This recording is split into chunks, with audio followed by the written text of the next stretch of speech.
The conversation feels off, like walking through fog where nothing is quite solid. They ask a question, something that sounds innocent enough, but the moment it leaves their lips, you feel it. A shift, a pressure. Your chest tightens. Your mind starts racing, trying to defend yourself against an accusation that was never actually made. And before you know it, you're the one explaining yourself, justifying your thoughts, questioning. Whether you're crazy for even noticing something was wrong in the first place, that's not an accident, that's manipulation. And it happens through the most dangerous weapon a liar can wield, the question. Here's what most people don't understand. Manipulators don't need grand schemes or elaborate lies. They don't need to convince you of anything dramatic. All they need is the right question at the right moment, delivered with the perfect mix of innocence and accusation, and suddenly you're dancing to their tune without even realizing the music started. Studies show that the average person encounters manipulative tactics multiple times a day: workplace, relationships, social media, even casual conversations, and most never recognize what's happening. They feel the discomfort. They sense something's wrong, but they can't name it. They can't defend against what they can't see. The ancient Stoics understood this 2,000 years ago. Marcus Aurelius, Epictetus, Seneca. These men didn't just philosophize about virtue in ivory towers. They lived in a world of political intrigue, betrayal, and deception that would make today's drama look tame. And they developed something powerful, a framework for staying unshakable when everyone around you is trying to shake you. Because here's the truth: when you understand how manipulation works, when you can recognize the questions designed to control you, you become immune. Not cold, not paranoid, just clear, unshakably clear. And that clarity is freedom. By the end of what I'm about to share with you, you'll be able to spot these 5 manipulative questions the moment they're asked. More importantly, you'll know exactly how to respond with the kind of calm authority that makes manipulators powerless. So let's begin. Before we break down the 5 specific questions liars use, you need to understand why questions are such effective weapons. Think about how conversations work. When someone makes a statement, you can challenge it, you can disagree, you can demand proof. But questions shift the burden. They put you in a position where you have to defend, explain, justify. They create an immediate power dynamic where the questioner controls the frame and you're left scrambling to respond. This is psychological warfare disguised as innocent curiosity. A liar knows that if they say you're too sensitive, you might push back. But if they ask, "Why are you so sensitive?" suddenly you're in defense mode, trying to prove you're not sensitive, which ironically makes you look more sensitive. The question itself becomes the trap. And here's the really insidious part. These questions are designed to make you doubt yourself. They exploit what psychologists call cognitive dissonance, that uncomfortable feeling when your reality doesn't match what someone else is telling you it should be. So you start questioning your own perceptions, your own memories, your own sanity. And the moment you doubt yourself, you've given them control. Marcus Aurelius wrote something profound in his Meditations. He said, "Everything we hear is an opinion, not a fact. Everything we see is a perspective, not the truth."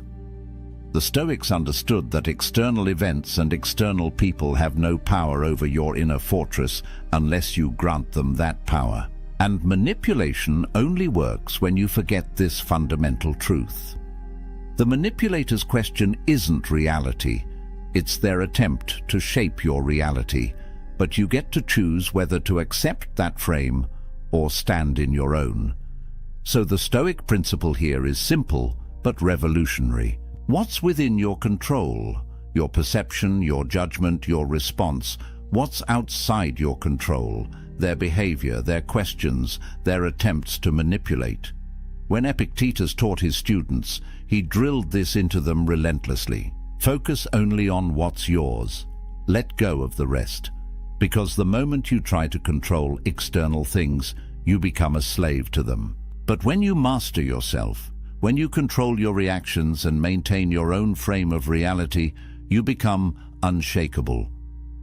Now, let's get into the 5 questions and how to defend against each one with Stoic precision. The first manipulative question liars use is devastatingly simple. Why are you so sensitive? Think about the last time someone said this to you, or something close to it. Maybe it was, "You're overreacting," or "Why do you always take things personally?" On the surface, it sounds like concern. It sounds like they're trying to help you see that you're getting worked up over nothing. But here's what's really happening. They're reframing your very valid observation or concern as a character flaw. You noticed something was off. Maybe they contradicted themselves. Maybe their story didn't add up. Maybe you felt that instinctive gut reaction that something wasn't right. And instead of addressing your concern, they flipped it. Now the problem isn't their behavior. The problem is your sensitivity. This is classic gaslighting, and it's one of the most effective manipulation tactics because it attacks your confidence in your own perception. Let me give you a real scenario. Imagine a business partnership where the numbers aren't adding up. You notice discrepancies in the accounts, small ones at first, then bigger. You bring it up casually saying, "Hey, I noticed these expenses don't match what we discussed." And instead of addressing it, your partner leans back, gives you that look and says, "Why are you so suspicious? Why can't you just trust the process? You're being paranoid." Now, if you're not careful, you'll spend the next 20 minutes defending yourself, proving you're not suspicious, explaining that you trust them but just want clarity. And while you're doing that, the actual issue, those discrepancies in the accounts, gets buried. The question itself derailed the entire conversation. That's the power of this manipulation. So what's really happening psychologically? The manipulator is making you responsible for their wrongdoing. They're shifting the emotional burden. You came with a legitimate concern about their behavior. They've now made it about your emotional state. And if you accept that frame, if you start explaining why you're not too sensitive, you've already lost. You've validated the premise of their question. But here's where the Stoics give us something powerful. Epictetus taught that we should be indifferent to external judgments, not cold, but grounded. He said, if someone succeeds in provoking you, realize that your mind is complicit in the provocation. In other words, their question only has power if you give it power, if you accept their frame. So what's the Stoic response? Calm, direct, and anchored in your own perception. When someone asks, "Why are you so sensitive?" you don't defend, you don't explain. You simply respond with clarity. I notice what I notice. Should I not trust my own observations? See what that does? It doesn't accept their frame. It doesn't engage with whether you're sensitive or not. It redirects back to the actual issue, your observation, and it puts a question back to them. Are they suggesting you should ignore what you see? This works because it maintains your frame. You're not defensive. You're not emotional. You're simply stating a fact. You observed something. That observation stands. And now they have to deal with that, rather than you having to defend your emotional state. This is the power of Stoic composure. When you refuse to be moved by their attempts to shake you, when you stay centered in what you know to be true, the manipulation loses its grip. The second manipulative question is one you've definitely heard. Don't you trust me? This one's particularly insidious because it weaponizes relationship and emotional connection. Trust is sacred, right? It's the foundation of any meaningful relationship. So when someone demands trust, it feels like you're being the bad guy if you question them. But here's the critical distinction: earned trust versus demanded trust. Manipulators don't want to earn trust through consistent, honest behavior. That takes time and integrity. Instead, they demand trust as if it's owed to them, and they use guilt to shut down any healthy skepticism. Think about this dynamic. You notice something suspicious. Maybe they've been evasive about where they were. Maybe they've lied about small things before, and now you're starting to connect dots. So you ask a simple question, and their immediate response is, "Don't you trust me? After everything we've been through, you still doubt me." Now you're on the defensive. Because questioning them suddenly feels like betraying the relationship. And if you back down, if you say, "No, of course I trust you," you've just given them permission to continue whatever they were doing without accountability. The question itself becomes a shield against scrutiny. Here's a real scenario that plays out all the time: financial deception in relationships. One partner handles the money, and the other starts noticing withdrawals that don't make sense. They ask about it, and instead of transparency, they get, "Don't you trust me to handle our finances? Have I ever let you down?" And the person asking, who has every right to understand where shared money is going, now feels guilty for even questioning it. That guilt is the goal, because guilt silences questions, and silence allows the deception to continue. What's happening psychologically is something called a false binary. The manipulator is presenting only two options. Either you trust them completely and blindly, or you don't trust them at all. But that's not how trust actually works in healthy relationships. Real trust isn't blind. Real trust is built on consistent, transparent behavior over time. And real trust allows for questions without feeling threatened. Seneca understood this perfectly. He wrote, "No one can be happy who has been thrust outside the pale of truth." And there are two ways that one can be removed from this realm: by lying or by being lied to. The Stoics knew that truth is the foundation of peace, not comfort, not avoiding hard questions. Truth. And trust without truth is just willful blindness. So what's the Stoic response to, "Don't you trust me"? Again, you don't. Accept the frame. You don't get defensive about whether you trust them or not. You simply state a principle. Trust is built through consistent behavior over time. I'm asking because I care about clarity, not because I doubt you. See what that does? It reframes trust as something earned through actions, not demanded through guilt. It removes the emotional manipulation and replaces it with a rational principle. And crucially, it maintains your right to ask questions without apologizing for it. If they're honest, they'll appreciate that you value truth enough to ask. If they're manipulating, they'll likely get defensive, which tells you everything you need to know. Either way, you stayed grounded. You didn't let their question control your response. That's Stoic strength in action. The third manipulative question is maybe the most aggressive. "Are you calling me a liar?" This one goes straight for the throat. It's a defensive reversal that puts you on trial for daring to question them. And it's incredibly effective because most people are conflict averse. They don't want to be seen as accusatory or confrontational.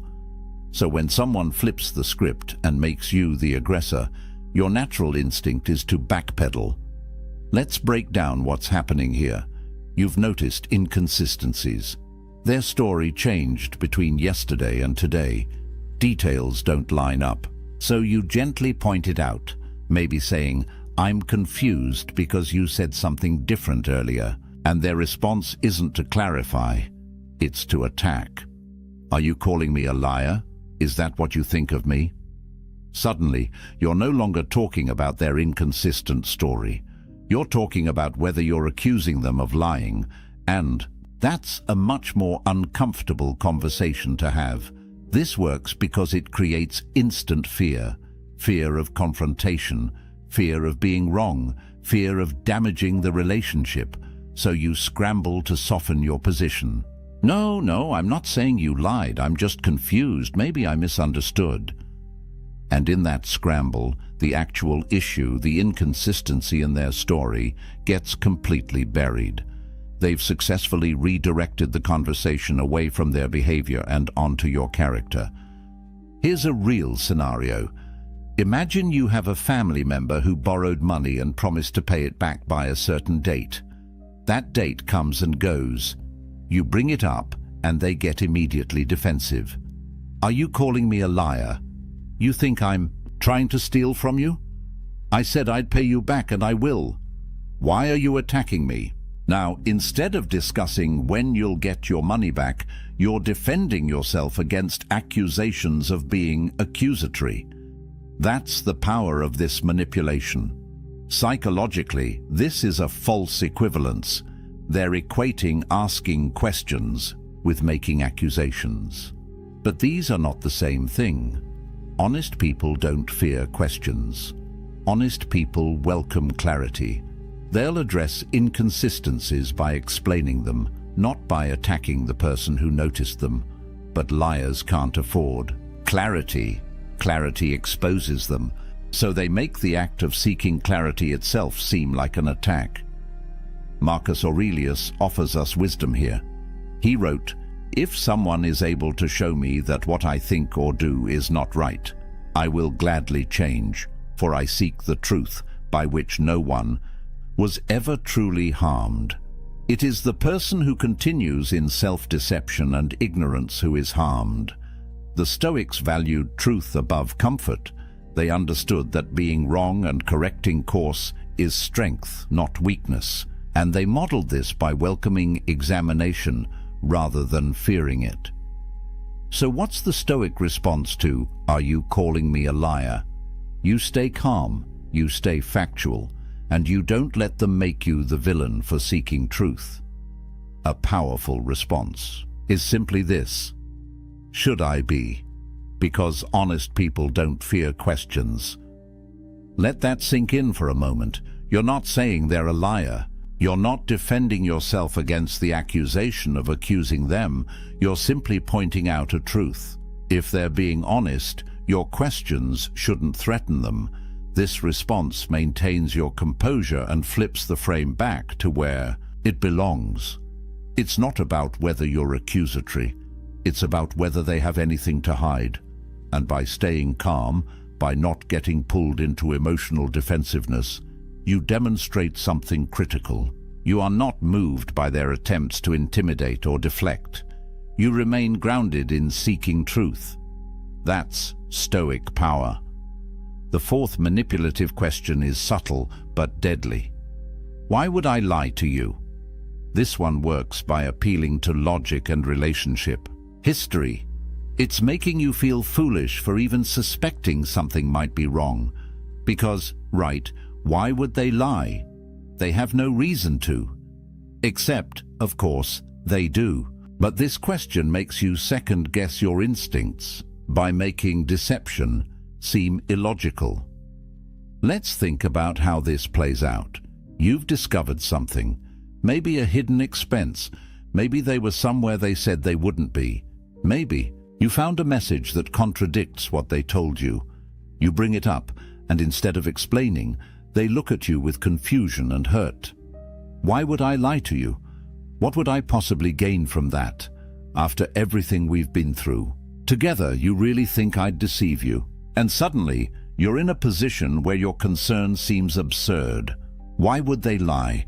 You can't think of a good enough reason, so maybe you're just paranoid. Maybe you're seeing things that aren't there. This is manipulation through incredulity. They're making the idea of them lying seem so ridiculous that you start doubting your own perception. But here's the truth. People lie for all kinds of reasons.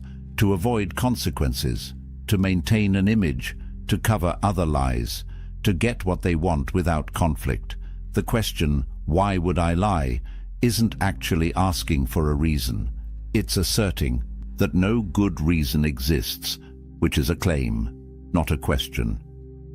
Here's a real scenario.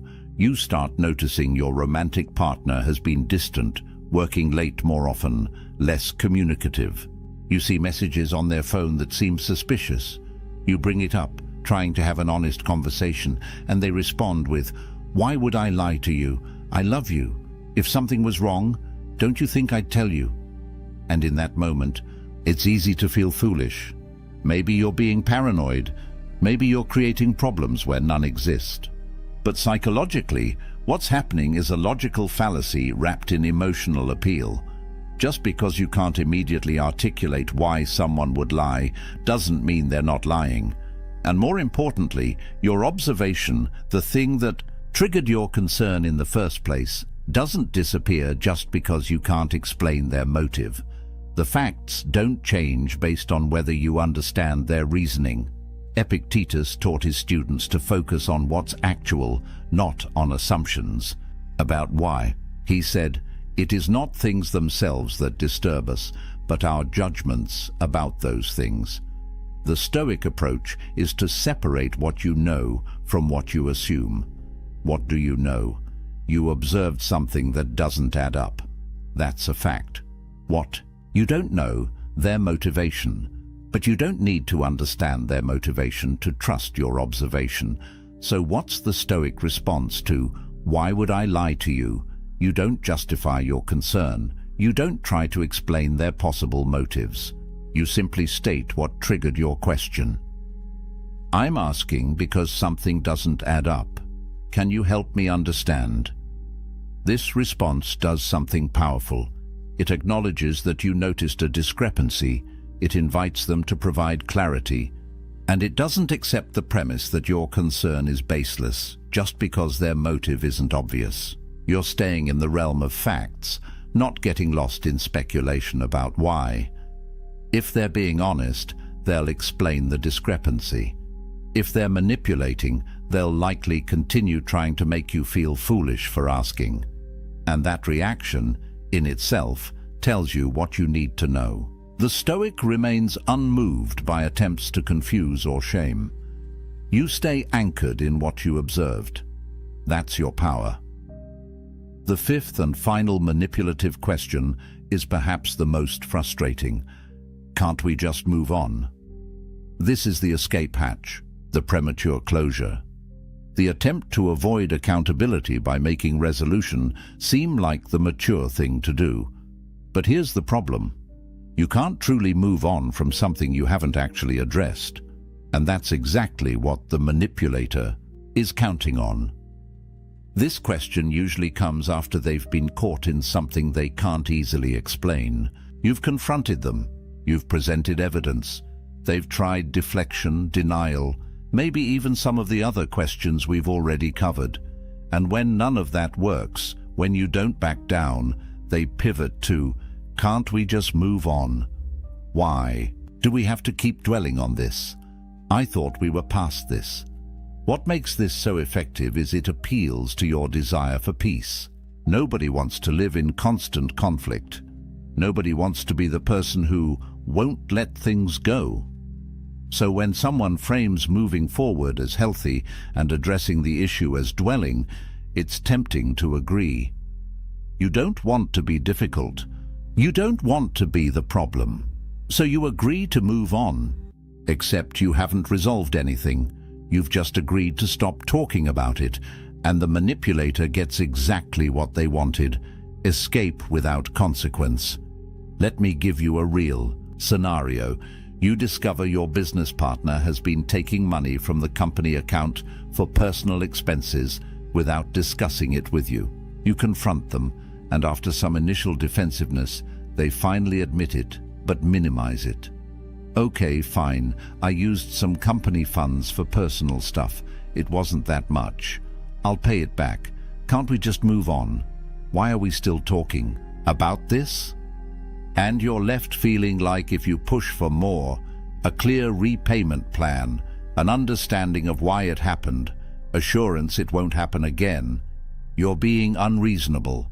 But here's what's really happening.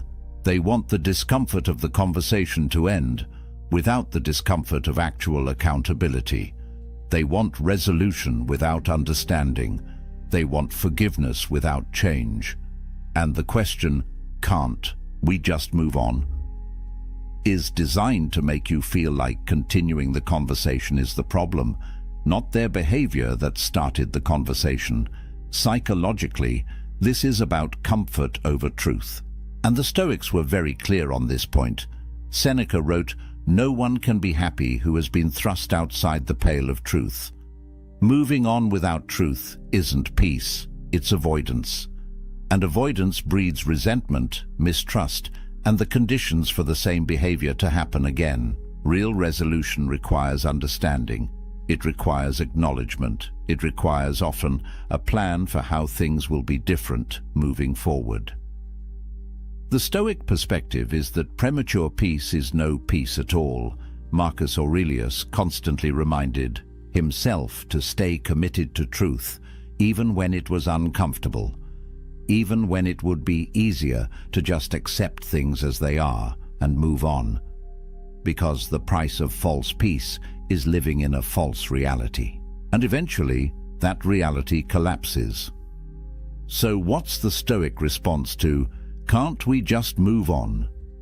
You maintain your requirement for understanding. A powerful response is, "We can move forward once I understand what happened and how we'll prevent it in the future." See what that does?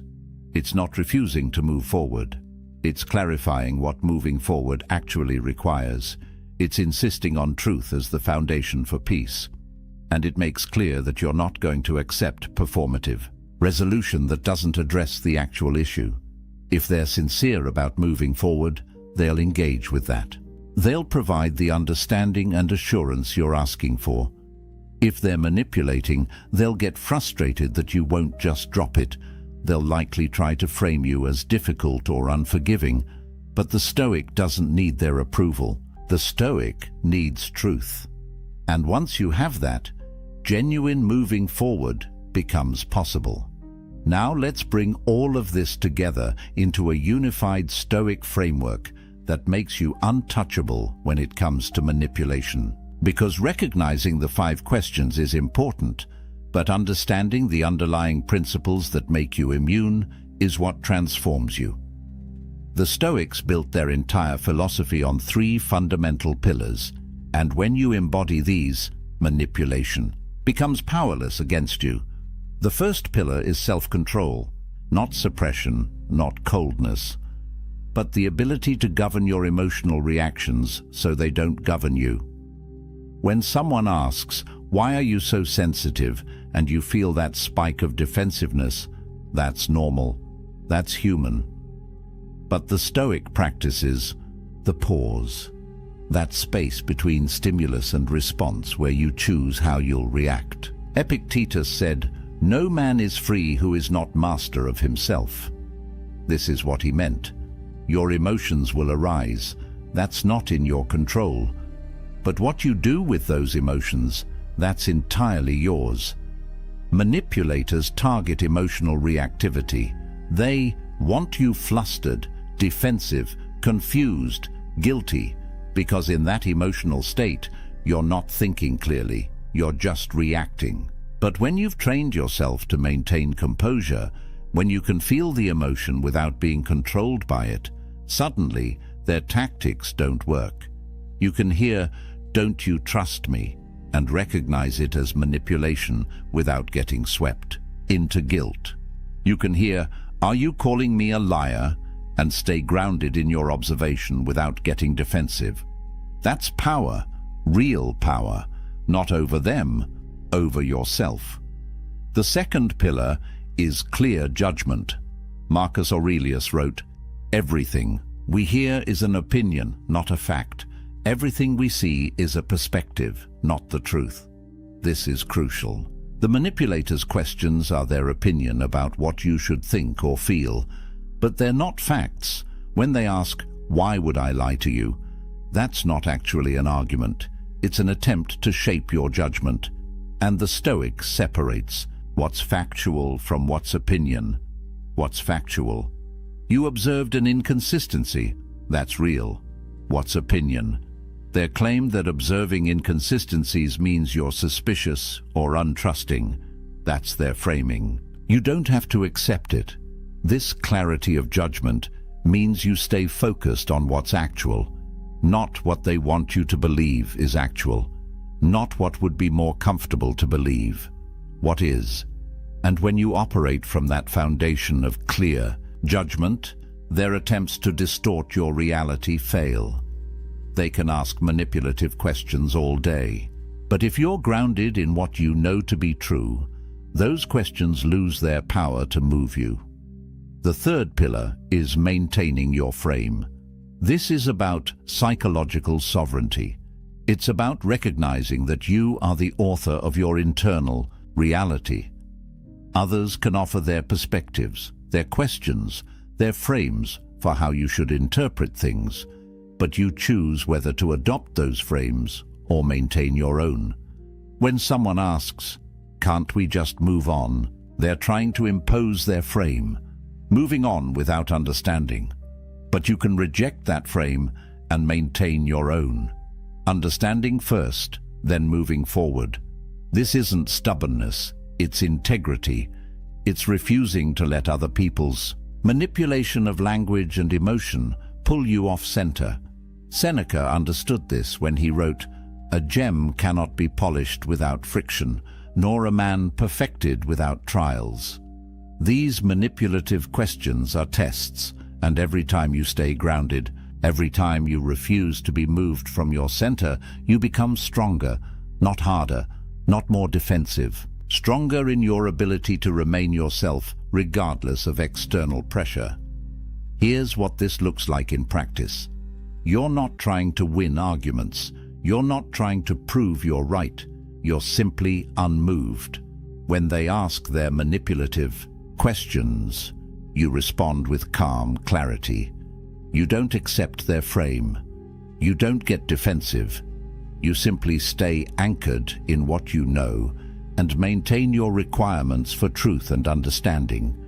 And that combination, self-control, clear judgment, maintaining your frame, that makes you essentially manipulation-proof. The manipulator relies on you getting emotional, accepting their distorted version of reality, and abandoning your own perception to accommodate theirs. But when you embody these Stoic principles, none of that works. You feel the emotion, but don't react from it.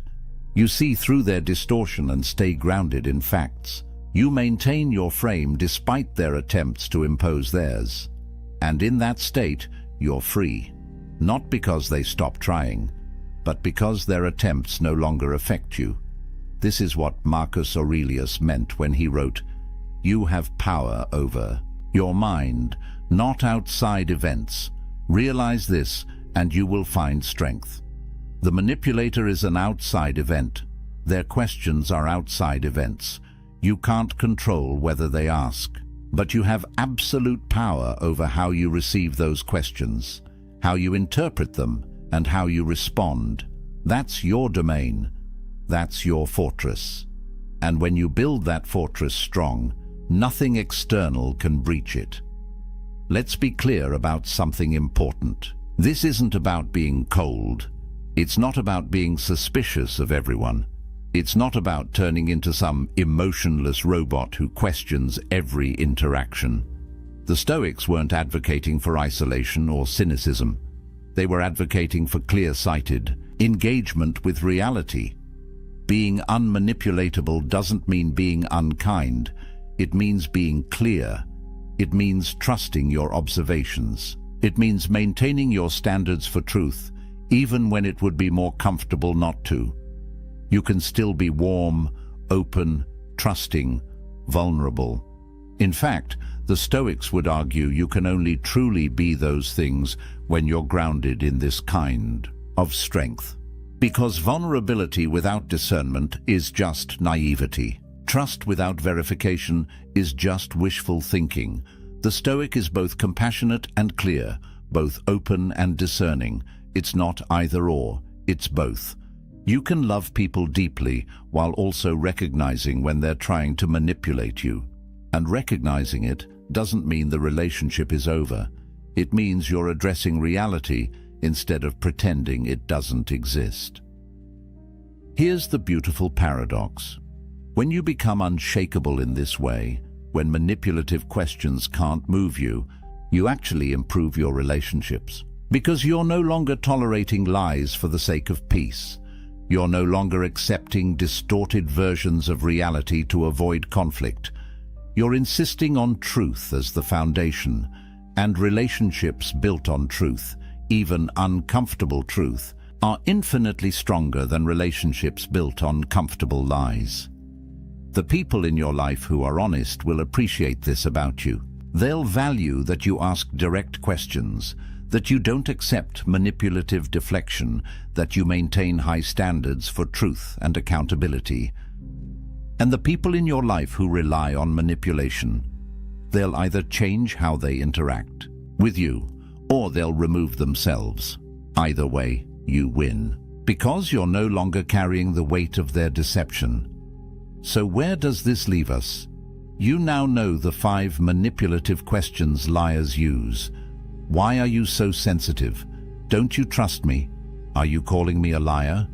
Why would I lie to you? Can't we just move on?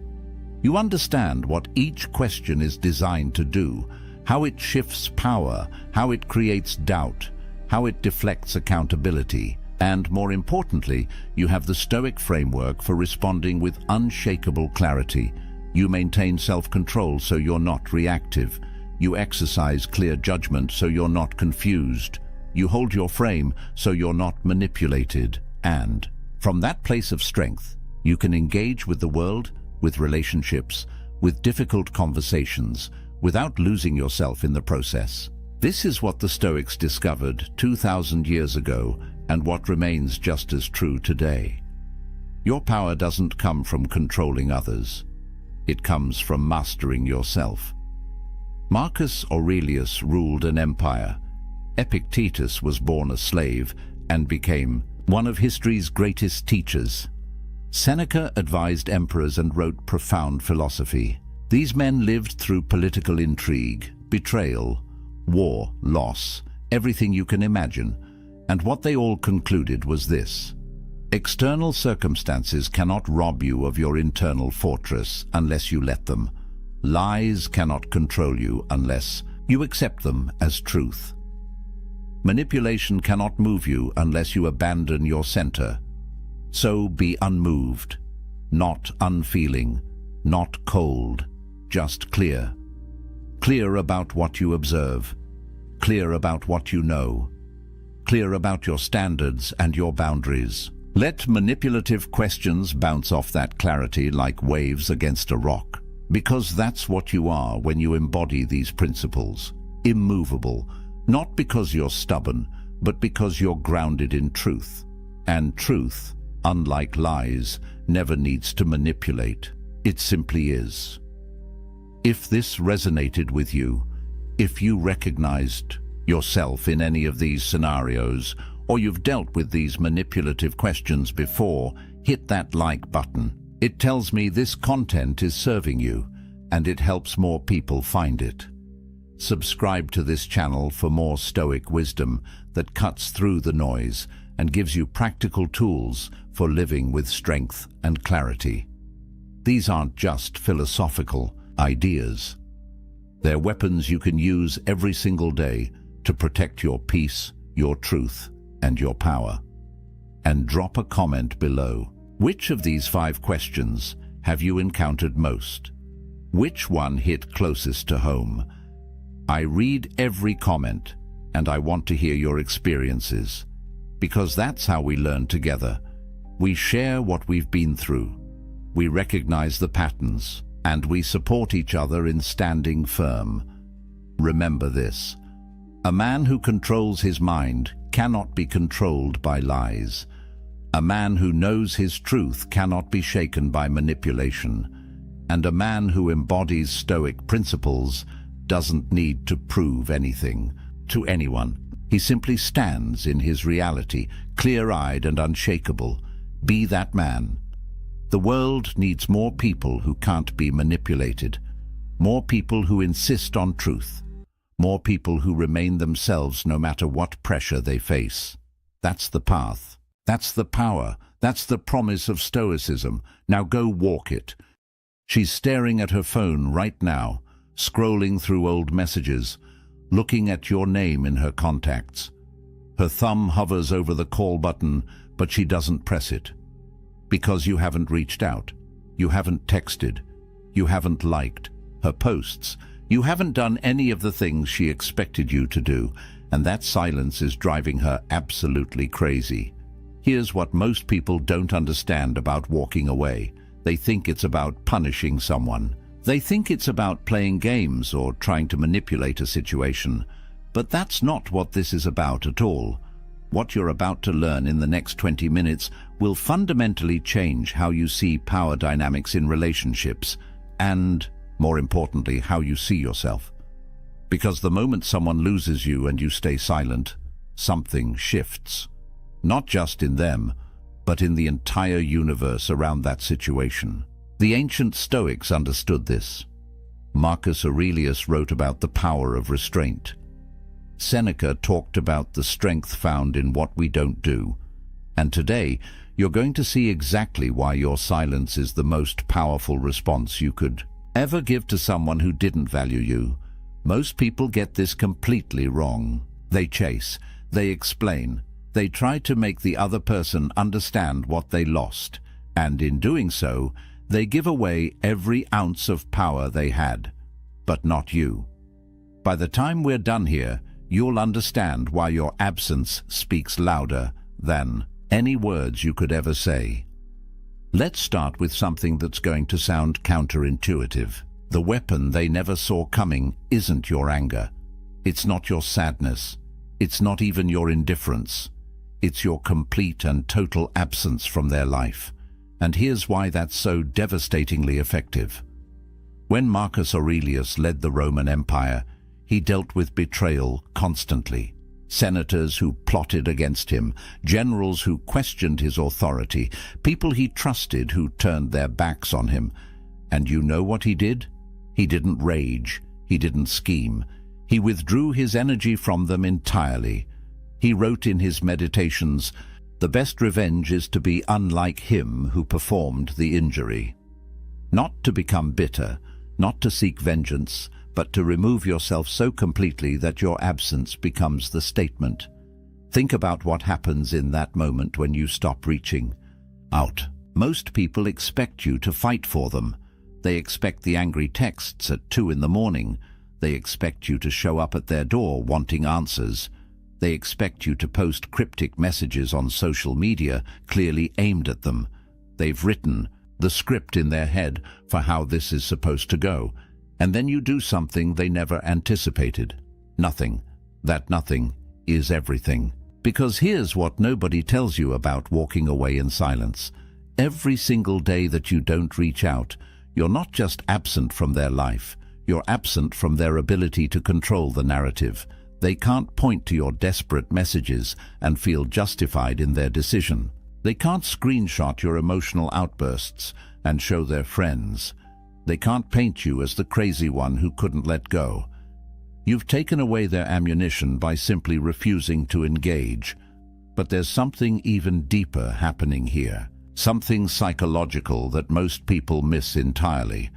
When you remove your energy from someone's life, you create a void. And nature, as they say, abhors a vacuum. That void starts to get filled with something unexpected. Doubt.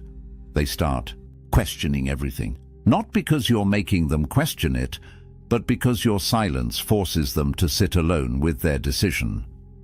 The Stoics called this the power of negative space. Epictetus taught his students that what we don't say is often more powerful than what we do say. Think about art for a second. A painting isn't just about what's on the canvas. It's about the empty space that makes the painted elements stand out. Your silence is that empty space. And against that backdrop, their decision to lose you starts to look very different than it did when they made it. Here's what they don't know. Every day of your silence isn't passive. It's active. You're not doing nothing. You're doing the hardest thing a person can do. You're exercising complete self-control. You're choosing restraint when every emotion in your body wants to reach out. You're building something they can't see yet, but will feel the impact of soon enough. You're building yourself. Now let me tell you what's happening in their head right now, and I mean right now as you're listening to this. Because if you've walked away and stayed silent, there's a battle taking place in their mind that you'll never see. But understanding it will change everything. In the first few days after you disappear, they convince themselves they don't care. They tell their friends they're relieved. They might even celebrate their freedom. This is the easy part for them, because they're riding high on the decision they made. They're in control, or so they think. But then something starts to happen. Around day 7 to 10, the silence starts to feel different. They check their phone expecting to see your name. Nothing. They post something on social media, something they know you'd normally comment on. You don't. They go to places you used to go together, half expecting to run into you. You're not there. And slowly, confusion creeps in. They start asking themselves questions they didn't expect to ask. Where are you? What are you doing? Are you thinking about them? Have you already moved on? The questions multiply like cracks in a dam. And here's the thing about questions like these. They don't have satisfying answers, because you're not giving them any information to work with. By week 3, something shifts. Their ego, which was so confident in the beginning, starts to crack. They begin rewriting history in their mind. Suddenly, they're not remembering the fights. They're remembering the good times, the inside jokes, the way you made them laugh, the things about you that made them feel special, and they start to wonder if maybe, just maybe, they made a mistake. But here's where it gets really interesting. They can't reach out yet. Their pride won't let them, so instead, they start doing something subtle. They start watching your life from a distance. They check your social media even though they told themselves they wouldn't. They ask mutual friends about you in ways they think are casual. They're trying to gather intelligence without admitting they care, because admitting they care means admitting they might have been wrong. Seneca wrote about this exact phenomenon 2,000 years ago. He said, "We suffer more in imagination than in reality." What he meant was that the stories we tell ourselves about what we've lost are often more painful than the actual loss itself. And right now, they're telling themselves a story where you're out there living your best life, meeting new people, forgetting they ever existed. And that story is torture. The battle in their head intensifies because they have no closure. You didn't give them the satisfaction of a final conversation. You didn't give them the chance to explain or justify or make themselves feel better about their choice. You just left. And that unfinished business lives in their mind like a song they can't get out of their head. Then comes the moment that changes everything. The moment when karma arrives. Not in some mystical, cosmic sense, but in the very real, very human sense of natural consequences catching up with them. It usually starts with a text message. Maybe it comes at 2 in the morning. Maybe it comes on a random Tuesday afternoon. But it comes, and it's carefully crafted. "Hey, just thinking about you. Hope you're doing well." Or maybe it's more direct. "Can we talk?" The words might be different, but the energy is the same. They're testing the waters. And here's what you need to understand about this moment. This text message isn't really about checking on you. It's not about them being a good person who cares. It's about them needing to know if they still have access to you. It's about them trying to re-establish the connection because your absence has become unbearable. They're not reaching out from a place of strength. They're reaching out from a place of lack. What they say versus what they actually mean are two completely different things. When they say, "I've been thinking about you," What they mean is, I can't stop thinking about you and I hate that you seem fine without me. When they say, can we talk? What they mean is, I need to know if I still matter to you. When they say, I miss our friendship, what they mean is, I miss the way you made me feel and I can't find that anywhere else. This is the moment most men destroy all their progress. They see that text and everything in them wants to respond. Because finally they're getting the acknowledgement they wanted. The person who walked away is coming back. Victory, right? Wrong. Because here's the truth that the Stoics understood deeply. The satisfaction you're looking for isn't in their return. It's in your indifference to whether they return or not. Marcus Aurelius faced this constantly as emperor. People who had dismissed him would come crawling back when they needed something. And his response wasn't to gloat or seek revenge. His response was to simply not need them anymore. When you respond to that text, you hand them back the power you worked so hard to reclaim. You show them that your silence was just a strategy, not a genuine shift in your life. You prove that they can pull you back in whenever they want. And the cycle starts all over again. But this time, they know exactly how to manipulate you because you showed them your weakness. Karma isn't about them coming back and you getting to reject them. That's still making them the center of your world. Real karma is them coming back, and you genuinely not caring whether they're there or not. That's the natural consequence. They left when you valued them. They returned when you valued yourself. And by then, the math has changed entirely. The Stoic perspective on this is profound. Karma isn't some cosmic force keeping score. It's simply the natural order of things playing out. People who take others for granted eventually face the consequence of being alone. People who chase after those who don't value them eventually face the consequence of losing themselves. The universe doesn't need to punish anyone. Natural law handles it automatically. So when that text comes, and it will come, you'll be faced with a choice. Do you respond and go back to being the person they could take for granted? Or do you honor the work you've done by maintaining the boundary that your silence established? This brings us to something crucial you need to understand. Why breaking your silence is actually breaking yourself. Let me tell you what you lose the moment you respond. First, you lose weeks or months of progress. Every day you stayed silent, you were rewiring your brain. You were teaching yourself that you don't need their validation. You were building new neural pathways that didn't revolve around them. One text, one response, and you're back to square one. But it's deeper than that. You lose respect. Not just theirs, but your own. Think about it. You made a decision to walk away. You committed to silence. You told yourself this person doesn't get access to you anymore, and then the moment they reach out, you fold. What does that teach you about yourself?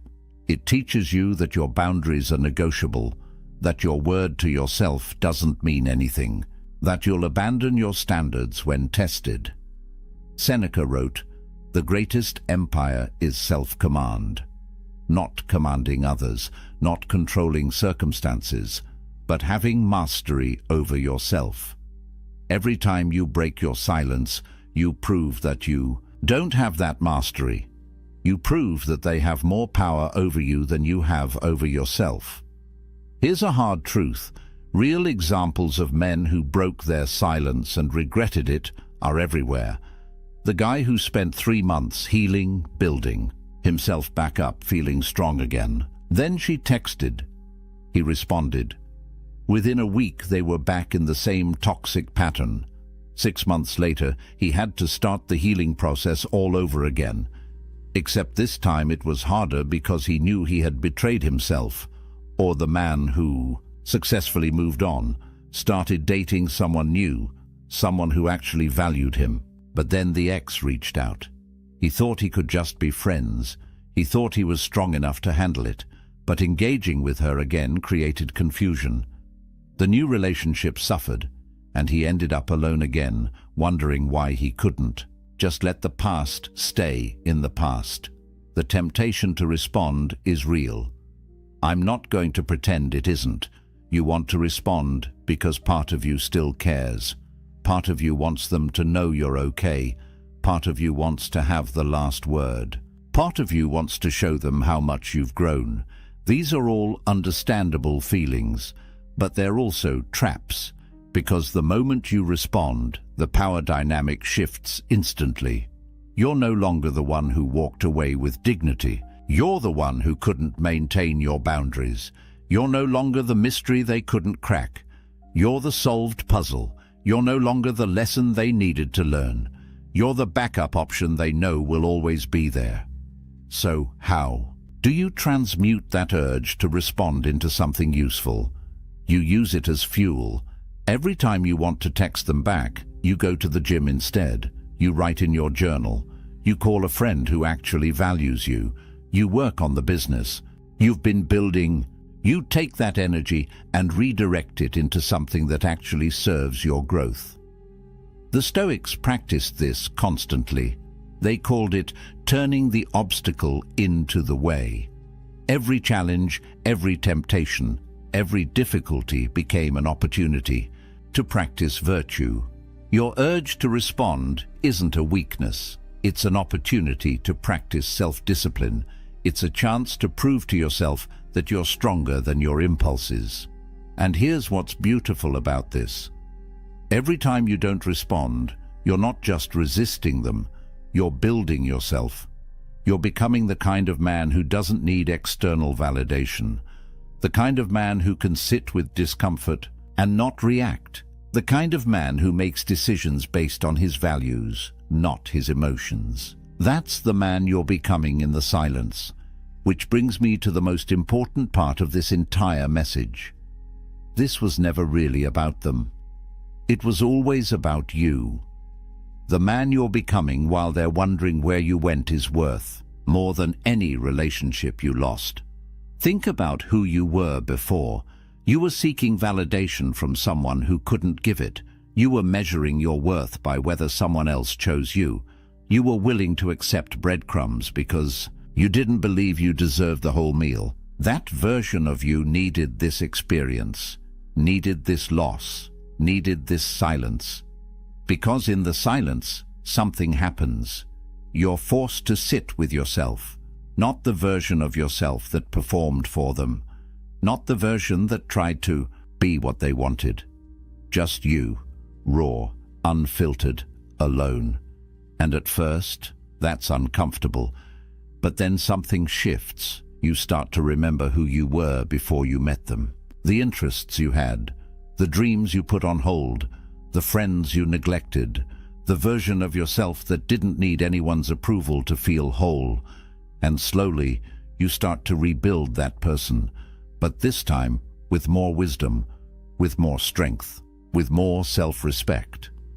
6 months from now, you'll look back at this moment, and everything will make sense. The person you thought you couldn't live without will seem like a stranger. The pain that felt unbearable will be a distant memory.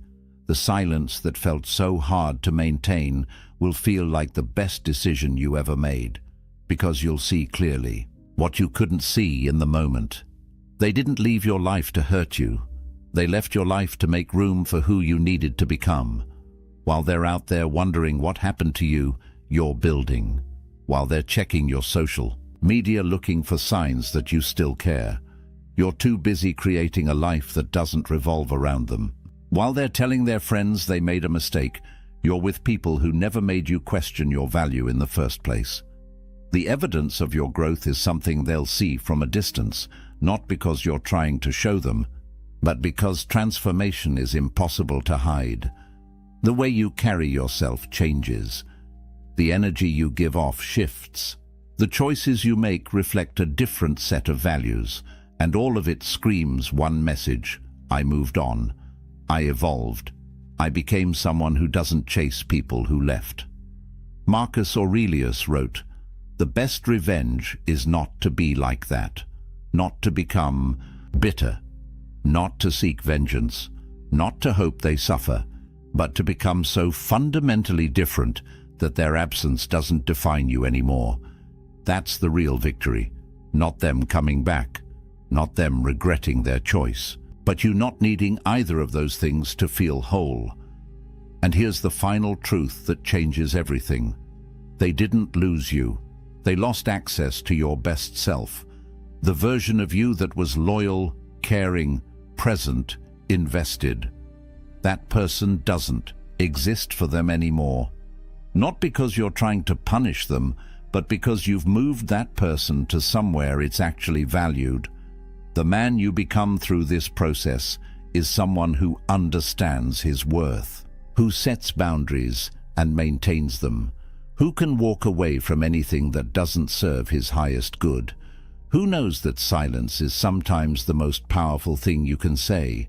That's the man who was forged in this fire, and that man is unstoppable. So let me ask you this, right now, in this moment, who are you going to choose to be? The person who caves at the first sign of attention from someone who didn't value you? Or the person who honors the journey you've been on by staying true to the path you're walking? The ancient Stoics believed that our character is built in moments of decision, not in the easy moments when everything is going our way, but in the hard moments when we're tempted to abandon our principles for temporary comfort. This is your moment. This is where you decide what kind of man you are. You're already ahead of 99% of people just by being here, by listening to this message, by considering these ideas. Most people never get to this level of self-awareness.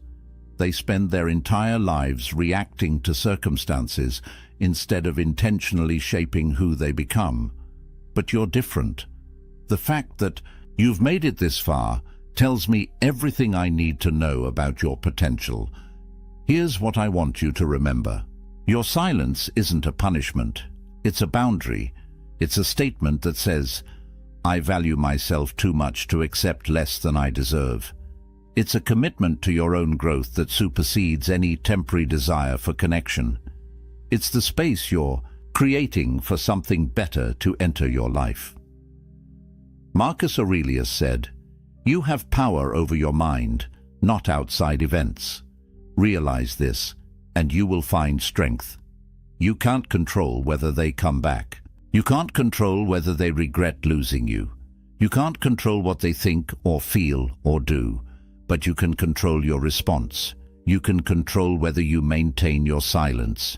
You can control whether you honor the work you've done. And that control, that self-mastery, that discipline to stay silent when everything in you wants to speak, that's where your power lives. Not in them coming back, not in karma teaching them a lesson, but in you becoming someone who doesn't need either of those things to feel at peace. This applies to so much more than just romantic relationships. This applies to friendships that don't serve you, jobs that don't value you, family members who take advantage of you, any situation where someone has shown you through their actions that you don't matter to them. Your response is the same. Silence, boundaries, walking away, and becoming so focused on your own growth that their absence becomes irrelevant. If this message changed your perspective, hit that like button. If you want more content about building unshakable self-respect and living according to Stoic principles, subscribe to this channel and drop a comment below. What's one relationship or situation you're walking away from? What's the boundary you're setting that's going to change your life? I read every comment and I want to hear your story. Remember, they will regret losing you. But by the time they do, you'll have become someone who doesn't need their regret to feel whole. That's the ultimate victory. That's the power of silence. That's what it means to let karma speak. Stay strong, stay silent, and most importantly, stay committed to becoming the best version of yourself. Because that's what this was always about. Picture this. Your fists are clenched, your jaw is locked tight, Heat floods your chest, racing up your neck, pounding in your temples. Someone just disrespected you, crossed a line, threw words at you that cut deep. And right now, in this moment, every fiber of your being wants to explode, to unleash, to make them feel what you feel. But here's what you don't realize.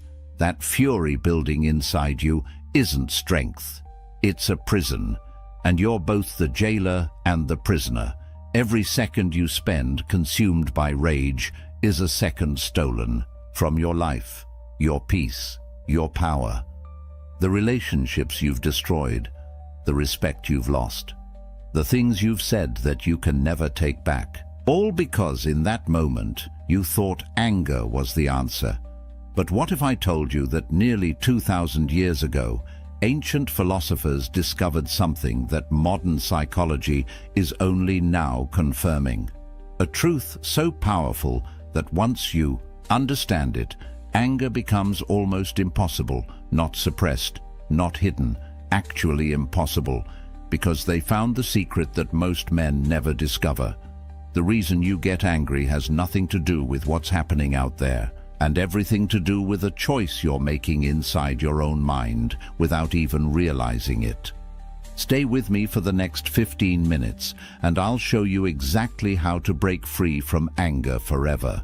Not through willpower, not through breathing exercises, but through a fundamental shift in how you see reality itself. By the end, you'll possess a mental framework that the Stoics used to remain unshakable in the face of insults, betrayal, and chaos. The same framework that can make you the calmest, most powerful man in any room. Because once you understand this, you'll never be a slave to rage again. Here's the first truth that destroys everything you think you know about anger. You believe you're angry at them, at what they said, at what they did, at the disrespect, the betrayal, the injustice. You think the source of your rage is out there in the world, in their actions, in their words, in the unfairness of it all. But Epictetus, the Stoic philosopher who was born into slavery and became one of the wisest men in history, revealed something that shatters this illusion completely. He said that men are disturbed not by things, but by the views which they take of things. Read that again. Not by things, but by your view of things, your interpretation, your judgment, the story you tell yourself about what just happened. Think about this. Two men get cut off in traffic. Same situation. Same driver flipping them off as he speeds away. One man grips the wheel, blood boiling, heart racing, ready to follow that car and confront the driver. The other man simply shakes his head, maybe even chuckles, and continues his drive in peace. Same event. Completely different responses. Why?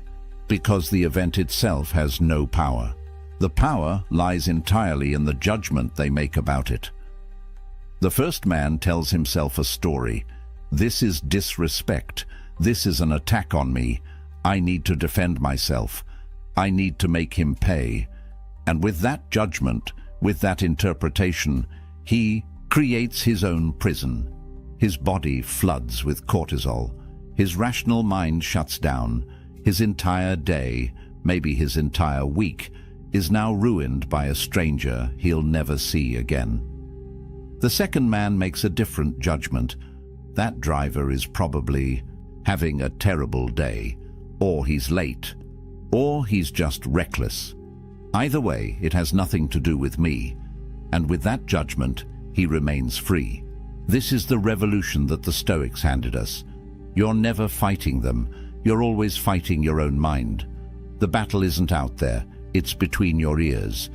You are the one generating the anger, not through their actions, but through the meaning you assign to their actions. The moment you grasp this, everything changes. Because if you created the anger, you have the power to uncreate it. The prison door has been unlocked this entire time. You just didn't know you were holding the key. So if anger isn't coming from them, if it's coming from your own judgments, then who actually controls this? That's where Marcus Aurelius enters. the most powerful man in the known world. Roman emperor, commander of armies, ruler of millions. And yet, as a young man, he couldn't control his own temper. He writes in his personal journal, The Meditations, about his struggle with rage, about how he would become furious with his Stoic teacher Rusticus, about how close he came to losing control and doing something he would regret forever. Marcus knew the story of his predecessor, Emperor Hadrian, who in a moment of rage stabbed a slave through the eye with a writing stylus. Later, when Hadrian calmed down and apologized, the slave said the only thing he wanted was his eye back. And even an emperor couldn't give him that. The damage was permanent. The lesson was clear. You can rule an empire and still be a slave to your emotions. You can command armies and still be conquered by anger. But Marcus discovered something that changed everything. The Stoics called it the dichotomy of control, and it's the single most powerful framework for understanding life that has ever been created. It's brutally simple. There are things you control, and there are things you don't control. That's it. And when you truly internalize this distinction, anger becomes nearly impossible. Here's what you actually control. Only 3 things: your thoughts, your judgments, your responses. That's the entire list. Everything else, every single other thing in this universe is outside your control. Other people's actions, their words, their opinions, the past, the future, outcomes, circumstances, traffic, weather, the economy, your body's aging, other people's respect. All of it, completely outside your control. Now here's the brutal truth. Almost all of your anger comes from trying to control things you cannot control. You're angry because someone disrespected you, but you cannot control what they say or think. You're angry because something didn't go your way, but you cannot control outcomes. You're angry because the past happened, but you cannot control what already occurred. Every moment spent in rage over these things is energy poured into a bottomless pit.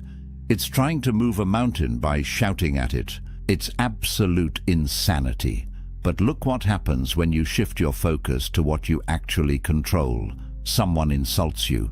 You cannot control their words, but you can control your judgment about those words.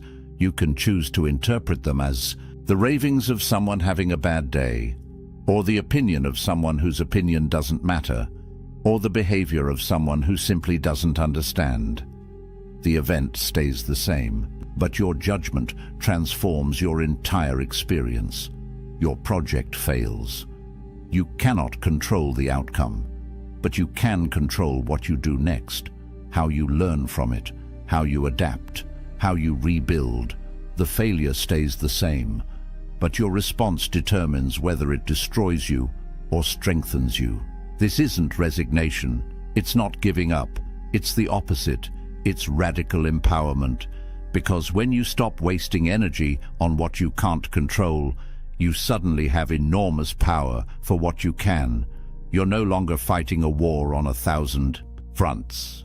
You're focused, directed, unstoppable.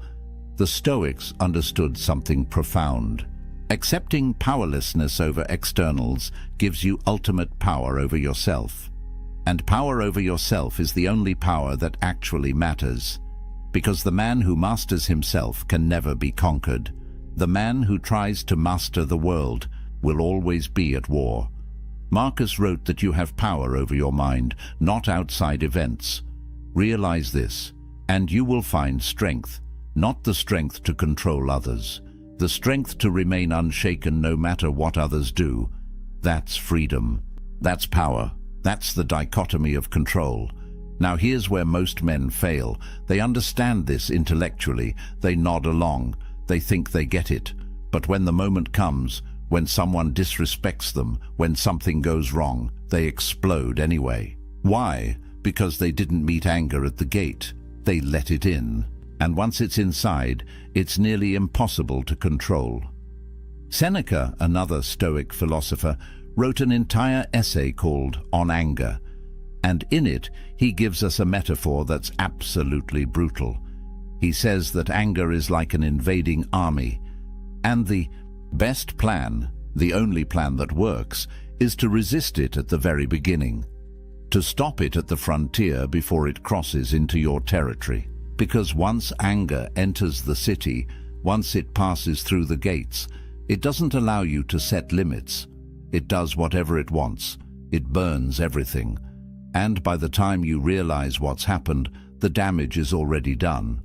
Think about the timeline of anger. Someone says something. You feel that first spark, that initial reaction. Seneca calls this the involuntary proto-passion. You can't control it. It's automatic. Your body reacts before your mind can catch up. Heart rate spikes, adrenaline dumps, face flushes. That's biology. That's not your fault. But here's what happens next. You have maybe 60 seconds, 1 minute. That's the window. That's when your rational mind can still function. That's when you can still think clearly. That's when you have a choice. You can either let the anger build, feed it, justify it, fan the flames, or you can recognize it for what it is and let it pass. But if you let it in, if you say yes to that second movement, if you assent to the judgment that you've been wronged and someone must pay, then the third movement happens. Full-blown rage, and now your prefrontal cortex, the part of your brain responsible for judgment and reason, goes offline. You're operating from the amygdala, pure fight or flight. You're no longer human, you're an animal, and everything that happens next, you'll regret. The Stoics knew this. That's why they emphasized what they called postponement. When you feel anger rising, do nothing. Wait, walk away, create space. Because anger is temporary. It peaks and then it fades. But the consequences of what you do in anger can be permanent. Words said in rage can destroy a marriage. A punch thrown in fury can ruin a life. A decision made in anger can cost you everything. Hadrian couldn't give that slave his eye back. You can't unsay the words. You can't undo the damage. Marcus Aurelius understood this deeply. He wrote to himself, "How much more grievous are the consequences of anger than the causes of it?" Think about that. Whatever made you angry, the insult, the betrayal, the disrespect, it's nothing compared to what your anger will cost you. The anger hurts you more than they ever could. Seneca put it even more bluntly. The person who angers you becomes your master, because now they control you. They pull your strings, they make you dance, and you've handed them that power willingly. So here's the first defense. Recognize the physical signs before the explosion. Tight chest, clenched jaw, racing heart, hot face, shallow breathing. These are your warning signals. Your body is telling you that anger is at the gate. Don't ignore it. Don't push through it. Pause. Just pause. Count to 10. Walk away. Do whatever it takes to create that critical gap between stimulus and response. Because in that gap lives your freedom. That's where you're human instead of animal. That's where you choose wisdom instead of chaos. Meet anger at the gate or lose everything inside the walls. But here's the deeper question. Why does anger show up at all? What actually triggers that first spark? And the answer brings us to the most liberating truth in Stoic philosophy. It's not them. It's not what they did. It's your opinion about what they did. Epictetus is absolutely clear on this. It's not things that disturb us, but our judgments about things. Remove the judgment and you remove the anger. It's that simple and that difficult. Think about what actually happens when someone disrespects you. They say words, sound waves hit your ears, neurons fire in your brain, processing those sounds into language. And then And this is the crucial part. You interpret those words. You assign meaning. You create a story. You tell yourself, this is disrespect. This diminishes me. This cannot stand. This demands a response. And with that interpretation, with that story, you create your anger. But here's what's wild. That interpretation isn't reality. It's just your opinion, your judgment, your chosen narrative. Someone else hearing the exact same words might interpret them completely differently. They might see desperation, or projection, or jealousy, or they might not care at all. Same words, different judgment, different emotional result. The words themselves are neutral. It's the meaning you attach that gives them power. So here's the practice. When someone does something that triggers you, catch yourself before you interpret. Before you create the story, before you assign the meaning, just observe the facts. He said these words. She did this action. That's it. No interpretation, no judgment, just raw data. Now watch what happens to your anger. Without the judgment, it has nothing to feed on. It dies before it's even born. Take a scenario. Your colleague takes credit for your work in a meeting. The fact is, he spoke words attributing the project to himself. That's observable reality. Now watch the judgments you could add. Judgment 1. He disrespected me. He stole from me. He's trying to undermine my career. This is an attack. Result: rage, resentment, a desire for revenge. Judgment 2.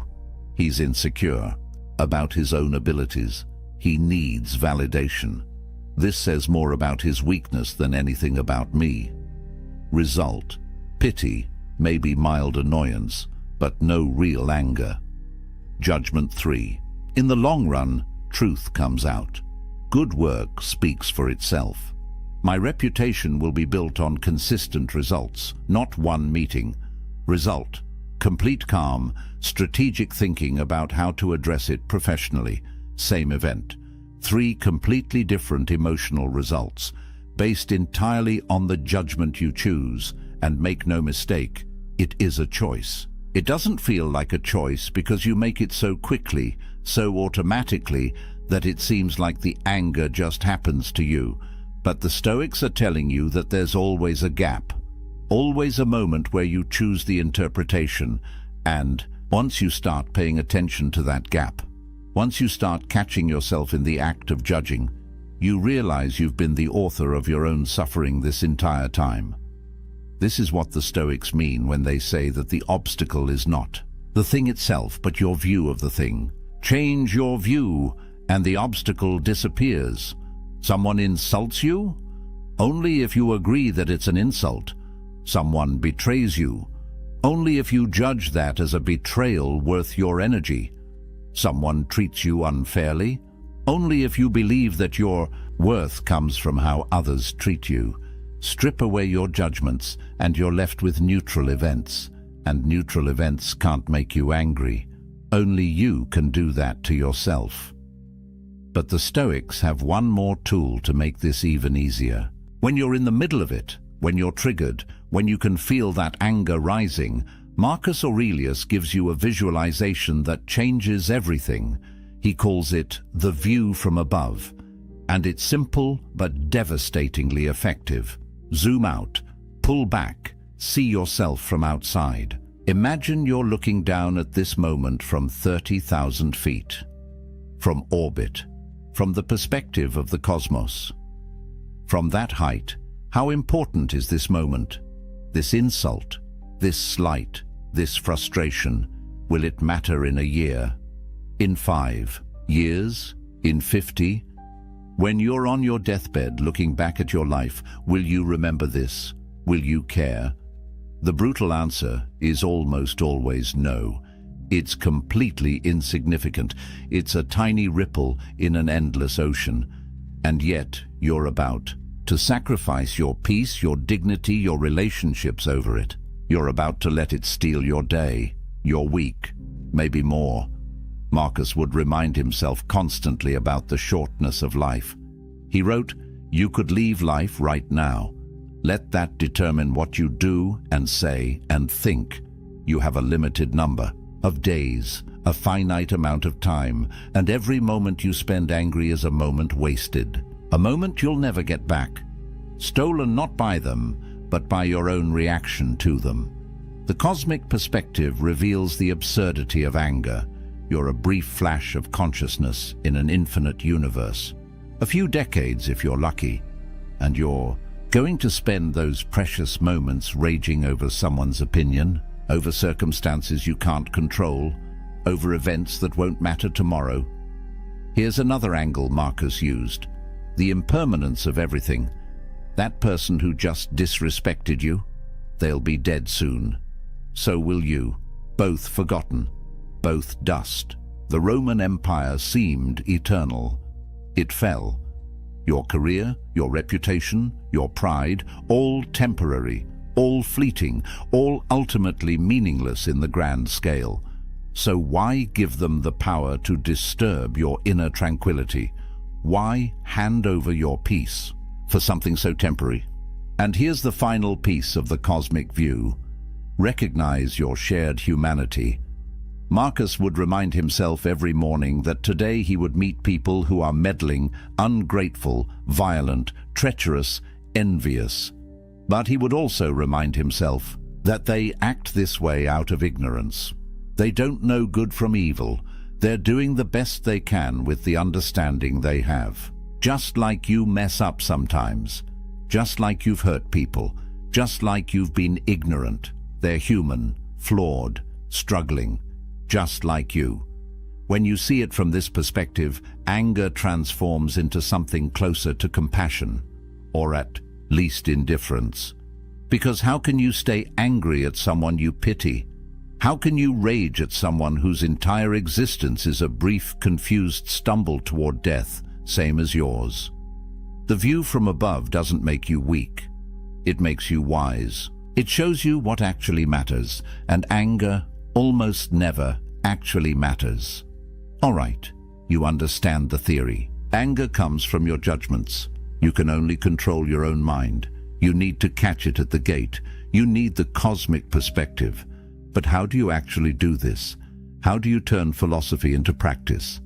Here's your system.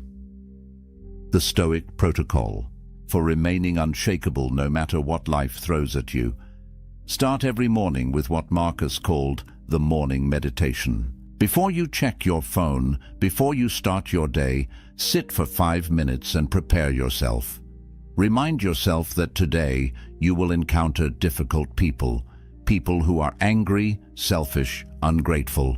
But here's the key: you expect it. You're not surprised by it. You're prepared for it.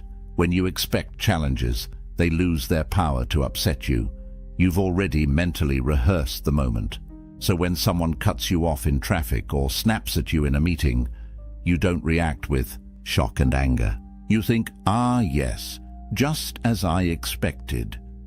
One of today's challenges, and you handle it with calm. This is premeditation of adversity.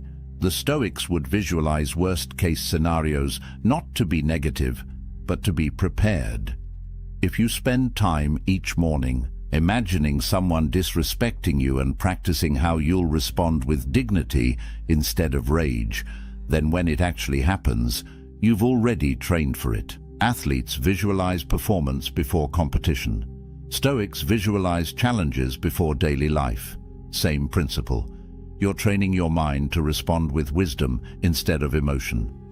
Now, in the moment, when you feel anger rising, use the 3-breath rule before you speak, before you act, before you do anything.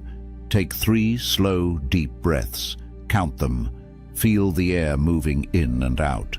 This does 2 things. First, it creates that crucial gap between stimulus and response, that space where freedom lives. Second, it activates your parasympathetic nervous system, the calming response, which literally counteracts the fight or flight response your body is having. While you're breathing, ask yourself one question: what would a wise person do right now? Not what do I want to do? Not what does my ego demand? What would wisdom choose? Would Marcus Aurelius blow up over this? Would Epictetus let this disturb his inner peace? Would Seneca sacrifice his tranquility for this temporary irritation? The answer is always no, and if they wouldn't, why should you? Then comes the evening review. Before you sleep, Seneca recommends auditing your day. Where did you get angry? What triggered you? What judgment did you make that created that anger? Could you have interpreted it differently? What will you do better tomorrow? This isn't about guilt or shame. It's about learning. It's about noticing your patterns. It's about slowly reprogramming your automatic responses. You're training yourself to catch the judgments earlier, to question them faster, to choose wisdom more consistently. And here's a powerful technique Seneca himself used: the contrary action principle. When you feel anger rising, do the exact opposite of what anger wants. Anger wants you to yell. Lower your voice. Anger wants you to attack. Say something kind. Anger wants you to storm out. Stay calm and present. This breaks the pattern. It shows your mind that you're in control, not the emotion. It's like catching yourself mid-fall and turning it into a controlled descent. You're interrupting the automatic program and installing a new one. Finally, commit to 30 days. Track every time you get angry. What triggered it? How long it lasted? What you did? Be honest, be thorough. Because what gets measured gets managed. Just the act of tracking will make you more aware, and awareness is half the battle. You can't change what you don't notice. After 30 days, review your log. You'll see patterns. You'll see that most of your anger is over the same few types of situations, and now you know exactly what to prepare for.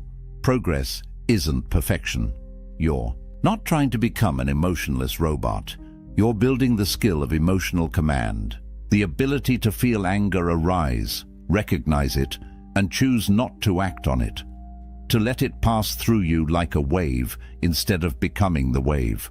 Some days you'll nail it. Other days you'll fail. That's fine. The Stoics weren't perfect either. Marcus still got angry sometimes.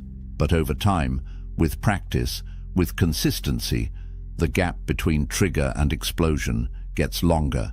The anger gets weaker, and your inner peace gets stronger. Until one day, you realize that the things that used to send you into a rage barely register anymore. That's freedom, that's mastery, that's the Stoic protocol working. So here we are. You've just learned what took the Stoics' lifetimes to perfect, the fundamental truth that's been hidden in plain sight. You're never angry at them. You're angry at your own judgments about them. You cannot control what happens to you, but you control everything about how you respond. Anger is not strength. It's weakness disguised as power. Real strength, masculine strength, the kind that commands respect without demanding it, is calm. It's the man who remains unshaken while chaos swirls around him. The man who speaks quietly while others yell. The man who walks away with dignity while others burn bridges. This isn't about suppression. It's not about hiding your feelings or pretending everything is fine. It's about understanding that most of what makes you angry is completely beneath you. You're letting strangers who won't remember you tomorrow steal your peace today. You're handing your power to people who don't deserve even your attention. You're sacrificing your inner tranquility for situations that won't matter next week. That's insanity. And now you see it. When you master this, everything changes. Your relationships deepen because you're not reactive anymore. Your respect grows because people see that you can't be rattled. Your decisions improve because you're thinking clearly instead of through the fog of rage. Your peace becomes your default state instead of something you're always chasing. You become the kind of man who walks into a room and immediately the energy shifts. Not because you're trying to dominate, but because you've dominated yourself.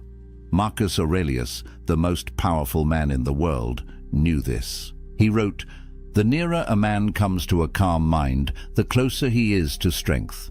Not loud strength, not aggressive strength, calm strength, unshakable strength.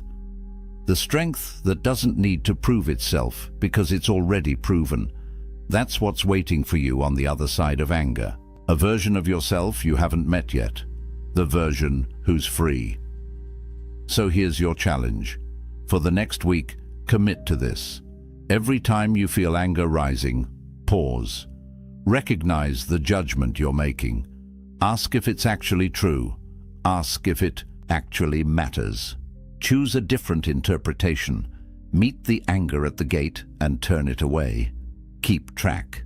See what happens. I guarantee you'll be shocked at how much energy you've been wasting, how much peace you've been sacrificing, and how much power you actually have once you stop giving it away. If this resonated with you, if you're ready to join a brotherhood of men who choose wisdom over chaos, who understand that real power is internal, hit that like button right now. Subscribe to this channel because we're building something here, a community of men who refuse to be slaves to their emotions, who understand that the ancient philosophers weren't teaching theory, they were teaching survival skills for the modern battlefield of life. And every video on this channel is designed to sharpen that edge, to make you harder to break and impossible to control. Remember what Marcus wrote. You have power over your mind, not outside events. Realize this and you will find strength. That's not just a quote. That's the key to unshakable peace. That's the answer to a life lived without rage. That's your inheritance from the Stoics. Don't waste it. Don't stay trapped in anger when the door's been open this entire time. Walk through it. On the other side is the man you're meant to become. Calm, powerful, free, and absolutely unshakable. That's not just philosophy. That's your future if you choose it. See you in the next one, brother. There's a man sitting alone in his apartment right now. The city hums outside his window. His phone buzzes with notifications, dating app matches, messages from people wanting his attention, his time, his energy. He looks at the screen, then sets it face down on the table. He pours himself a drink, opens a book, and settles into the silence. And in that moment, he possesses something most men are desperately searching for, but will never find. Freedom. Real freedom. The kind that can't be given or taken away. The kind that lives inside you, independent of anyone else's approval, desire, or presence. Society will tell you this man is broken, that he's missing out. That true fulfillment only comes when you find someone to complete you. But what if I told you that the ancient Stoics, men who built empires and weathered exile, who faced death with calm eyes and lived through chaos with unshaken minds, understood a truth that modern culture has forgotten? What if the greatest power a man can possess isn't the ability to attract someone, but the ability to be whole without anyone at all? This isn't about bitterness. This isn't about fear or avoidance. This is about sovereignty, about building an inner fortress so strong that you don't need external validation to feel alive. Marcus Aurelius ruled the Roman Empire, commanded armies, held the fate of millions in his hands. Yet he wrote in his private journal that the most peaceful place a man can retreat to isn't a mansion in the countryside or a vacation by the sea. It's his own mind, his own soul, the space within that no one else can touch. The Stoics called this autarkia, self-sufficiency, the ultimate virtue. And they understood that until a man learns to be complete in his solitude, he'll spend his entire life as a beggar seeking scraps of worth from others. So, let me ask you something. When was the last time you sat in silence with yourself and felt at peace? When was the last time you made a decision purely for you, without considering what someone else might think. When was the last time you felt truly free? Because what I'm about to share with you isn't just philosophy, it's liberation. And once you see it, you can't unsee it. The world has sold you a script. From the time you were a boy, you've been handed a blueprint for what success looks like. Get the girl, build the relationship, settle down, find your other half. The narrative is everywhere, in movies, in songs, in the casual conversations where people ask with pitying eyes, "Why are you still single?" As if being alone is a disease that needs curing, as if you're incomplete until someone else validates your existence. And here's the trap.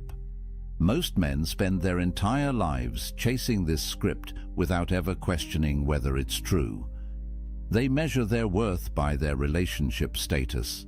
They gauge their masculinity by how attractive their partner is, by how quickly they can lock someone down, by whether they can prove to the world that they're wanted. But the Stoics saw through this illusion 2,000 years ago.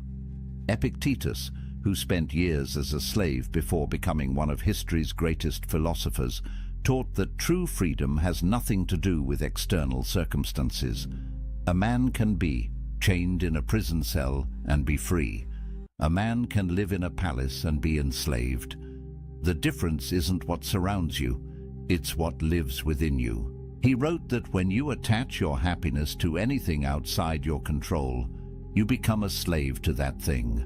The weather, your reputation, other people's opinions, and yes, whether or not you're in a relationship. Think about that for a moment.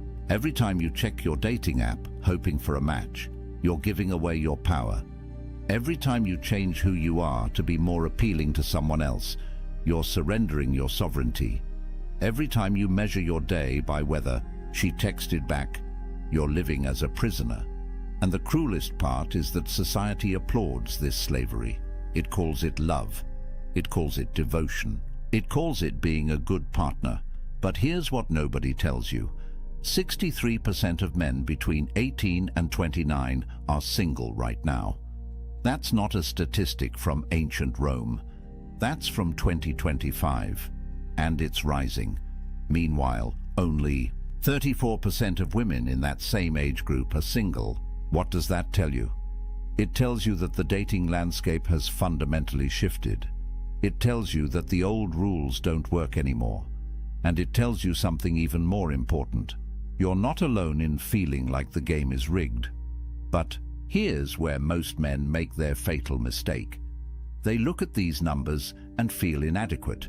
They internalize the message that something is wrong with them, that they're not good enough, attractive enough, successful enough. They double down on the chase, working harder to prove their value in a marketplace that treats them as disposable. And with every rejection, every ghosting, every situation where they compromise their values just to keep someone interested, they lose a little more of themselves. The Stoics would look at this and see madness. They'd ask, why are you seeking your worth in the opinions of others? Why are you measuring your happiness by whether someone else chooses you? Why are you giving away the one thing that truly belongs to you, your inner peace, in exchange for scraps of external validation? Marcus Aurelius wrote, "You have power over your mind, not outside events. Realize this, and you will find strength." Read that again. You have power over your mind, not over whether she likes you back, not over whether your relationship works out, not over whether you end up alone. You have power over how you interpret these things, over what meaning you assign to them, over whether they disturb your peace or leave you untouched. And that, brother, is everything, because here's the truth that will set you free. Being single isn't a problem to solve, it's a power to harness. And the moment you understand that, the moment you stop seeing solitude as something to escape and start seeing it as something to embrace, everything changes. You stop being a man who needs someone. You become a man who chooses connection from a place of fullness, not emptiness. You stop being the beggar at the table. You become the king who decides if and when he shares his throne. But society doesn't want you to know this, because a man who is complete on his own is dangerous. He can't be controlled, he can't be manipulated, he doesn't need the validation that keeps the whole system running. He's free, and free men change the world. So let me show you what that freedom looks like. The ancient Stoics had a word that most people have never heard: autarkia. It's Greek, and it means self-sufficiency. Not in the sense that you live in the woods, chopping your own wood and filtering your own water, but in the deeper sense that your well-being, your peace, your sense of worth comes from within. It's the understanding that you need nothing outside yourself to be complete. That happiness isn't something you find in another person. It's something you cultivate in the fortress of your own mind. Marcus Aurelius understood this at the deepest level. Here was a man who had everything society says should make you happy.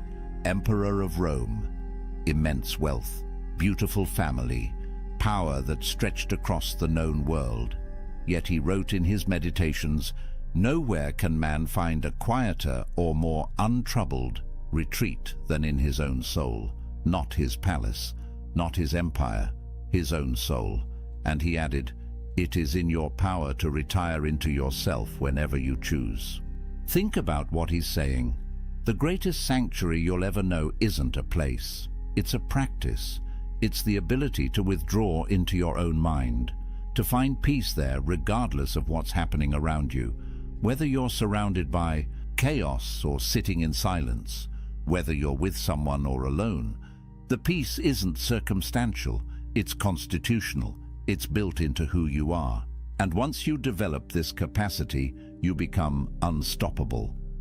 Epictetus, who went from slavery to philosophical mastery, taught his students that the key to this self-sufficiency is understanding what you control and what you don't. You don't control whether people love you. You don't control whether relationships last.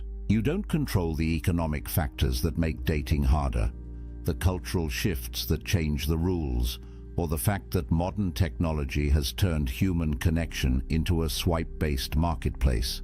None of that is in your control, but you do control your character, your response, your inner state, your decision about what kind of man you're going to be regardless of circumstance. And this is where it gets powerful. When Musonius Rufus, another Stoic philosopher, was exiled from Rome, sent away from his home, his friends, everything familiar, he didn't collapse into despair. He didn't spend his days mourning what he'd lost. Instead, he used his solitude to deepen his practice. He worked on his virtue. He refined his character. He became more himself, not less. And when people came from far away to learn from him, even in exile, they found a man who radiated peace, a man who proved that external circumstances have no power over an internally complete person. There's a story about Zeus, the king of the gods in Greek mythology, that the Stoics loved. During the cosmic conflagrations, when the universe would reset and everything would be destroyed, Zeus would sit alone. No other gods, no creation, just emptiness. And yet, he remained content, at peace, because his completeness didn't depend on what existed outside him. The Stoics used this image to teach that true self-sufficiency means you could lose everything, everyone, and still have yourself. And if you've built that self well, if you've made it a fortress of virtue and reason, then you have everything you need. Now, I know what you might be thinking. This sounds lonely. This sounds like isolation. But here's where the Stoics make a crucial distinction. There's a difference between loneliness and solitude. Loneliness is the pain of being disconnected. It's what happens when you're surrounded by people but feel empty inside. It's what happens when you're in a relationship but realize you don't actually know yourself anymore. Loneliness comes from lacking connection with others or with yourself. But solitude? Solitude is chosen. It's the intentional practice of spending time with yourself, not because you can't find anyone else, but because you recognize the value of your own company. Modern research backs this up. Studies show that when people choose to be alone, when they see solitude as an opportunity rather than a punishment, their stress levels drop. Their sense of autonomy increases. They report feeling more like themselves. But when solitude is forced, when it comes from rejection or circumstance beyond their control, that's when the negative effects show up. The difference is agency, power, choice. A man who embraces solitude isn't running from connection. He's building the foundation that makes genuine connection possible. Because you can't share yourself with someone else if you don't know who you are. You can't build intimacy if you're empty inside. The strongest relationships don't happen between two incomplete people desperately trying to fill each other's voids. They happen between two whole people who choose to walk side by side, not because they need to, but because they want to. And this brings us to something crucial. Self-sufficiency doesn't mean you become cold or isolated. Seneca, one of the wealthiest and most influential men in Rome, wrote extensively about friendship. He said that a wise man doesn't need friends, but he still desires them, not because they complete him, not because he can't survive without them, but because friendship, real friendship built on virtue and mutual respect, enhances life. It's a preferred indifferent, as the Stoics would say. Nice to have, but not necessary for your peace. Think about how revolutionary that is. Most men approach relationships from need. They need validation, they need sex, they need emotional support, they need someone to make them feel valuable. But when you approach from self-sufficiency, everything shifts. You don't need anyone, you choose them. And that choice, made from abundance rather than scarcity, creates relationships that are powerful, genuine, and free. Because neither person is using the other to fill a hole. Both are whole already. They're just enjoying the experience of being whole together. But getting to this point requires practice.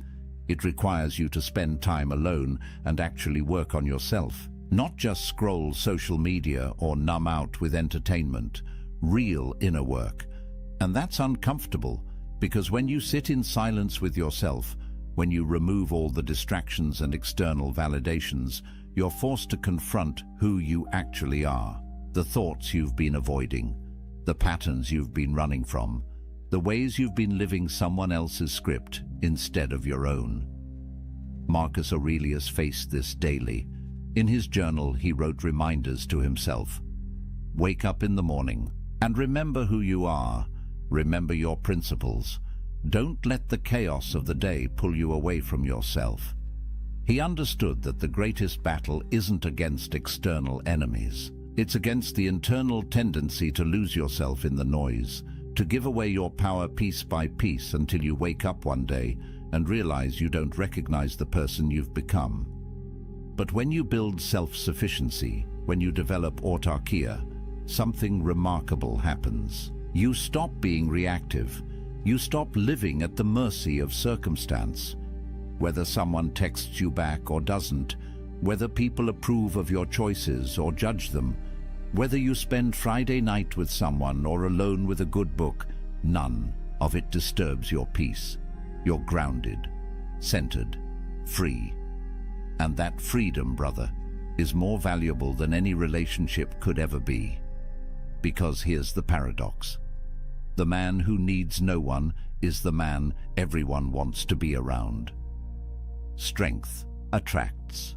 Completeness attracts. When you're not grasping, not needy, not performing for validation, people feel it. They sense that you're different, that you operate from a different place. And the connections you do form, when you're ready, if you choose them, will be deeper and more real than anything you could build from a place of need. So what does this actually give you?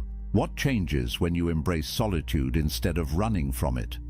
The Stoics believed that external goods come in two categories: things that are genuinely good, like virtue and wisdom and character, and things that are preferred: indifference, wealth, health, relationships. Nice to have, but not essential to your well-being, not determinative of your worth. The moment you internalize this distinction, a weight lifts, because you stop attaching your happiness to things you can't control. Let's get practical. When you're single and you embrace it, you have financial sovereignty. No expensive dates where you're performing, trying to impress someone. No shared expenses where you have to negotiate every purchase. No compromise on how you spend your money. Every dollar you earn is yours to allocate as you see fit. You can invest in yourself, build your skills, travel, save, create, and you don't have to justify these choices to anyone. Modern research shows that single men, particularly those who embrace their status rather than fighting it, report lower financial stress. They have more control over their economic futures. They're not tied to another person's spending habits, debt, or financial crises. And in a world where economic pressure is one of the leading causes of relationship breakdown, that's not a small thing. You eliminate an entire category of stress simply by being financially sovereign. Then there's time sovereignty. Think about the hours you get back when you're not texting constantly, planning dates, negotiating weekend plans, attending social functions for someone else's sake. Time is the only truly non-renewable resource. Once it's gone, it's gone. And most men give away enormous chunks of their time without even realizing it, not because they want to, but because they feel obligated, because they're afraid of what will happen if they don't, because they're trying to keep someone happy, keep the relationship going, prove they're committed. But when you're single, every hour belongs to you.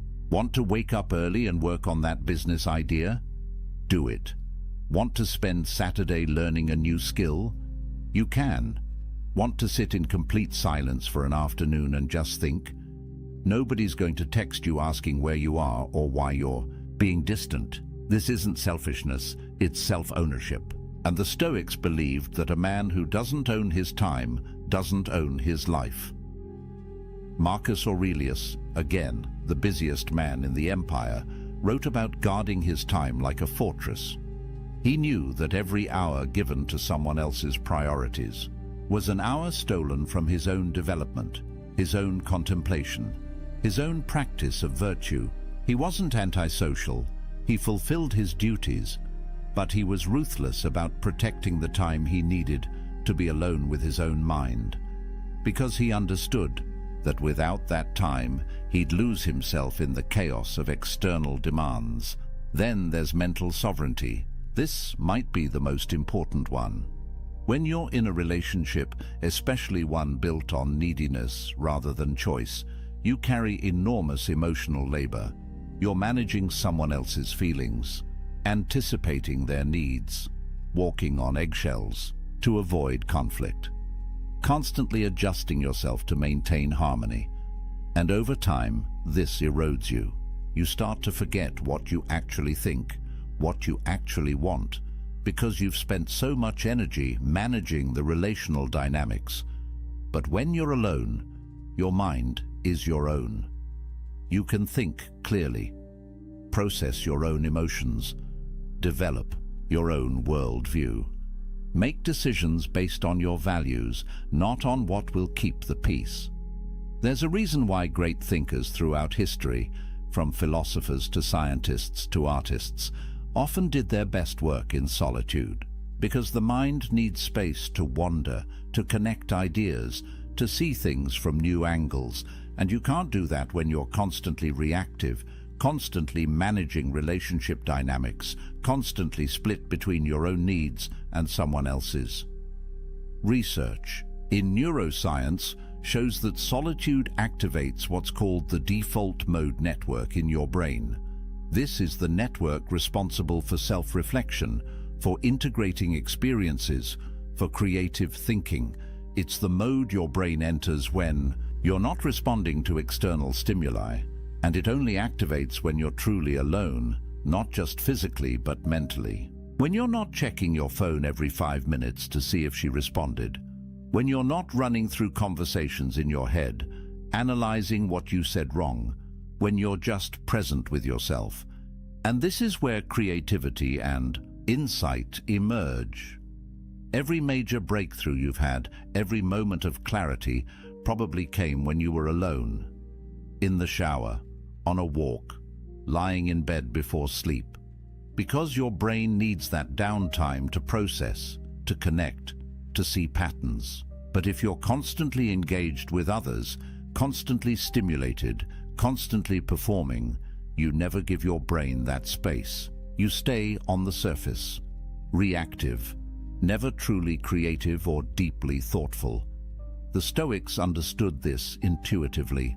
They practiced morning and evening reflection, time alone to examine their day, their choices, their progress toward virtue. Seneca wrote about the importance of setting aside time each day to commune with yourself.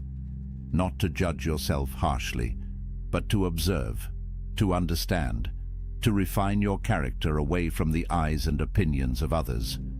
Because real growth happens in private. The person you become in solitude is the person you actually are. Everything else is performance. Then there's creative sovereignty. How many men have buried their dreams because a relationship demanded their time and energy elsewhere? How many businesses never started, books never written, skills never mastered, because there was always someone else's needs taking priority? This isn't about blaming relationships. It's about recognizing that everything has a cost, and the cost of relationship, especially one you're not fully choosing, is often paid in abandoned potential. When you're alone, you can be selfish with your ambition. You can pour yourself into your craft, your mission, your vision for who you want to become. No negotiations, no guilt, no compromise. Just pure focused energy on building the life you actually want. And here's what's interesting. The men who do this, who use their solitude to build something significant, often find that relationships come naturally later, not because they went looking, but because they became someone worth finding, someone who radiates purpose and completeness, and that energy attracts. But there's something even deeper here, something the Stoics saw clearly. When you build your life on your own terms, when you develop skills and pursue excellence and create value, you build self-respect. Real self-respect. Not the fake confidence you try to project to impress people, but the genuine, unshakable knowledge that you're living with integrity, that you're becoming who you're meant to be, that you're not wasting your life trying to meet someone else's expectations. And self-respect, true self-respect, is the foundation of everything else. You can't love yourself if you don't respect yourself. And you can't respect yourself if you're living a life of compromise and neediness. Epictetus taught his students that the only thing truly yours is your character. Everything else can be taken away. Your possessions, your relationships, your reputation, your health. But your character, the quality of your inner life, belongs only to you.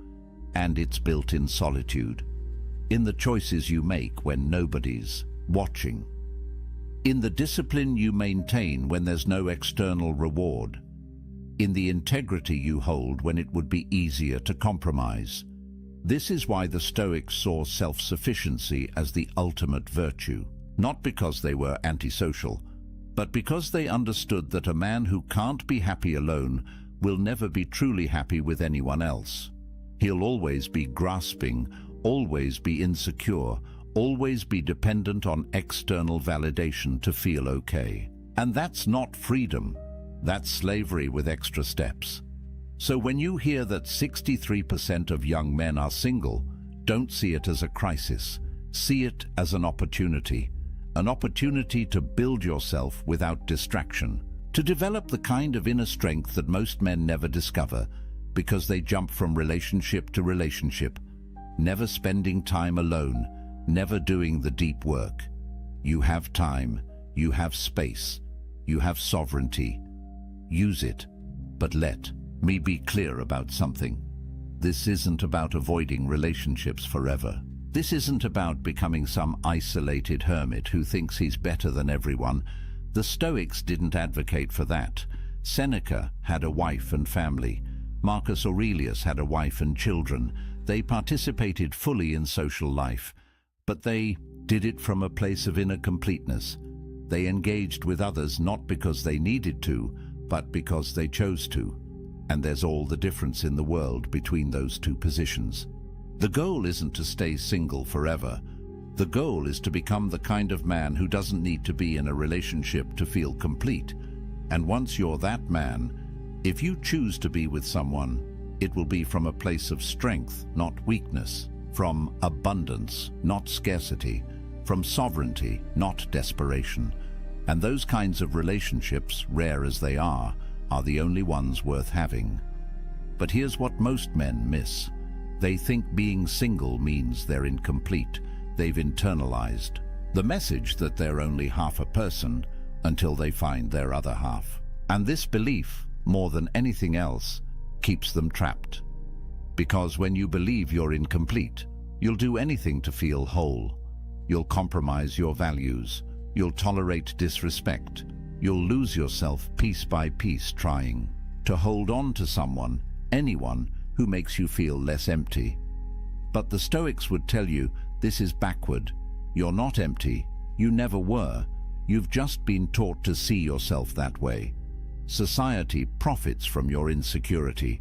The entire dating industry, the relationship advice industry, the self-help industry depends on you believing you're broken and need fixing, that you're incomplete and need completing. But what if none of that is true? What if you're already whole, you've just forgotten how to feel it? Marcus Aurelius wrote about this constantly, the idea that we already possess everything we need. That virtue, the only true good, is already within our capacity. We don't need to acquire it from outside. We need to cultivate it from within.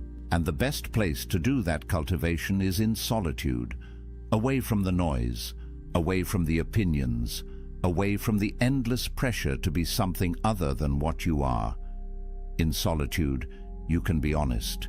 You can strip away the masks you wear for others and look at who you actually are. And that honesty, uncomfortable as it might be at first, is the beginning of real transformation. There's a concept in psychology called self-determination theory. It says that humans have three basic needs: autonomy, the sense that you control your own life; competence, the feeling that you're capable and growing; and relatedness, connection with others. Most people think relatedness is the most important, but research shows that autonomy is actually the foundation. Without it, without the sense that you're living your own life on your own terms, the other needs can't be truly satisfied. You might have relationships, but you'll feel trapped in them. You might be skilled, but you'll never feel like it's enough because you're measuring yourself by external standards. But when you build autonomy, when you develop true self-sufficiency, everything else flows naturally. You pursue competence for its own sake, not to impress anyone. And when you do connect with others, it's genuine, because you're not performing, you're not pretending, you're just being yourself, and you're okay if people accept that or don't. That's the power position, that's freedom. And here's something crucial. The Stoics believed that you had to be careful about who you spent time with. They weren't elitist about it, but they understood that you become like the people you surround yourself with. Spend time with complainers, you become a complainer. Spend time with people who lack integrity, your own integrity erodes. Spend time with people who see relationships as transactions, who manipulate and play games, and you start to see the world that way too. But when you're selective, When you use your solitude to clarify your values and then only engage with people who align with those values, your life transforms. You're no longer tolerating relationships out of loneliness. You're cultivating connections based on mutual respect and shared virtue. And those connections, even if they're fewer, are infinitely more valuable than 100 shallow relationships. Built on convenience or need, Seneca wrote extensively about this. He said that you should associate with people who will improve you and avoid people who will corrupt you. And he added that you should also be someone worth associating with, someone who adds value, someone who embodies the virtues you want to see in the world. That's the work of solitude. Becoming that person, not for anyone else, for yourself, because you want to look in the mirror and respect who you see. And this brings us to perhaps the most important point, the validation trap. Traditional masculinity, at least the toxic version of it, measures a man's worth by his romantic and sexual success. Can he get girls? Is he a player? Is his girlfriend hot? These are the metrics by which many men, consciously or unconsciously, judge themselves and each other. And it's poison, because it makes your self-worth dependent on factors largely outside your control. Physical attractiveness, which is mostly genetic, social status, which is often circumstantial, the approval of others, which is fickle and unpredictable. But the Stoics would say this is insane. Why would you tie your sense of value to things you can't control? Why would you give others that much power over your inner state? Epictetus taught that the only thing you truly control is your will, your capacity to choose your response, your commitment to virtue. That's it. Everything else is fortune, and fortune is unreliable. So when you measure yourself by relationship status, you're basically saying that your worth depends on luck, on being born with certain features, on meeting the right person at the right time, on 1,000 variables you have no control over. And that's a recipe for lifelong insecurity, because even if you do get into a relationship, you'll never feel secure. You'll always wonder if you're good enough. You'll always fear losing what you've tied your identity to. You'll be jealous, controlling, needy, because deep down, you know your worth isn't real. It's contingent on her staying. But when you build your worth on virtue, on character, on the man you're becoming, nobody can take that from you. Relationships come and go, circumstances change, but who you are, the integrity you've built, the self-respect you've earned through right action, that's permanent. That's unshakable. And paradoxically, when you stop seeking validation from relationships, when you develop genuine self-worth, you become more attractive. Because people can sense desperation, they can feel neediness, and it repels them, but they can also sense strength, completeness, self-possession, and that draws them in. The Stoics weren't advocating for pride or arrogance. Marcus Aurelius constantly reminded himself that he was just a human, fallible and temporary. But he also knew that his worth came from his character, not from his circumstances. He could be emperor or exile, and his value as a person wouldn't change. Because value, true value, is internal. It's the quality of your thoughts, your choices, your virtue. And that's entirely within your control to develop. So here's what I want you to hear. If you're single right now, you're not broken, you're not incomplete, you're not less than. You have something precious: time, space, sovereignty. Use it. Build yourself, develop your skills, clarify your values, strengthen your character. Read the books that expand your mind. Pursue the projects that ignite your passion. Train your body, master your emotions. Become so complete in yourself that you don't need anyone else's validation to feel whole. And when you do that, one of two things will happen. Either you'll discover that you actually prefer solitude, that you've built a life so rich and meaningful on your own that adding a relationship would be a downgrade. And that's fine. That's a valid choice. The Stoics would respect it. Or you'll eventually meet someone and choose to build something with them. But it will be from a place of strength, from wholeness, from sovereignty. And that relationship, if it happens, will be powerful because it's not built on need. It's built on choice, on two complete people deciding to walk together, not because they have to, but because they want to. But either way, you win, because you'll have done the work. You'll have built the inner fortress. You'll have developed self-sufficiency. And nobody can take that from you. Not rejection, not loneliness, not societal pressure. You'll be free. And freedom, brother, is everything. Marcus Aurelius wrote late in his life, "Very little is needed to make a happy life. It is all within yourself, in your way of thinking." Read that again. Very little is needed. It's all within yourself, not in finding the right person, not in changing your circumstances, not in achieving some external milestone. Within yourself, in your way of thinking, in your capacity to find peace regardless of what's happening around you. That's the promise of Stoicism. That's the gift of solitude. Complete independence from external validation. Total sovereignty over your inner state. The ability to be happy, genuinely happy, in any circumstance, alone or with someone, wealthy or poor, praised or criticized. None of it touches you, because you're grounded in something deeper than circumstance. You're grounded in virtue, in character, in the kind of strength that can only be built in the forge of solitude. So use this time.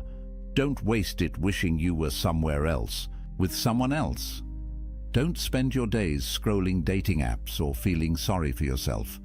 The Stoics would tell you that's a form of suicide, killing time, killing potential, killing the opportunity to become something greater. Instead, wake up every morning and ask yourself, what kind of man do I want to be? And then become that man, not for anyone else, for yourself, because you respect yourself enough to live with integrity. Build your morning routine, train your body, develop your skills, read philosophy, journal your thoughts, sit in silence and just breathe. Let yourself feel what you feel without judgment. Work on your projects, create value, help others when you can. But always come back to yourself. Always protect that inner space where nobody else has access. That's your sanctuary, your fortress, your source of power. And here's something powerful. Every time you choose solitude over connection born of desperation, you strengthen yourself. Every time you decline to compromise your values just to keep someone around, you build self-respect. Every time you sit with discomfort instead of numbing it with distraction or validation seeking, you develop emotional resilience. These choices compound. They build on each other, and over time, you become a different kind of man. The kind who doesn't need external validation. The kind who trusts himself. The kind who's free. The Stoics had a practice they called negative visualization. They'd imagine losing everything they had: their wealth, their position, their relationships, their health. Not to be morbid, but to remind themselves that these things are temporary, that they're not truly theirs, that the only thing that can't be taken is their capacity to respond with virtue. And by imagining loss, they appreciated what they had without clinging to it. They held things lightly, including relationships. Try this practice. Imagine you never end up in another relationship. You're single for the rest of your life. How would you live? What would you pursue? What would bring you meaning and joy? Really sit with that question, because the answer reveals what actually matters to you beyond validation and approval. And when you know what actually matters, when you build a life around those things, you become unshakable. Relationships become bonus, not necessity. Connection becomes choice, not desperation. And here's the paradox again. The man who could be completely happy alone is the man most worthy of companionship, because he's not using another person to fill his emptiness. He's whole already. He's inviting someone to share in his fullness. That's attractive. That's magnetic. That's what genuine partnership looks like. Not two halves making a whole, but two wholes choosing to walk together, each maintaining their own sovereignty, each respecting the other's independence, each complete whether together or apart. Seneca wrote, "The wise man is self-content. He is so in the sense that he is able to do without friends, not that he desires to do without them." That's the balance. You develop the ability to be happy alone. You build self-sufficiency, but you remain open to genuine connection when it appears. You don't avoid relationships, you just don't need them. And that makes all the difference. So where does this leave you? Right here, right now, with a choice. You can keep buying into the narrative that you're incomplete without someone, that your value depends on relationship status. That being single is something to escape as quickly as possible. And if you choose that path, you'll spend your life chasing, compromising, losing yourself piece by piece in the pursuit of external validation. Or you can embrace what the Stoics knew 2,000 years ago, that true power comes from within, that self-sufficiency is the highest virtue, that a man complete in solitude is free in every circumstance. And if you choose that path, if you do the work, you'll build something that nobody can take from you, an inner fortress, a sovereignty that transcends circumstance, a peace that doesn't depend on anyone else's approval or presence. Marcus Aurelius ruled an empire. He had wealth, power, family, everything society says should make you happy. Yet he spent his evenings writing in his journal, reminding himself of what actually mattered: virtue, character, inner peace. He knew that everything else was temporary, that the only lasting value was the kind of person he was becoming, and he did that work in solitude, away from the crowds, away from the demands, in the quiet space of his own mind. You don't need an empire to do this. You don't need perfect circumstances. You just need to make the choice, to use your solitude as a gift, not a curse, to see being single not as a deficit, but as an opportunity, to build yourself so completely that you don't need validation from anyone. And when you do that, you become dangerous, not to others, but to the systems that profit from your insecurity. You become a man who can't be controlled, can't be manipulated, can't be sold something he doesn't need. You become free. And freedom is what the Stoics were teaching all along. Not freedom from circumstances, those will always change, but freedom within circumstances. The ability to maintain your peace, your integrity, your sense of self, regardless of what's happening around you, alone or with someone, successful or struggling, praised or criticized. None of it touches your core, because you've built something unshakable inside. And that, brother, is power. Real power. The kind that transforms not just your life, but the lives of everyone you touch. Because strength is contagious. Completeness inspires. Freedom spreads. So let me leave you with this. A man who needs no one is free to choose everyone. A man who needs someone is slave to his need. Which man do you want to be? The choice is yours. It's always been yours. And it starts right now, in this moment, with this decision, to stop seeking yourself in others and start building yourself in solitude, to stop measuring your worth by external validation and start grounding it in internal virtue, to stop running from being alone and start embracing it as the ultimate gift, the space where you become who you're meant to be. The Stoics are waiting for you, Marcus Aurelius, Epictetus, Seneca. They walked this path. They proved it works. They left you a blueprint. All you have to do is follow it. Build your inner fortress. Cultivate self-sufficiency. Embrace solitude not as a punishment, but as a privilege. And watch what happens. Watch how your life transforms when you stop living for others and start living for yourself. Not in a selfish way, but in the way that honors your potential, your values, your unique path. That's what the Stoics called living according to nature, being fully yourself. And there's nothing more powerful than that. So if you found value in this, if these ideas resonate with something deep inside you, if you feel that pull toward building a different kind of life, do me a favor. Hit that like button. It tells me this message matters. It helps this reach other men who need to hear it. Subscribe to the channel because we're building something here. A community of men who refuse to live by society's script, who are doing the work, who understand that real strength comes from within. Drop a comment and tell me, what's one thing you're going to do this week to build your inner empire? One practice, one choice, one step towards self-sufficiency. And remember, this isn't the end, it's the beginning.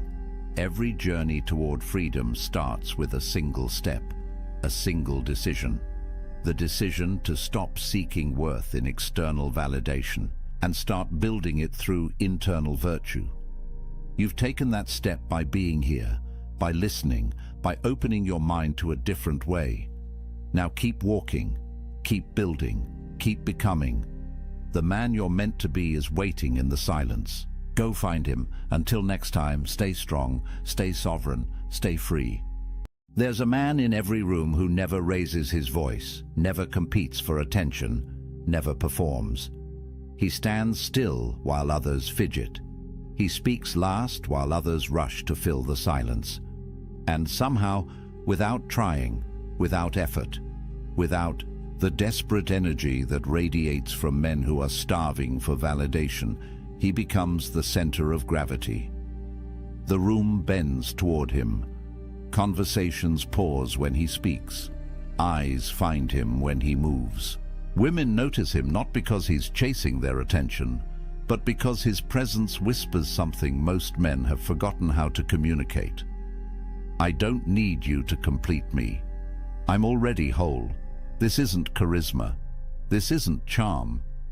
This is something deeper, something the ancient Stoics understood 23 centuries ago, and something modern men have traded for Instagram likes and desperate text messages at 2 in the morning. The truth is brutal and liberating in equal measure. The moment you stop trying to be attractive, you become it. The second you release your grip on outcomes, they fall into your hands. When you embrace the discipline of silence, stillness, and self-mastery, you don't just change how others see you. You transform who you actually are. And that transformation, brother, that's what makes you unforgettable. Most men are taught the opposite.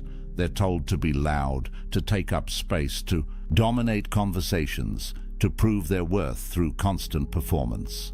They talk about their achievements, their plans, their opinions. They fill every silence with noise because silence feels like failure. They check their phones every 30 seconds because stillness feels like invisibility. They bend their boundaries, reshape their schedules, and abandon their purpose the moment a beautiful woman shows interest because they've been taught that her attention is the prize. But here's what those men never learn.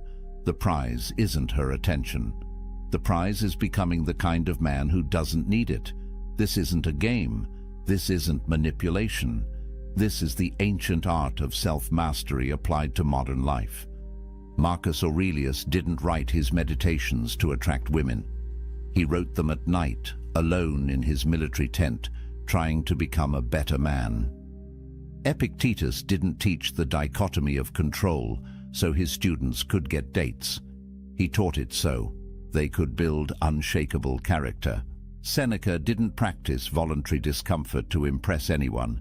He did it to forge resilience. But here's the fascinating part. These men, these ancient philosophers who focused entirely on internal excellence, they possessed a magnetic quality that transcended their era. Not because they were trying to be attractive, but because they had become something rare, men who had mastered themselves. Let me show you how this works in practice. Let me walk you through 9 habits, 9 disciplines, 9 ways of being that separate men who chase from men who attract. These aren't tricks you perform, they're transformations you embody.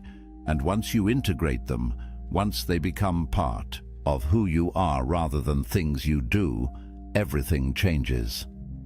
The first habit might surprise you because it goes against everything modern dating culture preaches. It's the discipline of strategic silence.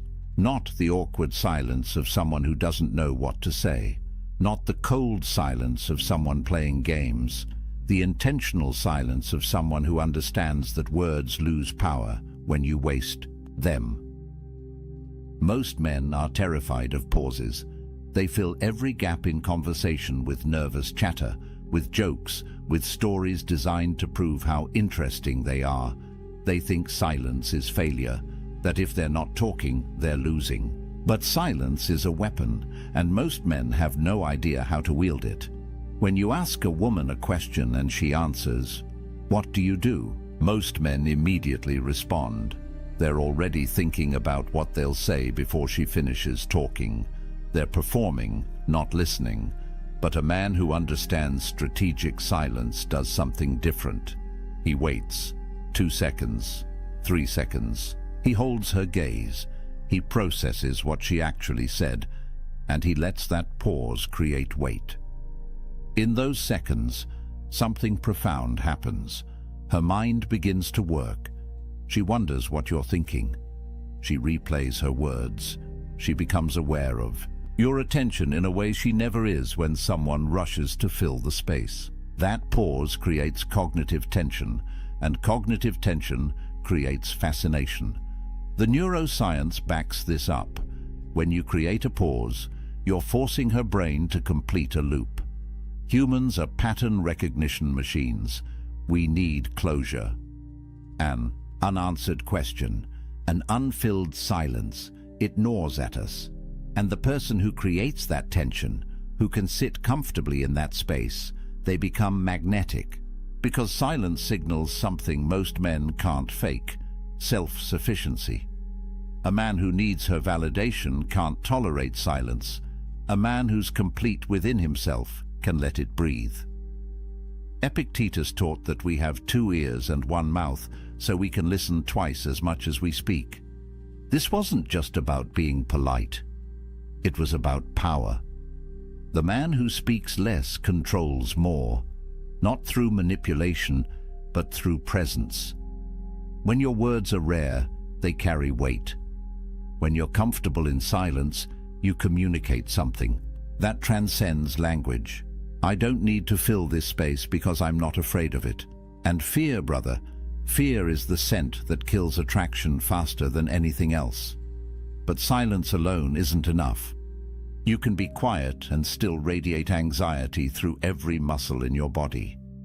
This brings us to the second discipline, the one that most men violate every single day without realizing it. Physical stillness. Watch men in any social situation. They're constantly moving, shifting their weight, adjusting their clothes, checking their phones, playing with their hair, fidgeting with their drinks. Their bodies are screaming a message their mouths never say. I'm nervous, I'm uncomfortable, I need something to do with this energy because I can't just be here. Now picture the opposite, a man standing with his weight evenly distributed, his hands at his sides or clasped in front of him, but not moving. His head still, his breathing deep and even. He's not rigid, not tense. He's relaxed, but contained. When he moves, it's deliberate. When he reaches for his drink, it's a complete action. One movement, no adjustments, no fidgets, no nervous energy leaking through his fingers. That man commands attention without saying a word. The psychology here is profound. We have mirror neurons in our brains. When we observe someone, our nervous system begins to sync with theirs. If you're anxious, she feels anxious. If you're fidgety, she feels unsettled. If you're calm, centered, still, she begins to feel that too. Your physical state becomes her emotional state. This is why women talk about feeling safe around certain men. It's not just about physical protection. It's about nervous system regulation. She can relax because you're relaxed. She can be still because you're still. Marcus Aurelius wrote that you have power over your mind, not outside events. Physical stillness is the practice of that principle. You're not reactive. You're not controlled by impulses. You don't need to move just because there's empty space. You don't need to check your phone just because 5 minutes have passed. You're present, grounded, here. And that presence, that groundedness, it's magnetic in a world where everyone is scattered. This is where most men start to understand that attraction isn't about doing more. It's about being more intentional with everything you do, which leads us directly into the third discipline, one that modern social media has nearly destroyed: the practice of strategic mystery. In an age where people broadcast their entire lives, where every thought becomes a tweet and every meal becomes a photo, where vulnerability has been weaponized into a performance, the man who guards his inner world becomes fascinating by default. Mystery isn't about being secretive for the sake of games. It's about understanding that not everything needs to be shared. Not every thought needs to be vocalized. Not every experience needs to be explained. When you meet someone new and they ask about your life, most men unload their entire story in the first conversation. Where they're from, what they do, their past relationships, their future plans, their insecurities, their dreams. They think vulnerability creates connection. And it can, but only when it's earned. When you share everything immediately, you're not being authentic. You're seeking validation through disclosure. A man who practices strategic mystery answers questions, but he leaves room for imagination. She asks what you do. You tell her, but you don't give her your resume. She asks about your past. You acknowledge it without turning the conversation into therapy. She asks about your plans. You share enough to intrigue without revealing the full map. This isn't deception. This is discretion. It's understanding that the human mind is drawn to what it doesn't fully understand and repelled by what's been completely explained. There's a psychological principle called the Zeigarnik effect. It describes how our brains remember incomplete tasks better than completed ones. An open loop stays active in our minds. We keep thinking about it, turning it over, trying to close it. When you practice strategic mystery, you create open loops. She knows some things about you, but not everything. Her mind keeps working even when you're not there. She wonders, she imagines, she becomes curious. And curiosity, properly cultivated, is a more powerful force than any pickup line ever invented. The Stoics understood this intuitively. Marcus Aurelius kept his meditations private. They were never meant to be published. Epictetus taught his students but didn't seek fame. Seneca was a public figure but guarded his inner life fiercely. They knew that dignity requires discretion, that power is diminished when everything is exposed. Your thoughts, your struggles, your journey, these are sacred. Share them selectively with people who've earned access. Everyone else gets the version of you that's polite, present, but protected. But mystery without boundaries is just smoke. This is where the fourth discipline becomes critical: the practice of maintaining unwavering boundaries. This is where most men fail spectacularly. They meet a woman they're attracted to, and suddenly every boundary they claim to have dissolves. She texts at midnight. They respond immediately, abandoning their sleep schedule. She cancels plans last minute. They immediately offer alternatives. communicating that their time has no value. She disrespects them subtly. They laugh it off, afraid that standing up for themselves will cost them her attention. Here's the truth that will set you free. Boundaries aren't walls. They're not rejection. They're standards. They're the lines that define who you are and what you accept. When you hold boundaries, you're not being difficult. You're being self-respecting. And self-respect, properly embodied, is the foundation of every form of attraction that actually lasts. The ancient Stoics were obsessed with this principle. Epictetus built his entire philosophy around the dichotomy of control, understanding what's yours to protect and what isn't. Your time is yours. Your energy is yours. Your peace is yours. These things are within your control, and protecting them isn't selfish. It's essential. When you maintain boundaries, something shifts in how others perceive you. The scarcity principle kicks in. What's easily obtained is undervalued. What requires effort to access is treasured. When your time isn't available at any moment, it becomes valuable. When your attention isn't given freely to anyone who demands it, it becomes a gift. This isn't manipulation. This is natural human psychology. We respect what respects itself. Practically, this looks like simple but powerful actions. She texts you at midnight. You're asleep. You respond when you wake up naturally, not when your phone buzzes.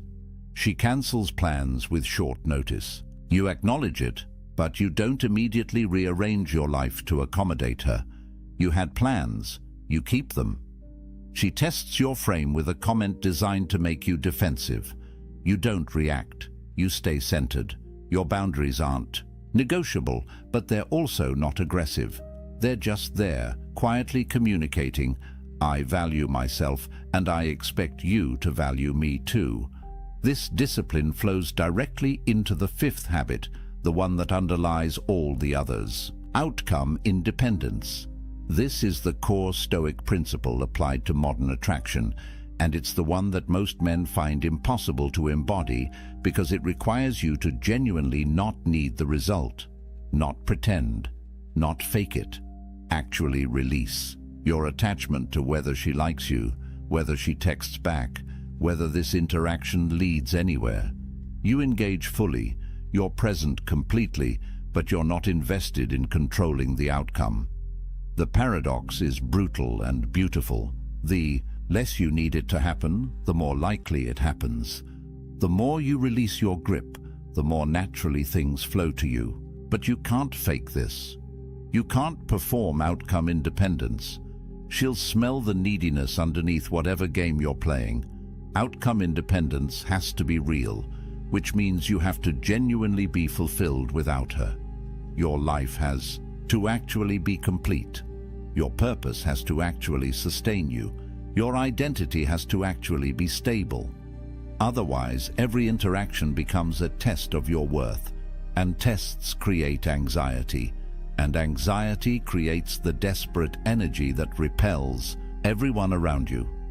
Marcus Aurelius spent his life practicing detachment from outcomes. He wrote about accepting what happens with equanimity, about understanding that you control your actions, but not their results. This wasn't pessimism, it was freedom. When you stop trying to control outcomes, you stop being paralyzed by fear of failure. You act clearly, you speak honestly, you engage fully because you're not burdened by the weight of needing it to work out a specific way. Here's how this looks in practice. Before you talk to her, you remind yourself, I'm complete either way. During the conversation, you notice if you're performing for approval or genuinely connecting. After the interaction, you don't refresh your phone every 30 seconds waiting for her response. You go back to your life, your mission, your purpose, because those things matter whether she texts back or not. This isn't apathy. You still care. You still prefer positive outcomes, but you're not defined by them. and that freedom transforms how you show up. Which brings us to the sixth discipline, the one that separates you from 99% of modern men who have forgotten how to do this. Radical presence. Being fully, completely, undividedly here. No phone, no distractions, no mental rehearsal of what you'll say next. Just attention, pure and concentrated, on this moment and this person. In a world where everyone is perpetually elsewhere, mentally scrolling through their feeds even while sitting across from you, the person who can actually be present becomes intoxicating. The Stoics called this memento mori, remember you will die, not as morbid obsession, but as radical wake-up call. This moment is all you have. This conversation is happening now and will never happen again. Marcus Aurelius wrote that the whole of time present is just a pinpoint in eternity. This second, right now, is your entire life. Everything else is memory or imagination. When you truly grasp this, presence becomes natural. You stop living in your head and drop into reality. What does this look like practically? Your phone is not just face down on the table, it's away, completely. When she speaks, your body turns toward her. Your eyes hold hers, not darting around. The room. You notice not just her words, but her energy, her emotions, the small shifts in her voice that reveal what she means beneath what she's saying. You respond to her actual communication, not the surface level. This level of attention is so rare that when someone receives it, they feel seen in a way that's almost shocking. The psychological power here is profound. When you're fully present, you create what researchers call interactional synchrony. Your nervous systems begin to harmonize. Time seems to slow down. The conversation flows. She feels safe enough to reveal her real self, not the performed version she shows most people. And when someone feels that level of safety and being seen, they don't forget you. They can't. Because you gave them something almost no one else offers anymore, your complete, undivided presence. But presence without stability collapses under pressure. This is where the seventh discipline becomes essential. Emotional stability, not emotional suppression, not pretending you don't feel things. The capacity to feel deeply while responding wisely. Most men fail this test spectacularly. She gets upset, they panic. She withdraws, they chase. She creates drama, they match her energy. They're emotionally reactive, which means they're controlled by external circumstances.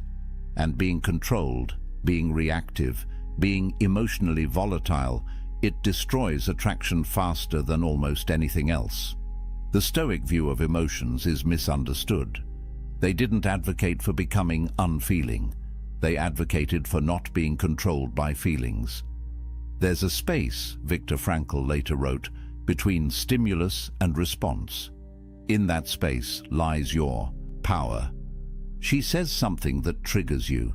There's a moment before you respond. In that moment, you can choose. React impulsively or respond with intention.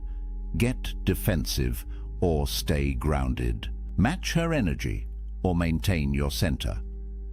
Women test emotional stability constantly, not because they're cruel, but because biology programs them to assess whether you'll be stable under pressure. In evolutionary terms, your emotional stability determines whether you can protect and provide when circumstances get difficult. If you collapse when she's upset, she can't trust you when real problems arise. If you panic when she pulls away, you're not a secure base. If you get defensive, when she challenges you, you're weak underneath the performance. This is practical, tangible, learnable. She's upset about something at work. You don't try to fix it. You don't make it about you. You hold space. You listen. You stay calm. She tests you with emotional withdrawal. You don't panic. You don't chase. You give her space, remaining centered. in yourself. Conflict arises in conversation. You don't escalate. You don't match her intensity. You speak calmly. You acknowledge her perspective. You hold your boundary without aggression. This is emotional mastery, not control over her emotions, but complete authority over your own. But emotional stability without growth becomes stagnation. This is where the eighth discipline comes in, the one that makes everything else sustainable long-term. Relentless self-improvement.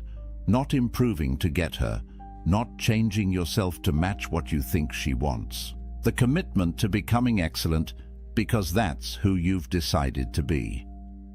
Marcus Aurelius wrote, "Be tolerant with others and strict with yourself. This is the standard. High expectations for your own character, compassion for others' imperfections."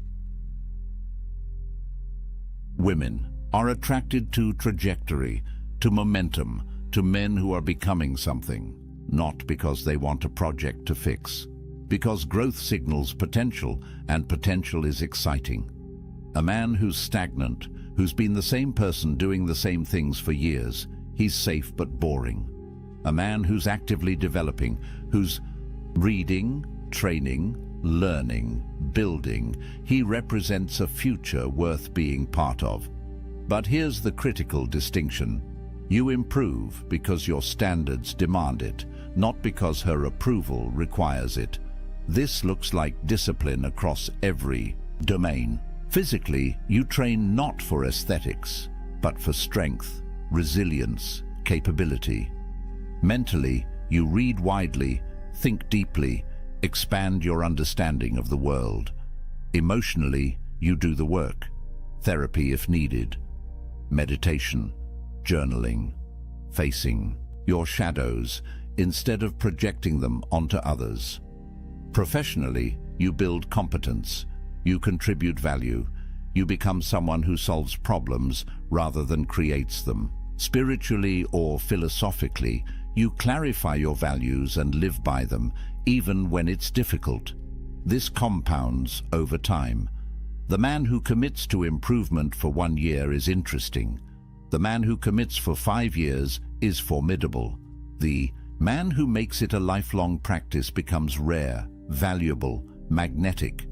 Not because he's perfect, but because he's dedicated to excellence. And that dedication, that standard, it's visible in everything he does. She feels it. Everyone feels it.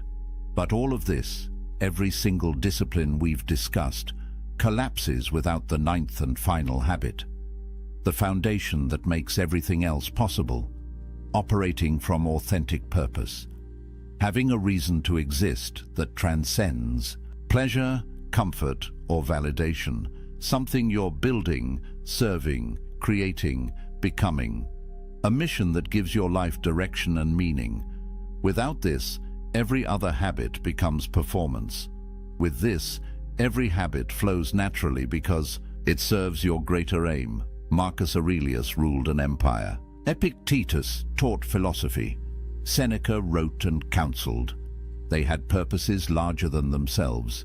Their lives meant something beyond personal satisfaction.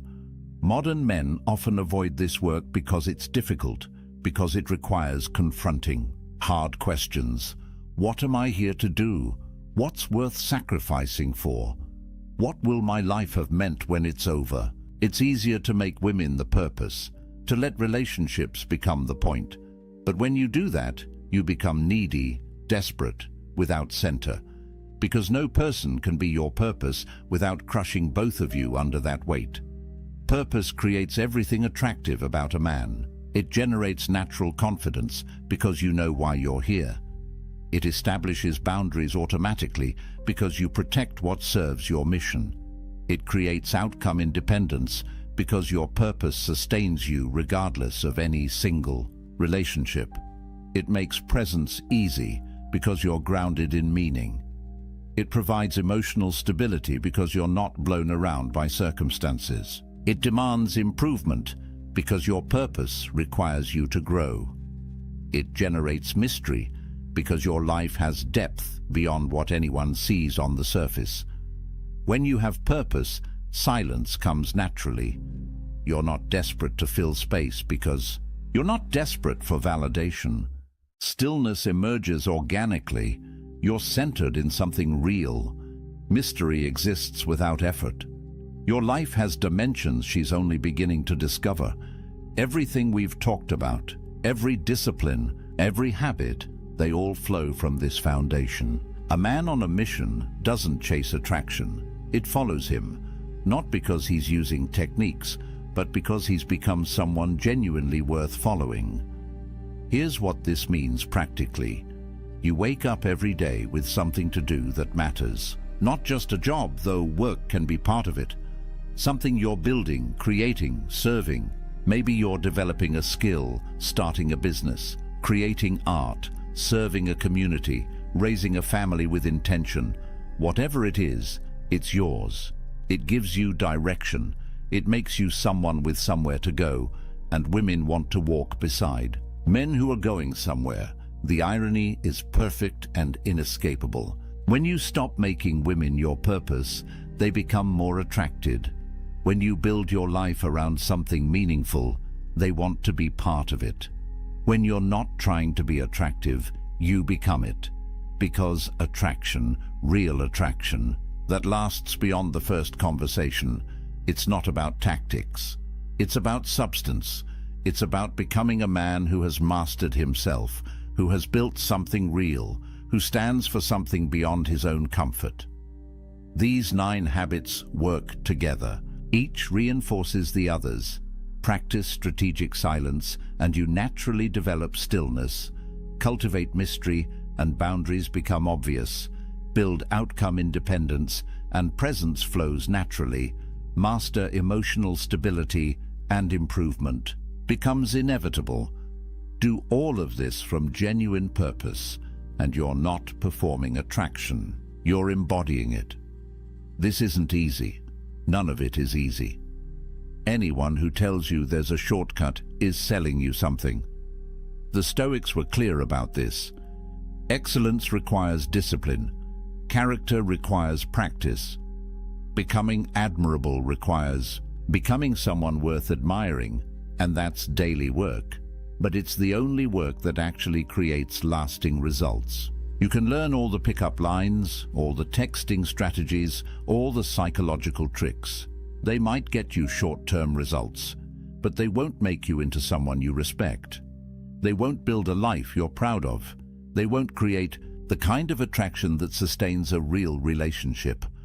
What I'm describing is different. It's becoming the kind of man who doesn't need these videos, these strategies, these techniques. The kind of man who attracts naturally because he's built himself into something genuinely attractive.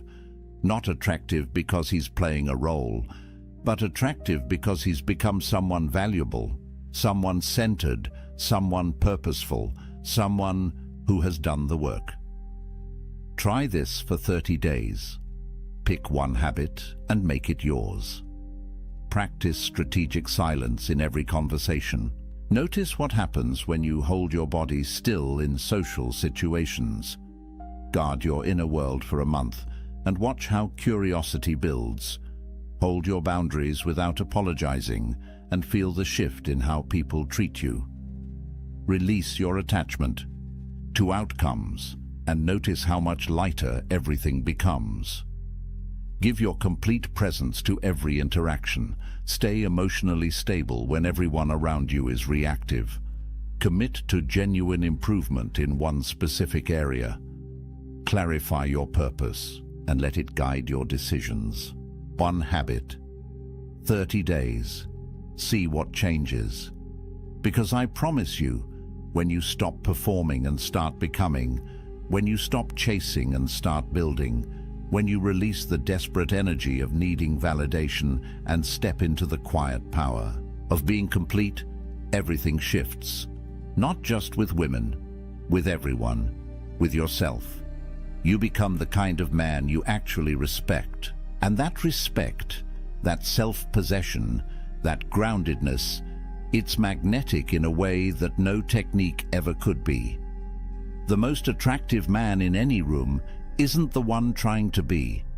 He's the one who's forgotten to care because he's too busy being excellent, too focused on his purpose, too grounded in his values to waste energy on performance.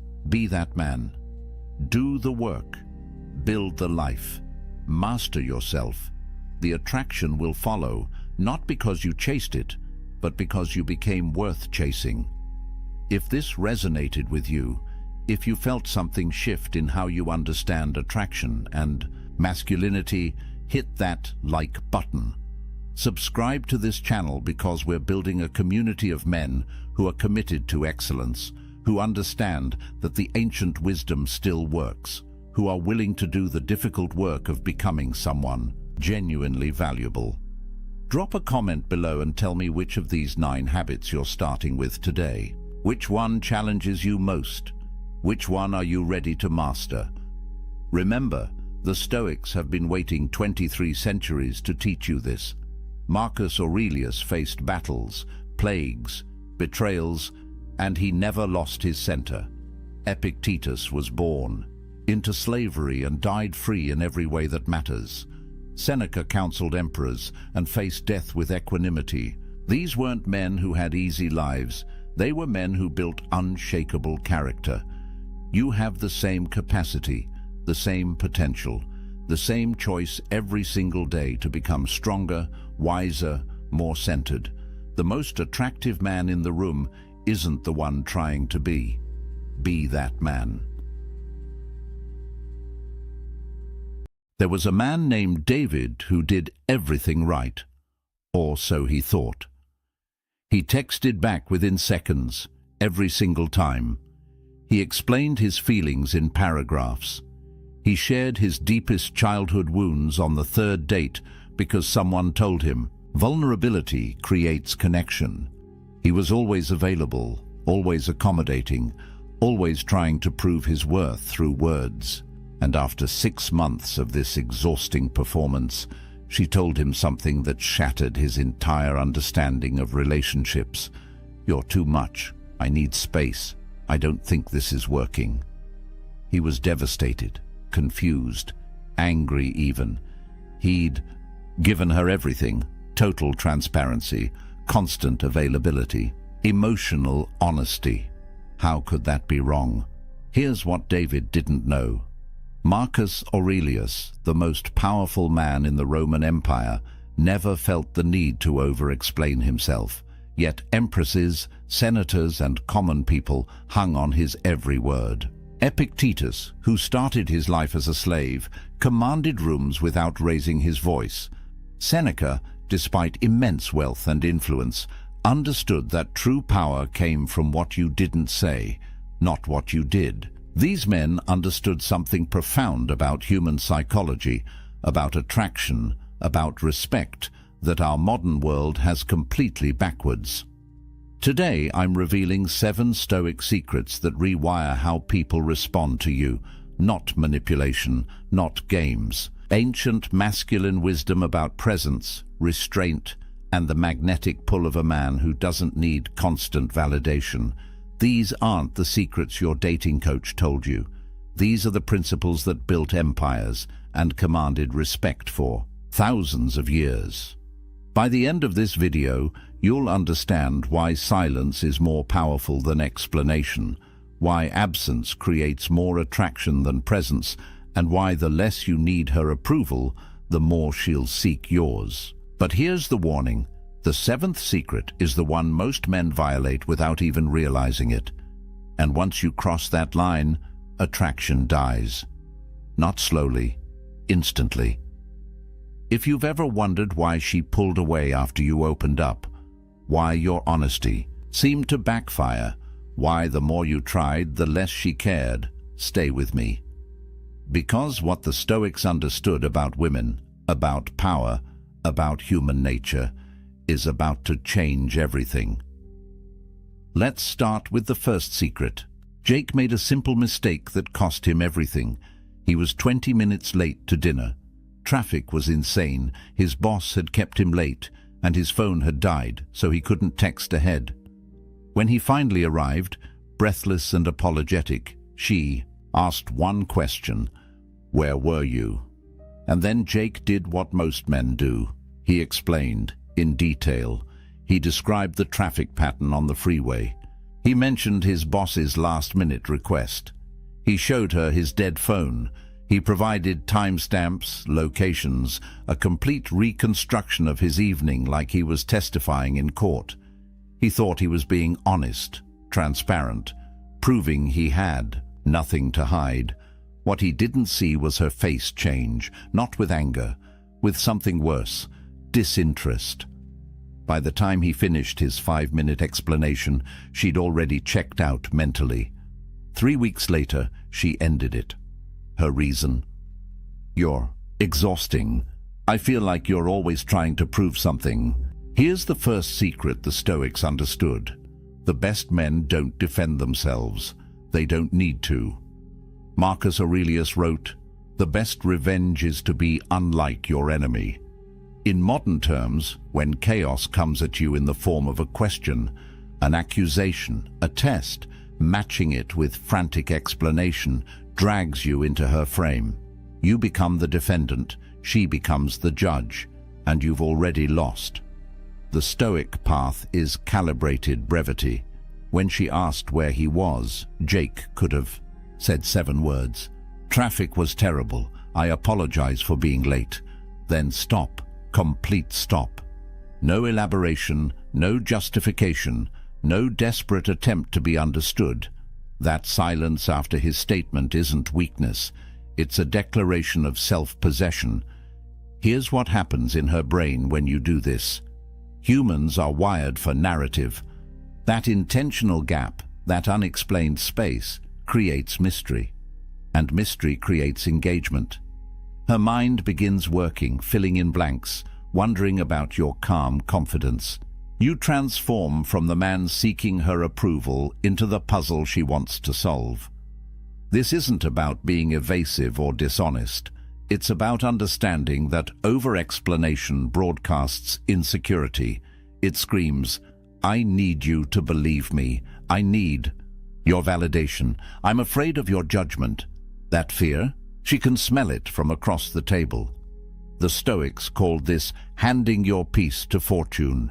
You're surrendering your internal calm to the opinion of another person. Epictetus taught that we should control what's within our power and accept what isn't. Your conscience is within your power. You know you didn't do anything wrong. Her interpretation, that's outside your control. The moment you start performing for her approval, you've given away your power. Strong men answer with precision, and then stop. They don't fill silence with nervous chatter. They don't justify, defend, or plead their case. They state the truth calmly and let it stand on its own merit. That restraint, that refusal to seek validation, is what separates men who command respect from men who beg for it. Think about the people in your life who truly command your attention. Do they explain themselves constantly? Do they justify every decision? Or do they speak with such quiet conviction that you simply believe them? That's the energy of the unexplained. It's not arrogance, it's self-contained strength. Jake lost. Her, because he didn't understand this principle. He thought honesty meant total transparency, complete explanation, a detailed account of every movement. What he didn't realize is that attraction isn't built on information. It's built on presence. And you cannot be present when you're drowning someone in explanations. So here's your first Stoic practice. Cut your explanations by half. When someone asks you a question, answer it in 1 sentence, then stop. Feel the discomfort of that silence. Resist the urge to fill it with more words, more justification, more proof. That discomfort you're feeling, that's your ego dying. Let it die. What emerges on the other side is something far more powerful. But if over-explaining pushes women away, what Jake did on their 3rd date was even worse.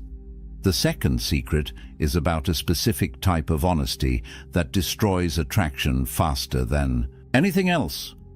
And most men think they're being vulnerable when they do it. It was a simple comment. almost throw away. They were at a party, talking with friends, when Sarah mentioned another guy. "Oh, Jake from work. Yeah, he's hilarious. We went to lunch yesterday." Nothing scandalous, nothing inappropriate, just a casual mention. And Brian's world tilted. His chest tightened. Within seconds he was asking questions. "Who's Jake? Why didn't you mention lunch? Is he someone I should be worried about?" His voice had that edge, that defensive, slightly accusatory tone that he tried to mask as casual curiosity. Sarah looked at him, and something in her eyes changed.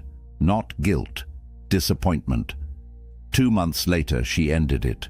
Her reason: "You're insecure. I can't constantly reassure you that I'm not interested in other men." Brian didn't understand what happened. He thought he was protecting the relationship, setting boundaries, communicating his feelings. What he actually did was fail a test he didn't even know he was taking. Here's the third secret the Stoics understood. When a woman tests you, defending yourself is losing. These tests aren't conscious. She's not sitting there plotting ways to mess with your head, but her psychology, shaped by thousands of years of evolution, is constantly scanning for one thing: can this man handle pressure without cracking? Epictetus taught about the dichotomy of control. Some things are within your power, some things aren't. Her mentioning another man? That's outside your control. Your reaction to it? That's entirely within your control. And your reaction tells her everything she needs to know about your frame, your confidence, your emotional stability. When Brian immediately jumped to defense mode, asking questions, seeking reassurance, he broadcast loud and clear, "I'm threatened. I'm insecure. My sense of self is so fragile that a casual mention of another man's name sends me into interrogation mode." That's not masculine energy. That's fear. The Stoic response to that comment? Absolute calm. Maybe a slight smile. Maybe, "That's cool. He sounds like a good guy." And then continue the conversation like nothing significant happened. Because to a secure man, nothing significant did happen. His woman having male co-workers isn't a threat. His worth isn't dependent on her never acknowledging another man's existence. Here's what tests actually measure. They measure whether your emotional state is tied to her behavior or grounded in yourself. When you defend, you're essentially saying, "My peace of mind depends on you acting a certain way." When you remain unmoved, you're declaring, "I am my own source of strength." Marcus Aurelius ruled an empire filled with political enemies, backstabbers, and people constantly testing his authority. His response: he focused on what was within his control, his own virtue, his own actions, his own character.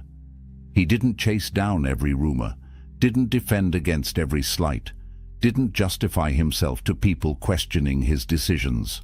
That unshakable frame is what made him a legend. Think about the subtext of Brian's defensive questions. He's essentially asking Sarah to manage his emotions for him, to reassure him, to prove her loyalty on demand. That's exhausting, a high value. Woman doesn't want to be someone's emotional caretaker. She wants a partner who can handle uncertainty without falling apart. The paradox here is brutal but true. The more you need reassurance, the less reassuring her words become. Because you've already shown that you don't trust her, don't trust yourself, and can't handle the discomfort of not having total control and certainty. So what does the Stoic man do when tested? He notices the test. He recognizes it for what it is, a subconscious probe into his emotional stability, and he responds with calm indifference. Not cold, not distant, just unaffected. He trusts himself enough that external circumstances don't shake his internal foundation. Here's the practice. Next time something triggers that defensive impulse, that need to question, to clarify, to seek reassurance, pause. Take a breath. Ask yourself, is my peace of mind really threatened by this? Or is my ego just uncomfortable? Let the ego be uncomfortable. Respond from your center, not from your fear. But here's where it gets even more counterintuitive. The fourth secret isn't just about how you respond to tests. It's about your entire orientation to the relationship, and it's the secret that separates men who attract from men who chase. Daniel had been seeing Emma for 3 months. Things were good, really good. But lately he'd noticed a shift. Her texts were shorter, plans were harder to make. The anxiety started creeping in. So Daniel did what seemed logical. He tried harder. More compliments, more texts checking in, more elaborate date plans, more words of affirmation. He was fighting to keep something he could feel slipping away, and the harder he fought, the faster she pulled back.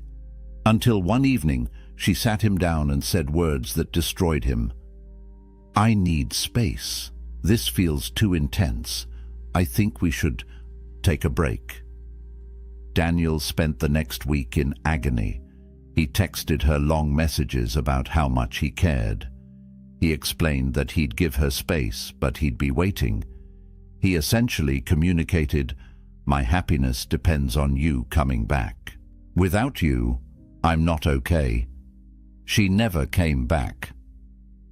Here's the fourth secret, and it's the most counterintuitive one yet. The moment you need the relationship to work out, you've already lost it. The Stoics practiced something called premeditatio malorum, the premeditation of evils. They would imagine the worst possible outcome, sit with it, accept it, and then act from a place of freedom rather than fear. If you can truly accept the possibility that she might walk away, that the relationship might end, that you might be alone, then you stop performing. You stop contorting yourself into shapes you don't naturally inhabit. You stop trying to talk her into staying. And paradoxically, that's when you become most attractive. Neediness is the universal repellent. It doesn't matter how good-looking you are, how successful, how intelligent. The moment she senses that your emotional stability depends on her staying, attraction dies. Because neediness signals one thing: you don't believe you're enough on your own. Think about what Daniel actually communicated with his behavior. Every extra text, every elaborate date plan, every reassurance he offered was saying, "Please don't leave me. I need you to validate my worth. I'm not complete without you." That's not partnership, that's dependency. And no woman wants to be someone's entire source of happiness. Marcus Aurelius lost children, friends, allies. He faced constant political threats and personal betrayals. Yet he maintained his equanimity because he understood something fundamental. External circumstances are temporary and outside his control. His happiness came from within, from living according to his principles, from his character, not from whether people stayed or left. Here's the brutal practice. Imagine her leaving, right now. Picture your phone staying silent. Picture her with someone else. Picture yourself alone. Don't just think about it intellectually. Feel it.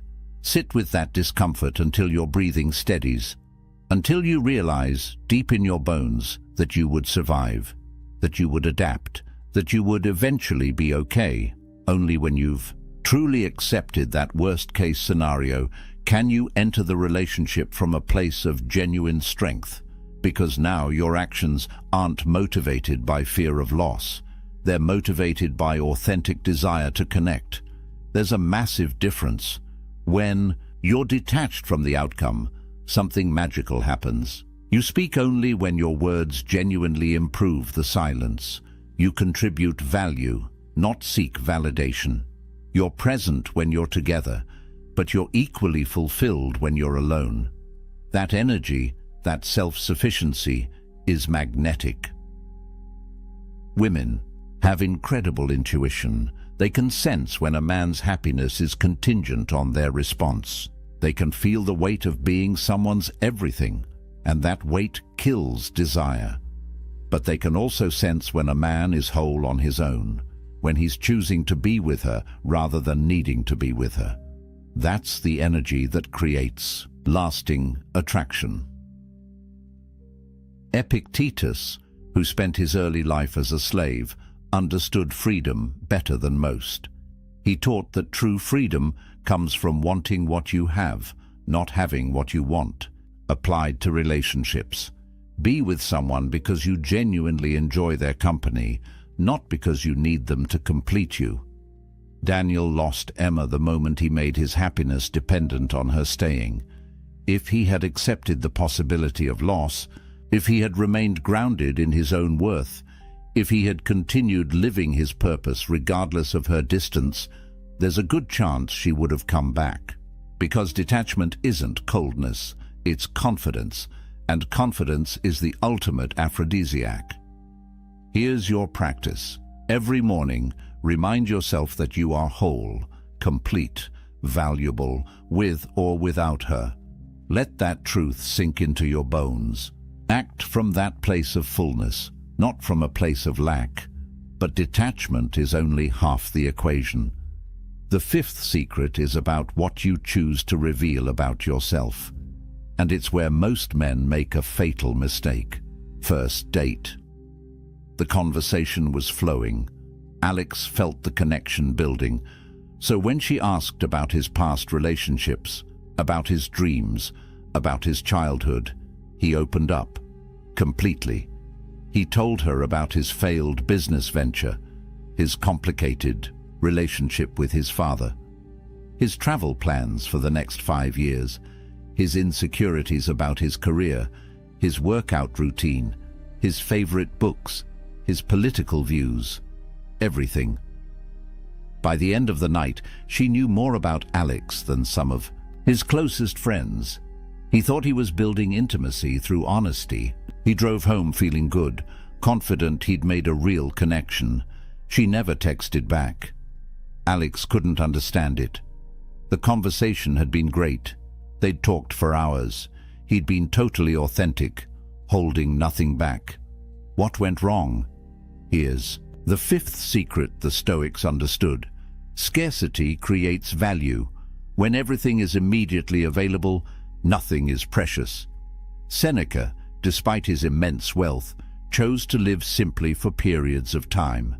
He did this to remind himself that luxury was optional, that true value came from restraint and self-mastery.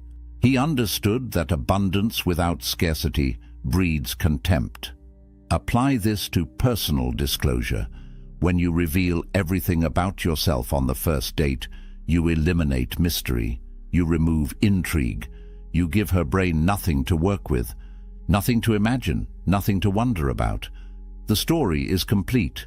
There are no chapters left to discover, and humans are wired for narrative.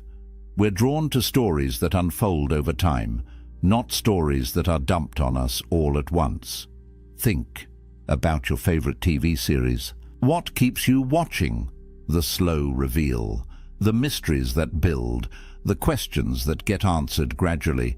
Imagine if the first episode gave you every plot point, every character backstory, every twist and turn. You'd stop watching. There's nothing left to discover. That's what Alex did. He gave her the entire season in one episode, and her brain, designed to seek novelty and invest in gradual discovery, simply lost interest. There was no reason to come back. She already knew everything.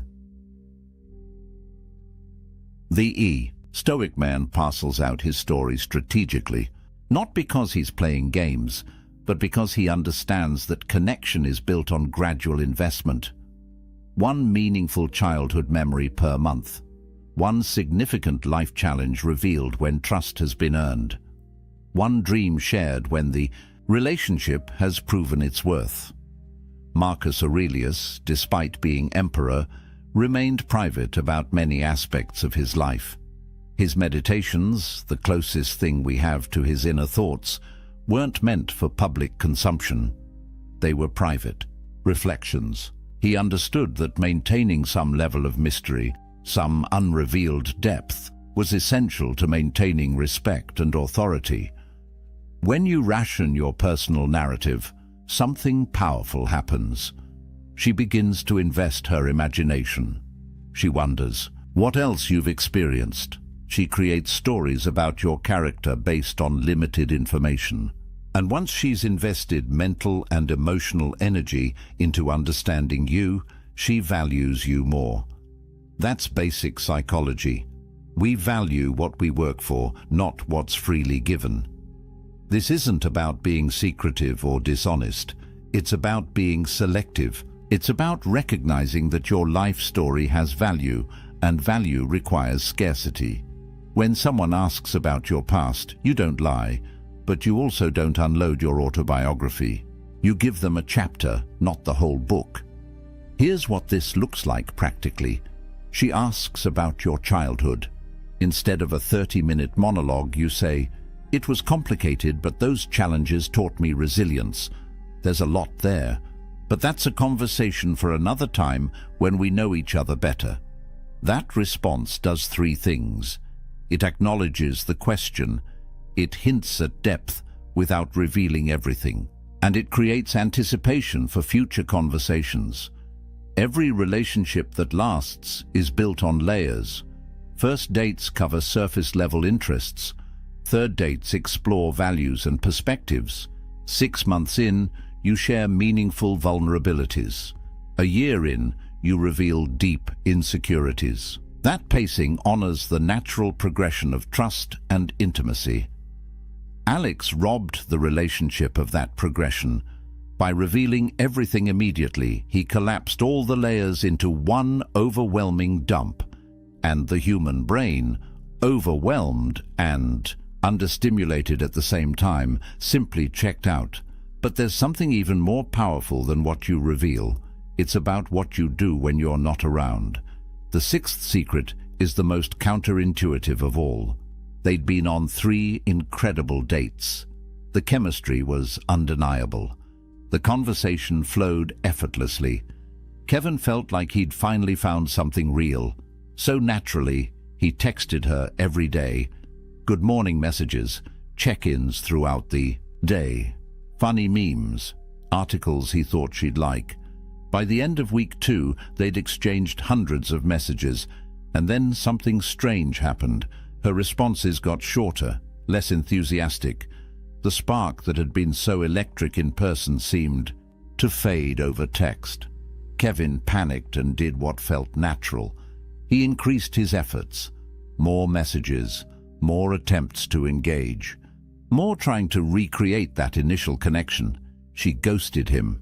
Kevin was devastated and confused. They'd had such a strong connection. He'd been attentive, available, interested. How could constant communication be wrong? Here's the sixth secret. The Stoics understood. Absence amplifies attraction. Presence, especially constant digital presence, diminishes it. Marcus Aurelius spent 10 years leading military campaigns on the frontiers of Rome. His prolonged absence wasn't just about warfare, it was masterful psychology. His absence kept rivals uncertain and citizens appreciating him more. When he returned, Rome didn't take him for granted. They valued him because his presence wasn't guaranteed. The modern man makes a fatal error. He thinks constant availability demonstrates interest and builds connection. But what it actually does is eliminate tension, remove mystery, and communicate that he has nothing better to do than wait for her response.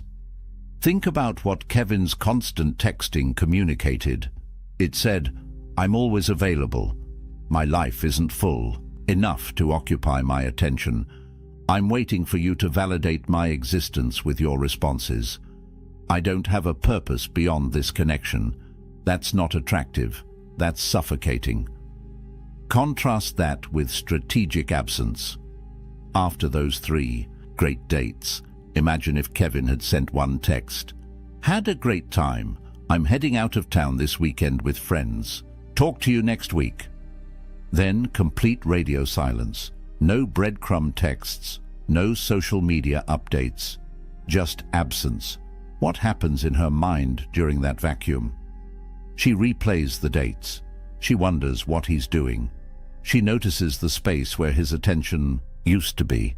She might even miss him. Her imagination fills the void, often with narratives more compelling than reality. And when he returns on Monday, calm and grounded, not explaining or justifying, just genuinely glad to reconnect, his value has increased. But here's the critical distinction. Strategic absence only works when you leave on a high note. If you disappear after an argument or a negative interaction, your absence reads as sulking or punishment. The Stoic understands that every action must be rooted in self-possession, not manipulation. Seneca practiced voluntary discomfort. He would periodically remove himself from luxury to remind himself it was optional. He understood that absence and scarcity breed appreciation. What's always available becomes background noise. What's occasionally absent becomes valued. This isn't about playing hard to get. That's manipulation rooted in insecurity. This is about having a life so full, so purposeful, so engaging that constant communication isn't possible or necessary. When you disappear to train for something, to work on a project, to spend quality time with friends, that absence is authentic. It's not a tactic, it's a byproduct of a rich, multifaceted life. Women are perceptive. They know the difference between a man who's strategically unavailable and a man who's genuinely busy building something meaningful. The first feels manipulative, the second feels magnetic. Here's the practice.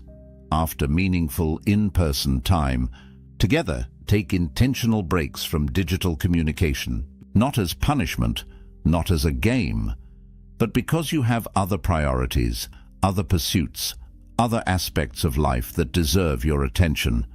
When you do reconnect, be fully present. Quality over quantity. Kevin's mistake was making himself a constant, presence without substance. Every text was an attempt to maintain connection, but connection without tension is just noise. The Stoic creates natural ebb and flow, presence, then absence, engagement, then space, intensity, then calm. That rhythm keeps attraction alive. It prevents the relationship from becoming stale or taken for granted, and it communicates something powerful. I value you, but my life doesn't revolve around you. But all of this, all 6 secrets, collapse without the 7th. This is the secret that ties everything together, and it's the one most men violate without even realizing it.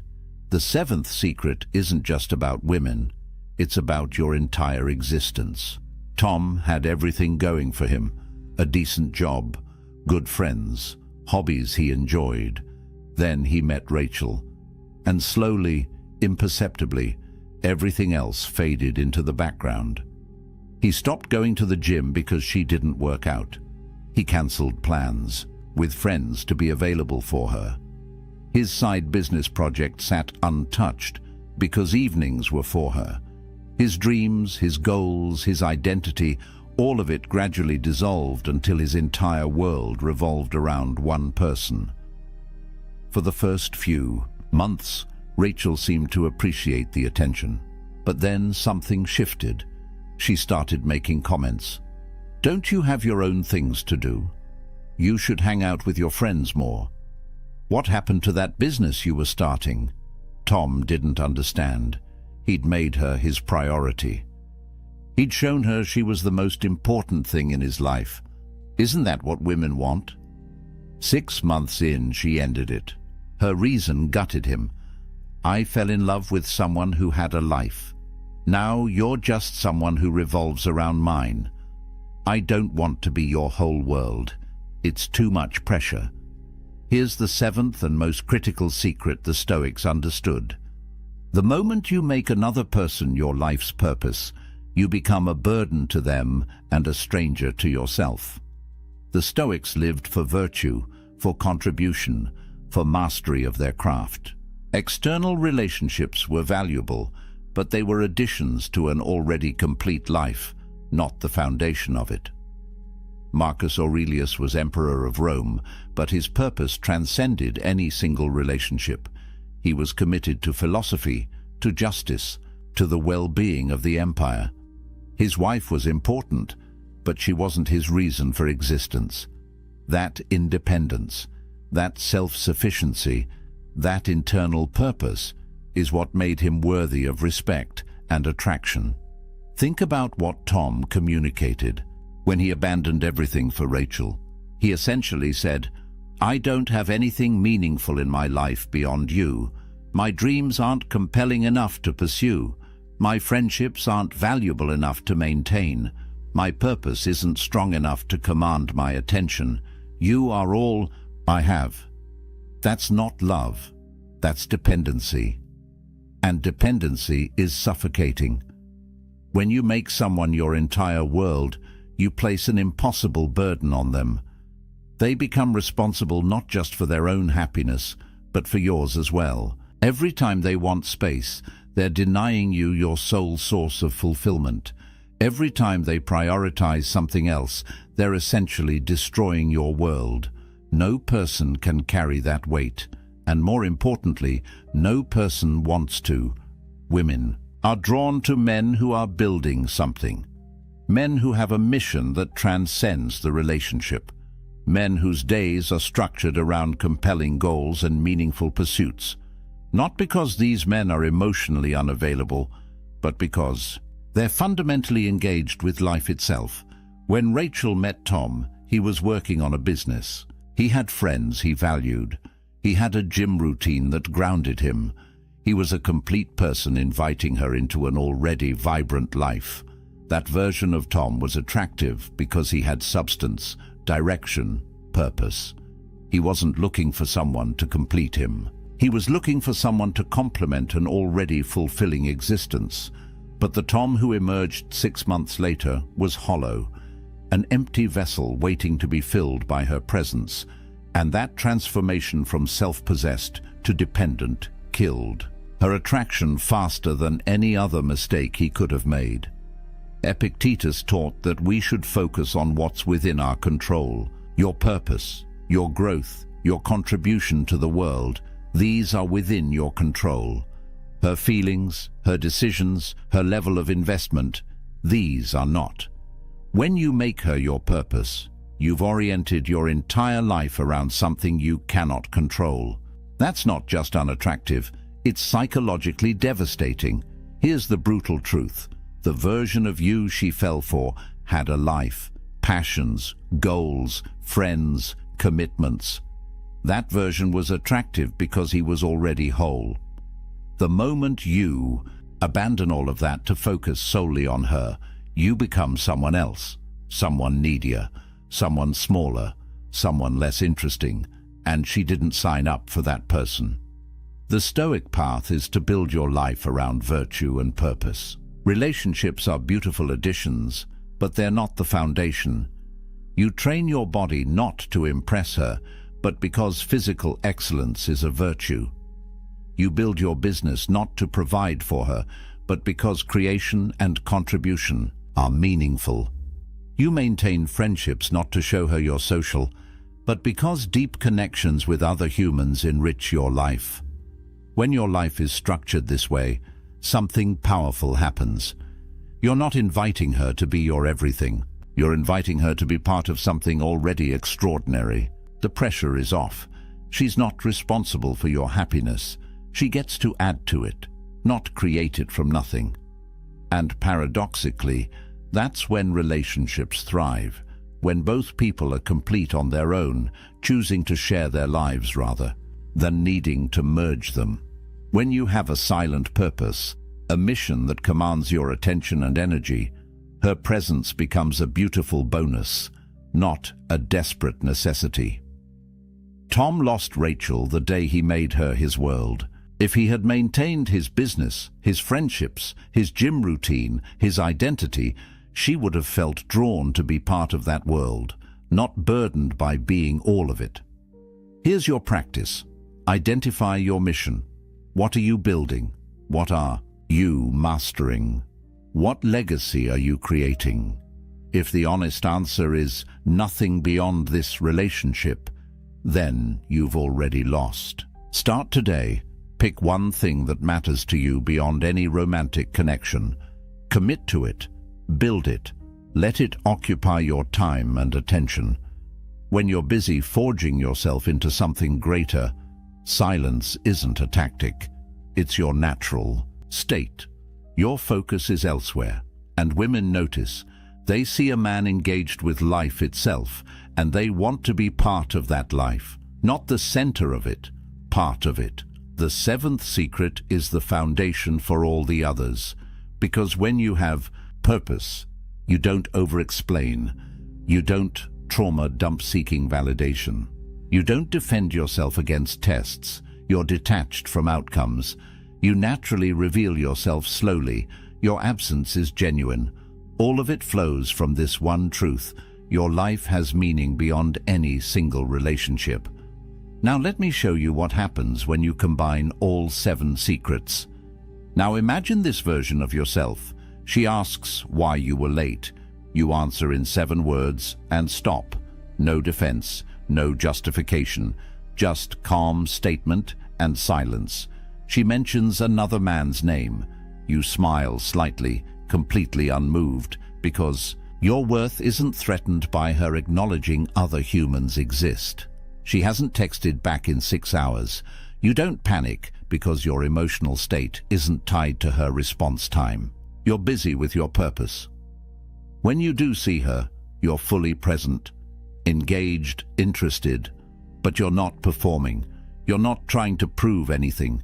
You're not seeking validation. You're simply there, grounded in yourself, offering your presence without neediness. When she asks about your past, you share one meaningful story, not your autobiography, one chapter. And then you redirect the conversation, asking about her experience, her perspective. She leaves that date wanting to know more, not overwhelmed by knowing everything. After 3 intense dates, you disappear for a weekend, not because you're playing games, but because you have friends to see, a project to work on, a life that existed before her and will continue regardless of her. You return Monday, calm and refreshed, with no over-explanation. This is what the integrated Stoic looks like. A man who answers but doesn't defend, who shares but doesn't dump, who's present but not dependent, who creates space naturally, who has purpose beyond any relationship, every secret working in harmony. What does she experience? A man who is simultaneously engaged and independent, open yet mysterious, available yet not needy, present yet self-contained. That polarity, that balance, is magnetic. It's what Marcus Aurelius embodied, what Epictetus taught, what Seneca practiced. This isn't about manipulation or tactics. It's about genuine self-mastery. It's about being so grounded in your own worth, so committed to your own purpose, so comfortable with uncertainty, that external validation becomes optional rather than necessary. The Stoics understood something profound. Attraction isn't created through effort. It's created through presence combined with self-possession. When you stop trying to make her like you and start simply being someone worth liking, everything changes. Think about the people who command your respect and attention. Do they chase your approval? Do they explain themselves constantly? Do they make you the center of their world? Or do they have such quiet conviction, such clear purpose, such internal strength that you naturally gravitate toward them? That's the energy you're cultivating, not through external techniques, but through internal transformation. Every secret we've covered is ultimately about the same thing: mastering yourself so that external circumstances, including her response, don't control your internal state. When you operate from this place, relationships transform. They're no longer sources of anxiety and neediness. They become spaces of genuine connection between two complete people. She's not completing you, she's complementing you. And that's the only foundation for lasting attraction. The man who loses women through over-explaining, trauma dumping, defensive reactions, neediness, oversharing, constant presence, and lack of purpose. That's a man who hasn't done the internal work, who's looking outward for validation that can only come from within. The man who naturally embodies these 7 secrets. That's a man who's done the work, who knows his worth, who has purpose, who doesn't need external validation because his internal foundation is solid. That transformation doesn't happen overnight. It requires practice, awareness, and commitment. But every step toward that version of yourself makes you not just more attractive to women, but more respected by everyone and more at peace with yourself. Now let me warn you about the most common mistakes men make when trying to apply these secrets. Here's where most men fail when they try to implement these secrets. They turn wisdom into weaponry. They use silence to manipulate rather than to master themselves. And that approach always backfires. First pitfall, using strategic absence to provoke jealousy. You disappear not because you're living your life, but because you want her to feel anxious, to wonder, to chase. She will sense this immediately. Women have incredible intuition for distinguishing authentic behavior from manipulation. When absence is manufactured to control her reaction, it reeks of insecurity. When absence is natural because you're genuinely engaged with your purpose, it's attractive. The litmus test is simple. Are you silent to control her reaction, or are you silent to govern your own internal state? The first destroys trust. The second builds respect. Second pitfall, overcorrection. You've been the over-explaining, constantly available, emotionally dependent guy. You learn these secrets and suddenly you become a stone wall, completely shut down. No vulnerability, no warmth, no genuine sharing.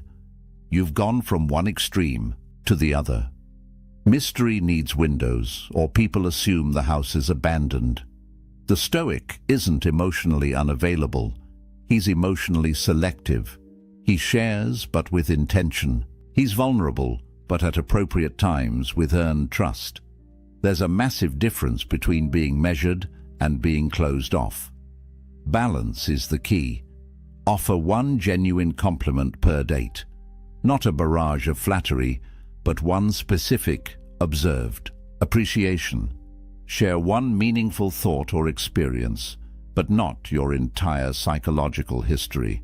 Be present and engaged when you're together, but maintain your life and purpose when you're apart. Third pitfall, applying these secrets from a place of fear rather than abundance. You're not over-explaining because you're confident in your truth. You're not over-explaining because you're terrified she'll leave if you say the wrong thing. That fear leaks through everything you do. She'll feel it. These secrets only work when they flow from genuine self-possession, not from desperate attempts to prevent loss. If you're detached from the outcome because you've truly accepted that you'd be fine either way, that's powerful. If you're pretending to be detached while internally panicking, that's transparent. Fourth pitfall, using these as tricks in an otherwise unchanged life. You start spacing out your texts and maintaining mysterious silence, but you still have no purpose, no mission, no life beyond the relationship. You're just a needy guy who's learned to temporarily mask his neediness. The Stoics weren't performing, they were being. These principles worked for them because they were expressions of who they actually were, not techniques layered on top of insecurity. If you want these secrets to work, you have to become the kind of man for whom they're natural expressions, not calculated moves. Fifth pitfall, forgetting that relationships require genuine care and investment. These secrets aren't about being cold, distant, or uncaring. They're about being grounded, purposeful, and self-possessed, while still showing up fully for someone you care about. The Stoic man doesn't refuse to explain himself because he doesn't care what she thinks. He doesn't explain because he trusts in his own integrity and doesn't need external validation. See the difference? One is rooted in contempt. The other is rooted in self-respect. When applied correctly, these secrets don't create distance. They create healthy space. They don't reduce intimacy. They make intimacy more meaningful when it happens. They don't communicate lack of care. They communicate self-respect and invite mutual respect. The goal isn't to become an emotionless robot, calculating every interaction. The goal is to become so grounded in your own worth and purpose that these behaviors become natural, authentic expressions of who you are. Now let me give you a practical challenge that will make these secrets automatic. Here's your challenge for the next 7 days. This single practice will transform how you communicate and how people respond to you. For the next week, log every sentence you speak to women. Whether it's a romantic interest, a colleague, a friend, doesn't matter. Track it. You can do this mentally if you're disciplined, or for maximum impact, write it down at the end of each day. Then perform an audit. Go through everything you said and cut out any sentence that sought validation, explained unnecessarily, justified your actions, repeated something for emphasis, or defended yourself without being directly challenged. Count how many sentences survive. Your goal is to reduce your word count by 30% by the end of the week. This isn't about being rude or withholding. It's about eliminating the psychological leakage, the insecure chatter that dilutes your presence and undermines your frame. Day 1, you'll be shocked at how much you say that serves no purpose except to seek approval or manage someone else's perception. Day 3, you'll start catching yourself mid-sentence. Day 5, the silence will feel more comfortable. By day 7, you will have fundamentally rewired how you communicate. And here's what you'll notice. The space you create through intentional silence generates a different kind of energy. People lean in more, they listen more carefully, they value your words more because they're not drowning in them. That tension, that deliberate economy of speech, is often more powerful than any words you could say. Track 3 specific metrics. First, how many times did you over-explain when a simple answer would have sufficed? Second, how many times did you share information seeking validation rather than contributing value? Third, how many times did you defend yourself against questions that weren't actually attacks? Those 3 patterns, over-explaining, validation-seeking, and unnecessary defending, account for probably 70% of the words that undermine your attraction and respect. Cut them, and you've transformed your entire presence. By Friday, you'll feel different, calmer, more centered, more self-possessed. You'll have stopped leaking energy on words that serve no real purpose, and women will feel it. The shift will be palpable. Conversations will have more weight. Your silence will command attention. Your words will land with impact. This isn't theory. This is practical transformation. 7 days. Track, audit, cut. That's it. Simple, but not easy.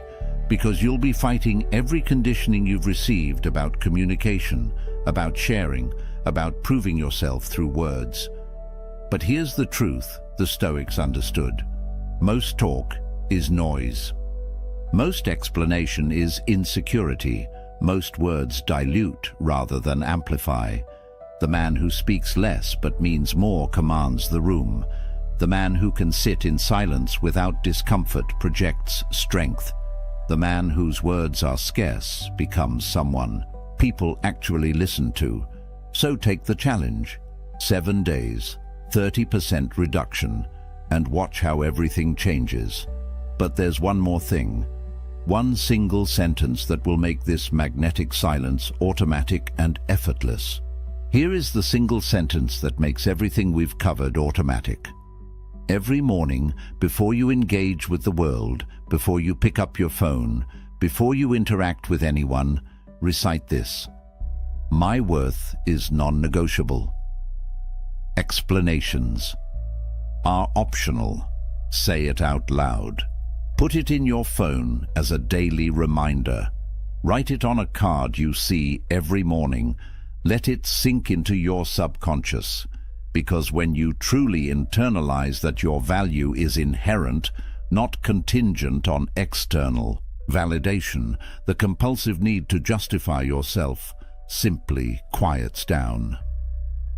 Explaining becomes a choice, a conscious decision to add clarity when it serves mutual understanding, not a desperate reflex born from fear of judgment.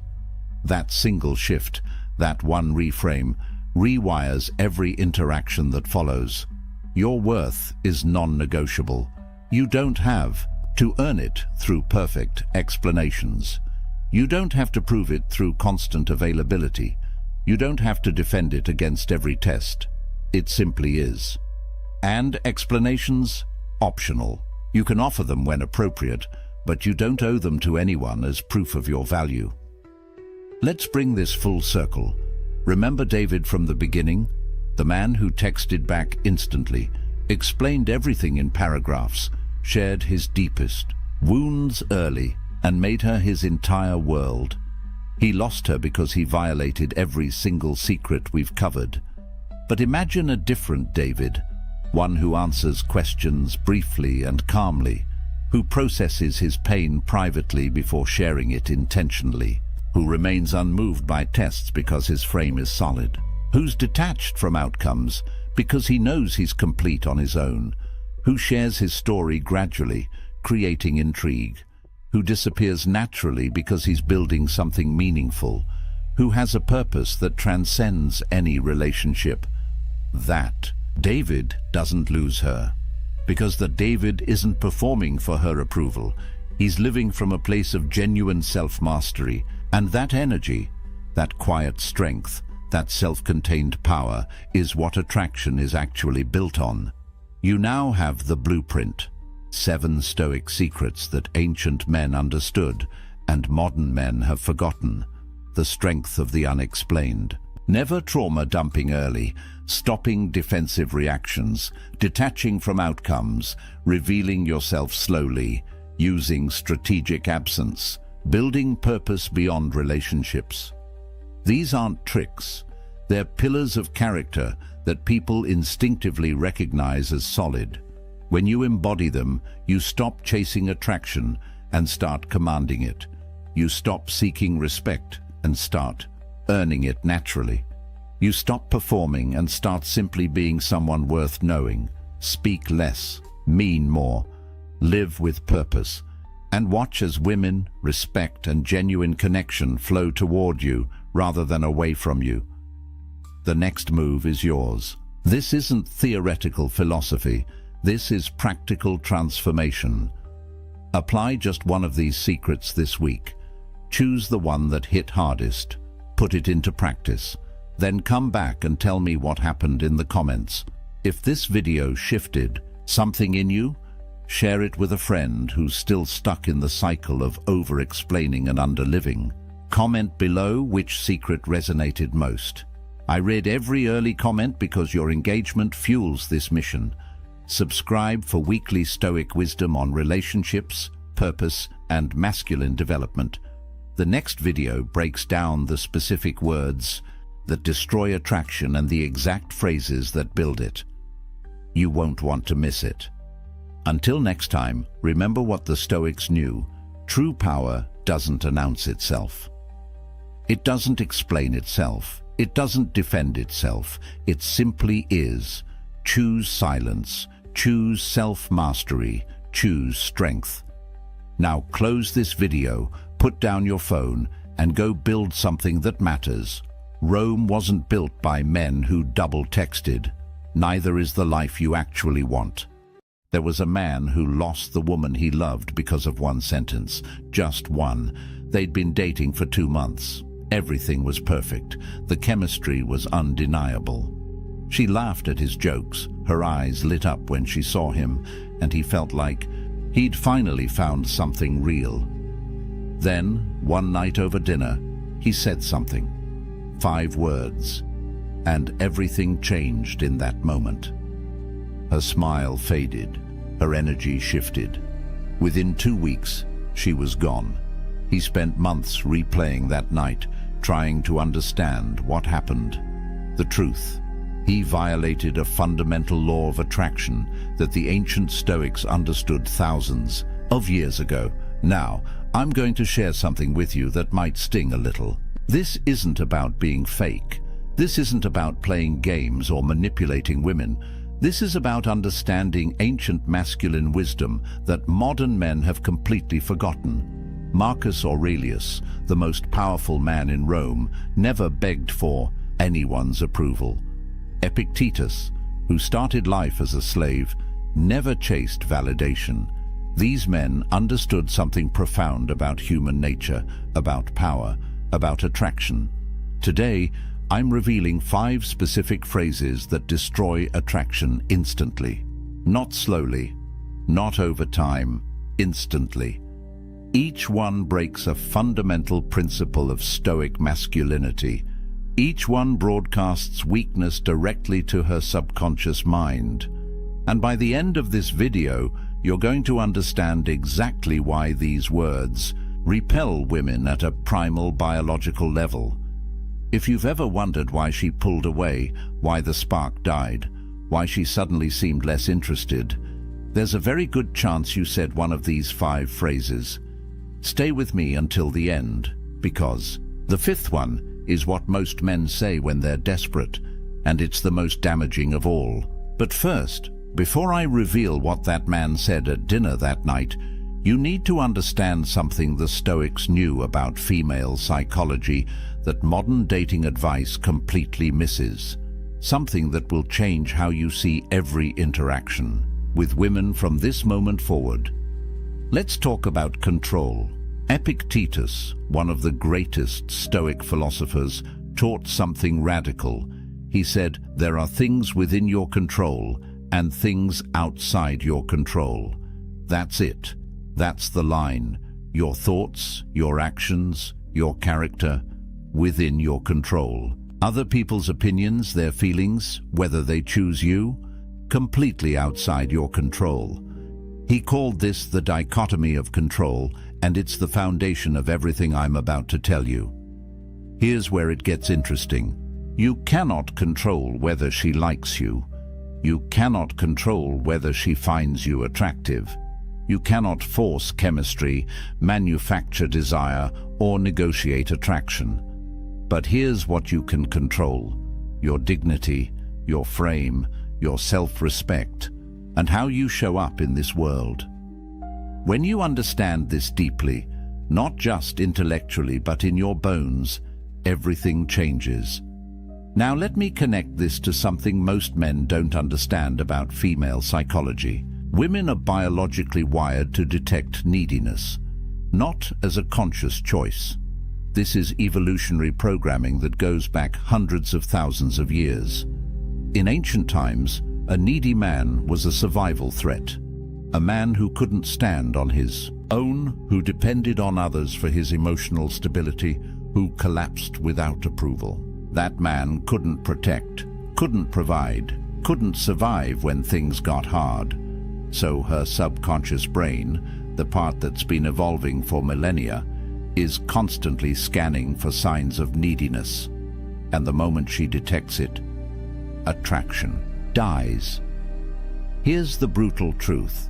The moment you try to control her feelings, you lose. Every attempt to make her like you pushes her away.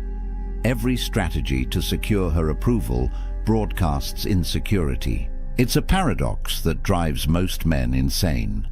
The ancient Stoics had a concept called oikeiosis. It's not well known, even among people who study philosophy.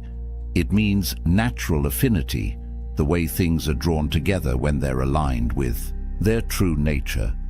The Stoics taught that genuine connection happens naturally when you're living in accordance with your own nature, when you're authentic, grounded, self-possessed. But the second you try to force that connection, the second you manipulate or chase or need it, you destroy it. Modern application: stop chasing, start embodying. Think about a magnet. A magnet doesn't chase metal. It doesn't beg, it doesn't convince. It simply is magnetic, and metal comes to it naturally. That's the energy of a man who understands Stoic principles, self-possessed, grounded, complete within himself. And here's the paradox that changes everything. The less you need her validation, the more powerfully she's drawn to you. Not because you're playing a game, because you're genuinely whole.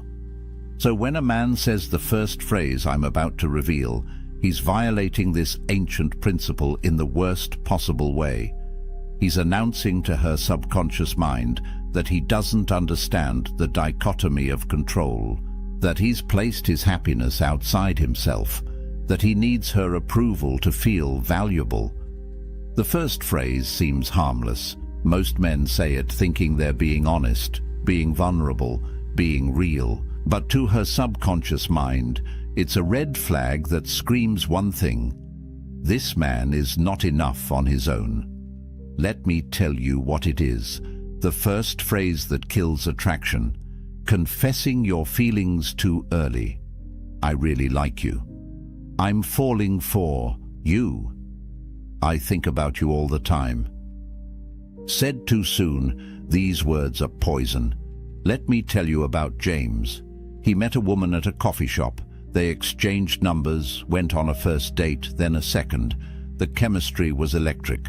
She was texting him every day, laughing at his jokes, touching his arm when they talked. He felt something he hadn't felt in years. On their third date, sitting across from her at a restaurant, he couldn't hold it in anymore. He looked into her eyes and said, "I just need you to know, I really like you. Like, I think you're amazing. I haven't felt this way in so long." He thought he was being honest, vulnerable, real. The moment those words left his mouth, he watched her face change. Her smile became polite, distant. She said something like, "Oh, that's sweet," but her energy had completely shifted. She didn't pull away immediately. She finished the date, but her texts became shorter. Plans became harder to make. Within 2 weeks, she was gone. He was confused, hurt, angry even. "I was just being honest." What's wrong with telling someone how you feel? Everything. Everything is wrong with it when you do it too soon. Here's why. When you confess feelings prematurely, you're violating Epictetus's core teaching. You're placing your happiness, your emotional state, your sense of well-being in something external, in her response, in her validation. You're essentially saying, "My emotional stability now depends on what you think of me." That's not love. That's dependency. And dependency repels. It shows outcome dependency. Your emotional state is controlled by whether she reciprocates. A Stoic man's emotional state comes from within, from his character, from living according to his values. When you say, "I really like you," after 3 dates, you're announcing, "I've already decided you're the prize, before I even know who you are." Think about what that communicates. You don't have standards. You don't have options. You're not selective. You're just grateful someone is paying attention to you. And here's something most men don't understand about female psychology. Women are attracted to mystery, to uncertainty, to the thrill of not quite knowing where they stand. That tension, that space between "does he like me" and "I think he might," that's where attraction builds. The moment you remove all doubt, the moment you hand her absolute certainty about your feelings, the game is over. There's nothing left to discover. No tension, no excitement, just the pressure of your expectations weighing on her from a biological, standpoint, women are attracted to men who are selective. High-value men don't fall for every woman who gives them attention. They're discerning. They have options. They take time to evaluate compatibility. When you confess deep feelings after barely knowing someone, her subconscious translates that as this man doesn't have options. He's decided I'm his best chance. And if I'm his best chance, what does that say about his value? Marcus Aurelius wrote, "The best revenge is not to be like your enemy."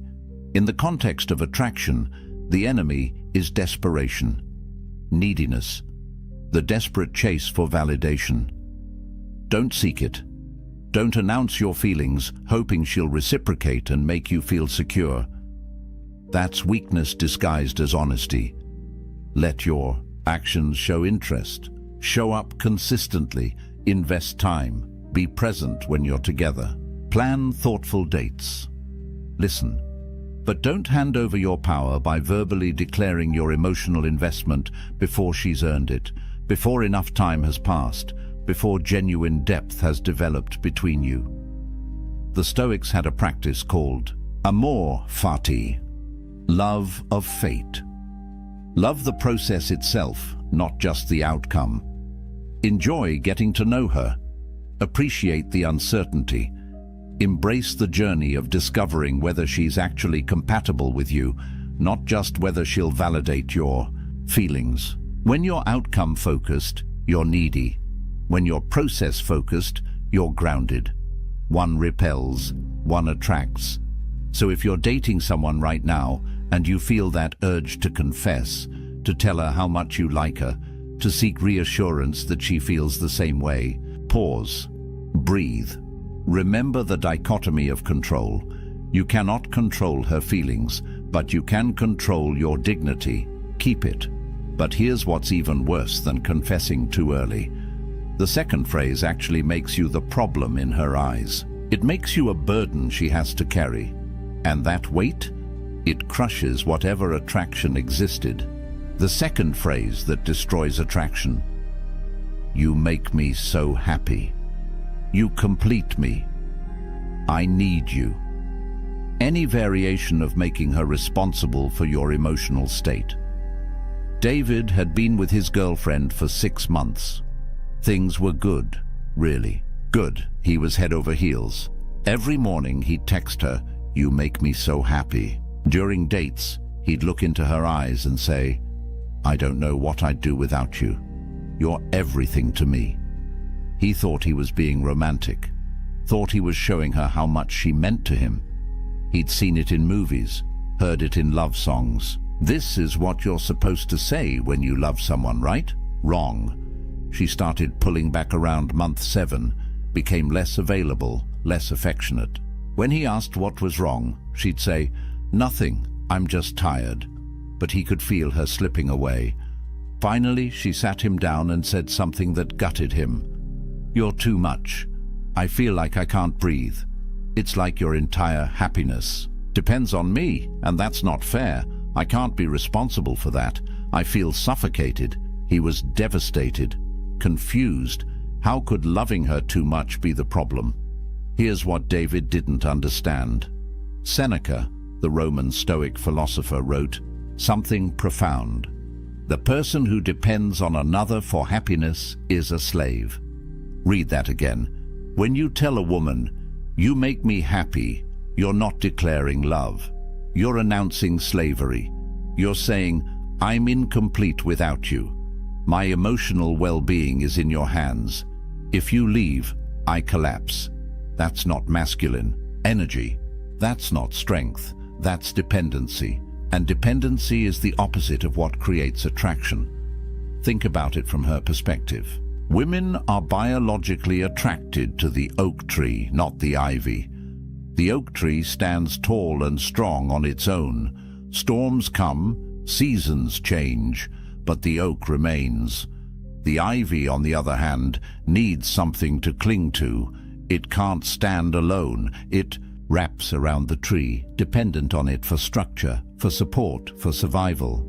When you make a woman responsible for your happiness, you become the ivy. And no woman wants to be the oak tree in the relationship. She wants to rest against your strength, not carry the weight of yours. Here's the psychology that most men miss. Being someone's everything is exhausting. It's not flattering. It's not romantic. It's a burden. When your happiness depends on her, every interaction becomes high stakes. If she's tired and wants space, she's not just taking care of herself anymore. She's now responsible for your emotional collapse. If she's having a bad day and isn't warm and affectionate, she's not just dealing with her own stuff.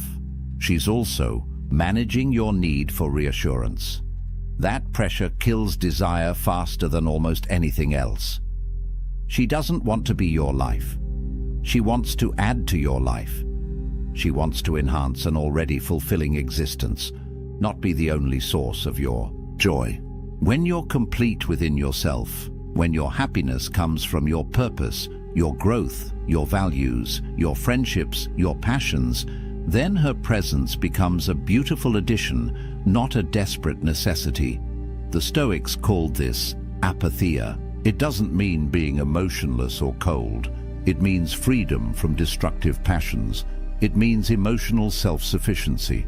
You create your own happiness through living virtuously, through contributing to the world, through pursuing excellence in what matters to you. She doesn't create your happiness. She shares in it. Epictetus taught, "Don't seek to have events happen as you want them to, but instead want them to happen as they do happen, and your life will go well." Apply that to relationships. Don't need her to be a certain way for you to be happy. Don't need her to stay for you to be whole. Your happiness is your responsibility, always. When you're emotionally self-sufficient, something interesting happens. She feels free. Free to be herself. Free to have bad days without managing your emotions. Free to be imperfect without you falling apart. And in that freedom, attraction thrives. She's drawn to your strength, to your groundedness, to the fact that you'd be fine without her, but you choose her anyway. That's love from a position of power, not neediness. Now, the third phrase is sneaky. Most men don't even realize they're saying it. They think they're being considerate, being a gentleman. But she hears something completely different. She hears manipulation disguised as niceness, and it repels her at a deep level. The third phrase, whatever you want. I don't care, you decide. It's up to you. Constant agreeableness. Having no opinions of your own. Meet Ryan. Nice guy. Really nice. Maybe too nice. He'd been seeing Sarah for about 2 months, and everything seemed fine on the surface. But there was a pattern. Every single time they made plans, the conversation went the same way. Where should we go for dinner? I don't know. Wherever you want. What movie should we see? You pick. I'm good with anything. Should we go to the beach or stay in the city this weekend? Whatever makes you happy. Ryan thought he was being considerate, accommodating, the perfect boyfriend who never causes conflict. 3 months in, she ended it. Her exact words. I don't even know who you are. You're like a ghost. You have no preferences, no opinions, no spine. I feel like I'm dating a mirror. Ryan was shocked, hurt. He'd done everything to make her happy. How could that be the problem? Here's what he missed. Marcus Aurelius wrote, "Waste no more time arguing what a good man should be. Be one." A man without opinions is a man without character. A man who constantly defers isn't showing respect. He's committing self-erasure. He's disappearing right in front of her. Think about attraction. Real, visceral, sexual attraction. It requires polarity. Masculine and feminine energies create spark through contrast, through difference, through tension. When you agree with everything, when you have no preferences, when you're just a mirror reflecting whatever she wants, there's no contrast, no friction, no electricity, just boring sameness. Women test for backbone, not consciously, but instinctively. When she asks, "Where should we eat?" that's not really about food. It's a test. Can you lead? Do you have conviction? Are you capable of making a decision and standing by it? Every time you say, "I don't care, you choose," you fail that test. Every single time.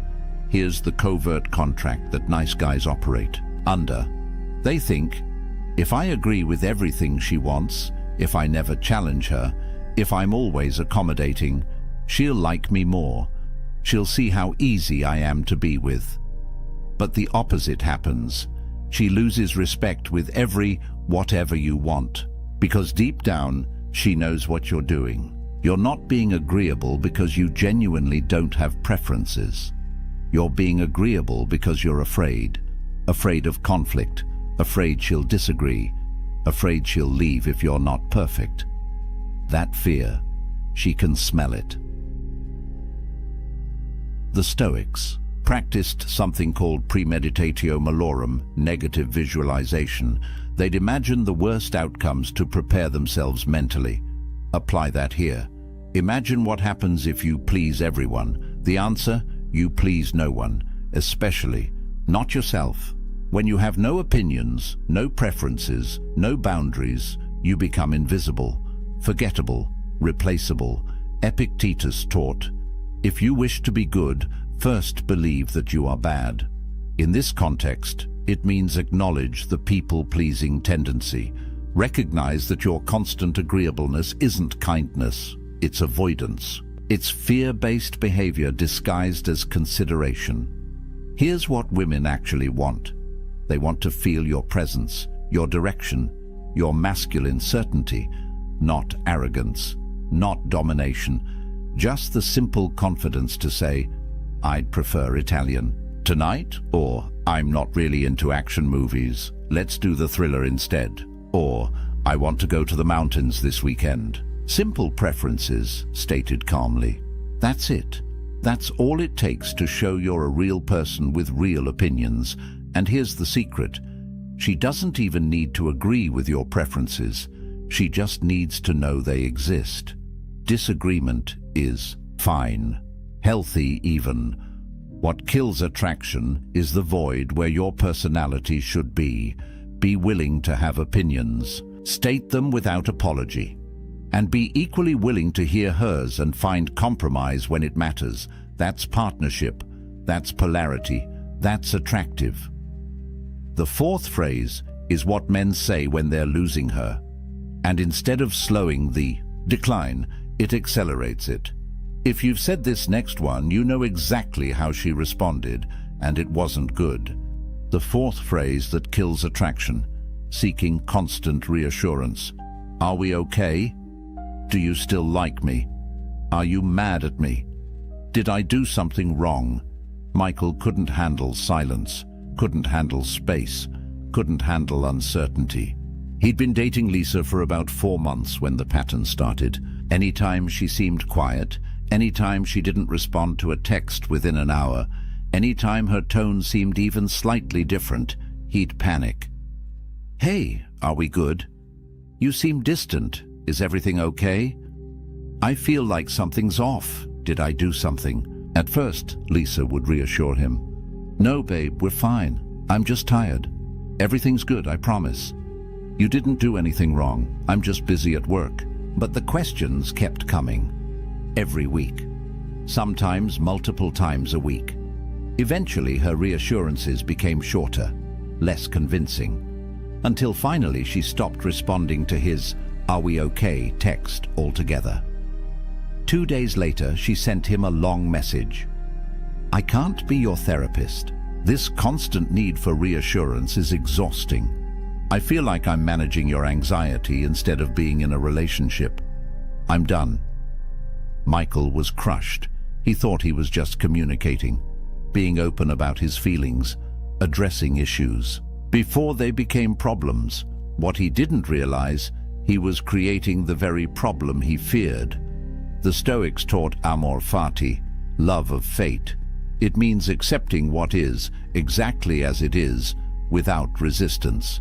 Every time you ask, "Are we okay?" you're rejecting what is. You're fighting reality because you're afraid. You don't trust the present moment. You don't trust her. You don't trust yourself. You're essentially saying, "I don't believe this is stable. I don't believe I'm enough. Please convince me otherwise." And here's the brutal psychology. Every time you seek reassurance, you plant a seed of doubt in her mind. She might have been completely fine before you asked, but now she's thinking, "Why is he asking? What does he see that I don't? Is there a problem I haven't noticed?" Your insecurity becomes contagious. You're literally creating instability through your fear of instability. Women interpret constant reassurance seeking as, "He doesn't believe. He's enough." And if you don't believe it, why should she? Confidence isn't arrogance. It's not pretending everything's perfect. Confidence is trusting in your ability to handle whatever outcome unfolds. A confident man doesn't need constant validation because he knows something fundamental. If she leaves, he'll survive. He'll be okay. He'll rebuild. That certainty makes him unshakable, and that's deeply attractive. Marcus Aurelius wrote, "Today I escaped anxiety, or no, I discarded it because it was within me, in my own perceptions, not outside." Your need for reassurance isn't about her behavior. It's about your internal state, your anxiety, your fear of abandonment, your belief that you're not enough. That's your work to do, not hers to constantly soothe. Here's what happens when you keep seeking reassurance. You create a death spiral. Your insecurity makes you ask, "Are we okay?" She pulls back slightly because the neediness is unattractive. You notice her pulling back, which increases your insecurity, which makes you ask again. She pulls back more. You ask more, round and round until the relationship is dead. You kill it with the very behavior meant to save it. The Stoics practiced negative visualization. Imagine the worst outcome. She leaves. You're alone. Now really sit with that. Would you actually die? No. Would you be devastated? Probably. For a while. But would you survive? Yes. Would you eventually heal? Yes. Would you find someone else? Very likely. When you deeply internalize that you'd be okay, even in the worst-case scenario, you stop operating from fear. You stop needing constant reassurance. And that shift in energy changes everything. Stop asking if you're okay. Just be okay. With uncertainty, with silence, with not knowing exactly where you stand every single moment. That's confidence. That's strength. That's attractive. But nothing, and I mean nothing, kills attraction faster than the fifth phrase. This is the phrase of total desperation, the nuclear option that obliterates any remaining respect she had for you. If you're watching this because you're going through a breakup or she's pulling away, you've probably said this, or you're thinking about it. Don't. The fifth phrase. The one that destroys not just attraction, but your self-respect. Any form of begging. Please don't leave. Give me another chance. I'll change, I promise. I can't live without you. Just tell me what to do and I'll do it. This is the story of Tom. He'd been with Rachel for 8 months. Things had been rocky for a while. She'd been pulling away, becoming distant, less affectionate. He could feel her slipping through his fingers. One night, she sat him down and said the words he'd been dreading. "I don't think this is working anymore. I think we should break up." Tom's world collapsed in that moment. Panic flooded his system. He couldn't let this happen. He couldn't lose her. So he begged. He grabbed her hands and pleaded, "Please, don't do this. I love you. I'll change. Whatever you need me to do, I'll do it. Just give me one more chance. Please." tears streaming down his face, voice breaking, completely falling apart. She looked uncomfortable, sad even. But her mind was made up.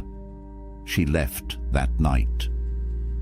Tom spent the next 3 days blowing up her phone. Long text messages about how much he loved her. Voicemails apologizing for everything. He showed up at her apartment with flowers, wrote her a letter promising he'd be different. He thought if he just showed her how much he cared, she'd come back. Instead, she blocked him on everything. Phone, social media, email, everything. And here's the truly painful part. He didn't just lose her, he lost himself. Every time he replayed those moments in his mind, begging, pleading, falling apart, he felt a deep sense of shame. He'd betrayed himself in the worst possible way. Epictetus taught, "No person is free who is not master of himself." When you beg, you become a slave to the outcome, a slave to her decision, a slave to your fear of being alone. You hand over every ounce of power you have, your dignity, your self-respect, your very identity, and you give it all to someone who's already decided they don't want it. Here's the brutal truth about begging. It confirms every single doubt she had about you. She left because she saw weakness. Maybe you were too needy. Maybe you lacked purpose. Maybe you'd become too comfortable, too dependent. Whatever the reason, something about you made her lose attraction. And when you beg, you prove she was right. You validate every concern she had. You show her in the most dramatic way possible that you are exactly the person she thought you were. Weak, desperate, unable to handle adversity with grace. Attraction requires respect. You cannot respect someone who doesn't respect themselves. The moment you fall to pieces, the moment you plead for her to stay, the moment you promise to change everything about yourself just to keep her, she cannot respect you. And without respect, there is no attraction. There never will be again. Here's what men don't understand about second chances. If you have to beg for her to stay, she's already gone. Mentally, emotionally, she's checked out. Her body might still be there, but her heart left weeks ago. Begging doesn't change her mind. It doesn't make her suddenly see your value. It cements her decision. It makes her even more certain she needs to leave. Marcus Aurelius wrote about loss. Loss is nothing else but change, and change is nature's delight. Everything in life is temporary. Relationships end. People leave. That's not a tragedy, that's nature. When you beg someone to stay, you're fighting against the natural flow of life. You're clinging to something that's already gone, and that clinging destroys you. Here's the most counterintuitive truth about breakups. The only possibility, and I mean the only possibility, that she might ever come back is if you walk away with dignity. Not as a strategy, not as reverse psychology, but as genuine self-respect. When you accept her decision with grace, when you say something like, "I'm sad, but I understand. I wish you the best," and then you actually leave her alone, something shifts. You become a man who respects boundaries, who handles rejection with maturity, who has enough self-worth to let go of someone who doesn't want to be there. That's attractive. That's powerful. That's the man she might, maybe, possibly reconsider weeks or months down the line. But begging kills any microscopic chance of reconciliation forever.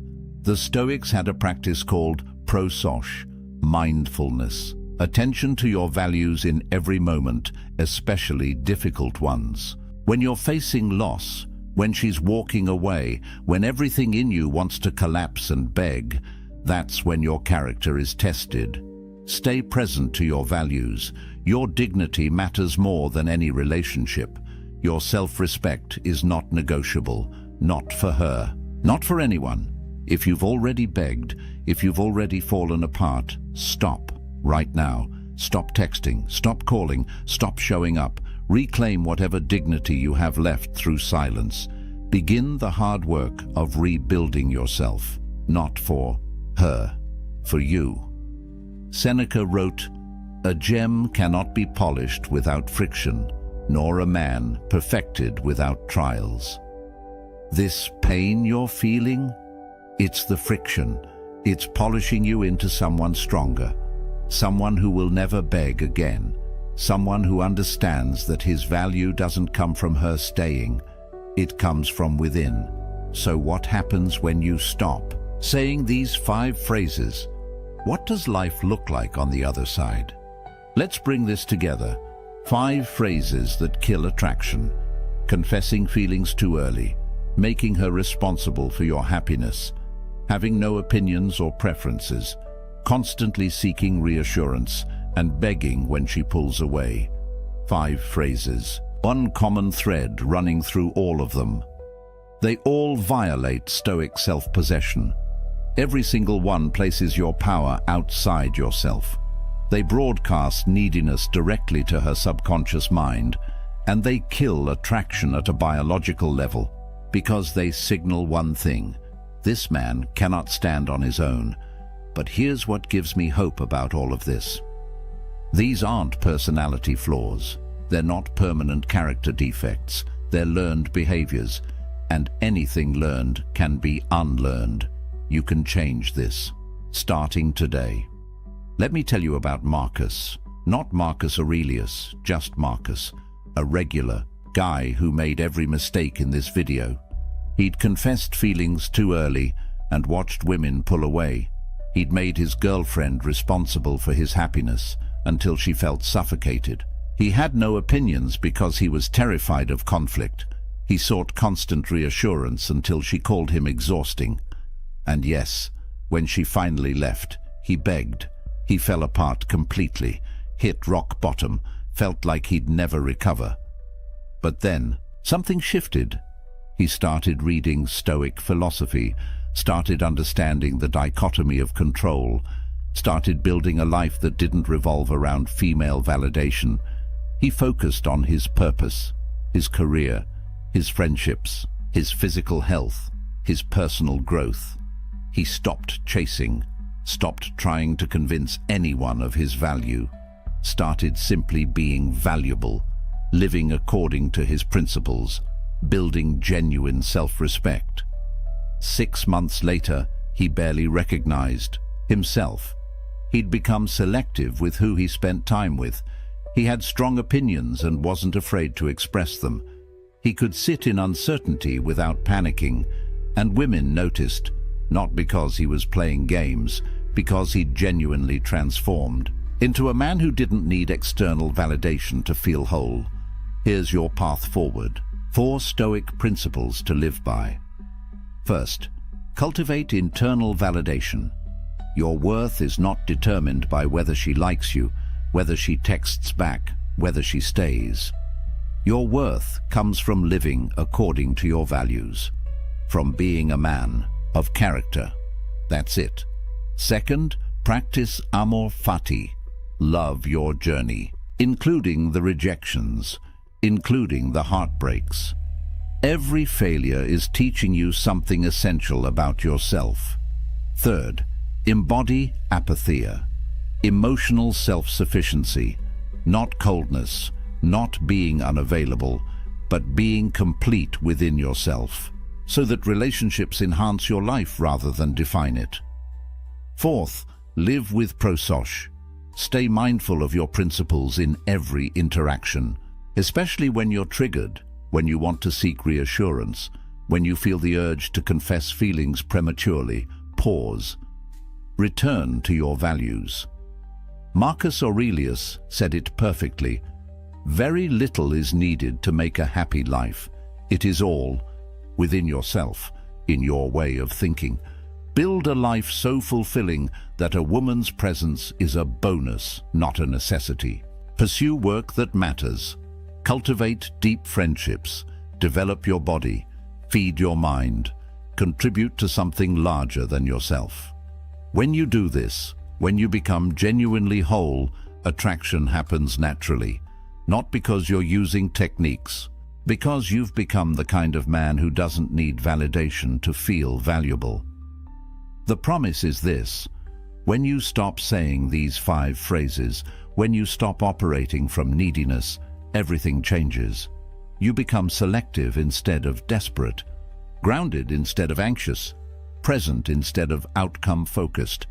And that version of you, that's the man women are drawn to. If this video resonated with you, if you've made these mistakes and you're ready to change, you're not alone. Subscribe for more Stoic wisdom on relationships and masculine development. Drop a comment and tell me which phrase hit the hardest. Which one have you been guilty of?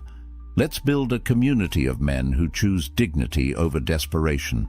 Next video, we're diving deep into the Stoic art of walking away. How to leave any situation with your power intact. You won't want to miss it. Remember this: the Stoics didn't chase. They attracted through self-mastery. Stop saying these 5 phrases. Start becoming the man who doesn't need to. That's where real power lives. That's where freedom is. That's where you become unshakable. Now go build that life. Welcome back. Tonight we step into the hidden playbook of true power, a guide not written in titles or wealth, but in the discipline of the mind. If you've ever wondered why some people remain unshaken while the world around them burns, you're in the right place. The hall trembles with noise. Shouts rise like thunder. Accusations pierce the air, and the crowd waits for an eruption. At the center sits a single figure, a leader, motionless, unflinching. Their hands rest calmly on the table, their gaze steady, their breath even. Around them, chaos rages. Advisors demand action, rivals whisper insults. The room seethes with tension. Yet this leader does not rise, does not argue, does not take the bait. They remain silent. This moment is more than stillness. It is dominance. Because what unsettles the crowd is not what the leader says or does, but what they choose not to say, what they choose not to do. We are conditioned to think of power as loud, forceful, overwhelming. But what if true power is something else entirely? What if real strength lies not in striking back, but in refusing to be moved at all?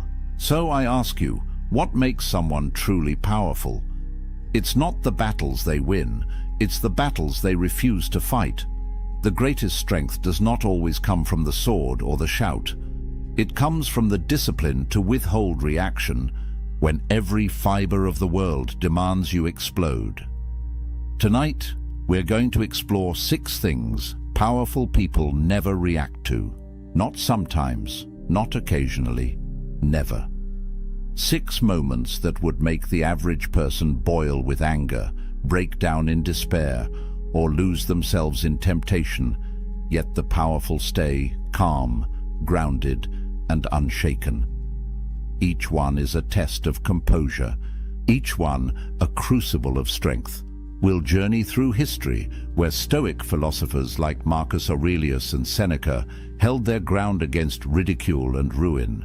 We'll step into fiction, where imagined warriors and leaders show us the timeless image of restraint as mastery. And we'll bring it into the modern day, where insults, rumors, setbacks, and even praise demand more from us than we realize.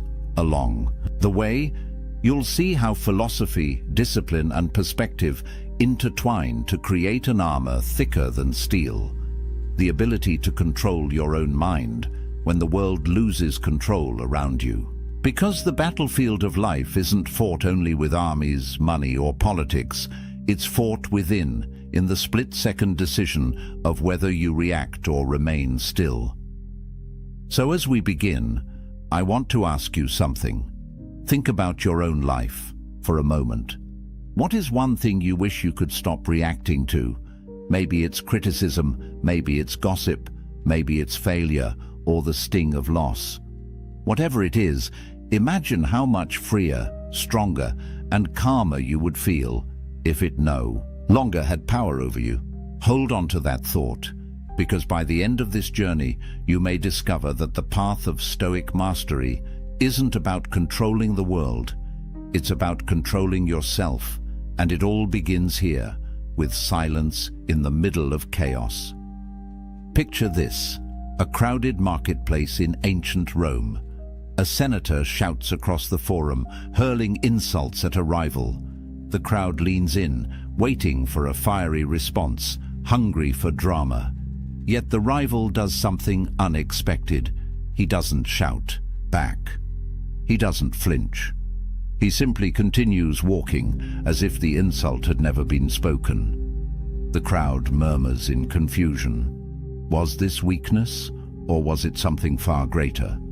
This is the power of non-reaction. Insults are traps, carefully laid to provoke you into abandoning your composure. They pull at the ego, daring you to defend yourself, to lash out, to prove them wrong. But here's the paradox.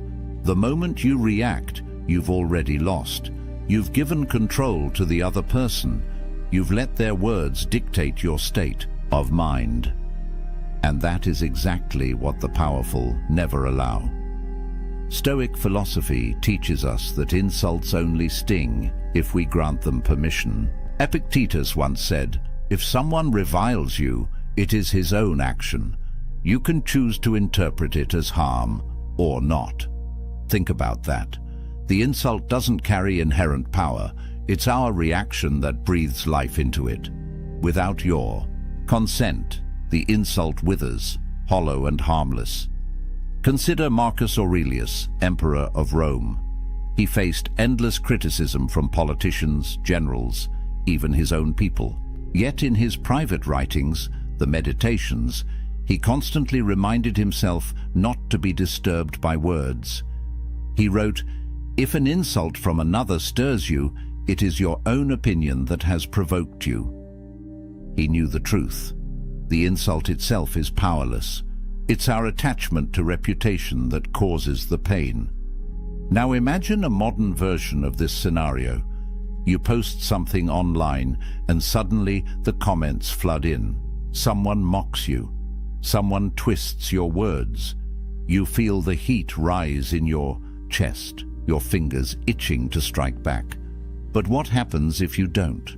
What if you simply carry on, as though their words were smoke drifting in the air? The effect is immediate. The aggressor loses their audience. The crowd sees composure, not weakness. The power shifts back to you. Fiction often mirrors this lesson. Picture a warrior in a tavern, insulted by a drunken patron eager to pick a fight. The warrior could crush him easily, but instead he turns back to his drink. The room falls silent. Everyone realizes who holds the true power. It isn't the one shouting, it's the one in control of himself. The truth is, insults say more about the giver than the receiver. They expose the speaker's insecurity, anger, or envy. By not reacting, you hold up a mirror that reflects their weakness back to them. Your silence becomes louder than any retort. So the question is, how do you master this art? The next time someone tries to provoke you, pause. Ask yourself, does this insult truly harm me, or is it just air? Remember, powerful people don't waste energy swatting at words. They save their strength for battles that matter. Now I'll turn it to you. Think of the last time someone insulted you. What if you had met it with silence instead of reaction? Wouldn't that have felt like victory? The story begins in whispers. A single voice in a crowded room suggests something unflattering. Another person repeats it. Soon, the whisper multiplies until it becomes a rumor spreading like wildfire. No one knows if it's true. No one even stops to ask. But suddenly, your reputation, your name, your very identity feels under siege.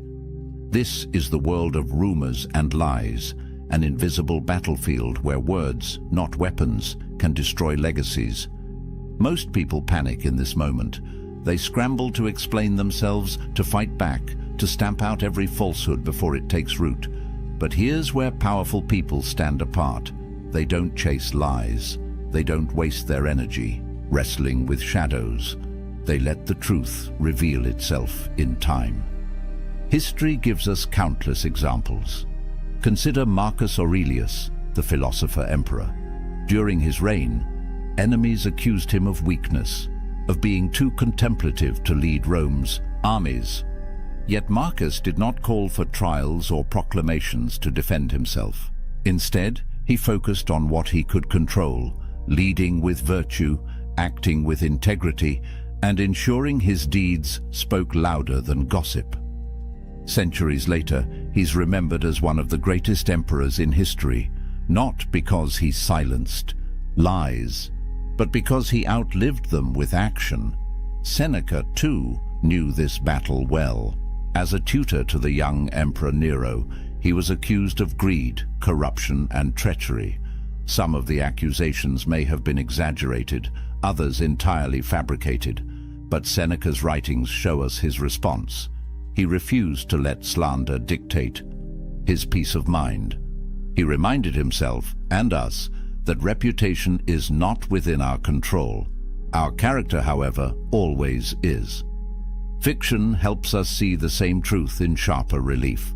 Imagine a wise ruler in a kingdom, accused of betrayal by jealous courtiers.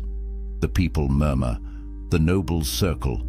The ruler knows he could denounce his enemies, demand loyalty oaths, or punish the liars. But instead, he chooses restraint. He continues ruling with fairness, justice, and clarity. Weeks later, the rumors die, and the liars reveal themselves by their desperation. The ruler emerges untarnished, not because he fought every rumor, but because he made the lies irrelevant. Now let's fast forward to today. In the digital age, rumors move faster than ever. A single tweet, a manipulated video, or a half-truth can reach millions before the truth even laces up its boots. And the natural impulse is to react, to clarify, to defend yourself in front of the crowd. Yet here's the paradox. The more attention you give to a lie, the more oxygen it gets. By acknowledging it, you confirm its existence in the minds of others. Silence, on the other hand, robs the rumor of momentum. Stoic philosophy equips us for this.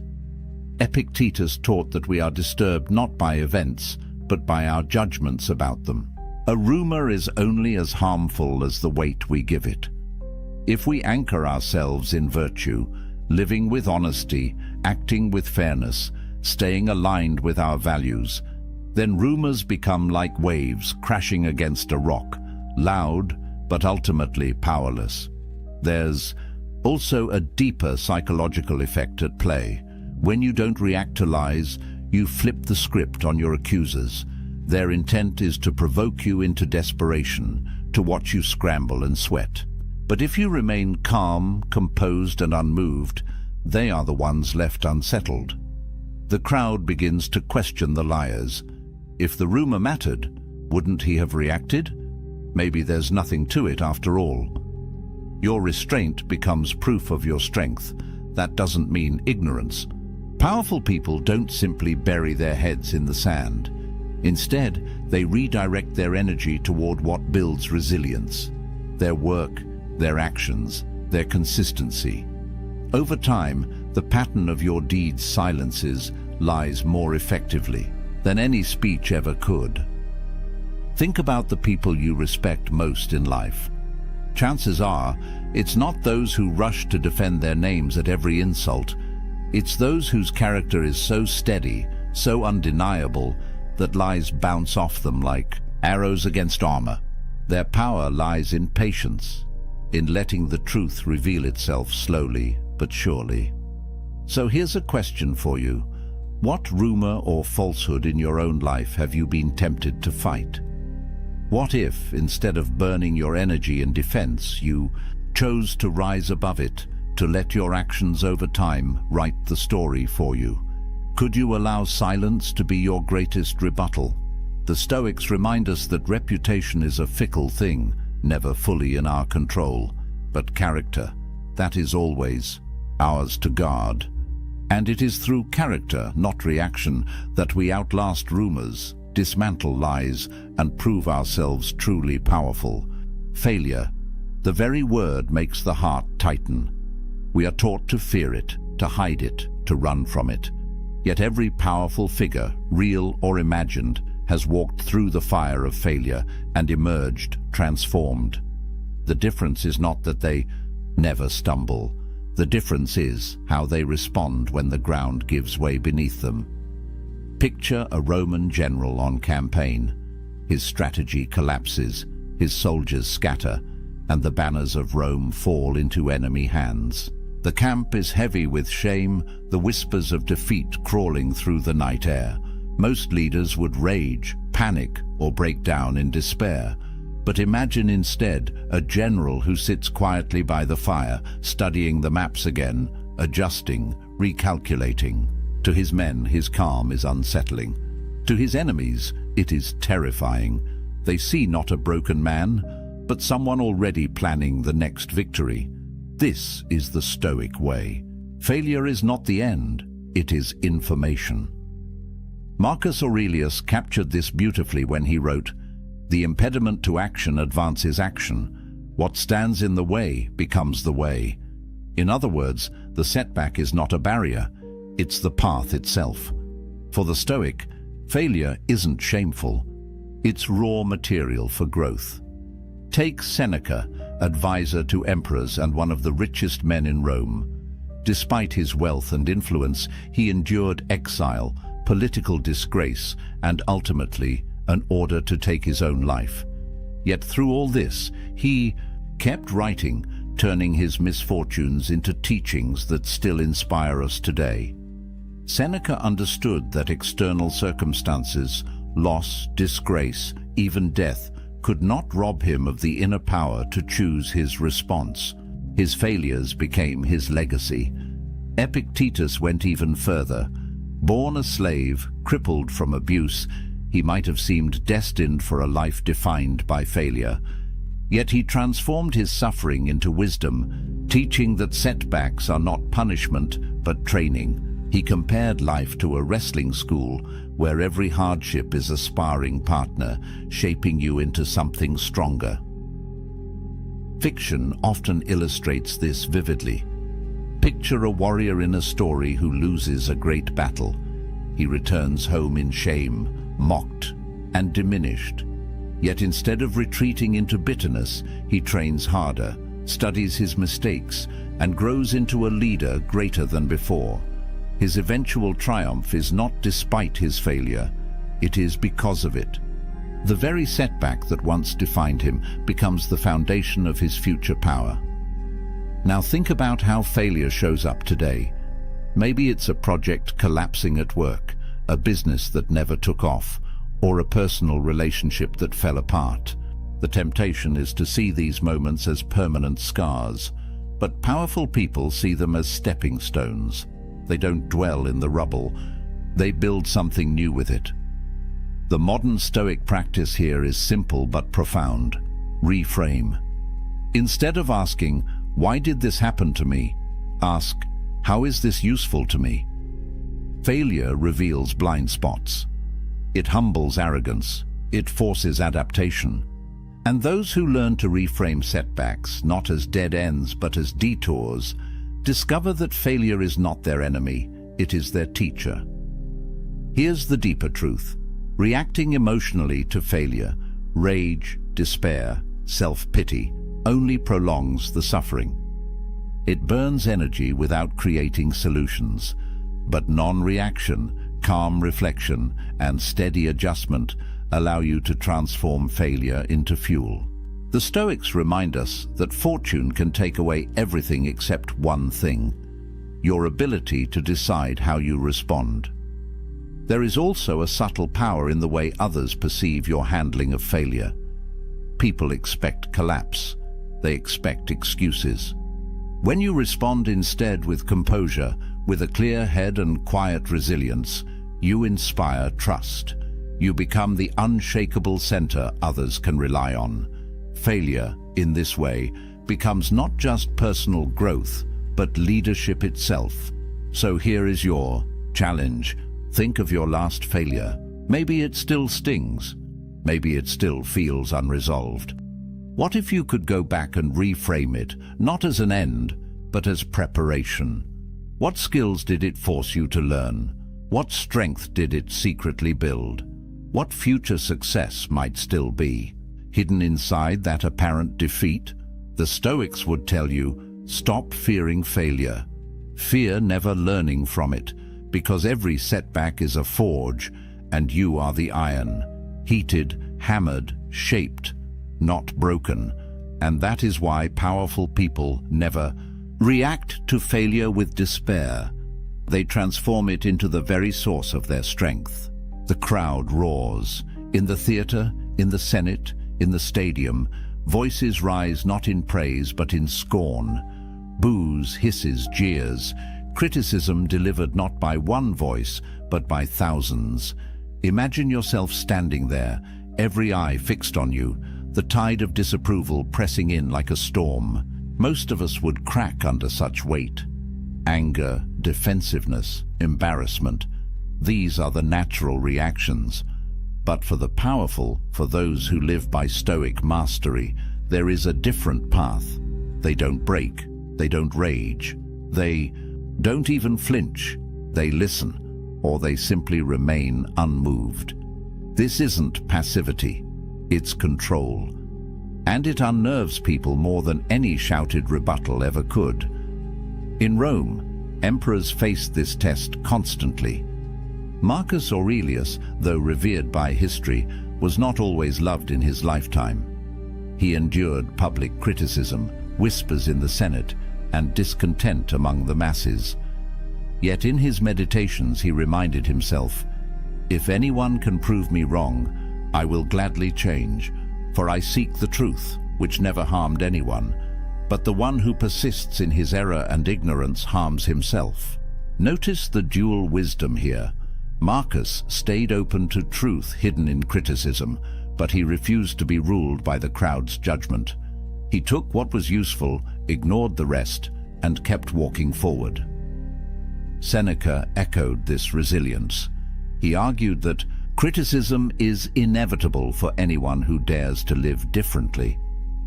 "If you wish to be approved by all," he wrote, "you must resemble all." For him, mass disapproval was not a sign of failure. It was proof that you were living authentically, not bending to the lowest common denominator. Fiction dramatizes this beautifully. Imagine a philosopher in a grand forum presenting an idea that cuts against tradition. The mob erupts in mockery, demanding he take back his words. Instead of arguing, he pauses, lets the jeers subside, and then calmly repeats his point with even greater clarity. The crowd falls silent, not because they all agree, but because they recognize the courage of someone unwilling to bow to their noise. His strength is not in silencing them, but in refusing to be silenced himself. In our modern world, the crowd looks different, but it may be even louder. Social media, workplace culture, public opinion, each can turn critical in an instant. A single post may trigger thousands of negative comments. A bold idea at work might spark resistance. And once again, the temptation is to fire back, to argue, to justify. But here lies the Stoic secret: don't confuse volume with truth. Criticism from the masses is often just an echo chamber of emotion, not wisdom. That doesn't mean ignore it entirely. The powerful treat criticism like sifting for gold in a river. Most of it is mud, irrelevant, emotional noise. But occasionally, buried within, is a nugget of truth, something useful that can sharpen character or improve judgment. The art lies in listening without being consumed, discerning without being wounded. Why is this so difficult? Because humans crave approval. We are wired to seek belonging, to win applause. So when the masses disapprove, it feels like rejection of our very existence. But the Stoics remind us, The opinions of the crowd are beyond our control. To tie our worth to them is to hand over our peace of mind. Instead, tie your worth to your virtues, your actions, your choices. Let your inner compass, not the crowd, guide your steps. There is also a quiet power in the optics of non-reaction. When a leader remains calm under criticism, it sends a message. I am larger than the noise. Followers respect this. Enemies are unsettled by it. The masses may jeer louder in the moment, but over time, they remember the composure. In fact, history shows us that criticism fades, but dignity endures. Think of figures you admire. Chances are they weren't universally loved in their lifetimes. Many were ridiculed, doubted, even despised. Yet they stood firm. And because of that, their names outlasted the noise of their critics. So ask yourself, how do you react when the masses turn against you? Do you scramble to explain? Do you retreat in shame? Or could you practice the Stoic way, taking what is useful, discarding the rest, and walking forward with calm purpose? The next time criticism swells around you, remember this: the crowd is fickle. Today's boos may be tomorrow's cheers, and neither should rule your soul. The powerful don't let the masses dictate their identity. They let truth, reason, and inner strength decide who they are. That is why criticism from the masses is something powerful people never react to. Not because it doesn't exist, but because it doesn't define them. The fire spreads through the palace, devouring marble halls, priceless art, and treasures collected over a lifetime. Courtiers scream, servants scramble with buckets of water, their efforts useless against the roaring blaze. In the middle of it all, the king stands motionless, watching the flames consume what once defined his power. His voice is calm, almost chilling. You can take my walls, but not my will. This image may sound like legend, but it illustrates a truth the Stoics held above all. Loss is inevitable. Misfortune is certain. To live is to risk having everything you love stripped away. But how you meet that loss, whether with despair or with calm acceptance, determines whether you remain powerful or become broken. For most people, loss feels unbearable. We react with panic when wealth disappears, with bitterness when fortune turns, with devastation when loved ones are taken from us.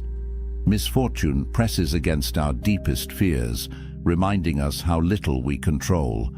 Yet this is exactly where the Stoics found freedom, by learning not to react with desperation, but to accept, adapt, and endure. Take Epictetus, for example, born into slavery, crippled by his master, stripped of dignity and freedom. If anyone had the right to despair, it was him. Yet he refused to let misfortune define him. Instead, he taught that our possessions, our status, even our health, are not truly ours. They can vanish at any moment. What is ours always is our ability to respond with virtue. He wrote, "It is not what happens to you, but how you react to it that matters." His life became proof of that philosophy. Marcus Aurelius, too, endured unimaginable loss. He buried children, faced plagues that swept through his empire, and lived constantly under the shadow of war. Yet, in his meditations, he reminded himself each day that loss was part of nature. When you kiss your son, whisper to yourself, "Tomorrow he may die." This was not cold detachment, it was radical clarity. By remembering the fragility of life, Marcus trained himself to meet loss with strength, not despair. Even Seneca, often caricatured as wealthy and comfortable, understood the role of misfortune. He warned his readers to practice poverty, to strip life down to the bare minimum, so that when true loss arrived, it would not catch them unprepared. For Seneca, misfortune was not a threat, but a teacher, a reminder that what is truly valuable cannot be taken away. Fiction paints this lesson in vivid color. Imagine a warrior who loses his kingdom, his fortune, even his family. In despair, he could collapse, wandering aimlessly, broken by grief. But the story becomes powerful when he refuses to let misfortune end him. Instead, he rebuilds, not his palace, but his soul. He learns that while fate can strip away everything external, it cannot touch his discipline, his wisdom, or his will. This transformation makes him more formidable than before. Today, we face misfortune in different forms: the sudden loss of a job, the betrayal of a friend, a diagnosis that shatters the life we imagined. These moments shake us, revealing how fragile our comforts really are. But here lies the Stoic choice. Do we react with despair, or do we see loss as part of the natural order? Powerful people choose the latter. They grieve, but they do not collapse. They adapt, but they do not surrender. There is also a hidden strength in how misfortune tests those around us. When you lose everything and yet remain calm, people notice. They draw courage from your composure. They see in you an anchor they can cling to. This is why loss, when met with dignity, becomes a form of leadership. It turns pain into power, not just for yourself, but for others who are watching. The Stoics remind us that all external things, wealth, health, relationships, status, are on loan from the universe. They were never truly ours to keep. When they are taken back, we may feel pain, but we should not feel surprise. True wealth lies in what cannot be stolen: integrity, wisdom, discipline. So here is the challenge for you. Think of something you fear losing most. What if it vanished tomorrow? How would you meet that misfortune? Would you rage against the inevitable, or could you stand firm, knowing that your true strength lies beyond possession? Powerful people never react to loss with despair. They recognize it as part of the human condition. They mourn, but they endure. They rebuild, but they never lose themselves. And in that endurance lies a form of power greater than any fortune or crown, the power to remain whole when the world falls apart. The banquet hall glows with torchlight. Courtiers lean in, eager to flatter their ruler. Voices flow like honey. You are wise beyond measure. Your victories will be sung for centuries. There is no one greater. The ruler smiles, politely, yet inside remains unmoved. Why? Because the truly powerful know that praise, like insult, is a trap. Most of us crave approval. Compliments lift us, applause intoxicates us, flattery makes us feel invincible. But here lies the danger. When you begin to depend on praise, you hand control of your happiness to others.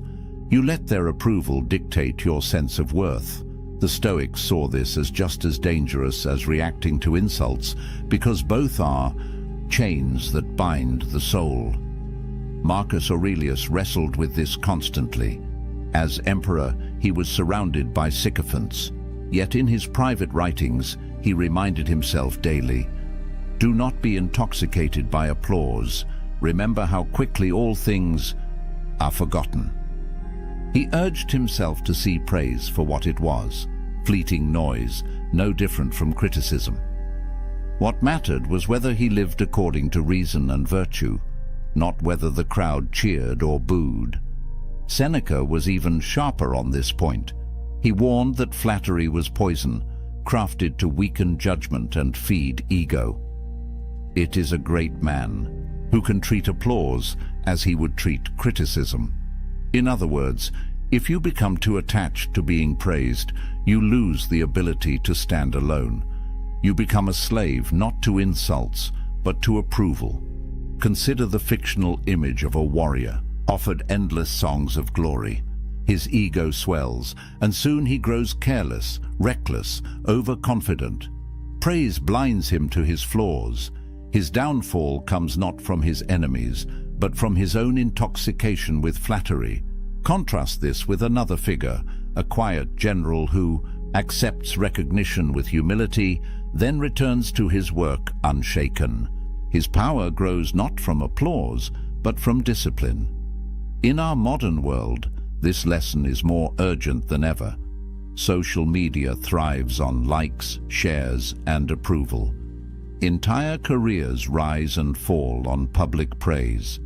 The dopamine rush of recognition is addictive, and most people become trapped chasing it. But powerful people know better. They see praise as data, not as identity. They may appreciate kind words, but they do not anchor their self-worth to them. There's also a subtle psychological power in staying grounded when praised. When someone showers you with compliments and you remain calm, it unsettles them.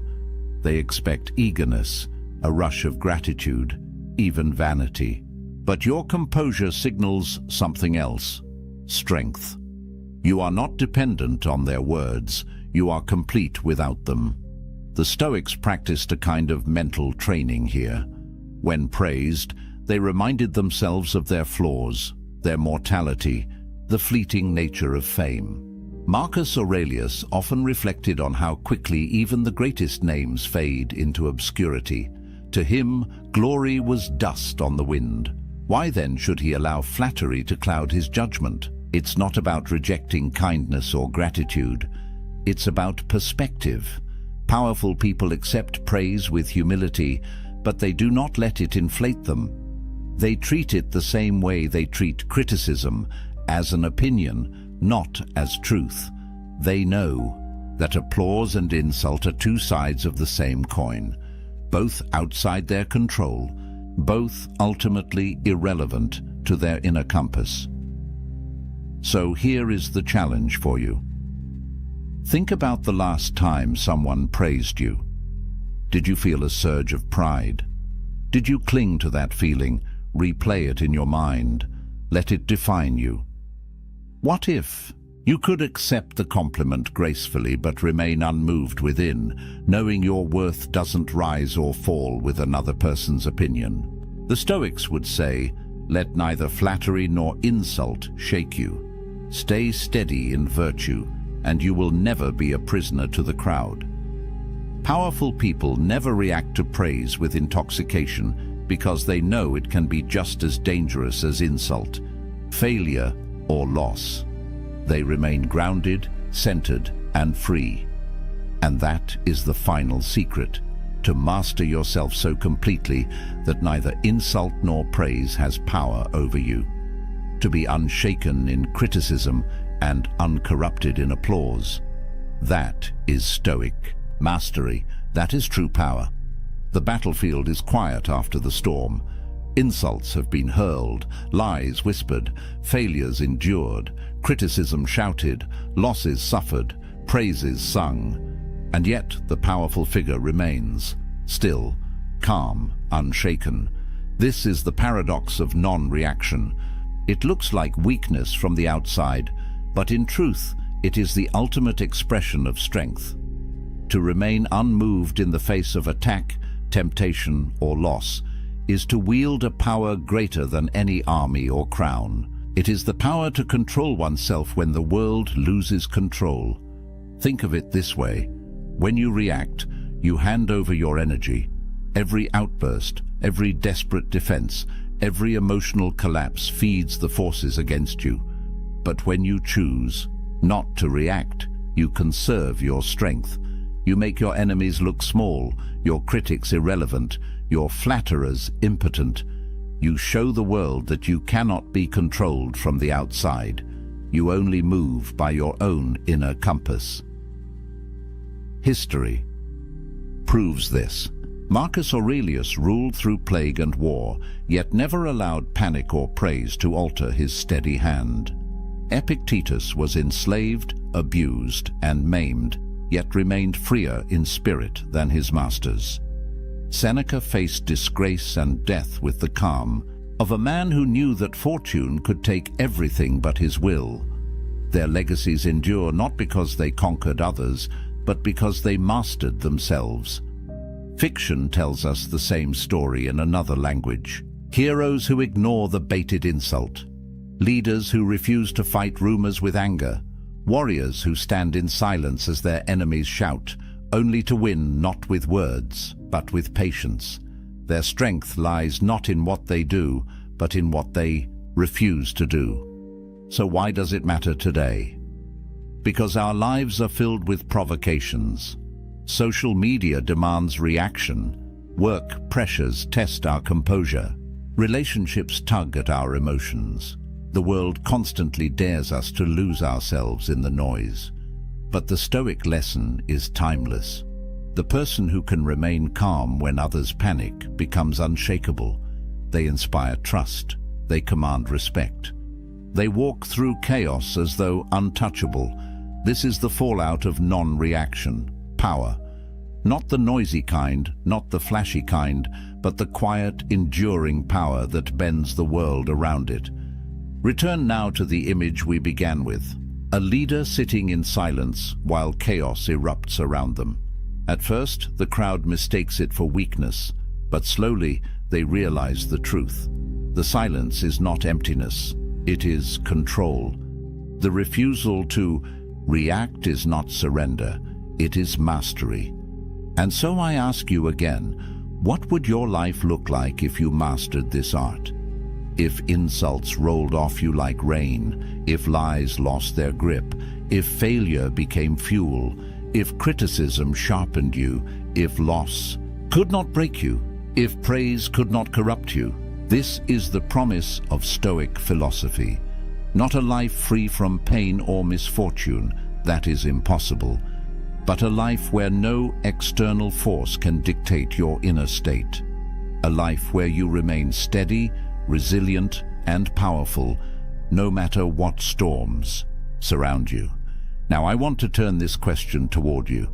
What's one thing you wish you could stop reacting to? Is it the sting of someone's words, the fear of failure, the hunger for approval? Share it in the comments. Your answer might inspire someone else. Welcome back, my friends. Today we are diving into methods to make you unbreakable against women. The strongest men in history were not those who conquered armies, but those who conquered their own desires. Think about that for a moment. Imagine standing in a palace, marble pillars towering above you, gold ornaments glittering in torchlight. The emperor's lover walks past, known for her beauty, for her cunning, for her ability to bend men to her will. And yet she cannot break his composure. His gaze does not falter. His breathing does not change. He remains unmoved, as if her presence were nothing more than smoke drifting through the hall. What did these men know that we've forgotten? What secret strength made them immune to the very temptations that brought others to ruin? Tonight, you will learn the forbidden Stoic secrets that made emperors, generals and philosophers unbreakable against the most dangerous tests of all, the subtle manipulations of desire, seduction, and betrayal. These are not stories of men who hid in ivory towers writing gentle poems. These are stories of men who ruled, fought, and endured, while the world around them burned with chaos and treachery. Stoicism was not a dry philosophy to be studied by scholars. It was a weapon, their shield forged in the fire of war and betrayal, polished in the courts of intrigue, and sharpened in the silent chambers of temptation. The men who lived by its principles did so not for comfort, but for survival. Because in their world, to be broken by passion or to be owned by desire meant the loss of power, the loss of freedom, and in many cases, the loss of life itself. These secrets were whispered among emperors who faced conspiracies in their own bedrooms, among generals whose wives and mistresses were courted by enemies, eager to twist loyalty into treason, among philosophers who walked through the markets of Rome, mocked and tempted, yet never once bowed their heads in shame. And while the centuries have passed, the truth has not changed. The methods they practiced, the rituals they performed, and the discipline they wielded remain as deadly effective today as they were 2,000 years ago. In this video, you will uncover 7 rarely revealed practices, principles so brutal, so uncompromising, that they carved into men a strength no woman, No betrayal, no temptation could break. These were not gentle affirmations. They were cold disciplines, designed to strip away weakness and reveal the core of a man who could not be manipulated. You will hear of the emperor who trained his gaze to see the soul rather than the skin, of the general who prepared daily for betrayal so that not even his wife's treachery could move him, of the philosopher who, as a slave, laughed in the face of mockery and later counseled the very people who once humiliated him, of the soldier who endured public shame in silence, and in that silence found more power than any words could ever give. Each of these lessons comes from the crucible of history. They are not theories. They were tested by men who faced the sharpest daggers and the cruelest temptations. By the end of this journey, you will not simply know what Stoicism is. You will hold in your hands the very tactics that made the greatest men in history mentally unbreakable. So ask yourself, are you ready to stand where they stood? To face the same fire and come out forged into something harder than iron? Then listen closely, because the 7 brutal Stoic secrets are about to be revealed. In the private chambers of Marcus Aurelius, the night was never without tests. Behind the polished marble doors, servants whispered, and messengers slipped in with subtle agendas. Among them were courtesans, women chosen for their beauty and sent to tempt the emperor into weakness. They were not gifts of pleasure. They were weapons, sharpened by rivals who understood that the fall of a man often begins with his gaze. Marcus Aurelius did not shield himself from these trials. Instead, he confronted them with discipline that few could imagine. He trained his eyes never to linger. A fleeting glance could become a chain, a spark that grew into fire. To him, desire was not passion. Desire was enslavement, the beginning of a ruler's decline. He believed the battle for mastery did not start on the battlefield or in the Senate chamber. It began with perception, in the simple act of looking. If you allowed your eyes to be pulled, you had already surrendered ground. The man who could not control his gaze could not control his life. Modern men think they are immune to this test, yet they are surrounded by it constantly. The glow of a screen filled with images designed to seize attention. The lingering glance at beauty in the office, on the street, or across a crowded room. Each moment of weakness is a thread, and enough threads woven together will bind a man in chains. Marcus understood what many forget. To be unbreakable, you must master the smallest of choices. The first step before desire takes root. He did not avoid women, nor did he fear them. He simply saw through the surface. He looked upon people not as flesh meant to seduce, but as souls bound by the same mortality and flaws as himself. There was a ritual he practiced in silence every morning. Before the sun rose, before Rome stirred awake, he would sit alone and remind himself, see the soul, not the skin. This vow was not a whisper of morality, but a declaration of power. For the man who sees beyond the surface can never be owned by it. The emperor's gaze was more than discipline. It was armor, an unbreakable shield against the most ancient form of manipulation, and that is the first secret. If you can master your eyes, you will master yourself. In the annals of Rome, there is a story of a decorated general, a man who had led legions across the frontiers and returned victorious. Yet the most dangerous battle he ever faced was not against barbarians or rival armies. It was within his own household.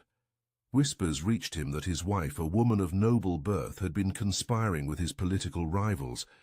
Not only her affection, but her loyalty had shifted into betrayal. For most men, such news would unleash fury. Rage, humiliation, and the thirst for revenge would consume them.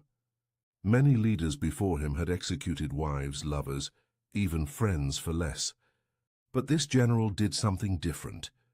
He had prepared for this moment long before it arrived. Each morning, before donning his armor, he practiced what the Stoics called premeditation malorum, the premeditation of evils. He imagined betrayal as inevitable. He pictured his closest allies abandoning him, his family turning against him, his soldiers failing him. By rehearsing these calamities in his mind, he stripped them of their power. When they happened, they no longer shocked him. So when the whispers became proof, he felt no tremor of surprise, no tightening of the chest, no consuming fire of vengeance. Instead, he regarded the betrayal as nature itself, as common as a storm breaking across the sea. To expect loyalty without fail, he believed, was to live in a fantasy. To expect betrayal was to live in truth. This mindset turned his enemy's weapon into dust. The plot they believed would unmake him did nothing. In fact, he went further. He confronted the rival who had gained his wife's favor, not with wrath but with composure. And in an act that stunned the Senate, he promoted the man to higher office. It was not weakness. It was dominance. For in that moment, he showed that no insult, no conspiracy, no theft of affection could disturb his reason. He ruled not by force of passion, but by mastery of self. His enemies gained nothing, and his legend grew greater because of it. This is the second secret. Expect betrayal as natural, and it will never own you. In your own life, whether from friends, family, or women, betrayal loses its sting when you have already rehearsed it in the mind.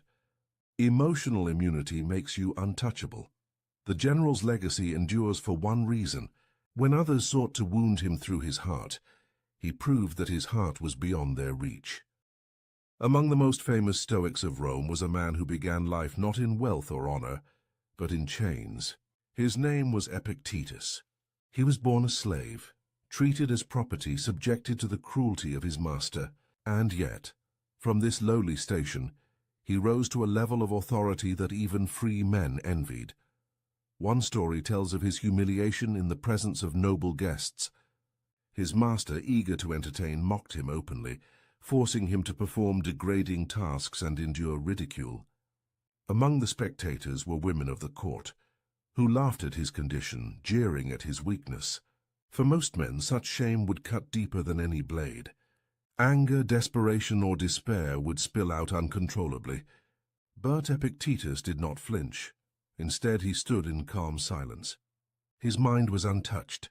He once said, "You may insult my body, but you cannot touch my reason." The body could be chained. The reputation could be dragged through the mud. But the inner fortress of thought, that domain remained sovereign. This was the core of his philosophy. True power is not measured by possessions, approval, or reputation. It is measured by the mastery of one's own mind. For while fortune can strip away status, wealth, or even freedom, it cannot touch the reasoning faculty unless you surrender it willingly. This truth makes a man invincible. Because if your worth is not tied to the praise of others, then insults carry no weight. If your identity is not built on possessions, then loss cannot destroy you. If your peace is not dependent on another's affection, then rejection cannot move you. In modern life, this remains the most brutal test. Insults, rejection, and the subtle games played to provoke emotion are constant. Many men crumble when mocked, or when a woman withholds approval. They lash out, they beg, or they retreat into self-doubt. But the man who understands Epictetus's lesson remains untouchable. He knows that his value is not something given by others, and therefore cannot be taken away by others. Epictetus endured slavery, scorn, and humiliation, yet never surrendered his calm. And when he was finally freed, something remarkable happened. The same society that once laughed at him now sought his wisdom. Women of Rome, who had once ridiculed the slave, later came quietly to his lectures, seeking counsel on how to endure their own trials. The man who began life with nothing ended with influence greater than kings, not because of what he owned, but because of what he could never lose, the mastery of his own mind. That is the third secret. A man who builds his self-worth on the unshakable foundation of reason is a man who can never be owned. In the heart of Rome, influence often came not only through the Senate floor or the battlefield, but through the chambers of desire. One senator, admired for his clarity of judgment, faced a temptation that few men could resist. A widow of immense wealth and renown set her sights on him. She was not only beautiful but also powerful, her late husband having left her estates, servants, and a network of allies eager to maintain her favor. Many men competed for her attention, each hoping to secure her fortune and the influence that accompanied her hand. She approached the senator with an offer that seemed impossible to refuse. Riches beyond measure, estates that could guarantee his children's prosperity, influence in the Senate through her allies, and companionship with a woman whose beauty was spoken of in whispers. Most men would have seen this as fortune smiling upon them. Most men would have surrendered, but this senator understood something deeper. He saw what others did not. Her offer was not freedom, but a chain. For the man who needs another's wealth, another's beauty, or another's influence no longer rules himself. He is ruled by what he craves. The senator's response was short but unforgettable. To need her is to be owned by her. With those words, he declined her hand. No hesitation, no apology, no elaborate excuse.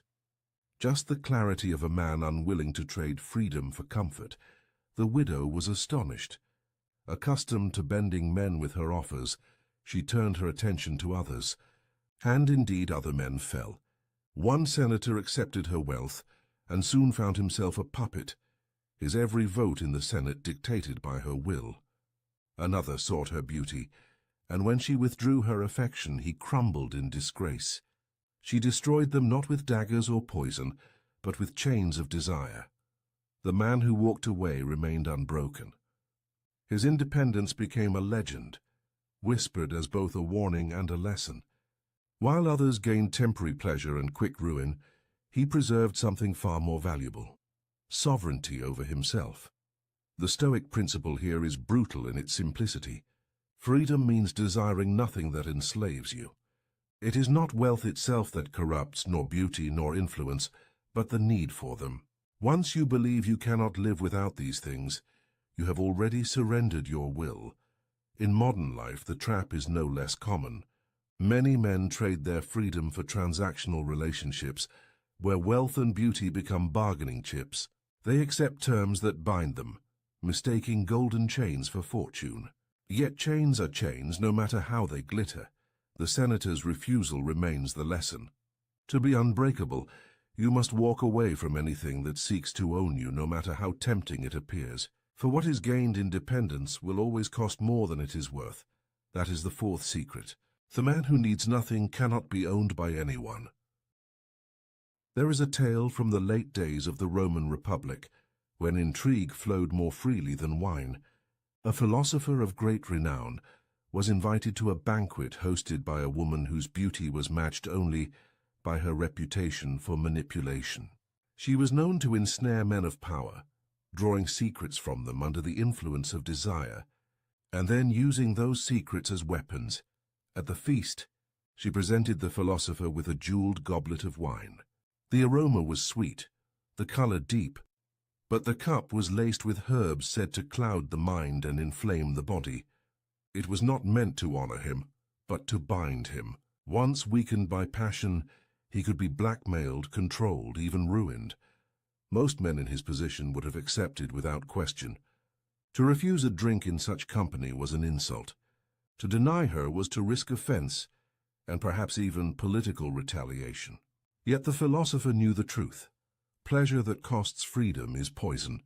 He held the cup in his hand, studied it, and smiled politely. Instead of drinking, he set it aside. He asked for water, clear and untainted, and lifted it in a quiet toast. It was a small gesture, but one that spoke louder than any speech. He chose clarity over indulgence, freedom over desire, discipline over weakness. The hall fell into silence. The seductress's weapon had failed. Her scheme collapsed, not because of confrontation, but because the man she sought to trap refused to play the game at all. By denying the poisoned cup, he denied her power. This is the essence of Stoic wisdom. Not all pleasures are gifts. Many are traps, designed to enslave the will and bend the spirit. What appears sweet on the surface may carry within it chains that bind you tighter than iron. The modern world offers its own poisoned cups. They come not only in the form of lust, but in endless digital distractions. Hollow indulgences and fleeting pleasures that steal hours, weaken focus, and erode resolve. Each one promises delight, but the cost is freedom. The man who accepts without discipline becomes dependent, ruled by cravings rather than reason. The philosopher's lesson is timeless. To remain unbreakable, you must examine every pleasure with suspicion.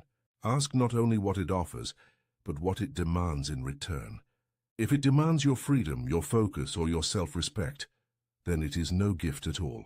It is poison. That night the philosopher left the banquet untouched, his reputation intact, his will unbroken. The seductress turned her schemes on others, and lesser men fell. But his quiet act of rebellion, raising a simple cup of water, became legend.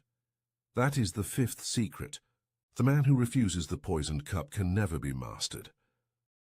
In the dusty camps along the Roman frontier, soldiers were tested not only by the sword, but by the eyes of those who watched them. Among these warriors was a centurion known for his iron discipline. He had marched through snow, fought through ambushes, and carried the scars of countless campaigns. Yet his greatest trial came not on the battlefield, but in the heart of Rome. Word spread quickly through the capital. His wife, a woman of high birth, was seen in the arms of another man. The whispers grew into open mockery. Rivals expected him to lash out with violence, to challenge the offender, to stain the streets with blood. Others expected him to crumble, humiliated before his men. A lesser soldier might have done both, but this centurion did neither. He showed no anger, no visible wound. He did not confront his wife in public, nor raise his voice in private. He spoke nothing of it at all. Instead, he carried on his duties with the same precision as before, drilling his soldiers, leading his marches, enforcing order. His silence unsettled everyone. The enemy could not provoke him. The gossipers could not shake him. The more they sought a reaction, the more his composure revealed their weakness. This was not passivity, it was strategy. He understood the Stoic principle that silence is a weapon. To rage, to argue, or to plead would have surrendered power to those who sought to break him. Indifference was stronger than confrontation, for it starved manipulation at its root. In modern life, the same truth holds. Many attempt to provoke men into emotional outbursts. Through insults, rejection, or public humiliation, the man who reacts gives away his strength, showing that his state of mind belongs to others. But the man who remains silent, who shows indifference, cannot be controlled. He starves the fire of attention until it dies on its own. The centurion's silence grew louder than any words could. His enemies could not twist his image into one of a jealous fool. His soldiers, seeing his unshaken demeanor, respected him more. Even the Senate, hearing of his restraint, elevated him further, for they trusted a man who could not be baited by scandal. And as for the accuser, the man who flaunted the affair, his name soon faded into shame. Without reaction to fuel his triumph, he became nothing more than a shadow of gossip, forgotten as quickly as he rose. The lesson is clear. Silence is not weakness, it is mastery. The unbreakable man does not need to defend his pride with words or violence. His composure speaks louder than any reply. That is the sixth secret. The man who governs his tongue and his temper rules not only himself but all who seek to provoke him. There is an account of a philosopher whose wife passed away after many years at his side. She was admired in the city, loved by her household, and her funeral was attended by crowds who came to mourn. The air was thick with incense, the sound of weeping echoed through the streets, and her body was carried with solemnity to its resting place. Among those gathered, all eyes turned to her husband. They expected him to collapse in grief, to weep as others wept, to show the same raw emotion that death forces upon even the strongest. But he did none of these things. He stood calm, his face composed, his gaze steady. He neither tore his garments in anguish, nor shed a single tear. His composure unsettled the mourners, who whispered that his heart must be made of stone. One man confronted him openly, mocking him before the crowd. "Do you feel nothing? Was she nothing to you, that you stand as if you have lost no one at all?" The philosopher's reply was simple, but it carried the weight of centuries. Death is not cruelty, but nature's order. To resist is to defy reason. He explained that grief is not owed to death, for death is no injustice. It is the destiny of all men and women, the cycle of nature itself. To rage against it is as futile as raging against the setting sun. Tears do not change the order of the universe. Reason demands acceptance, for what cannot be altered must be embraced. The Stoic principle is clear. To accept nature is to master suffering. Even the loss of love is not tragedy, but training. Each heartbreak is an opportunity to strengthen the mind against what is inevitable. To cling desperately to what must pass is to guarantee endless torment. To accept with calm is to become indestructible. Modern men face this trial in different forms. The end of a relationship, betrayal, abandonment, heartbreak. Each feels like death, and each tempts men to collapse in grief. But the philosopher's example reveals the path of mastery. Do not curse nature for taking what was never yours to keep. Stand firm, let reason guide you, and move forward unbroken. When the final rites were finished, the philosopher did something that chilled those who witnessed it. As the mourners sobbed and the air was filled with lamentation, he turned from the graveside and walked away with head unbowed, steps steady and spirit unshaken. Where others dissolved into sorrow, he carried himself like stone, a living reminder that no power in the world, not even death, could bend his reason. That is the seventh secret. Acceptance is not indifference, it is power. The man who accepts all that nature brings cannot be destroyed by loss, for nothing can take away his mastery of himself. The lessons are now before you: the emperor's gaze, the betrayed general, the slave who owned his masters, the widow's trap, the poisoned cup, the soldier of silence, and the philosopher's funeral. 7 brutal secrets, each forged by men who refused to be broken. These were not abstract ideas or comfortable teachings. They were weapons sharpened by necessity, proven in the harshest trials of life. Men who ruled empires, commanded armies, and endured humiliation carried these principles as their shield. They stood unmovable, even when beauty, betrayal, temptation, and death itself tried to break them. And you too can carry them. Implementing even one will separate you from the ordinary. Because most men surrender their minds at the first test. They let their gaze be captured, their emotions be provoked, their desires be chained, their grief consume them. But the man who takes these secrets into himself walks another path. He is no longer ruled by what he cannot control. He rules himself, and that is the highest form of power. So let this be your final strike of the night. Start tomorrow. Do not let your eyes, your heart, or your silence be controlled by another. That is the first step to becoming unbreakable. Begin with the first secret. Tomorrow morning, practice the emperor's gaze. Notice where your eyes wander and take back control. Train your perception, and you will discover that the first battle is already won. And if you are ready for more, subscribe now. This is only the beginning. There are countless forbidden Stoic secrets waiting to be revealed. Secrets that will arm you with the same strength that once shaped emperors, generals, and philosophers. Stay vigilant. Stay disciplined. Stay unbreakable.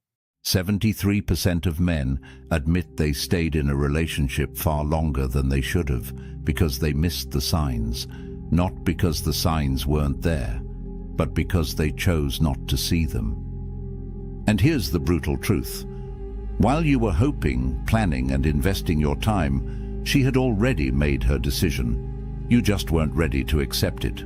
What you're about to discover will save you months, maybe years, of wasted emotional energy. These aren't the obvious red flags everyone talks about. These are the hidden signals that slip past your radar because they're disguised as something else, as temporary problems, as phases she's going through, as obstacles you can overcome if you just try harder. But the Stoics understood something powerful about human nature. Marcus Aurelius wrote that we suffer more in imagination than in reality.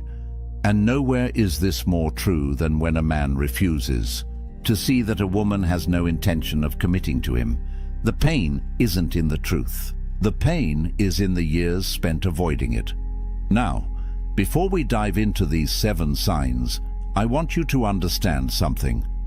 The men who truly grasp what I'm about to share don't just passively consume content.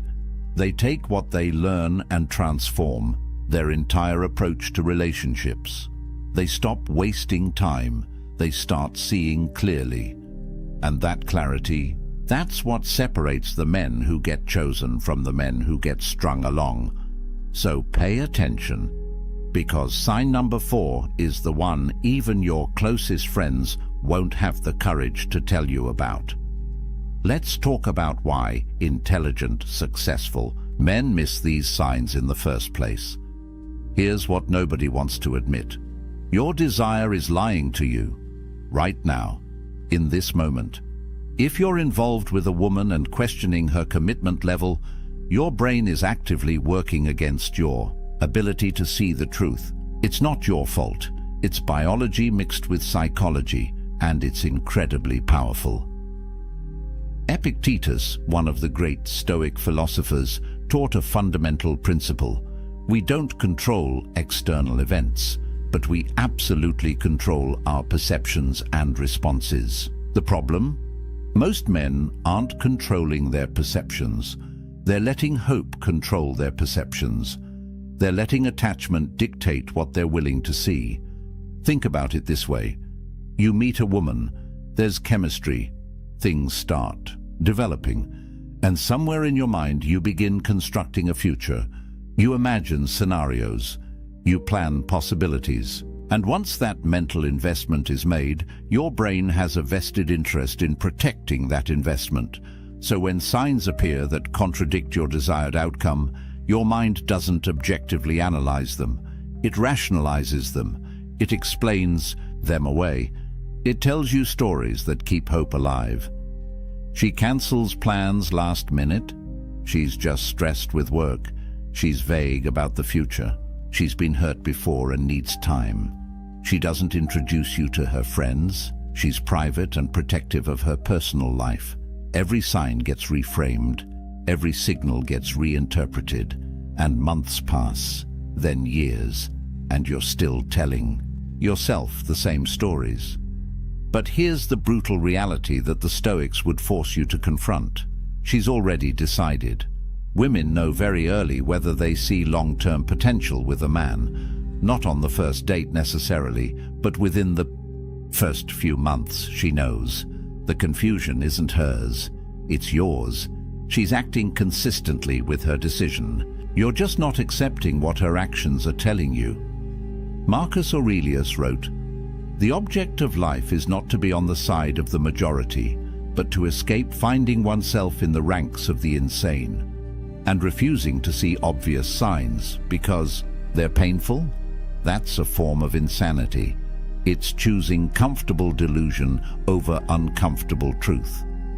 So before we go through these 7 signs, I need you to make a choice right now. Are you going to read these through the lens of hope, already preparing your rationalizations? Or are you going to read them with stoic clarity, willing to face what's real? Because the signs are always there. The question is whether you're strong enough to see them. Let's start with the sign that most men completely misinterpret as genuine interest. She keeps you in rotation. And here's how you know. Her texting pattern is erratic. Some days she's engaged and responsive. Other days, radio, silence. You send a message on Friday night, nothing. Then Monday morning she resurfaces like nothing happened. "Hey, sorry, been crazy busy." And you accept it. Because what else are you going to do? Seem needy by questioning it? Plans with her are always tentative. "Maybe this weekend," she says. "Let me check my schedule and get back to you." But she rarely gets back to you. You're the one following up. You're the one suggesting times. You're the one making it happen. And when it does happen, there's a pattern. Last-minute confirmations, short windows of availability, and a sense that you're fitting into gaps in her calendar rather than being a priority on it. Here's what this means, and I'm going to be direct. You're an option. You're one of several men she's keeping in orbit. Not because she's malicious, but because she's doing what anyone does when they haven't found what they're looking for, keeping their options open while continuing to search. Seneca wrote about self-respect and dignity as non-negotiable elements of a virtuous life.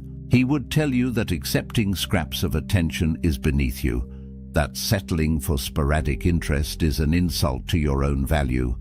But most men don't see it this way. They see intermittent reinforcement and mistake it for a challenge to overcome. Let me paint you a clearer picture. You text her Wednesday suggesting weekend plans. She responds Thursday evening. This weekend is tough. Maybe next week. You say sure, no problem. The weekend passes. You see her Instagram story. She's out with friends, clearly not buried in obligations. Monday comes. You follow up about the next week. She's responsive again. Yeah, let's definitely find time. But she never suggests a specific day, never offers her availability, just keeps the door cracked open enough that you don't walk away. Meanwhile, contrast this with how a woman acts when she's genuinely interested. She makes time, she initiates, she confirms plans early because she's excited to see you. She doesn't leave you guessing about her availability because making you a priority isn't something she has to force. It's natural, the brutal truth you need to accept. She's comparing you, actively, right now. You're being measured against other options. And if you were winning that comparison, these patterns wouldn't exist. You wouldn't be an afterthought, you'd be the thought. But it gets more dangerous, because the next sign feels like progress when it's actually the opposite.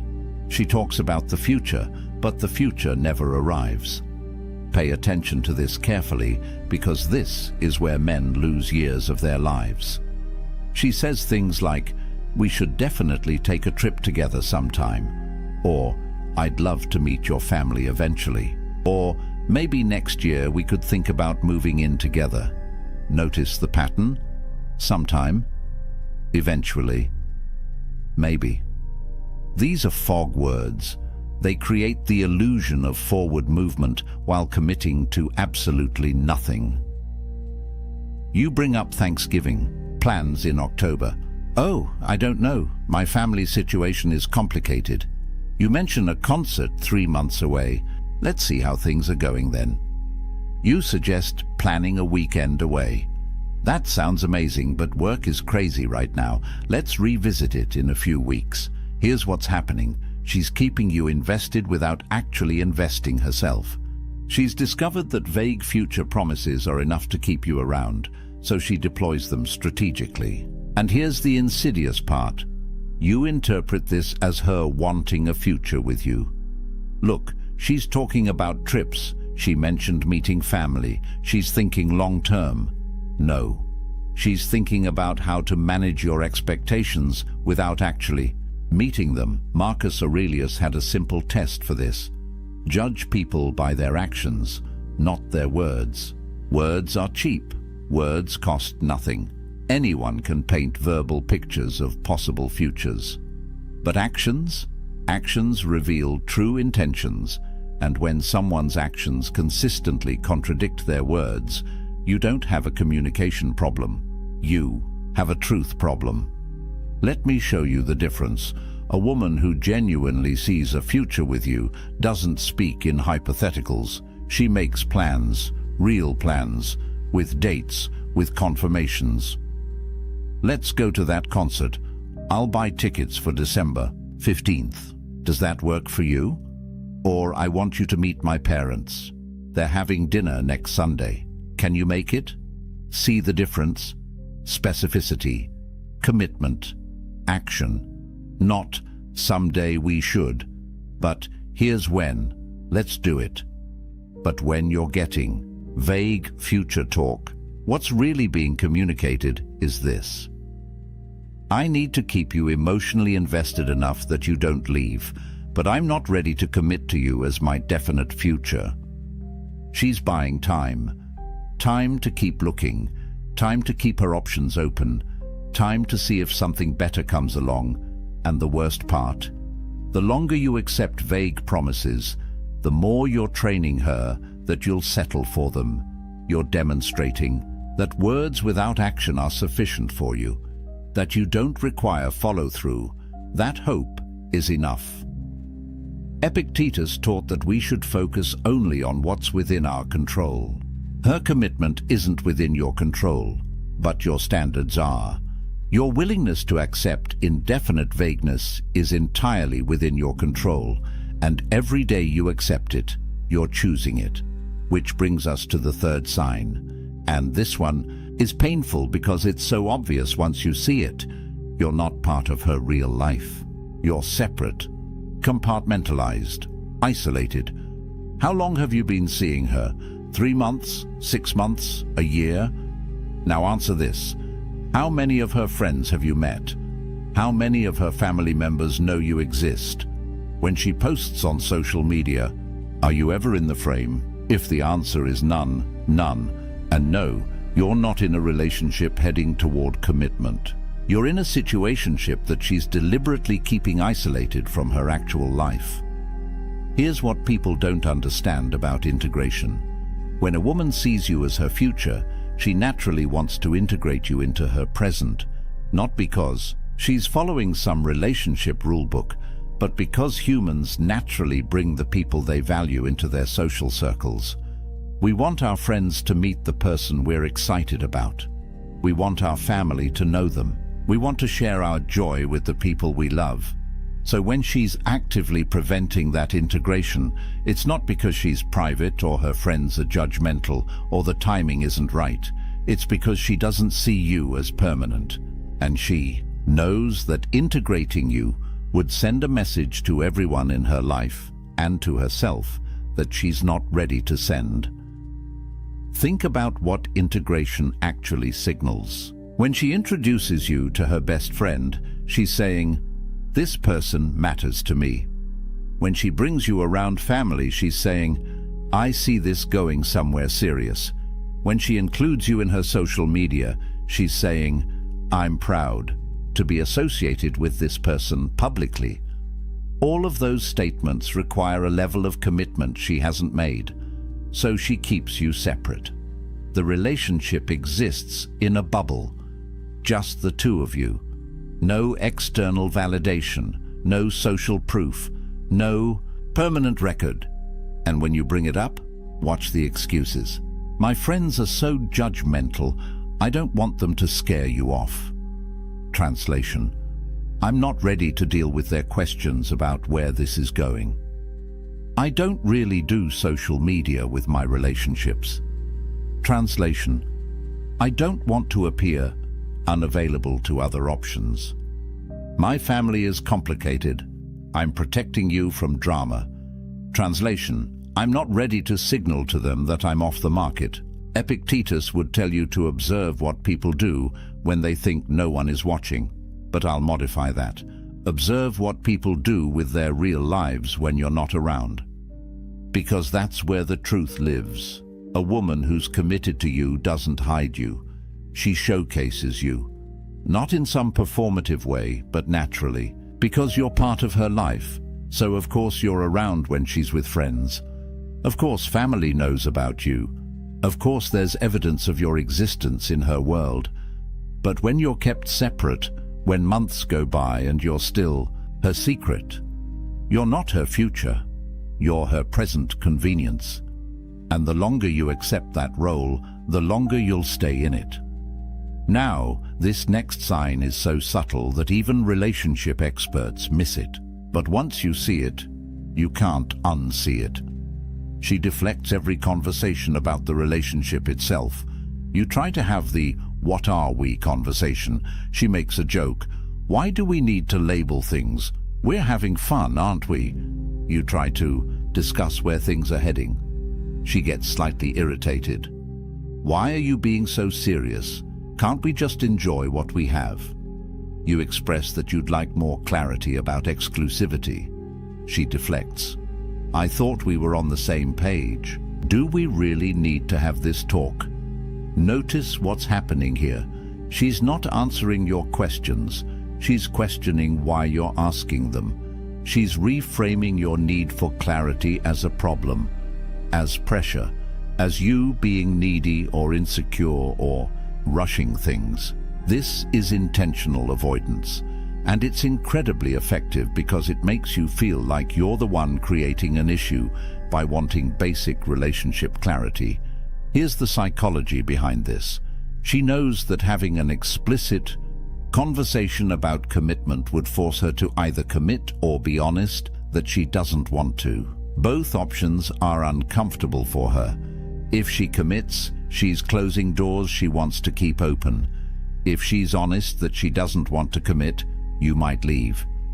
So she chooses option 3.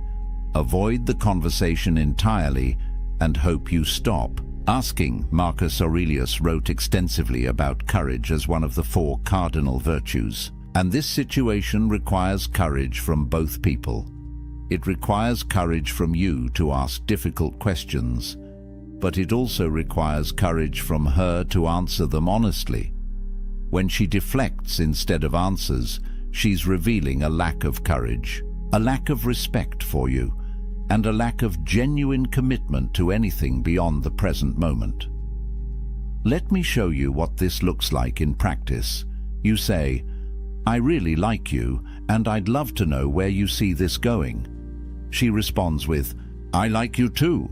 Let's just see where things go naturally without overthinking it. That sounds reasonable, right? Except it's not an answer. You asked a direct question about her vision for the future. She responded with a pleasant-sounding non-answer that commits to nothing. Or you say, I'm not seeing other people, and I'd like to know if we're exclusive. She says, I'm not really seeing anyone else either. I don't think we need to make a big formal thing out of it. Again, sounds okay. Except she didn't answer whether she wants to be exclusive. She said she's not currently seeing others, which is different. And she discouraged you from seeking clarity, which keeps everything ambiguous enough that she maintains maximum flexibility. Compare this to how a woman who wants commitment responds. You ask where things are going. She says, I really like where this is heading. I can see us being serious if we keep building what we have. What do you want? You ask about exclusivity. She says, yes, I'd like us to be exclusive. I'm not interested in seeing other people. Direct, clear, no deflection, no irritation at your questions, because she wants the same thing you want, so your questions aren't threatening. They're welcome. But when she's deflecting, what she's really saying is, I don't want to commit, but I also don't want to lose what I'm getting from you, so I'm going to avoid giving you a clear answer and hope you stop pushing for one. The Stoics would tell you that accepting ambiguity when you desire clarity is accepting suffering. You're choosing anxiety over peace. You're choosing to live in uncertainty when you could demand truth. And the only reason to do that is fear. Fear that the truth is something you don't want to hear, which connects directly to the 5th sign, and this one cuts deep. Her effort is minimal and declining, and you're doing all the work. Think about the beginning. How much effort did she put in? Probably quite a bit. She responded quickly to texts. She suggested plans. She showed enthusiasm. She asked questions about your life. There was reciprocity. There was balance. Now think about the present. When was the last time she initiated a conversation? When was the last time she planned a date? When was the last time she went out of her way to do something thoughtful for you? If you're struggling to remember, you have your answer. The effort has declined, and not because she's busy or stressed or going through something. Effort declines for one reason: priority has shifted. You're no longer high priority and low. Priority people get low effort. Here's the brutal math that men refuse to calculate. Attraction doesn't decline in healthy relationships. It grows, it deepens. The connection gets stronger, not weaker. So when effort is consistently declining, over time it's not a phase, it's a trend. And that trend is telling you exactly where her interest level is going, down. Seneca wrote about the importance of not forcing what isn't freely given. He understood that anything you have to constantly pursue, beg for, or work to maintain isn't really yours. It's borrowed. And the terms of that loan can be called at any time. When you're the only one initiating conversations, you don't have mutual interest. You have your interest and her tolerance of it. When you're the only one planning dates, you don't have shared desire to spend time together. You have your desire and her occasional availability. When you're the only one putting in emotional labor, you don't have a partnership. You have a one-man show with an audience of one. Let me paint you the scenario you're probably living right now. You text her good morning. She responds 3 hours later with something short. You ask how her day is going. She gives a brief answer and doesn't ask about yours. You suggest getting together this week. She says, maybe, depends on how work goes. You follow up 2 days later. She confirms last minute for something low effort. Throughout all of this, you're moving the relationship forward. You're creating momentum. You're generating energy. And she's just responding, minimally, when it's convenient, with the least amount of effort required to keep you engaged. Now imagine the opposite. Imagine a woman who's genuinely invested. She reaches out first sometimes. She makes plans. She goes out of her way. She thinks about you when you're not together and acts on those thoughts. She puts in effort because she wants to, not because you're extracting it from her through constant pursuit. That's what mutual interest looks like. That's what growing connection feels like. And if you're not experiencing that, no amount of effort on your part will create it. You can't effort your way into someone's genuine desire. You can't pursue someone into wanting you back. All you can do is exhaust yourself trying. The Stoics would ask you, why are you working so hard to maintain something she's not working to maintain? What are you getting from this exchange that justifies the imbalance? And most importantly, what does it say about your self-respect that you're settling for minimal reciprocation? These last two signs are what separate boys from men. They require you to see what you've been avoiding. She keeps distance during conflict, and that tells you everything. Here's how you know a relationship has real potential. How does she handle disagreement? Does she lean in or pull away? Does she work toward resolution or disappear until things blow over? Because anyone can be present during good times. That's easy. That's fun. The real test of commitment is what happens when things get difficult, when there's tension, when you disagree, when feelings are hurt. A woman who's genuinely committed sees conflict as something to resolve because the relationship is worth protecting. She doesn't enjoy the conflict, but she engages with it. She communicates. She works through it, because preserving the connection matters more than avoiding discomfort. But a woman who's not committed, she disappears. She goes cold. She stonewalls. Because working through conflict requires investment in a future together. And if she's not invested in that future, why would she put in that work? Marcus Aurelius wrote about relationships requiring mutual effort and shared values. He understood that real bonds are forged not just in joy, but in adversity. How two people handle challenges together reveals the true nature of their connection. So when you have a disagreement and she shuts down, stops responding, or creates distance instead of working toward understanding, she's telling you something crucial. This relationship isn't important enough to fight for. Not the dramatic kind of fighting, but the necessary kind. the kind where you both care enough to push through discomfort toward resolution. I want you to think about your last disagreement with her. Maybe you expressed that something bothered you. Maybe you had different expectations about something. What happened after that? Did she engage in good faith to understand your perspective? Did she share her side and work toward compromise?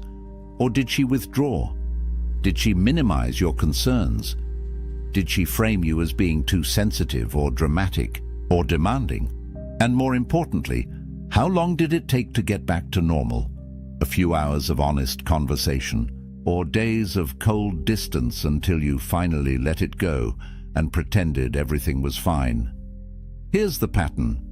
When she's not committed, every conflict becomes a threat to the relationship's existence rather than an opportunity to strengthen it. She treats disagreement as something to avoid or escape rather than something to resolve.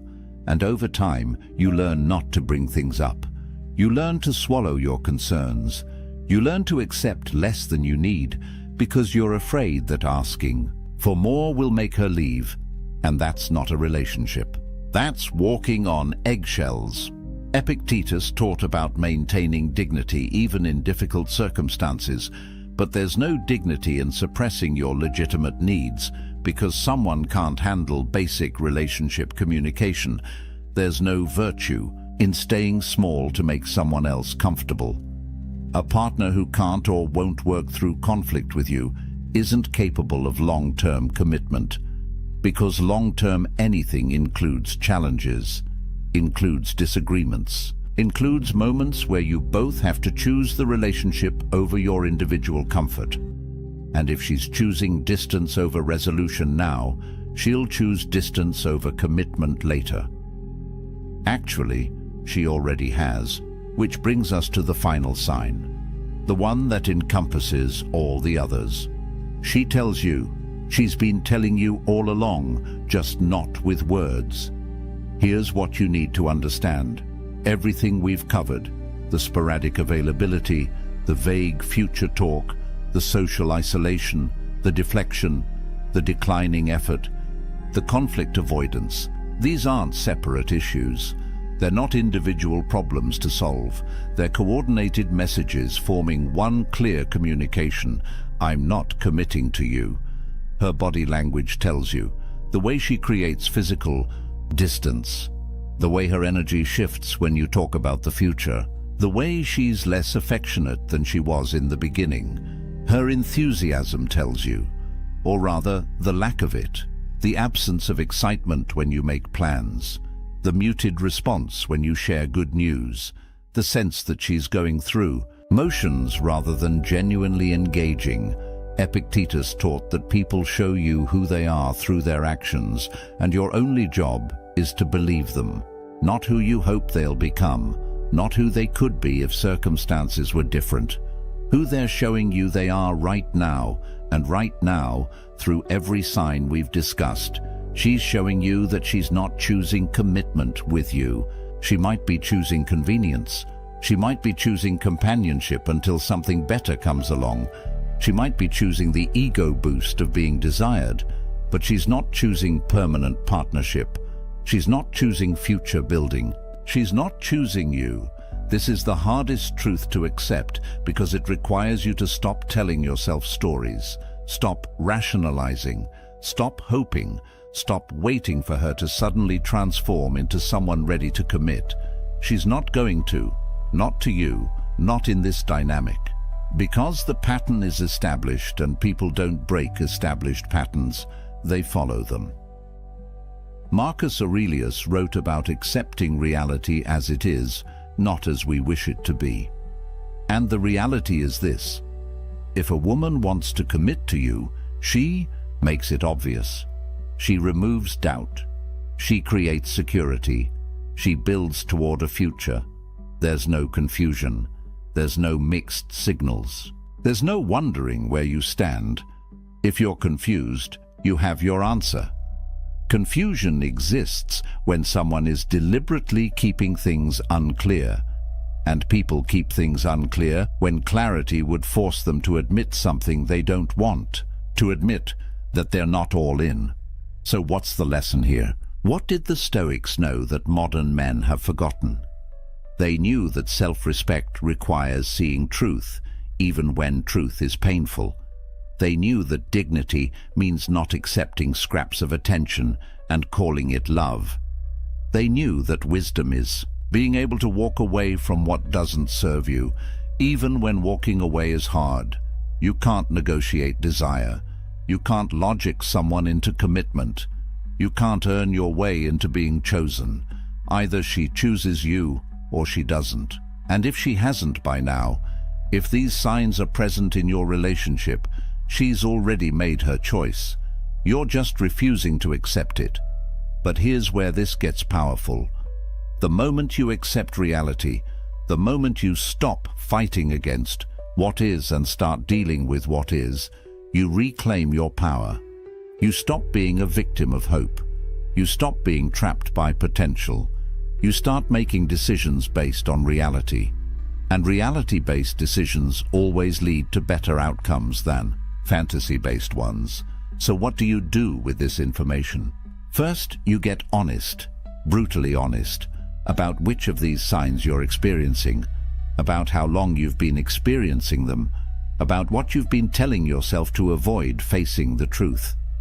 Second, you make a choice, not about her, because you can't control her, but about yourself, about your standards, about what you're willing to accept and what you're not, about whether you're going to continue investing time and emotion into someone who's not investing back. And third, you remember this: the men who understand these signs, who have the courage to see them and act on what they see, those men don't stay stuck in dead-end situations. They don't waste years hoping for change that never comes. They move forward. They find women who are excited to commit to them, women who make them a priority, women who integrate them into their lives without hesitation. Because here's what happens when you raise your standards and stop accepting non-commitment. You become the kind of man that committed women seek out. You stop settling, you stop chasing, you start attracting. And that shift changes everything. Now, if this resonated with you, if you're ready to stop missing the signs and start seeing relationships clearly, you need to stay connected to content. That keeps you sharp. Most men watch one video, feel motivated for a day, then slip back into the same patterns. The men who actually transform their relationships, they consistently expose themselves to truth. They don't let comfort pull them back into delusion.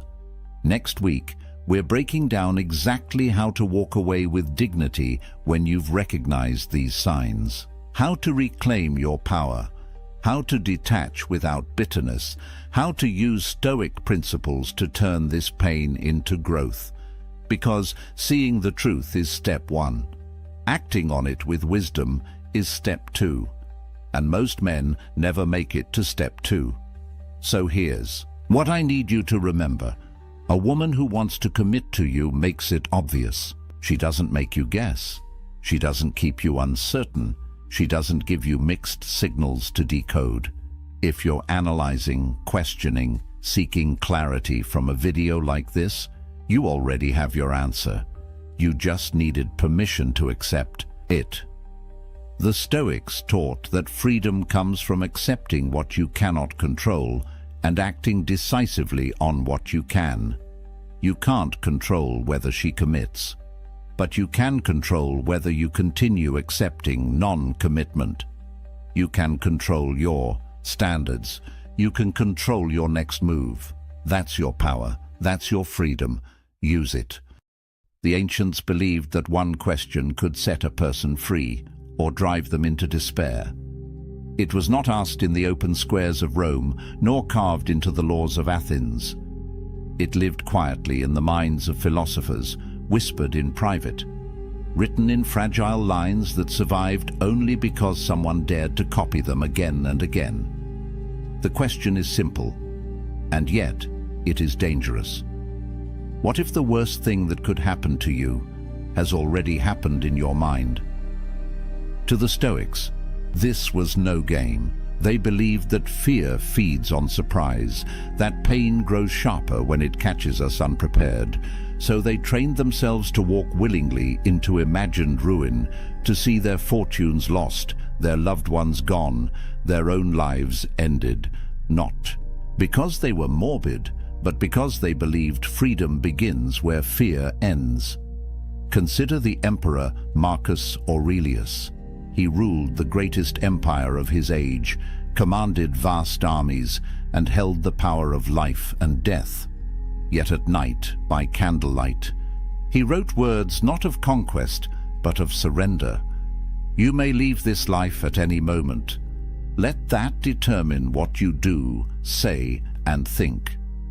Why would the most powerful man alive remind himself of his own fragility? Because he knew that power means nothing if the soul is ruled by terror. Think also of Epictetus, born into slavery, his body broken, his freedom denied. He had nothing, and yet he claimed to be freer than his masters. His secret was not wealth or status, but the practice of imagining loss until it no longer frightened him. He learned that when you accept the worst in thought, you cannot be enslaved by it in reality. This thought experiment, called premeditatio malorum, the premeditation of evils, was their weapon. It stripped misfortune of its surprise. It turned tragedy into training, but it was also dangerous. Used wrongly, it could lead to cold detachment or reckless despair. Used rightly, it gave men the courage to face storms that would break others. Tonight, we enter that world. We walk alongside emperors and exiles, soldiers and slaves. We step into the experiment that promised unshakable calm, if one dared to face it. Stay with this journey, for once you see as they saw, you may never look at your own life the same way again. As the candle burns low and the night begins to fade, we return to the question that haunted the Stoics. What if every disaster that could befall you has already happened in your mind? What if you rehearsed the losses, walked through the ruins, tasted the bitterness, and in doing so discovered that you could still stand? The experiment is not meant to darken your life. It is meant to free it, to look at death so that you may live, to imagine loss so that you may love, to accept fate so that you may act with courage while you still have time. Think of Marcus Aurelius, the emperor who ruled with armies at his command, and yet reminded himself each morning of mortality and betrayal. His greatness was not in conquest, but in calm, in refusing to be ruled by fear. Think of Epictetus, the slave who owned nothing, yet declared that nothing could enslave his mind. His power was not in possessions, but in freedom of spirit. Think of Seneca, rich and influential, yet sleeping on the floor to prove to himself that fortune could never own him. His wisdom was not in comfort, but in clarity. These men lived in an age of plagues, wars, and political chaos. We live in an age of noise, speed, and uncertainty. Their struggles were different in detail, but not in kind. Like them, we will lose. Like them, we will die. The only question is whether we will face these truths with trembling or with steadiness. The Stoic experiment offers a choice. You can avert your eyes from fear, pretending it is not there, and live in quiet dread. Or you can walk into it willingly, meet it in imagination, and rob it of its power. When you do, you discover the strange paradox the Stoics cherished. By imagining death, you begin to live. By picturing loss, you awaken gratitude. By embracing fate, you find freedom. Pause for a moment. Picture the one thing you fear losing most. The job, the fortune, the health, the person. Picture it gone. Feel the hollow space it would leave. Now open your eyes to the truth. It is still here. For now, that is the miracle. That is the gift. And because it is fragile, it deserves your full attention. This is why the thought experiment matters. Not to numb you, but to awaken you. not to make you indifferent, but to make you urgent. When you remember that life can be stripped away in a breath, every breath becomes precious. When you recall that time is slipping past, every moment becomes an opportunity. And when you realize that nothing external is truly yours, you begin to live with the strength that comes from owning yourself. The Stoics cannot walk this path for you. They can only point the way. Marcus, Epictetus, Seneca, they left fragments, reminders, hints. But the experiment must be lived, not merely studied. It must be practiced quietly in the solitude of your own mind until the fear loosens and the gratitude deepens. So let this be your invitation. Tonight, before sleep, close your eyes and step into the exercise. Imagine the loss. Imagine the end. Let yourself feel it. And then awaken tomorrow with new eyes, seeing what remains not as ordinary, but as extraordinary. This is the gift the Stoics preserved, the ability to live unafraid, to love more deeply, to meet fate with an open heart. And so I leave you with one question, the same question that echoes across centuries, whispered in marble halls and desert cells, whispered now into your ear. If tomorrow stripped away everything you take for granted, what part of you would remain unbroken? Carry that question, let it shape you, and if these ancient voices have spoken to you tonight, do not let them fade into silence. Join this journey further. There are more lessons, more experiments, more truths buried in time that can sharpen the way you live now. Subscribe, stay with this channel, and together we will walk deeper into the wisdom of those who faced storms and discovered peace. For their stories are not finished until we live them, and your life is not finished until you dare to begin living it fully. In the language of the ancients, it was called premeditatio malorum, the premeditation of evils. The phrase sounds grim, even unsettling, yet to the Stoics, it was a practice of liberation, not despair. At its heart, the exercise was deceptively simple. Imagine the misfortunes that might strike you tomorrow and face them before they arrive. Not only the small inconveniences, a delay, an insult, a coin lost, but the great disasters as well. The death of a friend, the loss of your wealth, the collapse of your health, the end of your own life. Why would anyone do this? Why deliberately walk through horrors in the safety of your own mind? To the modern ear, it seems backwards. We are told to visualize success, to think positively, to build castles in our imagination. But the Stoics believed the opposite strategy brought greater strength. They argued that if you can stand calmly in the ruins of your own imagined life, then reality can never truly defeat you.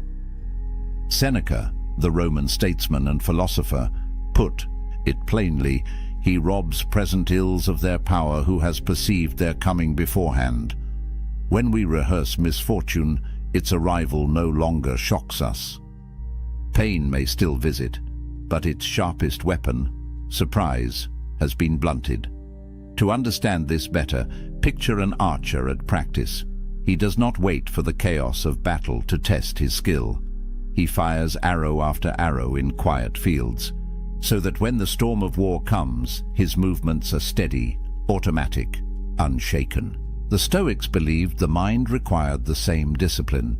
Each night, they would draw back the bow of imagination and fire at the darkest targets they could conceive, so that when those shadows appeared in real life, they could still aim true. Marcus Aurelius, alone in his tent, did not write merely to comfort himself. His private notes, the Meditations, are filled with reminders that the world can break us at any time. Yet his tone is not fearful. Instead, it is steady, almost tender. When you kiss your child goodnight, he warns himself, whisper that he may not be here tomorrow. Harsh words to our ears, but to Marcus, this was not cruelty. It was clarity. Only by facing the fragile nature of life could he love more deeply in the present moment. Epictetus, born into slavery, offered the same lesson in different clothing. When you embrace your wife or child, he said, say to yourself, one day they will die. Not to make the heart cold, but to warm it. For when you remember that nothing is guaranteed, every ordinary moment becomes extraordinary. A simple meal, a shared laugh, even the act of waking to another sunrise becomes precious beyond measure. The thought experiment, then, had two purposes. First, it armed the soul against fear. By imagining loss, you stripped it of its terror. Second, it sharpened gratitude. By rehearsing absence, you learned to love presence more fiercely. This was not daydreaming, it was training. The Stoics approached it as soldiers approach drills, as athletes approach discipline. Night after night, they entered the arena of the Eua, mined and faced the worst fates they could imagine. Some whispered these visions aloud, others scratched them into wax tablets or murmured them in prayer. It was not about predicting the future, but about preparing for it. Yet even here the Stoics were cautious. They warned against letting this practice harden into despair. If you fixate only on loss, you can become bitter, withdrawn, fatalistic. The true Stoic path walked a thin line, to imagine ruin without becoming ruined by the imagination itself. The exercise was meant to polish the soul, not poison it. Think of it like walking into a cold river. At first, the shock makes you gasp. But after a moment, you adjust, you breathe, you find your strength within the chill. The water has not grown warmer, you have grown steadier. So too with premeditatio malorum. Life would not grow kinder, but you would grow stronger.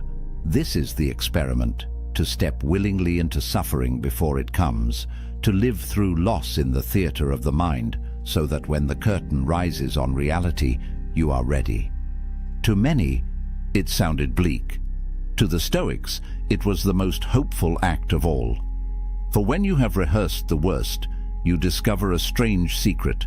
Nothing can truly take your freedom, for you have already faced the cost. At first glance, the Stoic experiment seems like madness. Why summon images of death, poverty, betrayal, exile? Why taste bitterness before it is poured? To most people, this sounds like opening the door to misery. Yet to the Stoics, it was the doorway to strength. The logic begins with a simple truth. Fear feeds on surprise. When something strikes us out of nowhere, it multiplies our suffering. The event itself wounds us once, but the shock, the disbelief, the frantic resistance, these wound us many times over. We suffer more often in imagination than in reality, Seneca wrote. It was his warning, but also his solution.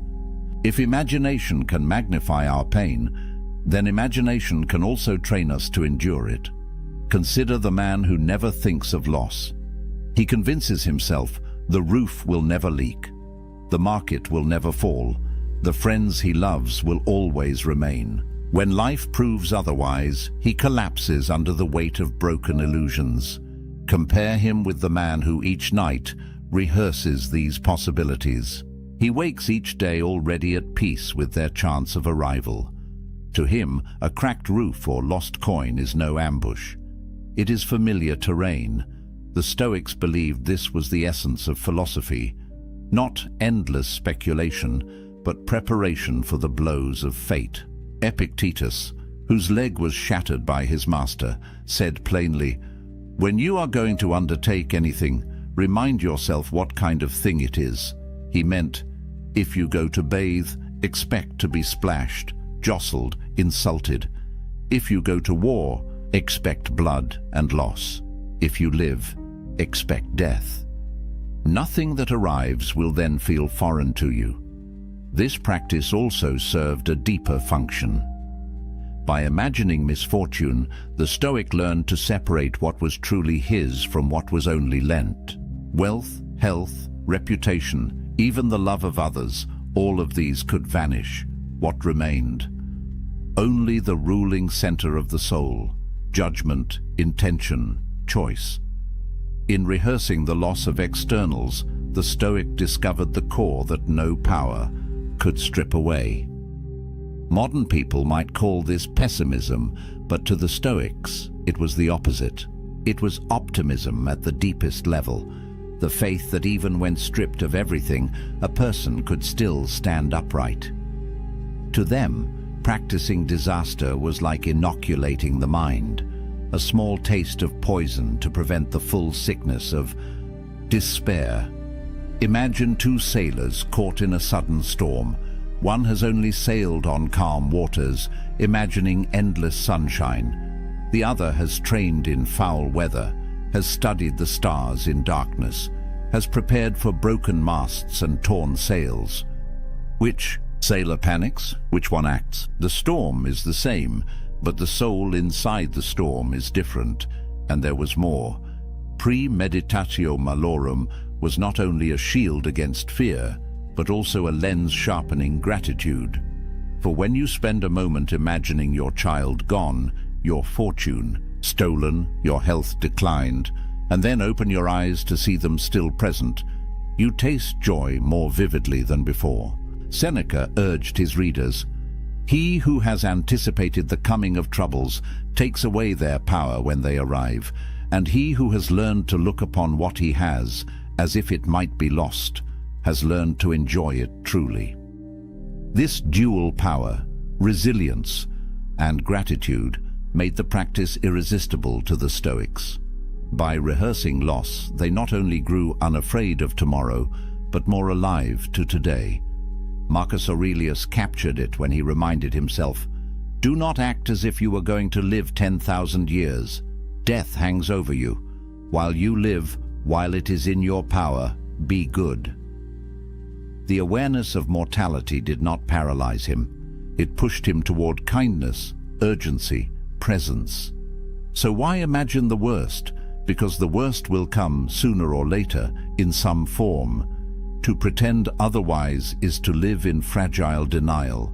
To face it in thought is to live with a steady heart. The Stoics believed that only those who walk through the valley of loss in their minds can walk through life itself without chains.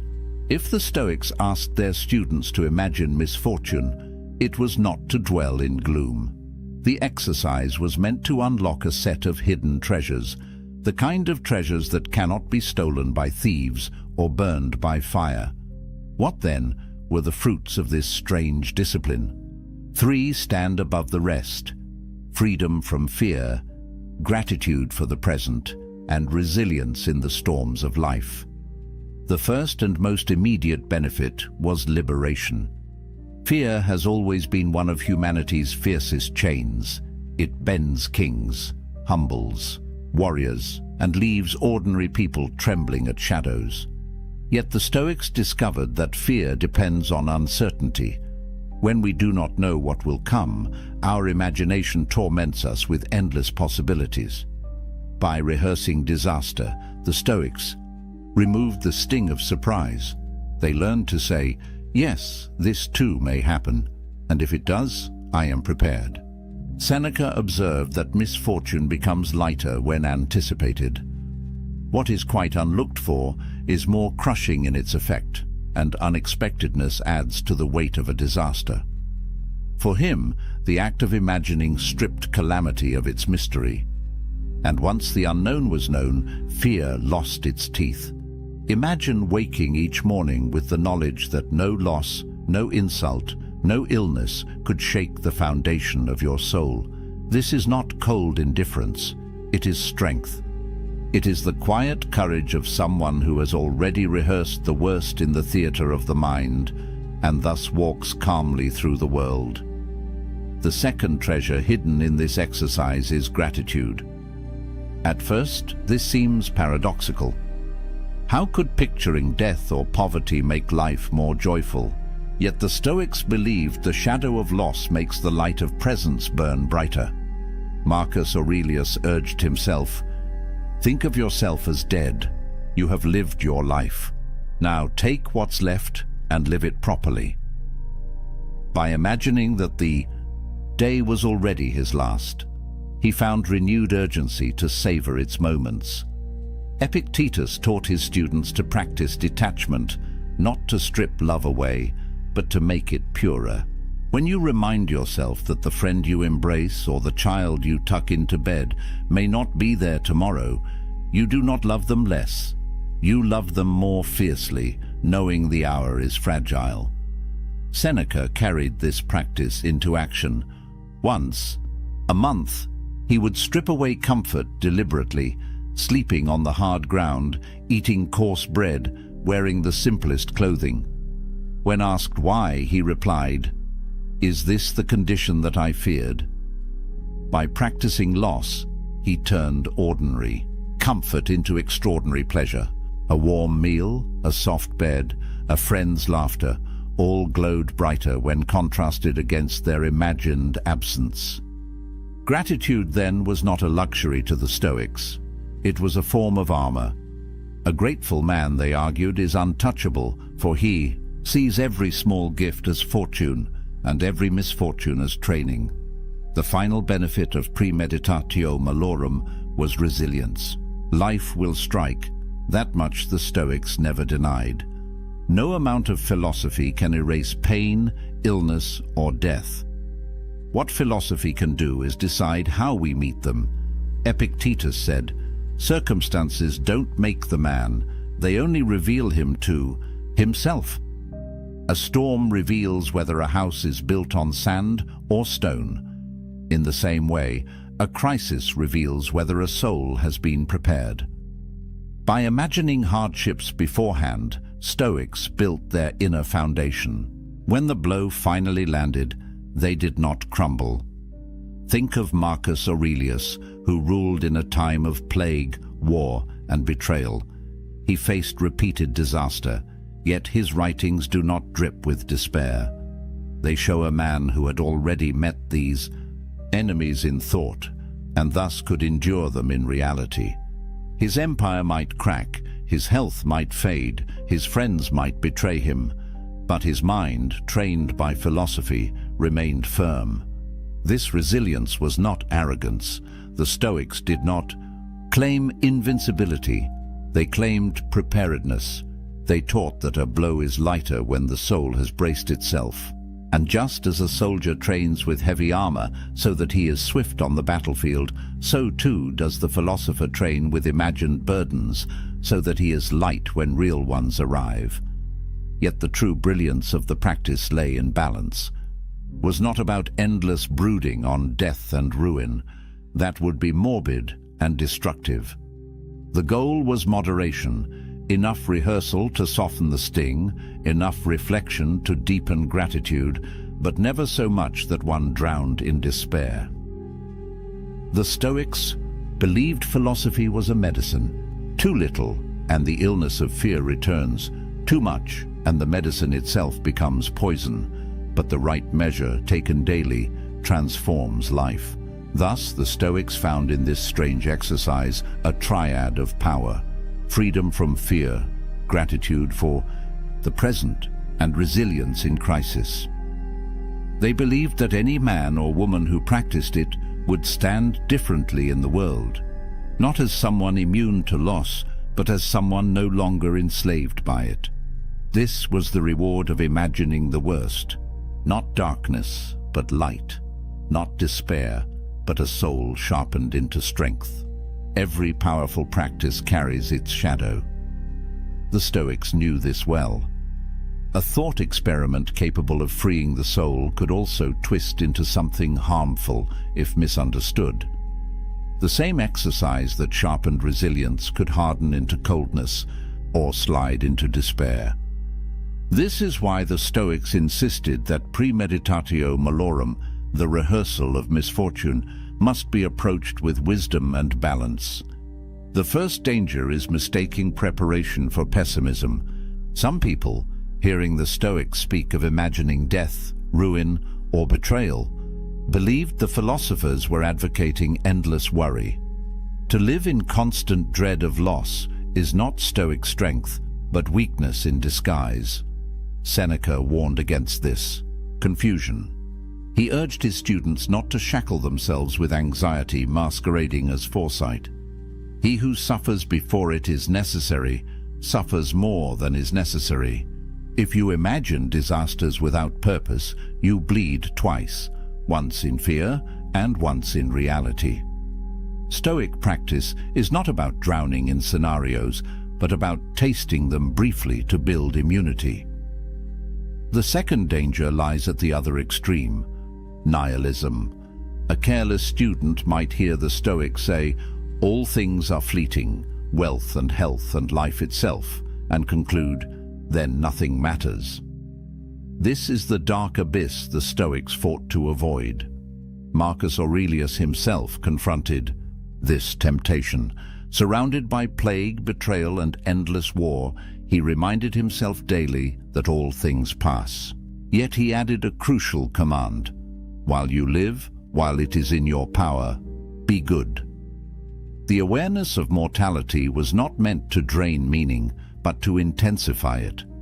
The thought of death should not make us reckless or indifferent, but rather kinder, wiser, and more deliberate.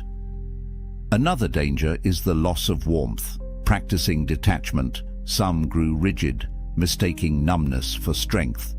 Epictetus warned his followers not to become statues. "Remember that you are a man," he said, "and that what befalls a man is natural." To feel sorrow at loss or grief at death is not a failure of philosophy. It is the mark of being human. The Stoic exercise was never intended to erase emotion, but to keep emotion from becoming tyranny. Imagine a father who, rehearsing his child's death, convinces himself never to feel attachment. He tells himself, "This is Stoic wisdom." But when the child laughs or reaches for his hand, the father feels nothing. This is not strength, it is a distortion. True Stoicism teaches us to love more fiercely because we know the bond is fragile, not to withhold love in the hope of avoiding pain. Finally, there is the danger of false courage. A soldier might say, "Since death is nothing, I will rush headlong into danger," careless of consequence. But this too betrays the philosophy. Stoic training was meant to produce calm judgment, not reckless abandon. To imagine death is to prepare for it, not to seek it without reason. Courage, in the Stoic sense, is rational endurance of hardship, not blind pursuit of destruction. So, how did the Stoics guard against misuse? They set boundaries, practice premeditatio malorum, but do so with intent. Imagine loss not to wallow in it, but to measure your strength against it. Picture death not to despise life, but to embrace it. Think of misfortune not to withdraw from the world, but to act wisely within it.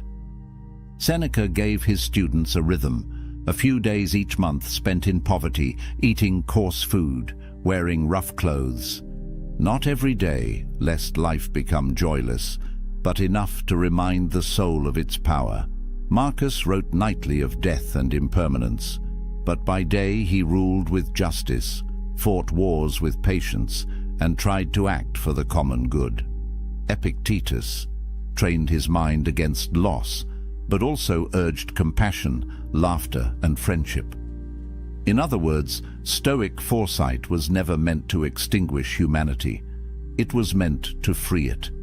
Misfortune rehearsed in thought should make us more grateful, not less. It should make us calmer, not colder.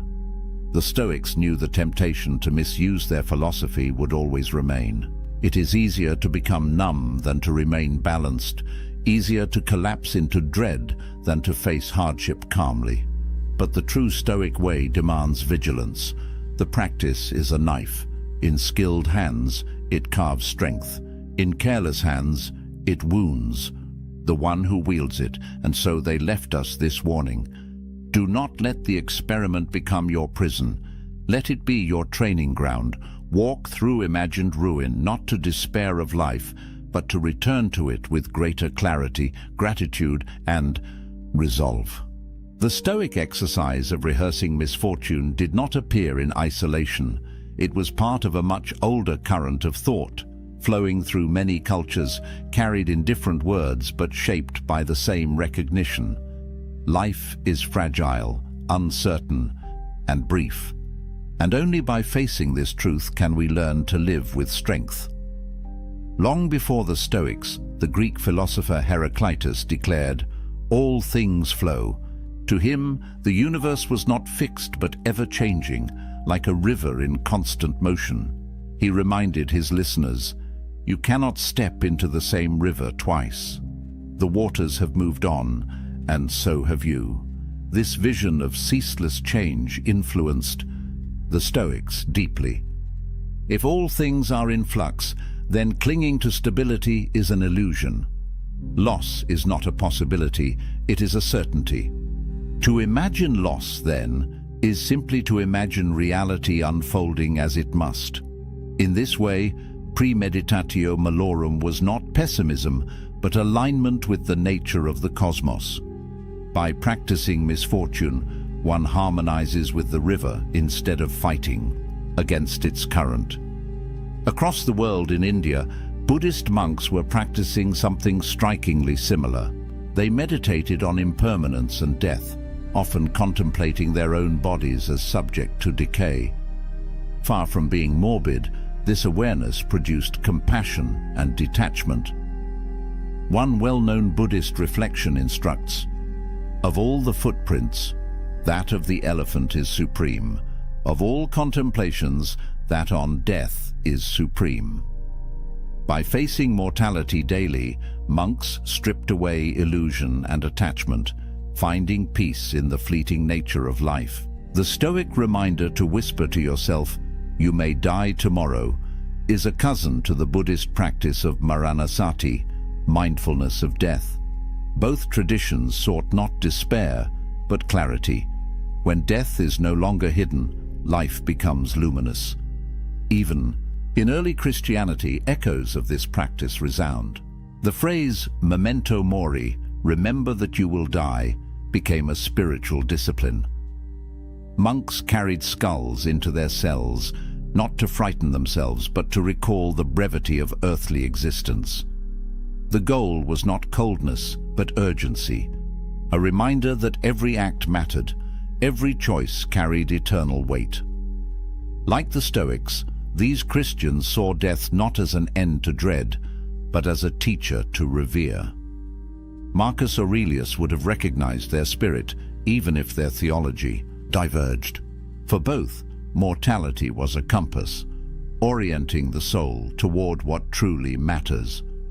What made Stoicism unique was its ability to weave these threads, flux, impermanence, mortality, into a practical daily exercise. While Heraclitus spoke of cosmic change and Buddhists practiced renunciation, the Stoics asked, how can an ordinary citizen, a senator, a soldier, or a slave, use this wisdom to live today? Their answer was premeditatio malorum. Unlike abstract speculation, this was a tool for daily life. Marcus used it before ruling the empire. Epictetus taught it to students struggling with anger or grief. Seneca recommended it to friends navigating wealth, power, and exile. It was not confined to monasteries or ivory towers. It was a philosophy for kitchens, marketplaces, and battlefields. The fact that so many traditions converged on this practice reveals something timeless. Wherever humans have lived, they have wrestled with uncertainty, loss, and the inevitability of death. The Stoics, Buddhists, and monks each reached the same conclusion. Only by bringing misfortune into the light can we remove its tyranny. Different words, same insight. Heraclitus, all things change. Buddha, all conditioned things are impermanent. Marcus Aurelius, you could leave life right now. To each, the thought of loss was not poison, but medicine. To deny it was to live in fear. To face it was to live in freedom. Tracing these roots shows that premeditatio malorum is not just a Stoic curiosity. It is part of the wider human project of learning how to live when nothing is guaranteed. It links us to the ancients across cultures, reminding us that our struggles are not new. The fears that haunt us today, losing our jobs, our health, our loved ones, are simply modern faces of the same ancient truth. And so, when we practice the Stoic experiment, we are not alone. We stand in a long line of seekers, Greeks, watching rivers, Buddhists meditating on death, monks whispering memento mori. Together they tell us, the way out of fear is not denial, but courage. And courage begins with the imagination of loss. It is easy to relegate Stoic practices to the dusty world of scrolls and emperors. Marcus Aurelius writing in a candlelit tent, Epictetus teaching in a small courtyard, Seneca writing letters to distant friends. But the power of premeditatio malorum is not confined to marble statues and Latin phrases. It is meant for us, for the modern world, with all its noise, pressures, and fragile certainties. Consider the fear of losing a job. In a culture that ties identity to career, the thought of dismissal can feel like death itself. Most people avoid even imagining it. They live in quiet dread of the unexpected email, the sudden meeting, the words, "We have to let you go." The Stoic experiment asks you to imagine this happening tonight. Picture the email, the conversation, the walk out of the building with a box in hand. Let yourself feel the sting in advance. At first, it seems unbearable. But after the storm of panic, something surprising happens. You see that life goes on. Friends remain, skills remain, the capacity to rebuild remains. You discover that while the event may be painful, it cannot take everything from you. By imagining loss, you make the prospect survivable, or think of health. We live as though the body will serve us endlessly, forgetting how fragile it is. But the Stoics urged us to remember its frailty daily. Imagine the diagnosis. Imagine the sudden weakness, the test results, the bed you cannot rise from. Again, the first wave is grief. But then comes clarity. If this body can fail, then today's walk matters more. The meal with a friend matters more. Every moment unbroken by pain becomes a treasure. This was Seneca's point in practicing poverty. By imagining the worst, he discovered how much he could live without and how rich the ordinary actually was. For us, rehearsing frailty makes each day of strength a victory. The practice also reshapes how we love. Epictetus urged parents to remember that children, like all of us, are mortal. This was not meant to strip affection, but to deepen it. When we remind ourselves that those we love will not always be here, we hold them closer. A simple dinner together, a casual laugh, a brief embrace, all glow brighter when seen against the backdrop of impermanence. In modern terms, this means resisting the urge to take people for granted. Instead of rushing through conversations with friends or family, the Stoic experiment nudges us to pause, to see each encounter as fragile and precious. By imagining absence, presence becomes luminous. The Stoics often paired imagination with small acts of practice. Seneca slept on the floor to taste poverty. Marcus reminded himself that every insult, every inconvenience was part of human nature. We too can create small drills. Spend a weekend without technology to remind yourself how little is necessary. Walk instead of driving. Eat plain food instead of delicacies. Live for a moment as if stripped of luxury, or simply, at night, write down one thing you fear losing, then picture it gone. The next morning, when you find it still there, gratitude blossoms. Still, we must be careful not to misuse the exercise. The Stoics did not recommend endless brooding on catastrophe. The purpose is not to flood yourself with dread, but to inoculate yourself against it. Like a vaccine, a small dose strengthens, too much overwhelms. The rhythm of practice is key, a few moments of contemplation, then a return to action with renewed clarity. Our own age is not so different from the Roman world. They lived with plagues, so do we. They faced political instability, so do we. They feared betrayal, loss, decline, death. The costumes change, but the human condition remains. This is why premeditatio malorum still matters. It is not about dwelling in ruins, but about discovering that ruins cannot touch the core of who you are. It is about remembering, in a world of constant distraction, what is truly yours, the power to meet life with steadiness, even when everything else slips away. The greatest evidence of its power is how life looks after you practice it. The small annoyances, traffic, insults, delays, lose their bite. The larger fears, illness, financial strain, rejection, lose their grip.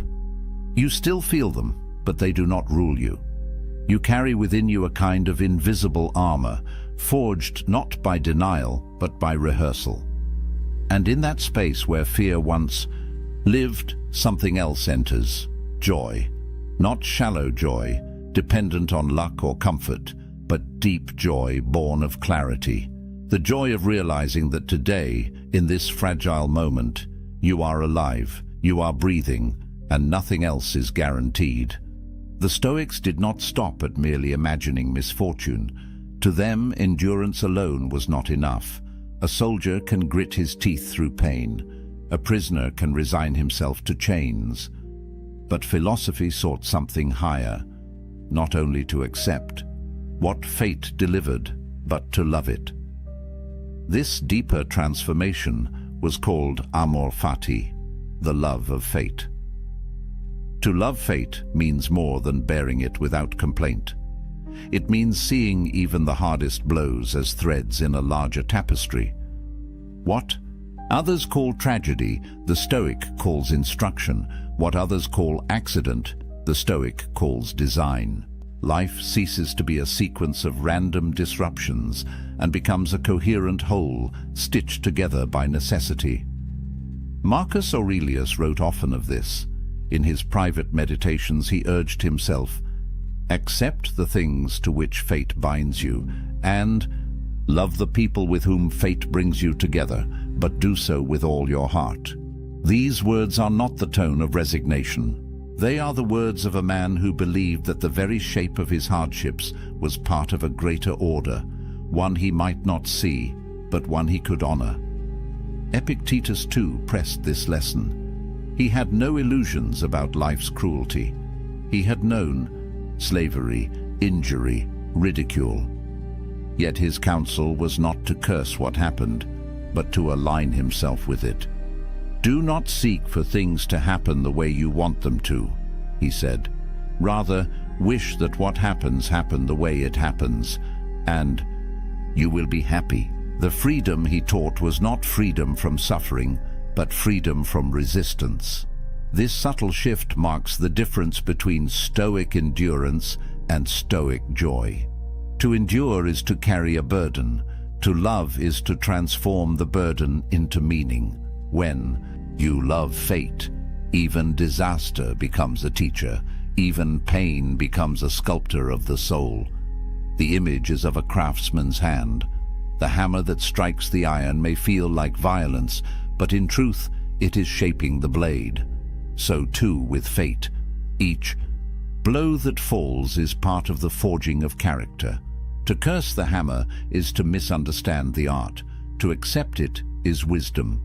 To love it is greatness. Yet the Stoics were careful not to fall into sentimentality. They did not preach blind optimism. To love fate is not to say that every event is pleasant. It is to say that every event belongs. A plague that kills thousands is not good in itself, but it belongs to the order of nature, and from its presence, new strength, new compassion, or new clarity may emerge. The death of a friend is not sweet, but it is woven into the same fabric that gave the joy of knowing them. To love fate is to love the whole cloth, not only its brightest threads. In this way, amor fati becomes the natural extension of premeditatio malorum. At first, you imagine loss to prepare yourself against fear. In time, you see that loss itself is not alien, but part of the same universe that gave you life. You begin with resistance, move to acceptance, and end in embrace. This attitude changes how one lives daily life. An insult from another no longer provokes outrage. It is simply one of the sounds of the world. A delay on the road no longer feels like theft of time. It becomes time offered for reflection. Even personal failure loses its sting, because it too is part of the process of growth. What once seemed hostile now appears as part of the curriculum of existence. Nietzsche, centuries later, would seize upon this Stoic seed and turn it into a central principle of his own philosophy.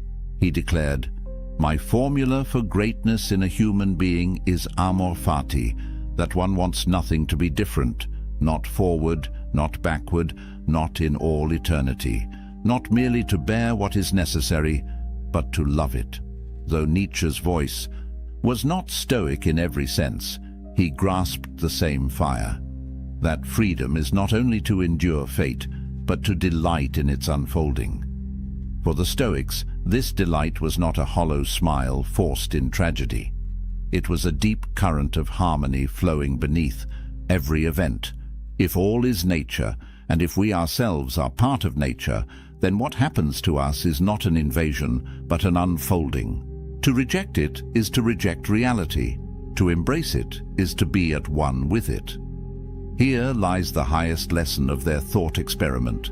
To imagine the worst is only the beginning. To accept it is the next step. But the final step, the hardest and most transformative, is to love it. For when you can love even misfortune, you are untouchable. No exile can banish you. No poverty can degrade you. No death can frighten you. You have become aligned with the order of all things. This is amor fati. To meet each day not as a threat, but as a gift, even when wrapped in pain. To see fate not as enemy, but as companion. To say to whatever comes, yes, this too I will love. Why does this ancient thought experiment still matter? Why should the words of men long buried beneath marble ruins concern us in a world of satellites, skyscrapers, and digital noise? It matters because the human condition has not changed. We still fear loss. We still recoil from death.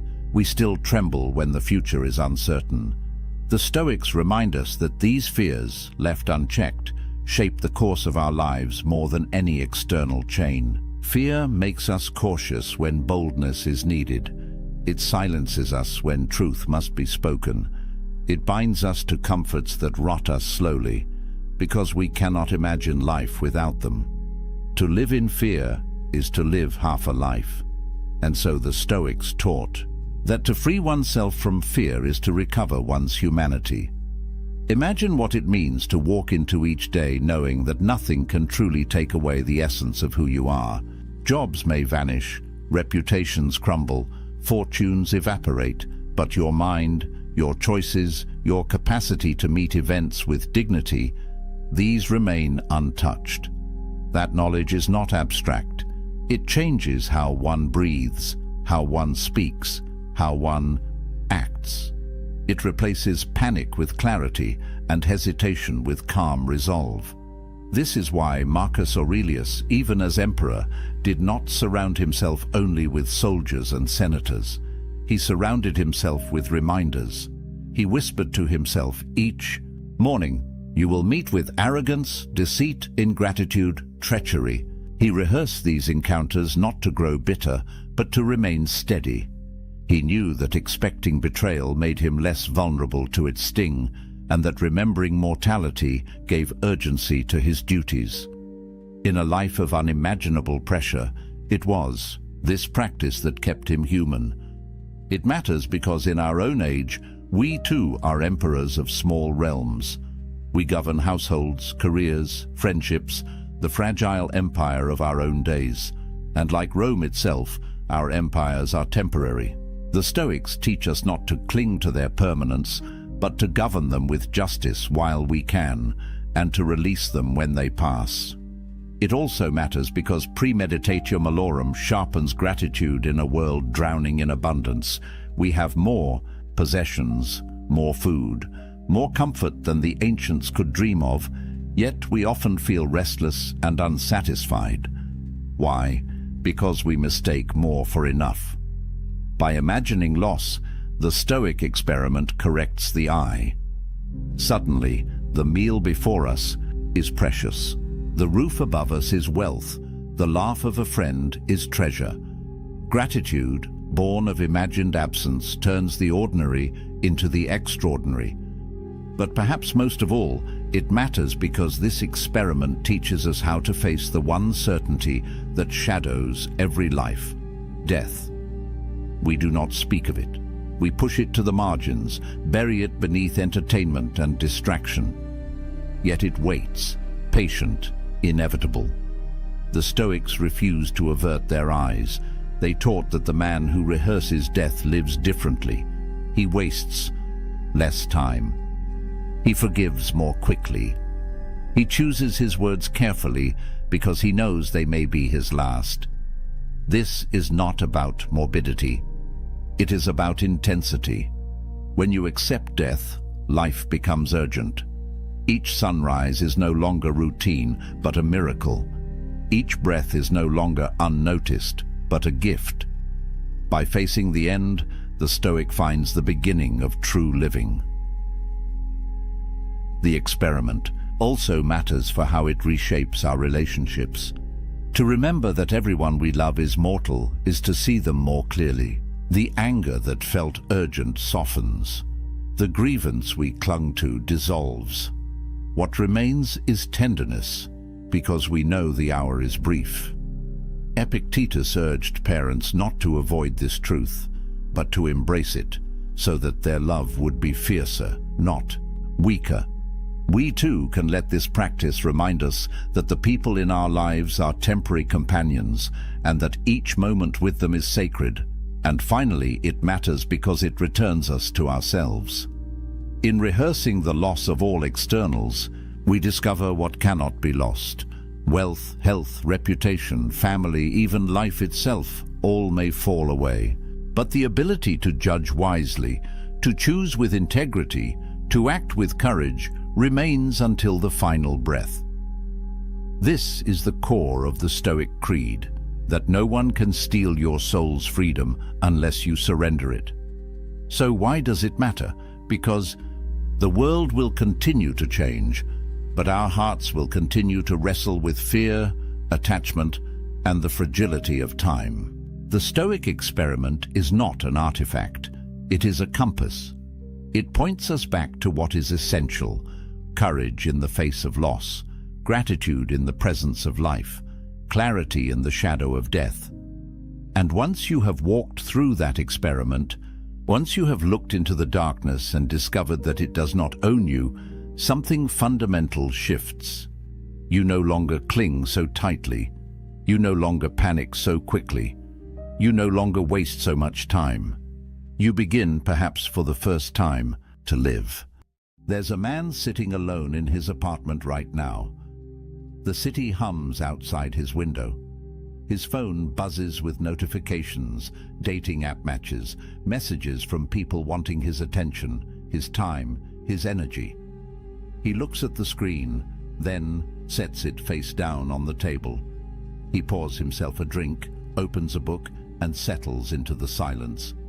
And in that moment, he possesses something most men are desperately searching for, but will never find: freedom.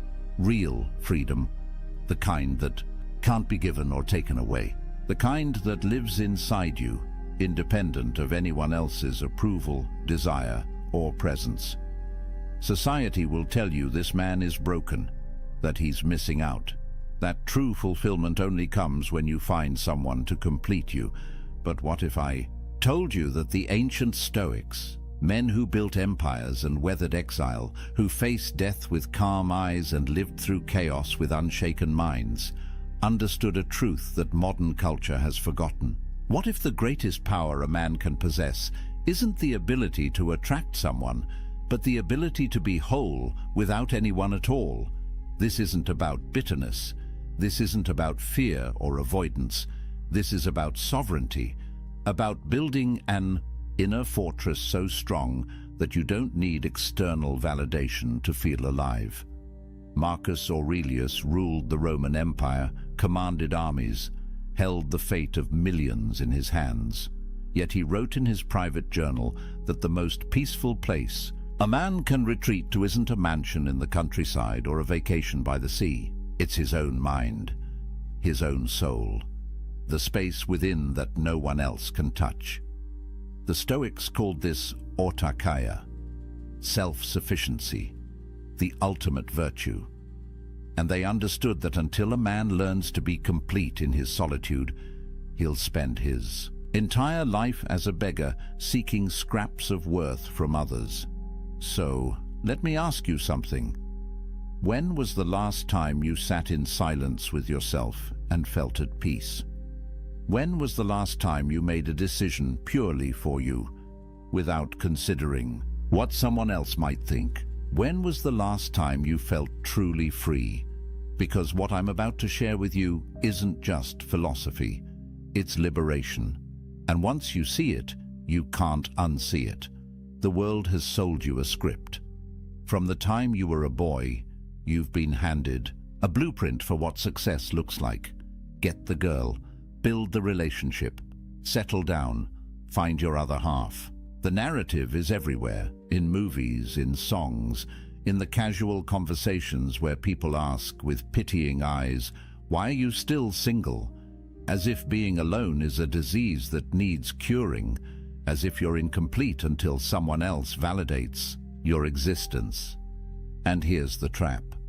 Most men spend their entire lives chasing this script without ever questioning whether it's true.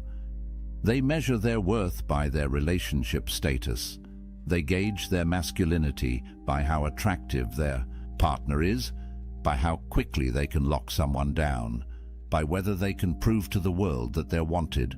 But the Stoics saw through this illusion 2,000 years ago. Epictetus, who spent years as a slave before becoming one of history's greatest philosophers, taught that true freedom has nothing to do with external circumstances. A man can be chained in a prison cell and be free. A man can live in a palace and be enslaved. The difference isn't what surrounds you, it's what lives within you. He wrote that when you attach your happiness to anything outside your control, you become a slave to that thing. The weather, your reputation, other people's opinions, and yes, whether or not you're in a relationship. Think about that for a moment. Every time you check your dating app, hoping for a match, you're giving away your power. Every time you change who you are to be more appealing to someone else, you're surrendering your sovereignty. Every time you measure your day by whether she texted back, you're living as a prisoner. And the cruelest part is that society applauds this slavery. It calls it love. It calls it devotion. It calls it being a good partner. But here's what nobody tells you. 63% of men between 18 and 29 are single right now. That's not a statistic from ancient Rome. That's from 2025. And it's rising. Meanwhile, only 34% of women in that same age group are single. What does that tell you? It tells you that the dating landscape has fundamentally shifted. It tells you that the old rules don't work anymore. And it tells you something even more important. You're not alone in feeling like the game is rigged. But here's where most men make their fatal mistake. They look at these numbers and feel inadequate. They internalize the message that something is wrong with them, that they're not good enough, attractive enough, successful enough. They double down on the chase working harder to prove their value in a marketplace that treats them as disposable. And with every rejection, every ghosting, every situation where they compromise their values just to keep someone interested, they lose a little more of themselves. The Stoics would look at this and see madness. They'd ask, why are you seeking your worth in the opinions of others? Why are you measuring your happiness by whether someone else chooses you? Why are you giving away the one thing that truly belongs to you, your inner peace, in exchange for scraps of external validation? Marcus Aurelius wrote, "You have power over your mind, not outside events. Realize this, and you will find strength." Read that again. You have power over your mind, not over whether she likes you back, not over whether your relationship works out, not over whether you end up alone. You have power over how you interpret these things, over what meaning you assign to them, over whether they disturb your peace or leave you untouched. And that, brother, is everything, because here's the truth that will set you free. Being single isn't a problem to solve, it's a power to harness.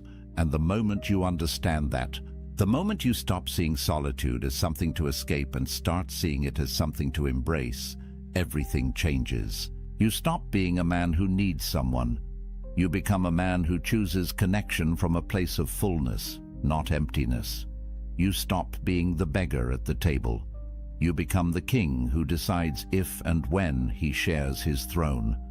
But society doesn't want you to know this, because a man who is complete on his own is dangerous. He can't be controlled. He can't be manipulated. He doesn't need the validation that keeps the whole system running. He's free, and free men change the world. So let me show you what that freedom looks like. The ancient Stoics had a word that most people have never heard: autarkia. It's Greek, and it means self-sufficiency. Not in the sense that you live in the woods, chopping your own wood and filtering your own water, but in the deeper sense that your well-being, your peace, your sense of worth comes from within. It's the understanding that you need nothing outside yourself to be complete. That happiness isn't something you find in another person. It's something you cultivate in the fortress of your own mind. Marcus Aurelius understood this at the deepest level. Here was a man who had everything society says should make you happy: Emperor of Rome, immense wealth, beautiful family, power that stretched across the known world.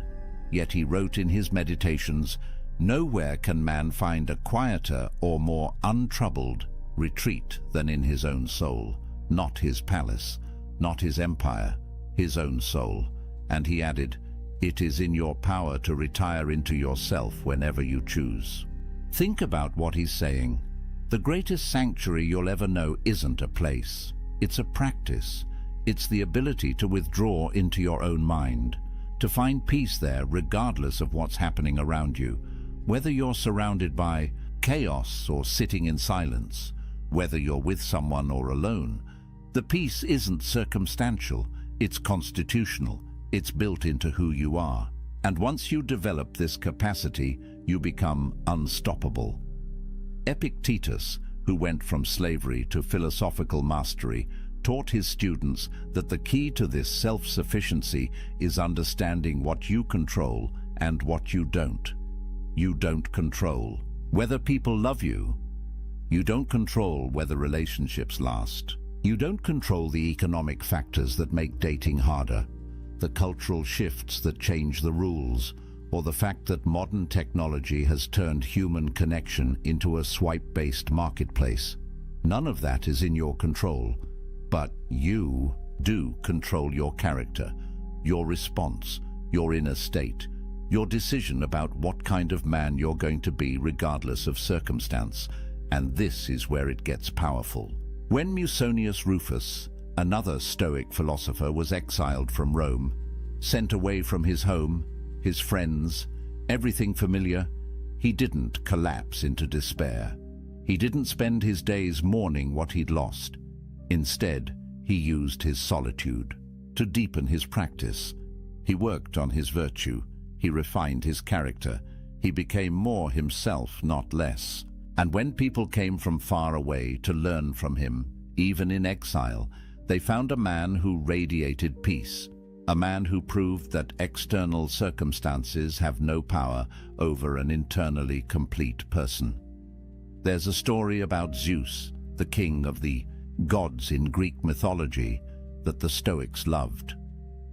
During the cosmic conflagrations, when the universe would reset and everything would be destroyed, Zeus would sit alone. No other gods, no creation, just emptiness. And yet, he remained content, at peace, because his completeness didn't depend on what existed outside him. The Stoics used this image to teach that true self-sufficiency means you could lose everything, everyone, and still have yourself. And if you've built that self well, if you've made it a fortress of virtue and reason, then you have everything you need. Now, I know what you might be thinking. This sounds lonely. This sounds like isolation. But here's where the Stoics make a crucial distinction. There's a difference between loneliness and solitude. Loneliness is the pain of being disconnected. It's what happens when you're surrounded by people but feel empty inside. It's what happens when you're in a relationship but realize you don't actually know yourself anymore. Loneliness comes from lacking connection with others or with yourself. But solitude? Solitude is chosen. It's the intentional practice of spending time with yourself, not because you can't find anyone else, but because you recognize the value of your own company. Modern research backs this up. Studies show that when people choose to be alone, when they see solitude as an opportunity rather than a punishment, their stress levels drop. Their sense of autonomy increases. They report feeling more like themselves. But when solitude is forced, when it comes from rejection or circumstance beyond their control, that's when the negative effects show up. The difference is agency, power, choice. A man who embraces solitude isn't running from connection. He's building the foundation that makes genuine connection possible. Because you can't share yourself with someone else if you don't know who you are. You can't build intimacy if you're empty inside. The strongest relationships don't happen between two incomplete people desperately trying to fill each other's voids. They happen between two whole people who choose to walk side by side, not because they need to, but because they want to. And this brings us to something crucial. Self-sufficiency doesn't mean you become cold or isolated. Seneca, one of the wealthiest and most influential men in Rome, wrote extensively about friendship. He said that a wise man doesn't need friends, but he still desires them, not because they complete him, not because he can't survive without them, but because friendship, real friendship built on virtue and mutual respect, enhances life. It's a preferred indifferent, as the Stoics would say. Nice to have, but not necessary for your peace. Think about how revolutionary that is. Most men approach relationships from need. They need validation, they need sex, they need emotional support, they need someone to make them feel valuable. But when you approach from self-sufficiency, everything shifts. You don't need anyone, you choose them. And that choice, made from abundance rather than scarcity, creates relationships that are powerful, genuine, and free. Because neither person is using the other to fill a hole. Both are whole already. They're just enjoying the experience of being whole together. But getting to this point requires practice. It requires you to spend time alone and actually work on yourself. Not just scroll social media or numb out with entertainment. Real inner work. And that's uncomfortable, because when you sit in silence with yourself, when you remove all the distractions and external validations, you're forced to confront who you actually are. The thoughts you've been avoiding, the patterns you've been running from, the ways you've been living someone else's script instead of your own. Marcus Aurelius faced this daily. In his journal, he wrote reminders to himself. Wake up in the morning and remember who you are. Remember your principles. Don't let the chaos of the day pull you away from yourself. He understood that the greatest battle isn't against external enemies. It's against the internal tendency to lose yourself in the noise, to give away your power piece by piece until you wake up one day and realize you don't recognize the person you've become. But when you build self-sufficiency, when you develop autarkia, something remarkable happens. You stop being reactive. You stop living at the mercy of circumstance. Whether someone texts you back or doesn't, whether people approve of your choices or judge them, whether you spend Friday night with someone or alone with a good book, none of it disturbs your peace. You're grounded, centered, free. And that freedom, brother, is more valuable than any relationship could ever be. Because here's the paradox. The man who needs no one is the man everyone wants to be around. Strength attracts. Completeness attracts. When you're not grasping, not needy, not performing for validation, people feel it. They sense that you're different, that you operate from a different place. And the connections you do form, when you're ready, if you choose them, will be deeper and more real than anything you could build from a place of need. So what does this actually give you? What changes when you embrace solitude instead of running from it? The Stoics believed that external goods come in two categories: things that are genuinely good, like virtue and wisdom and character, and things that are preferred indifference, wealth, health, relationships. Nice to have, but not essential to your well-being, not determinative of your worth. The moment you internalize this distinction, a weight lifts, because you stop attaching your happiness to things you can't control. Let's get practical. When you're single and you embrace it, you have financial sovereignty. No expensive dates where you're performing, trying to impress someone. No shared expenses where you have to negotiate every purchase. No compromise on how you spend your money. Every dollar you earn is yours to allocate as you see fit. You can invest in yourself, build your skills, travel, save, create, and you don't have to justify these choices to anyone.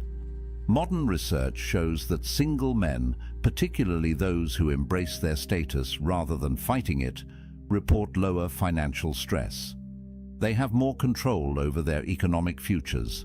They're not tied to another person's spending habits, debt, or financial crises. And in a world where economic pressure is one of the leading causes of relationship breakdown, that's not a small thing. You eliminate an entire category of stress simply by being financially sovereign. Then there's time sovereignty.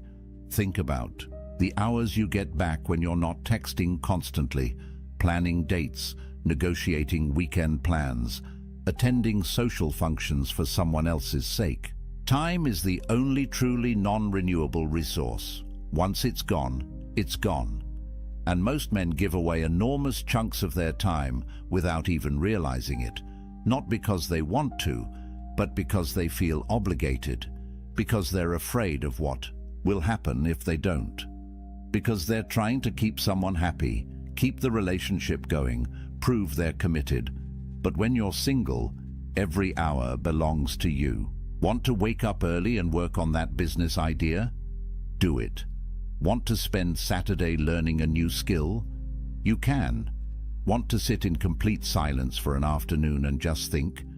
Nobody's going to text you asking where you are or why you're being distant. This isn't selfishness, it's self-ownership.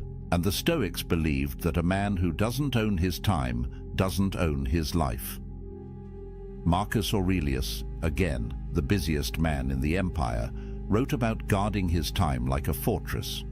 He knew that every hour given to someone else's priorities was an hour stolen from his own development, his own contemplation, his own practice of virtue. He wasn't antisocial, he fulfilled his duties, but he was ruthless about protecting the time he needed to be alone with his own mind. because he understood that without that time, he'd lose himself in the chaos of external demands. Then there's mental sovereignty. This might be the most important one. When you're in a relationship, especially one built on neediness rather than choice, you carry enormous emotional labor. You're managing someone else's feelings, anticipating their needs, walking on eggshells to avoid conflict, constantly adjusting yourself to maintain harmony. And over time, this erodes you. You start to forget what you actually think, what you actually want, because you've spent so much energy managing the relational dynamics. But when you're alone, your mind is your own. You can think clearly, process your own emotions, develop your own worldview. Make decisions based on your values, not on what will keep the peace. There's a reason why great thinkers throughout history, from philosophers to scientists to artists, often did their best work in solitude. Because the mind needs space to wander, to connect ideas, to see things from new angles, and you can't do that when you're constantly reactive, constantly managing relationship dynamics, constantly split between your own needs and someone else's. Research in neuroscience shows that solitude activates what's called the default mode network in your brain. This is the network responsible for self-reflection, for integrating experiences, for creative thinking. It's the mode your brain enters when you're not responding to external stimuli, and it only activates when you're truly alone, not just physically but mentally. When you're not checking your phone every 5 minutes to see if she responded, when you're not running through conversations in your head, analyzing what you said wrong, when you're just present with yourself. And this is where creativity and insight emerge. Every major breakthrough you've had, every moment of clarity, probably came when you were alone, in the shower, on a walk, lying in bed before sleep, because your brain needs that downtime to process, to connect, to see patterns. But if you're constantly engaged with others, constantly stimulated, constantly performing, you never give your brain that space. You stay on the surface, reactive, never truly creative or deeply thoughtful. The Stoics understood this intuitively. They practiced morning and evening reflection, time alone to examine their day, their choices, their progress toward virtue. Seneca wrote about the importance of setting aside time each day to commune with yourself, not to judge yourself harshly, but to observe, to understand, to refine your character away from the eyes and opinions of others. Because real growth happens in private. The person you become in solitude is the person you actually are. Everything else is performance. Then there's creative sovereignty. How many men have buried their dreams because a relationship demanded their time and energy elsewhere? How many businesses never started, books never written, skills never mastered, because there was always someone else's needs taking priority? This isn't about blaming relationships. It's about recognizing that everything has a cost, and the cost of relationship, especially one you're not fully choosing, is often paid in abandoned potential. When you're alone, you can be selfish with your ambition. You can pour yourself into your craft, your mission, your vision for who you want to become. No negotiations, no guilt, no compromise. Just pure focused energy on building the life you actually want. And here's what's interesting. The men who do this, who use their solitude to build something significant, often find that relationships come naturally later, not because they went looking, but because they became someone worth finding, someone who radiates purpose and completeness, and that energy attracts. But there's something even deeper here, something the Stoics saw clearly. When you build your life on your own terms, when you develop skills and pursue excellence and create value, you build self-respect, real self-respect. Not the fake confidence you try to project to impress people, but the genuine, unshakable knowledge that you're living with integrity, that you're becoming who you're meant to be, that you're not wasting your life trying to meet someone else's expectations. And self-respect, true self-respect, is the foundation of everything else. You can't love yourself if you don't respect yourself, and you can't respect yourself if you're living a life of compromise and neediness. Epictetus taught his students that the only thing truly yours is your character. Everything else can be taken away. Your possessions, your relationships, your reputation, your health. But your character, the quality of your inner life, belongs only to you. And it's built in solitude, in the choices you make when nobody's watching, in the discipline you maintain when there's no external reward, in the integrity you hold when it would be easier to compromise. This is why the Stoics saw self-sufficiency as the ultimate virtue, not because they were antisocial, but because they understood that a man who can't be happy alone will never be truly happy with anyone else. He'll always be grasping, always be insecure, always be dependent on external validation to feel okay. And that's not freedom. That's slavery with extra steps. So when you hear that 63% of young men are single, don't see it as a crisis. See it as an opportunity to build yourself without distraction, to develop the kind of inner strength that most men never discover because they jump from relationship to relationship, never spending time alone, never doing the deep work. You have time, you have space, you have sovereignty. Use it, but let me be clear about something. This isn't about avoiding relationships forever. This isn't about becoming some isolated hermit who thinks he's better than everyone. The Stoics didn't advocate for that. Seneca had a wife and family. Marcus Aurelius had a wife and children. They participated fully in social life, but they did it from a place of inner completeness. They engaged with others not because they needed to, but because they chose to. And there's all the difference in the world between those two positions. The goal isn't to stay single forever. The goal is to become the kind of man who doesn't need to be in a relationship to feel complete.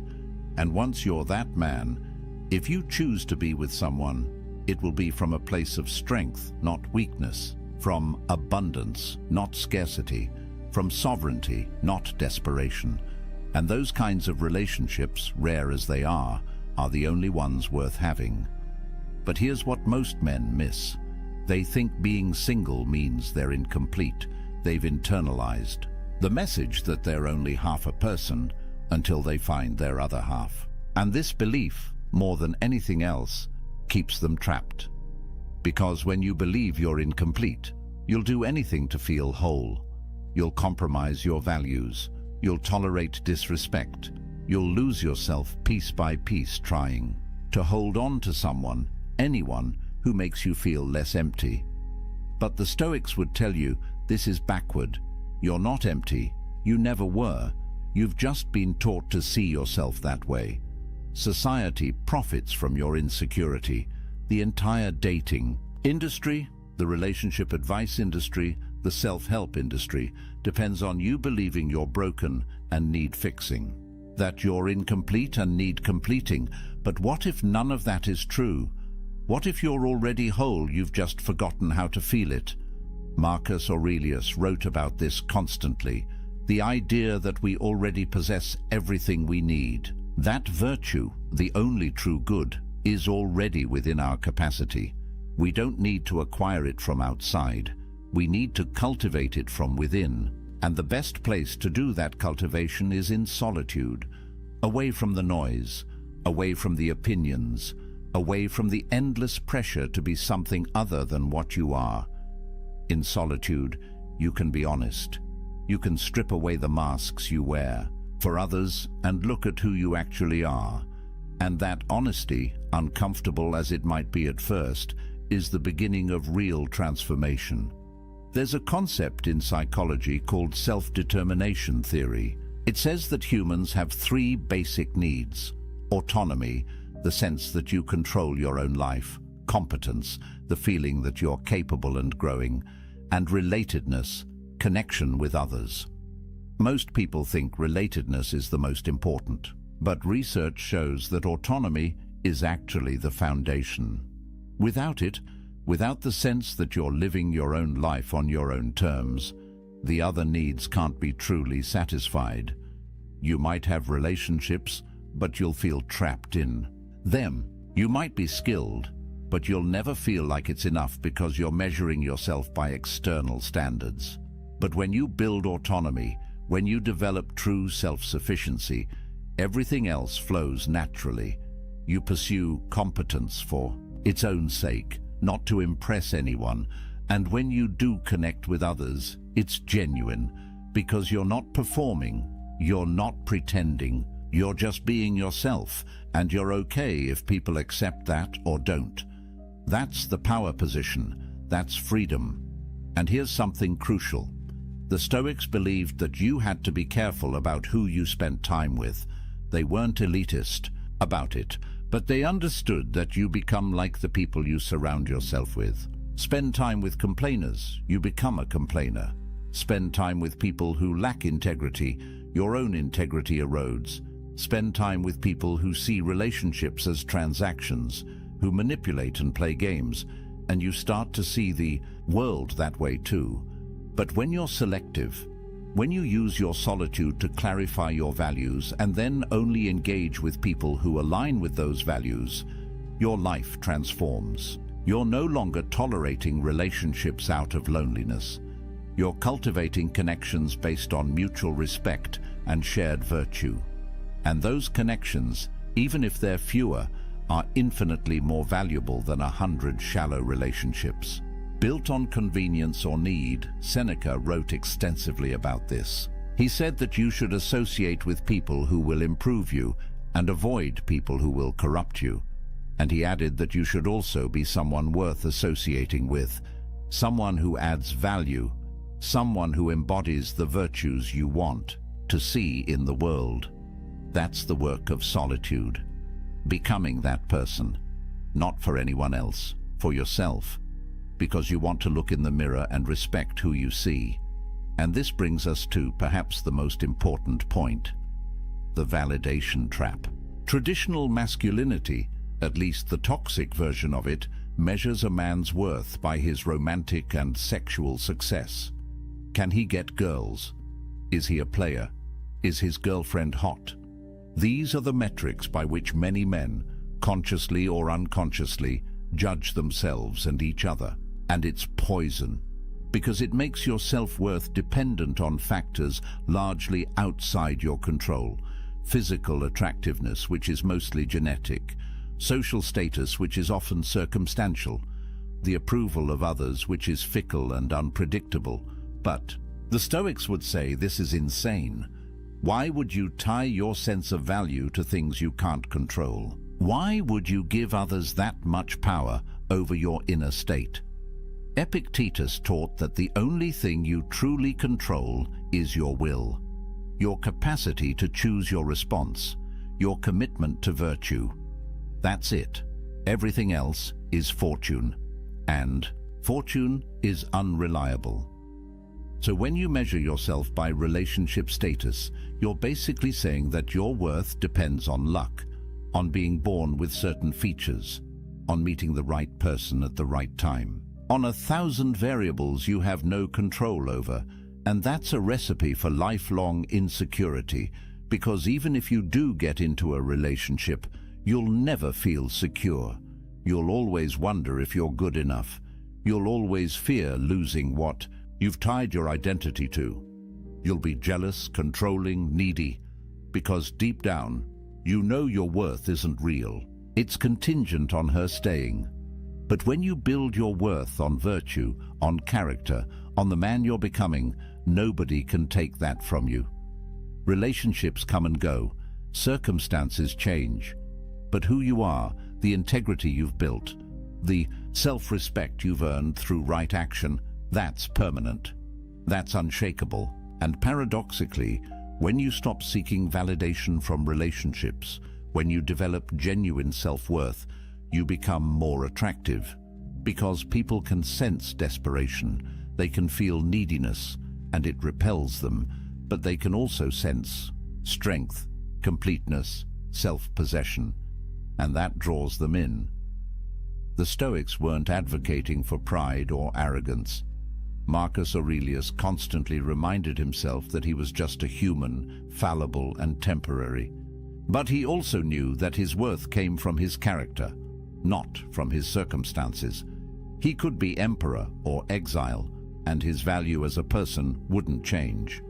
Because value, true value, is internal. It's the quality of your thoughts, your choices, your virtue. And that's entirely within your control to develop. So here's what I want you to hear.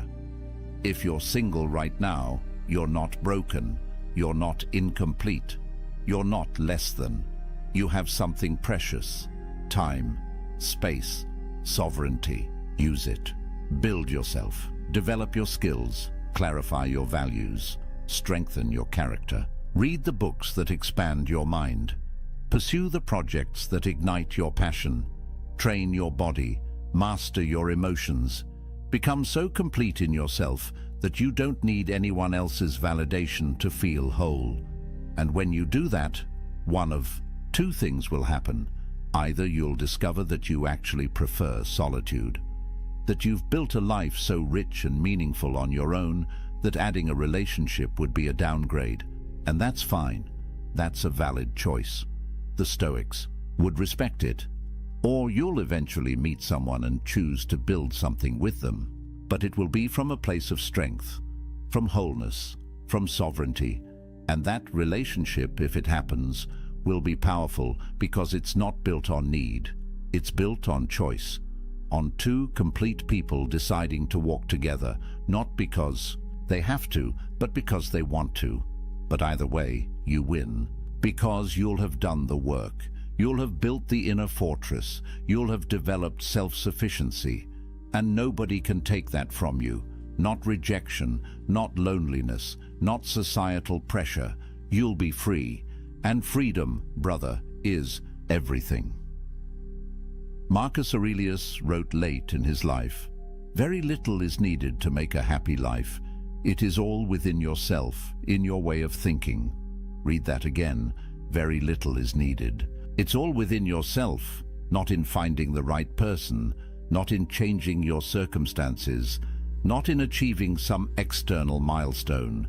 Within yourself, in your way of thinking, in your capacity to find peace regardless of what's happening around you. That's the promise of Stoicism. That's the gift of solitude. Complete independence from external validation. Total sovereignty over your inner state. The ability to be happy, genuinely happy, in any circumstance, alone or with someone, wealthy or poor, praised or criticized. None of it touches you, because you're grounded in something deeper than circumstance. You're grounded in virtue, in character, in the kind of strength that can only be built in the forge of solitude. So use this time. Don't waste it wishing you were somewhere else, with someone else. Don't spend your days scrolling dating apps or feeling sorry for yourself. The Stoics would tell you that's a form of suicide. Killing time, killing potential, killing the opportunity to become something greater. Instead, wake up every morning and ask yourself, what kind of man do I want to be? And then become that man, not for anyone else, for yourself, because you respect yourself enough to live with integrity. Build your morning routine, train your body, develop your skills, read philosophy, journal your thoughts, sit in silence and just breathe. Let yourself feel what you feel without judgment. Work on your projects, create value, help others when you can. But always come back to yourself. Always protect that inner space where nobody else has access. That's your sanctuary, your fortress, your source of power. And here's something powerful. Every time you choose solitude over connection born of desperation, you strengthen yourself. Every time you decline to compromise your values just to keep someone around, you build self-respect. Every time you sit with discomfort instead of numbing it with distraction or validation seeking, you develop emotional resilience. These choices compound. They build on each other, and over time, you become a different kind of man. The kind who doesn't need external validation. The kind who trusts himself. The kind who's free. The Stoics had a practice they called negative visualization. They'd imagine losing everything they had: their wealth, their position, their relationships, their health. Not to be morbid, but to remind themselves that these things are temporary, that they're not truly theirs, that the only thing that can't be taken is their capacity to respond with virtue. And by imagining loss, they appreciated what they had without clinging to it. They held things lightly, including relationships. Try this practice. Imagine you never end up in another relationship. You're single for the rest of your life. How would you live? What would you pursue? What would bring you meaning and joy? Really sit with that question, because the answer reveals what actually matters to you beyond validation and approval. And when you know what actually matters, when you build a life around those things, you become unshakable. Relationships become bonus, not necessity. Connection becomes choice, not desperation. And here's the paradox again. The man who could be completely happy alone is the man most worthy of companionship, because he's not using another person to fill his emptiness. He's whole already. He's inviting someone to share in his fullness. That's attractive. That's magnetic. That's what genuine partnership looks like. Not two halves making a whole, but two wholes choosing to walk together, each maintaining their own sovereignty, each respecting the other's independence, each complete whether together or apart. Seneca wrote, "The wise man is self-content. He is so in the sense that he is able to do without friends, not that he desires to do without them." That's the balance. You develop the ability to be happy alone. You build self-sufficiency, but you remain open to genuine connection when it appears. You don't avoid relationships, you just don't need them. And that makes all the difference. So where does this leave you? Right here, right now, with a choice. You can keep buying into the narrative that you're incomplete without someone, that your value depends on relationship status, that being single is something to escape as quickly as possible. And if you choose that path, you'll spend your life chasing, compromising, losing yourself piece by piece in the pursuit of external validation. Or you can embrace what the Stoics knew 2,000 years ago, that true power comes from within, that self-sufficiency is the highest virtue, that a man complete in solitude is free in every circumstance. And if you choose that path, if you do the work, you'll build something that nobody can take from you, an inner fortress, a sovereignty that transcends circumstance, a peace that doesn't depend on anyone else's approval or presence. Marcus Aurelius ruled an empire. He had wealth, power, family, everything society says should make you happy. Yet he spent his evenings writing in his journal, reminding himself of what actually mattered: virtue, character, inner peace. He knew that everything else was temporary, that the only lasting value was the kind of person he was becoming, and he did that work in solitude, away from the crowds, away from the demands, in the quiet space of his own mind. You don't need an empire to do this. You don't need perfect circumstances.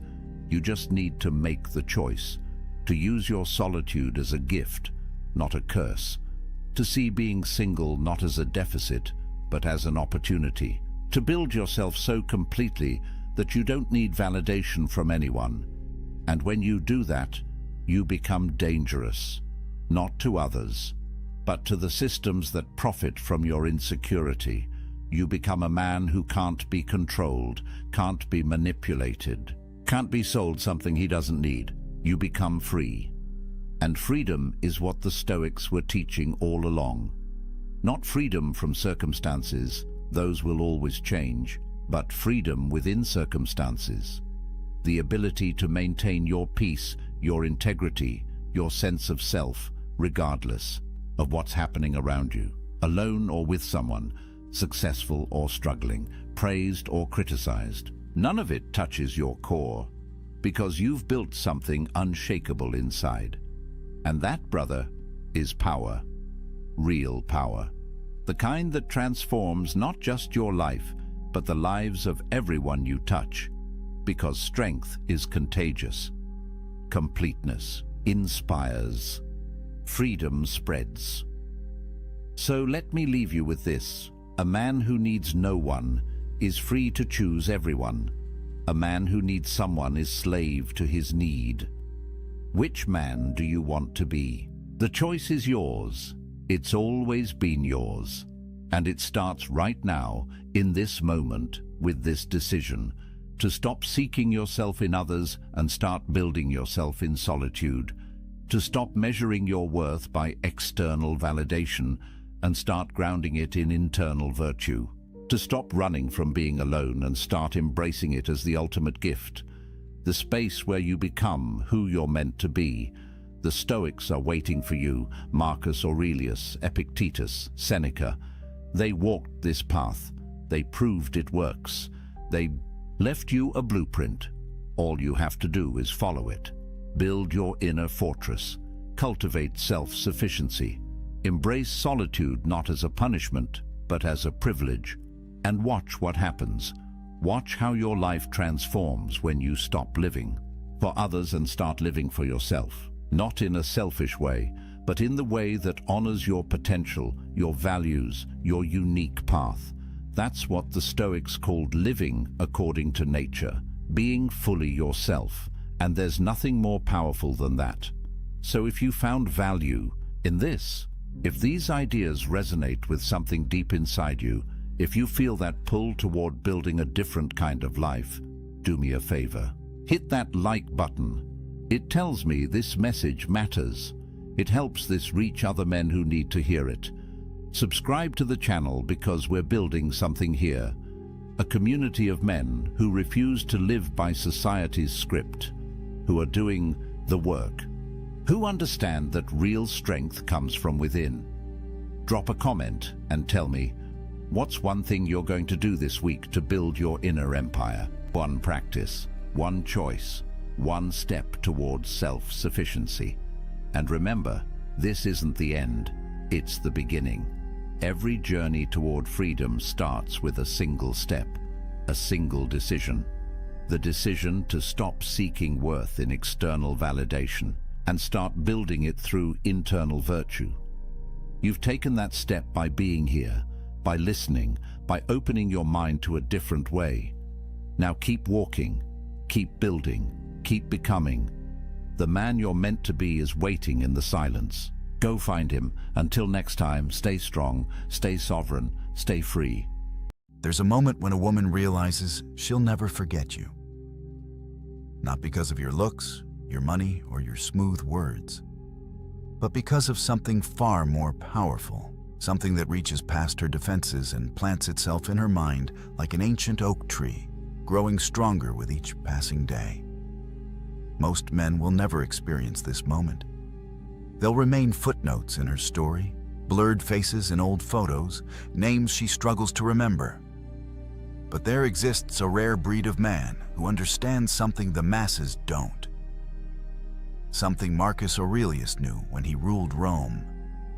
Something Seneca whispered to his students in the dead of night. These men don't chase. They don't beg. They don't perform.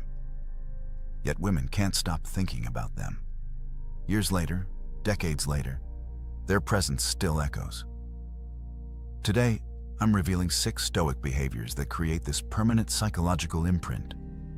Not manipulation, not games, but ancient masculine wisdom that modern men have forgotten. The kind of wisdom that makes you unforgettable not just to women, but to everyone who crosses your path.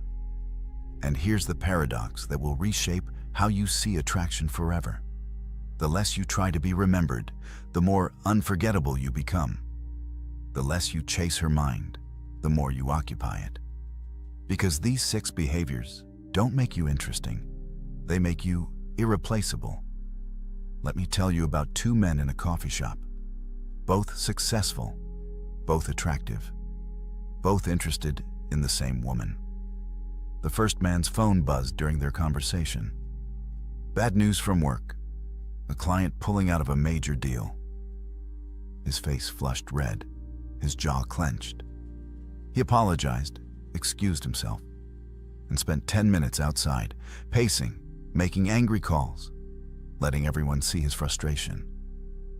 The second man faced something similar a week later. Same coffee shop, same woman. His phone lit up with news that his business partner had betrayed him, taking half their clients. But watch what happened next. He glanced at the message, took a deep breath that seemed to pull calmness from the air itself, and simply turned his phone face down. When she asked if everything was okay, he said with genuine calm, "It's something I'll handle. Right now, I'm here with you." 3 years later, she's married to the second man, not because he was richer or more successful, but because in that moment, she saw something rare. A man who could hold the storm inside without letting it spill onto everyone around him. Marcus Aurelius once wrote, while plague ravaged Rome and Germanic tribes attacked his borders, "You have power over your mind, not outside events. Realize this, and you will find strength." This isn't about suppressing emotion like some robot. Seneca himself wrote that we should feel deeply, but choose our response wisely. The difference between a boy and a man isn't the absence of emotional storms. It's the ability to be the calm eye within them. When you master this, something profound happens in her psychology. She stops seeing you as another reactive male driven by every impulse and trigger. She sees you as the rock, the anchor, the safe harbor her nervous system has been searching for since birth. Here's what neuroscience tells us. Emotional contagion is real. When you panic, her mirror neurons make her panic. When you rage, her body floods with stress hormones. But when you remain centered while chaos swirls, her entire being recognizes something primal: safety. Not the fake bravado of a man pretending nothing affects him, but the genuine groundedness of someone who feels the earthquake, but doesn't become it. I know an executive whose business partner didn't just betray him, but seduced his wife. Most men would have exploded, sought revenge, made scenes. But he did something that shocked everyone. He sat alone for 3 days, processing the pain without unleashing it on others. When he finally spoke, his words carried weight, not heat. He handled the divorce and the business dissolution with such dignified composure that his ex-wife later said, "His response to my betrayal made me realize what I'd lost." She thinks about him still, not with guilt, but with a respect that borders on awe, because she witnessed something most never see: a man who could be wounded without becoming weak, hurt without becoming hostile. This is the first unforgettable trait. Not the absence of emotional storms, but mastery over them. Now let me tell you about an experiment that will change how you see every interaction. A restaurant, candles flickering, 2 people on a date. The woman is telling a story about her childhood, something vulnerable about her father's absence. The first man she dated would nod while scrolling his phone under the table, offering hollow responses. That's crazy. Wow, really? His body was there, but his presence was scattered across emails, texts, sports scores. The second man did something different. He turned his phone completely off, not silent, off. When she spoke, he leaned in slightly, his eyes never wandering to other tables, the TV at the bar, or the waitress walking by. He asked questions that showed he wasn't just hearing, but absorbing. How did that shape how you see trust? Do you still feel that way? Time seemed to slow. The restaurant noise faded. For those 2 hours, she felt like the only person in his universe. Epictetus taught that attention is the highest form of generosity we can offer another human. Think about that. In an age where everyone's mind is fragmented across 15 different screens, pure presence has become the rarest gift. When she's with you and feels your complete attention, not the leftover scraps after you've fed your distractions, her psychology shifts. The female brain, wired for emotional and social connection, recognizes something extraordinary. You're not trying to be somewhere else. You're not performing presence while mentally rehearsing your next meeting. You're actually there, fully, completely. This creates what psychologists call limbic resonance. Two nervous systems syncing, creating a bubble of connection that she'll remember long after you're gone. Because here's what most men don't understand. Women don't remember what you said. They remember how present you were when you said it. Presence beats presence every single time. Watch what happens when you master this. She starts opening up in ways that surprise even her, sharing things she's never told anyone. Not because you're prying or pushing, but because your presence creates a safe container for her truth. She'll lie in bed months later, thinking about that conversation, wondering why she felt so seen, so held, so understood. It wasn't magic. It was presence. The kind of undivided attention that's become extinct in modern dating. The gravitational pull that makes her feel like she's the sun in your solar system, if only for that moment. And that moment becomes eternal in her memory. There's a test women use that most men don't even know they're taking. She'll push against your boundaries, question your decisions, challenge your standards, not because she wants you to break, but because she needs to know if you will. The man who bends to every emotional wind, who reshapes himself to avoid conflict, who has no line he won't cross to keep her happy, this man becomes forgettable before the relationship even ends. But let me tell you about Marcus, not the emperor, but a tech founder I know. He was dating a woman who wanted him to fire his female assistant. No real reason, just insecurity. Most men would have caved, choosing peace over principle. Marcus did something different. He looked her in the eye with complete calm and said, "I don't abandon people who've been loyal to me based on someone else's insecurity. That's not who I am." She left him, but here's the twist. 2 years later, she called him crying, saying leaving him was the biggest mistake of her life. Why? Because every man after him folded like paper at her slightest displeasure. Seneca wrote about being like a rock in the ocean. Waves crash against it, storms batter it, but it remains unmoved, not from stubbornness, but from knowing what it is. This is what women actually test for. Not your willingness to fight, but your unwillingness to compromise your core. When you have values that don't shift based on her moods, something profound happens in her psychology. The testing decreases, the respect increases, and most importantly, she feels safe. Not the safety of weakness that says yes to everything, but the safety of strength that can say no with love. The biological truth no one wants to admit is that attraction isn't built on agreement. It's built on polarity. When you become whatever she wants moment to moment, you cease to be a distinct entity. You become an extension of her, and nobody is attracted to themselves. Your values, your unshakable principles, your lines in the sand, These create the masculine frame she can dance within. I watched a man walk away from $10 million because the deal required him to betray a partner who trusted him. His girlfriend watched him make this choice. She saw him choose integrity over wealth, character over comfort. 5 years later, married with children, she still tells that story.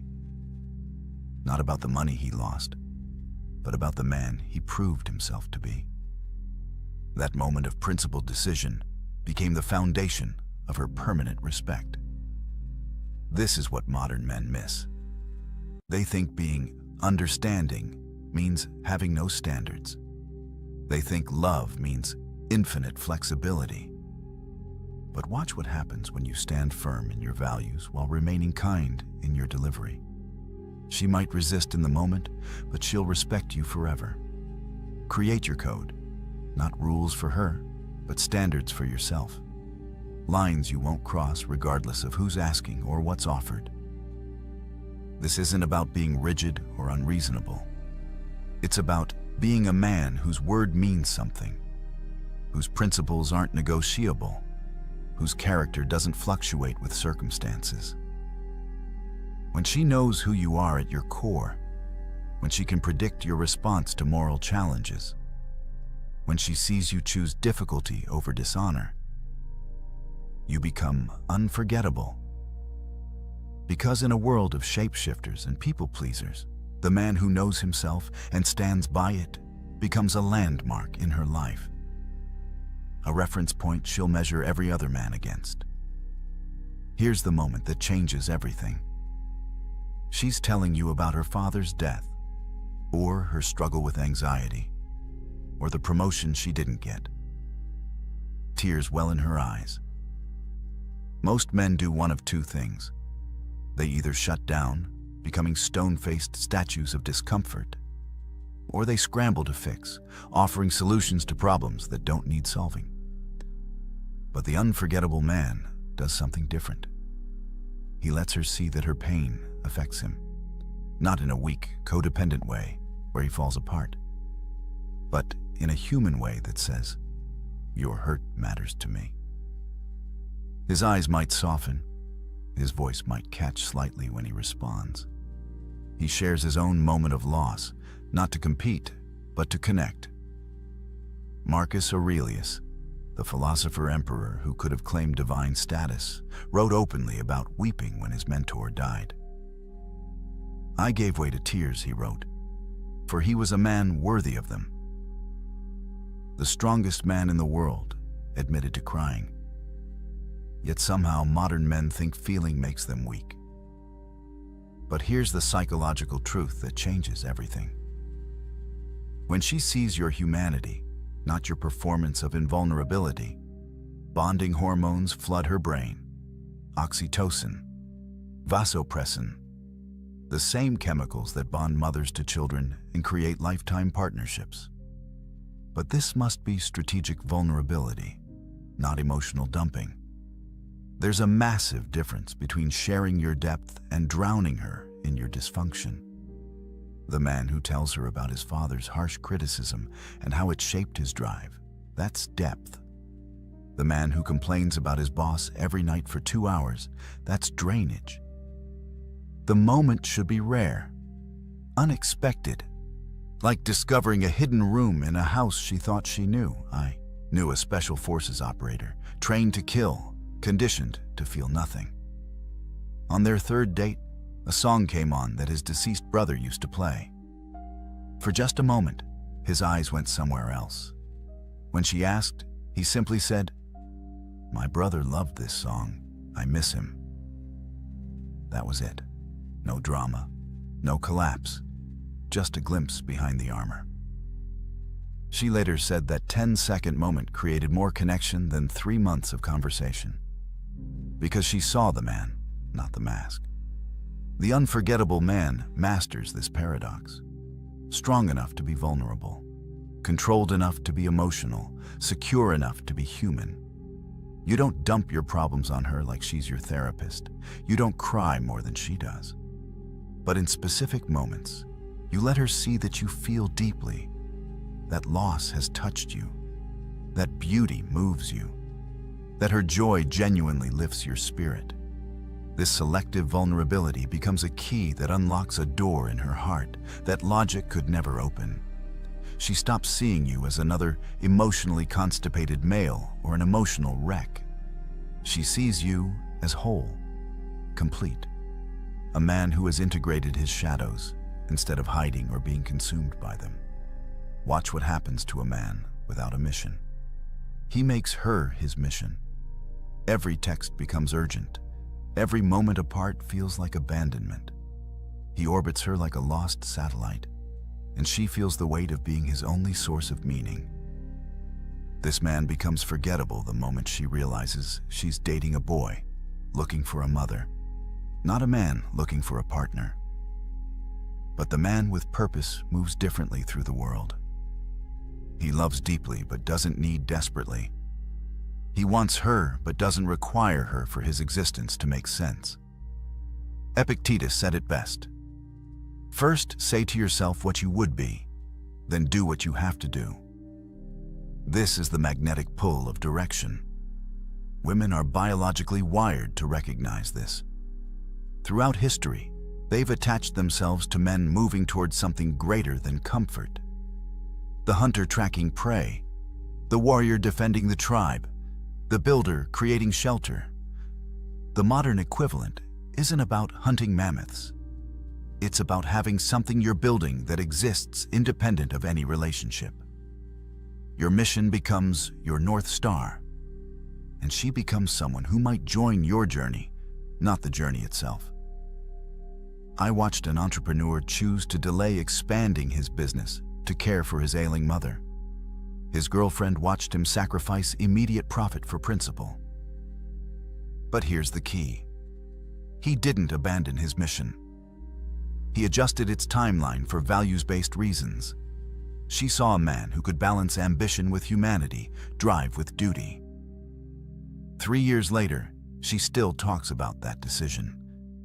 Not because he chose family, but because he had something worth choosing between. Your mission doesn't have to be grand. You don't need to be Elon Musk trying to colonize Mars. But you need something you're moving toward that would exist, whether she's there or not. A business you're building, a skill you're mastering, a cause you're serving, a legacy you're creating. When she sees you have direction independent of her presence, her role clarifies. She's not responsible for your happiness. She's not the source of your purpose. She's someone who might enhance your journey and you hers. This creates the kind of healthy polarity that keeps attraction alive for decades. She can be feminine because you're handling the masculine burden of direction. She can flow because you're providing structure. She can trust your leadership because you're actually going somewhere worth following. Build your personal philosophy. Not what sounds good, but what you actually believe, what you stand for, what you're creating, what legacy you want to leave. When she asks about your dreams and you speak with the fire of genuine purpose, not rehearsed ambitions but real direction, she feels something ancient stir. The recognition of a man worth following, worth supporting, worth remembering long after paths diverge. The waiter brings the wrong order. She watches, not the waiter, but you. Your response in this 10-second window reveals more about your character than 10 hours of conversation. The forgettable man either explodes with entitled anger or dismisses the waiter like furniture. The unforgettable man does something unexpected. He treats the mistake with grace, maybe even humor, speaking to the waiter like an equal, not a servant. This isn't weakness. This is strength so secure it doesn't need to dominate those it could. Seneca wrote, "Every new thing excites the mind, but a mind in its right state should be ready for anything." The man who's kind to those who can do nothing for him shows a nobility that money can't buy. Modern men get this backwards. They think kindness is weakness, that being good is being soft. But watch what happens when you combine strength with kindness. When you can defend her from danger and help an elderly woman with groceries in the same afternoon. When you can negotiate million-dollar deals and remember your doorman's daughter's name. When you can be fierce when needed and gentle when possible. This is the final piece of the unforgettable puzzle. Not kindness from weakness that's really just people-pleasing, but kindness from strength that chooses to lift rather than crush. She sees you hold the door for strangers. Tip generously even when service wasn't perfect. Speak respectfully about your ex even though she hurt you. These moments accumulate in her mind, building a picture of your true character. The most powerful moment I ever witnessed was a CEO who discovered his employee had been stealing from the company. Instead of prosecution, he sat with the man, learned about his son's medical bills, and worked out a repayment plan while helping him find better insurance. His wife watched this unfold. She saw power used to heal rather than harm. Years later, after his death, she said, that moment defined the man she married. Not his success, not his wealth, but his choice to be kind when he had every right to be cruel. This is what echoes through time. The moral character that shows up when no one's watching. The kindness that expects no reward. The goodness that comes from strength, not weakness seeking approval. Brother, these 6 traits aren't just about being unforgettable to women. They're about becoming the kind of man who leaves a permanent mark on everyone he meets. The man who masters his emotional storms becomes the calm in everyone's chaos. The man who gives his full presence makes every person feel like they matter. The man with unshakable values becomes a landmark in a world of shifting sands. The man who balances strength with vulnerability shows others what wholeness looks like. The man with a mission inspires others to find their own. The man who combines power with kindness demonstrates true nobility. This isn't about perfection. It's about direction, about becoming more of who you're meant to be and less of what others expect you to be. Start with one trait. Master your emotional responses this week. Or give someone your complete presence, or define one unshakable value. The transformation doesn't happen overnight, but each step moves you closer to becoming unforgettable, not just to her, but to yourself. Because in the end, the man you become while pursuing these traits matters more than who remembers you. Subscribe now and join a brotherhood of men who refuse to be forgotten. Who choose depth over surface, character over comfort, legacy over likes. The world has enough forgettable men. It's time to be remembered. Your move, brother. There's a weapon more dangerous than any sharp tongue, more powerful than the loudest voice in the room. It's the one thing weak men fear most and strong men wield without effort. Silence. Not the silence of a coward who has nothing to say, but the calculated, deliberate silence of a man who knows exactly when to speak and when to let his presence do the talking. In a world drowning in noise, where every fool with a phone thinks their opinion matters, where grown men argue like children over things they can't control, true power has become rare, and that power lives in the space between words. The ancient Stoics understood something that modern men have forgotten. Marcus Aurelius, the most powerful man in Rome, could have commanded legions with a word, could have silenced any critic with his authority. Yet his journals reveal a man obsessed not with what he should say, but with what he should leave unsaid. Epictetus, who went from slave to one of history's most respected philosophers, built his entire teaching on the foundation of restraint. And Seneca, advisor to emperors, wrote more about the dangers of loose lips than he did about the power of persuasion. These weren't weak men.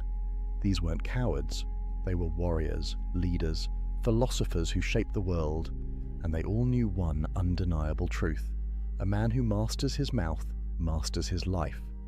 Today, I'm going to show you 6 situations where silence isn't just golden, it's absolutely lethal. These moments will separate you from 99% of men who talk themselves into weakness every single day. One of these situations involves a trap so subtle that even smart men fall into it, destroying their reputation without realizing it. By the end of this video, you'll never look at conversation the same way again. You'll understand why the quietest man in the room is often the most dangerous. And you'll learn how to wield silence like the ancient philosophers did, as a weapon that cuts without ever being drawn. So, if you're ready to stop being just another voice in the crowd and start becoming the man everyone remembers, the man people respect even when he says nothing, then pay attention. Because what I'm about to share isn't theory, it's battle-tested wisdom that's been proving itself for over 2,000 years. Let's start with the first situation, and this one hits home for every man who's ever been confronted by someone who's lost control. Picture this. You're in a meeting, or maybe at a family gathering, or just having a conversation. Suddenly, someone comes at you with pure rage. Their face is red, their voice is raised, they're attacking your character, your decisions, your very existence. Everything in your body screams at you to fight back, to defend yourself, to match their energy and put them in their place. And that's exactly what weak men do. They take the bait, they raise their voice, they defend, explain, justify. They step into the ring thinking they're showing strength, when really they're revealing the exact opposite. Here's what the Stoics knew that most men never learn. Anger is temporary insanity. Seneca wrote extensively about this. When someone is angry, they're not thinking, they're reacting. Their rational mind has been hijacked by emotion, and in that state, they're essentially having a conversation with themselves. They're not actually hearing you. They're hearing their own narrative, their own story, their own pain. So when you respond with words, with explanations, with counter-arguments, you're feeding the beast. You're giving their insanity something to latch onto, something to justify itself against. But when you go silent, everything changes. Silence in the face of anger is like throwing water on fire. The angry person expects resistance. They're geared up for a fight. Their entire emotional system is primed for your reaction. And when you give them nothing, when you simply stand there with calm eyes and a closed mouth, something extraordinary happens. They're forced to confront their own reflection. Without your words to bounce off, their anger has nowhere to go but back into themselves. And in that moment, they begin to hear how they sound. They begin to see how they look. The mirror you're holding up through your silence is far more devastating than any comeback you could deliver. Marcus Aurelius faced opposition constantly. The Roman Senate was filled with men who questioned his decisions, challenged his authority, spoke against him in public forums. And his response? Documented in his own writings, he would often sit in complete silence as senators railed against him. He understood something profound. The best answer to anger is silence, not because he was afraid, not because he couldn't defend himself, but because he recognized that angry men defeat themselves if you simply give them enough rope. There's a psychological principle at work here that modern science has confirmed. Mirror neurons in our brains cause us to unconsciously match the emotional state of people around us. It's why yawning is contagious. It's why you feel uncomfortable when someone near you is anxious. And it's why arguments escalate. When someone comes at you with anger, and you respond with anger, you're creating an amplification loop. Both of you are mirroring and intensifying each other's rage. But silence breaks the circuit. When you refuse to mirror their anger, their brain starts searching for a different signal to sync with. And if you maintain calm, steady presence, something shifts. The angry person begins, often unconsciously, to regulate down toward your state rather than escalating further. I've seen this play out in corporate boardrooms. A colleague of mine once sat completely silent while a director screamed at him about a project delay. Not a word, not a defense, not an excuse, just calm, steady presence. The director raged for maybe 2 minutes, which felt like an eternity, and then, with nothing to push against, the anger just collapsed. The director actually apologized before the meeting ended. My colleague never had to say a single word in his own defense. His silence said everything that needed to be said. It said, "I'm not playing this game. I'm not meeting you in your chaos. I'm staying here, in control, while you lose yours." This is power, real, genuine power, not the fake machismo of always having a comeback, not the insecurity of needing to defend every slight, but the unshakable strength of a man who knows that angry people are fighting themselves, not you, and you don't need to participate in their self-destruction. But here's what you need to understand. This silence isn't passive. It's not weakness disguised as calm. It's active, intentional presence. You're not hiding, you're not cowering, you're standing there, fully present, fully aware, choosing not to add fuel to someone else's fire. That choice, that discipline, that restraint, that's what makes you dangerous. Because a man who can't be provoked into losing control is a man who can't be defeated by emotional manipulation. Now, there's a second situation that trips up even smart, capable men. And I guarantee it's happened to you more times than you realize. Someone criticizes you. Maybe it's at work. Maybe it's in your social circle. Maybe it's online. The criticism is unfair, maybe even baseless. They question your competence, your motives, your worth, and immediately your brain starts constructing a defense. You want to explain why they're wrong. You want to correct the record. You want everyone to know the truth. And that impulse, that need to defend yourself, that's the trap. Here's what weak men don't understand. The moment you defend yourself against criticism, you've already lost. Why? Because defense is an admission that the criticism has power over you. It reveals that you need others to see you correctly, that your sense of self depends on their approval. Every word of explanation you offer is proof that their opinion matters more to you than your own knowledge of who you are.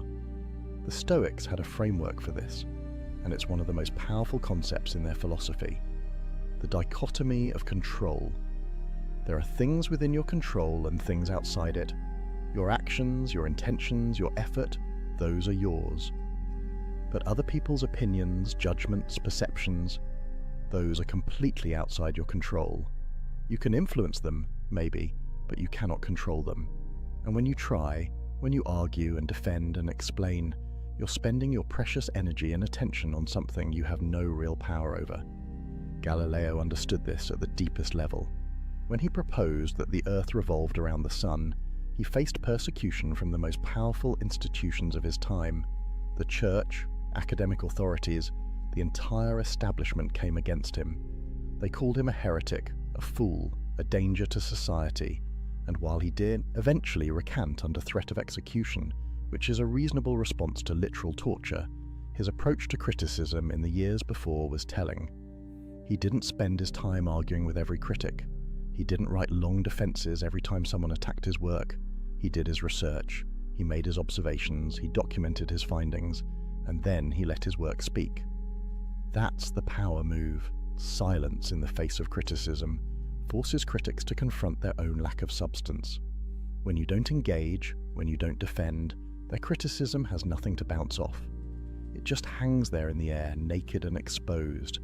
And if the criticism was baseless, as unfair criticism usually is, it reveals itself as such without you having to say a word. Think about the last time someone criticized you unfairly at work.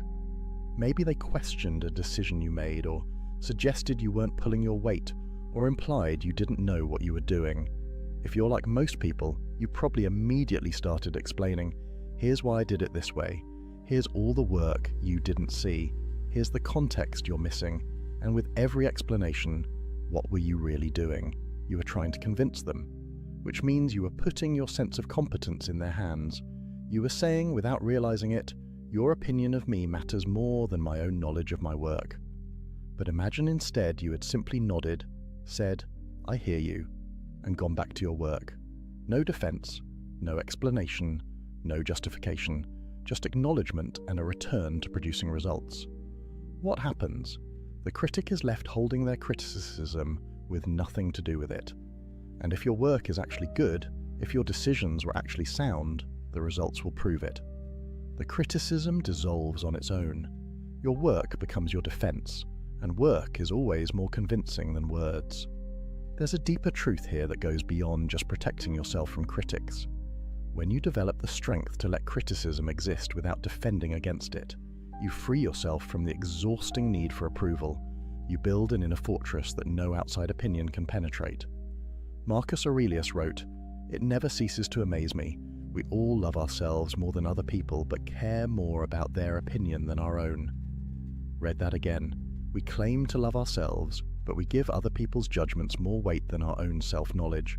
That's insanity, and defending yourself constantly is how you perpetuate that insanity. The man who stays silent in the face of criticism is telling himself a crucial truth. I know who I am, I know what I've done, I know my intentions, and I don't need you to see me correctly for any of that to remain true. That's freedom. That's power. That's the difference between a man who's controlled by others' opinions and a man who's governed by his own inner compass. Your work will speak. Your results will speak. Your character, demonstrated over time, will speak louder than any defense you could mount in a moment of criticism. So, save your energy, save your words. Let the critics talk, let them question, let them judge. And you just keep building, keep improving, keep producing. Let them wonder why their criticism didn't get a reaction. Let them realize slowly that you're operating on a level they don't have access to, a level where their approval was never required in the first place. Now, the third situation is something that happens every single day, and it's one of the most tempting traps a man can fall into. Gossip, rumors, people talking about you behind your back, spreading stories that aren't true, questioning your character to others. And somewhere, somehow, you hear about it. Someone tells you what so-and-so said about you. Someone forwards you a message. Someone gives you the heads up that people are talking. And your immediate instinct is to set the record straight, to correct the narrative, to defend your name. Don't. Here's what you need to understand about gossip and rumors. They're like fire. They need fuel to survive, and every time you respond, every time you address them, every time you try to correct them, you're throwing fuel on the flames. You're giving the rumor legitimacy by treating it as something worth responding to. You're spreading it further by talking about it, and you're revealing that it got to you, which is exactly what gossip thrives on. Seneca wrote something profound about this. He said we suffer more in imagination than in reality. Think about what gossip is. It's other people's imagination. It's stories they're telling themselves, narratives they're creating, often to make themselves feel better about their own lives. And when you engage with those stories, when you try to correct them, you're stepping into their imagination and trying to rewrite it. But you can't control their imagination. You never could. That's not your domain. The strategic move is to let rumors die of starvation. No fuel, no response, no energy, just silence and consistent character. Because here's the thing about rumors. They have a lifespan. If you don't feed them, they run out of steam. People get bored. New gossip comes along. The story fades. But it can only fade if you let it. There was a CEO of a mid-sized company who faced vicious rumors during a merger. People were saying he was being pushed out, that he'd mismanaged funds, that the board had lost confidence in him. None of it was true. His PR team wanted him to issue statements, do interviews, defend his reputation. He refused. He said, "I'll let the merger speak." And he went silent. For 3 months, he didn't address a single rumor. He just kept executing the merger, kept doing his job, kept showing up with the same steady leadership he'd always demonstrated. By the time the merger completed successfully, the rumors had died on their own, and the people who had spread them looked like fools. He never had to say a word. That's the power of silence combined with consistent character. Your reputation isn't built on what you say about yourself or what you say in response to others. It's built on what you do, day after day, week after week, year after year. Gossip is temporary, character is permanent, and the man who understands this can weather any rumor storm without breaking his stride. But there's something else at work here, something psychological that most people miss. When someone gossips about you, they're revealing far more about themselves than about you. They're showing their insecurities, their fears, their need to elevate themselves by diminishing others. And when you respond, when you engage, you're essentially saying you take their opinions seriously. You're validating their behavior by giving it attention. Silence, on the other hand, sends a different message. It says, your opinion of me is so insignificant that I'm not even going to acknowledge it exists. It says I'm operating at a level where your gossip can't reach me. It says I have more important things to focus on than correcting every false story that circulates about me. That's not arrogance. That's priority. That's understanding where your energy is best spent. And it's definitely not spent on defending yourself to people who've already decided to believe something false. The Stoics believed that your character is like a fortress. Marcus Aurelius called it the inner citadel. It's a place inside you that external events can't touch, can't damage, can't penetrate. Gossip is an external event. It's happening out there, in other people's mouths and minds. But your character, your truth, your knowledge of who you are, that's in here, in the citadel. And a strong fortress doesn't send soldiers running out every time someone shouts insults from outside the walls.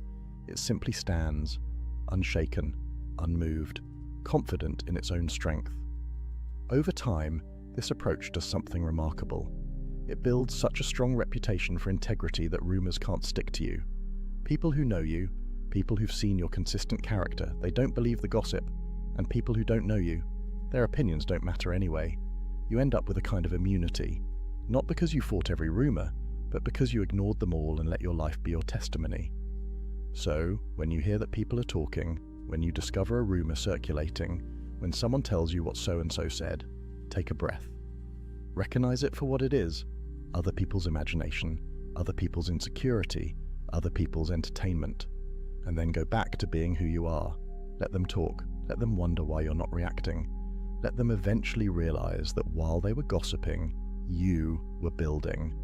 While they were talking, you were doing. While they were imagining, you were living in reality. The fourth situation is subtle, but it's one of the most revealing tests of a man's character.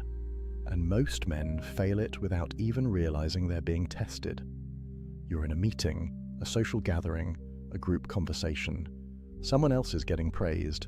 Maybe they accomplished something impressive. Maybe they're being recognized for their work. Maybe everyone's attention is on them, celebrating their success. And as you sit there listening, a thought creeps in. But I did something just as good. But I worked just as hard. But no one's acknowledging what I've done. And you feel this almost irresistible urge to interject, to mention your own accomplishments, to make sure people know you're successful too. Stop right there, because what you're feeling is your ego screaming for validation. And if you listen to it, if you speak up, you're about to reveal something you don't want to reveal: insecurity. Here's what weak men don't understand.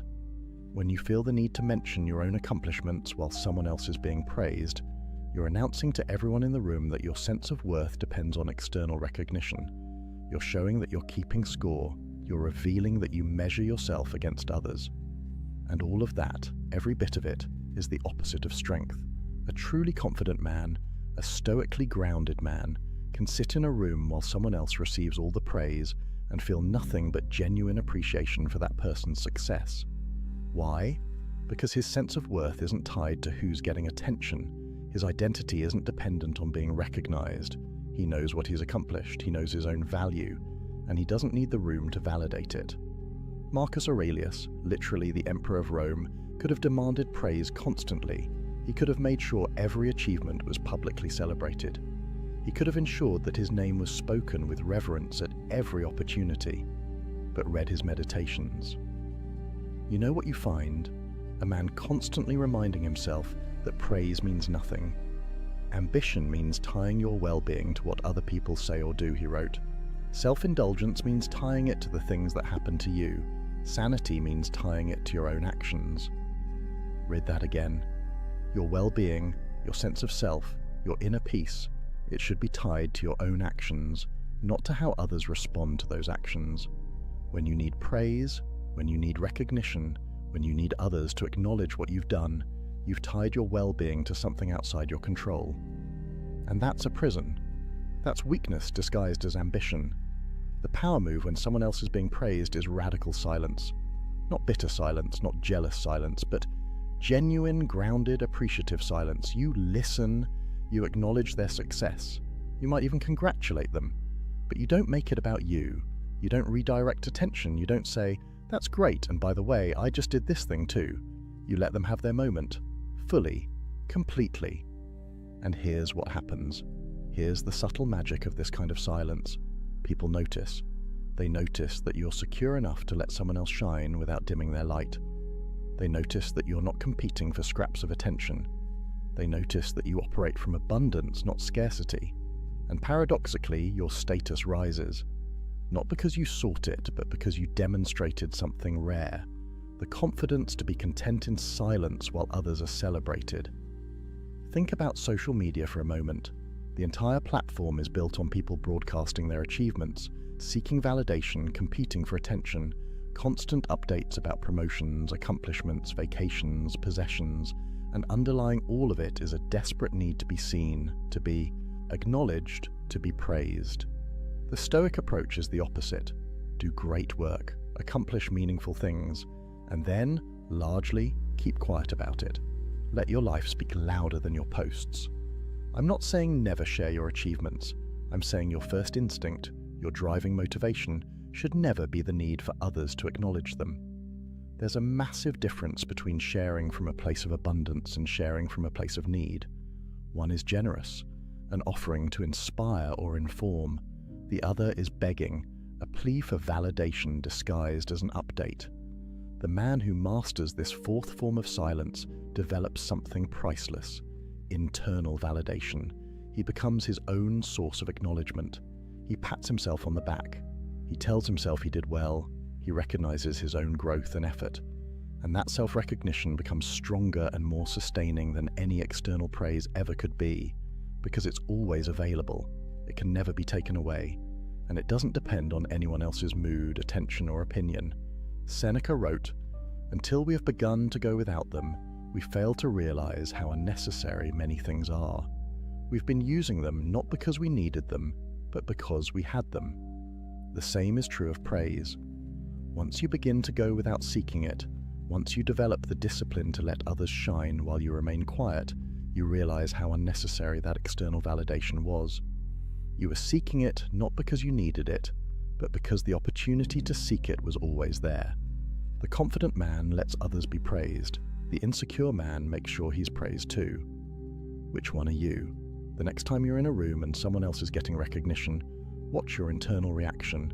Notice if you feel that urge to redirect attention to yourself. And if you do, breathe. Let it pass.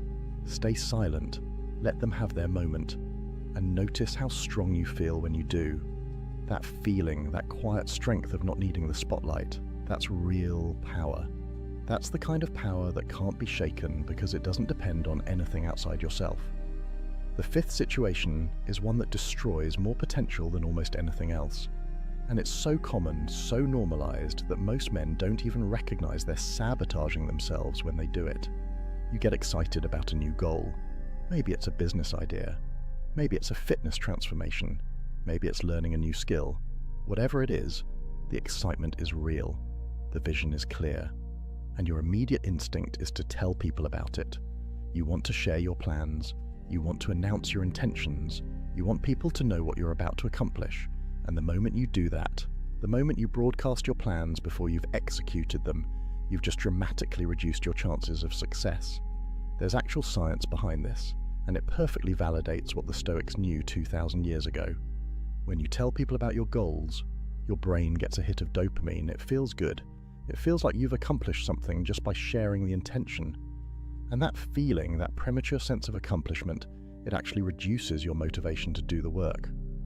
Studies have shown that when people announce their goals publicly, they're less likely to achieve them because the announcement scratches the itch that the accomplishment was supposed to scratch. But beyond the psychology, there's strategy. When you share your plans too early, you invite doubt, negativity, and sabotage, often from people who don't even mean to derail you. They'll question your idea. They'll point out obstacles you haven't considered. They'll share stories of others who tried and failed.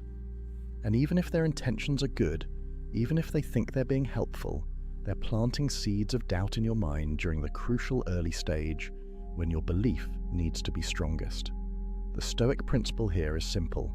Actions speak louder than announcements. Marcus Aurelius wrote, "Waste no more time arguing what a good man should be one." The same applies to your goals. Waste no more time announcing what you're going to do it. Let your results announce themselves. Let your transformation be the reveal. Let your success be the notification. Think about the entrepreneurs who talk endlessly about the business they're going to start versus the ones who quietly build until they have something real to show. Think about the guys who announce they're getting in shape, post about their new gym membership, tell everyone about their meal prep, versus the guys who just start training and let their physical transformation do the talking 6 months later. Which approach commands more respect? Which one actually gets results? There's power in moving in silence. When you keep your plans to yourself, you maintain strategic advantage. Competitors don't know what you're working on. Doubters can't plant seeds of uncertainty. Negative people can't drain your energy with their skepticism. You're operating in stealth mode, building momentum without interference, accumulating small wins without the pressure of public accountability to people who don't actually matter. And there's something deeper happening too. When you keep your plans silent, you're developing internal accountability. You're proving to yourself that you don't need external pressure or validation to follow through. You're building the muscle of self-discipline, the capacity to commit to something and execute it without needing cheerleaders or witnesses. That's real strength. That's the difference between someone who needs accountability partners to do anything and someone who's accountable to themselves. I know a guy who wanted to write a book. For 2 years, he told everyone he was working on it. He talked about the premise at parties. He discussed his progress on social media. He sent update emails to friends, and 2 years later, he had maybe 50 pages written. Then he met someone else who had published 3 books. When he asked this person how they did it, the answer was simple. I stopped talking about writing and started writing. I told no one, I just wrote every day. And when the first draft was done, then I mentioned it. That's the difference. One person needed the validation of others knowing he was a writer. The other just quietly became one. The man who announces his plans is creating accountability to the wrong people. He's making himself answerable to friends, family, social media followers, people who have no real stake in his success and no authority to judge his progress. The man who keeps his plans silent is accountable only to himself and to reality. Either he does the work or he doesn't. Either the results materialize or they don't. No one to make excuses to, no one to explain himself to, just him and his commitment. Seneca advised, "Let your progress become your proof. Not your promises, not your announcements, your actual, tangible, undeniable progress. That's what earns respect. That's what can't be argued with. Anyone can talk about what they're going to do. The man who keeps quiet and then shows up with results, that man is rare. That man is dangerous. Because he's demonstrated that his word to himself is stronger than his need for external validation. So the next time you feel excited about a goal, about a plan, about a vision, feel that excitement fully. Let it fuel you. But keep it to yourself. Guard it like a secret. Protect it from the energy vampires, the doubters, the well-meaning but ultimately unhelpful opinions of people who aren't in the arena with you. Work in silence, build in private, and when the time comes, when you have something real to show, let your results do the announcing. Let people be surprised. Let them wonder when you found the time, how you developed the discipline, why they didn't see it coming. That surprise, that gap between their perception and your reality, that's the signature of a man who knows how to move with power. Talk less. Do more. Let the world catch up to what you've already become. Now, the 6th and final situation is perhaps the most difficult. It requires a level of wisdom that most men spend their entire lives developing, and yet, it's one of the most common scenarios you'll face. You know you're right. You have the facts. You have the truth. You have the logical high ground. But the person you're talking to, they're not listening. They're not open. They're dug into their position, and no amount of evidence, reasoning, or explanation is going to change their mind, and you face a choice. Do you keep trying to convince them? Do you keep presenting your case? Do you keep fighting to be acknowledged as correct? Or do you let it go? This is where most men stumble, because there's something in us, something deep and primal that needs to be recognized as right when we know we are. It feels like defeat to walk away from an argument we could win. It feels like cowardice to let someone remain wrong about something we could correct.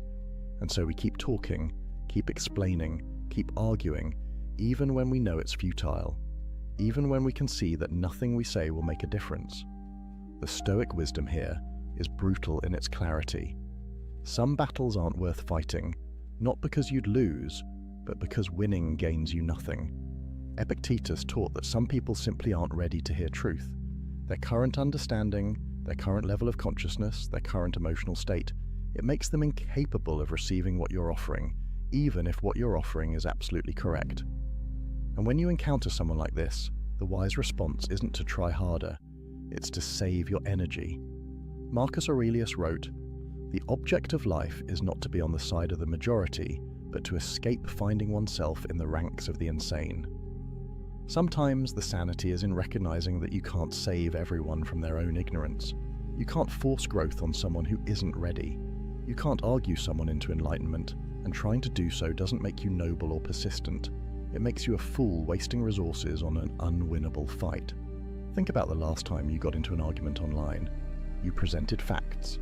They dismissed them. You provided sources. They questioned the sources. You broke down the logic. They moved the goalposts. And 3 hours later, you were exhausted, frustrated, and they hadn't changed their position 1 millimeter. What did you gain? Nothing. What did you lose? 3 hours of your life, a significant amount of mental energy, and probably some peace of mind. Was being right worth that cost? The man who masters this sixth form of silence understands something crucial. Being right doesn't require being heard.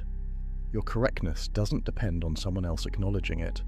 The truth is the truth, whether they accept it or not.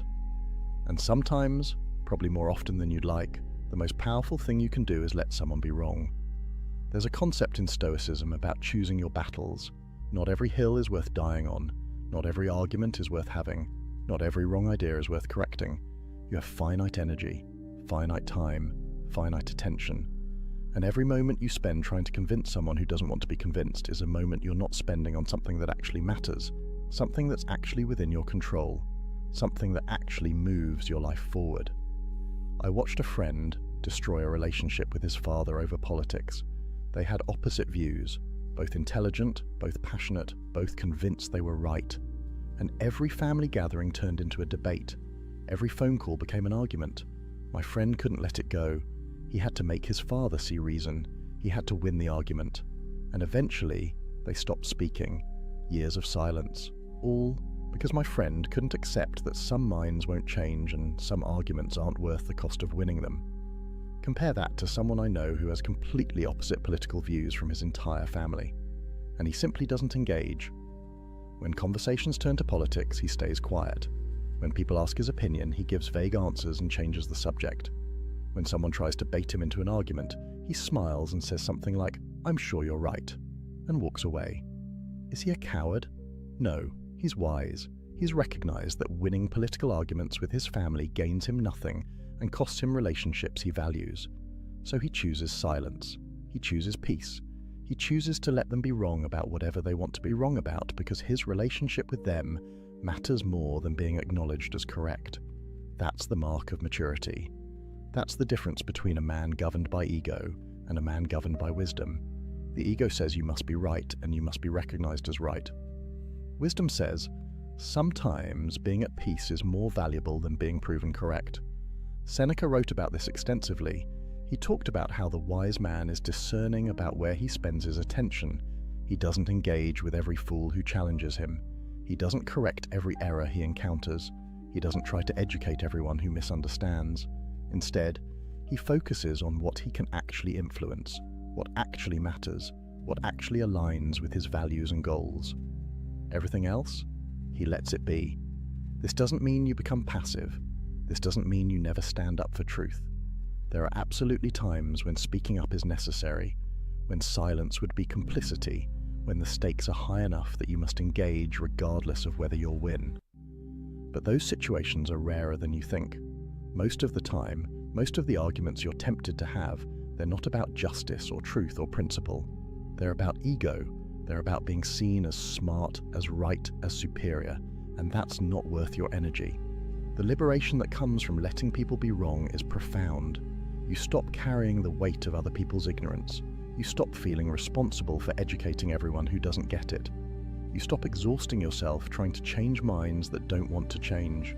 Instead, you invest that energy in yourself, in your growth, in your goals, in the people who actually want to learn from you, in the battles that actually matter.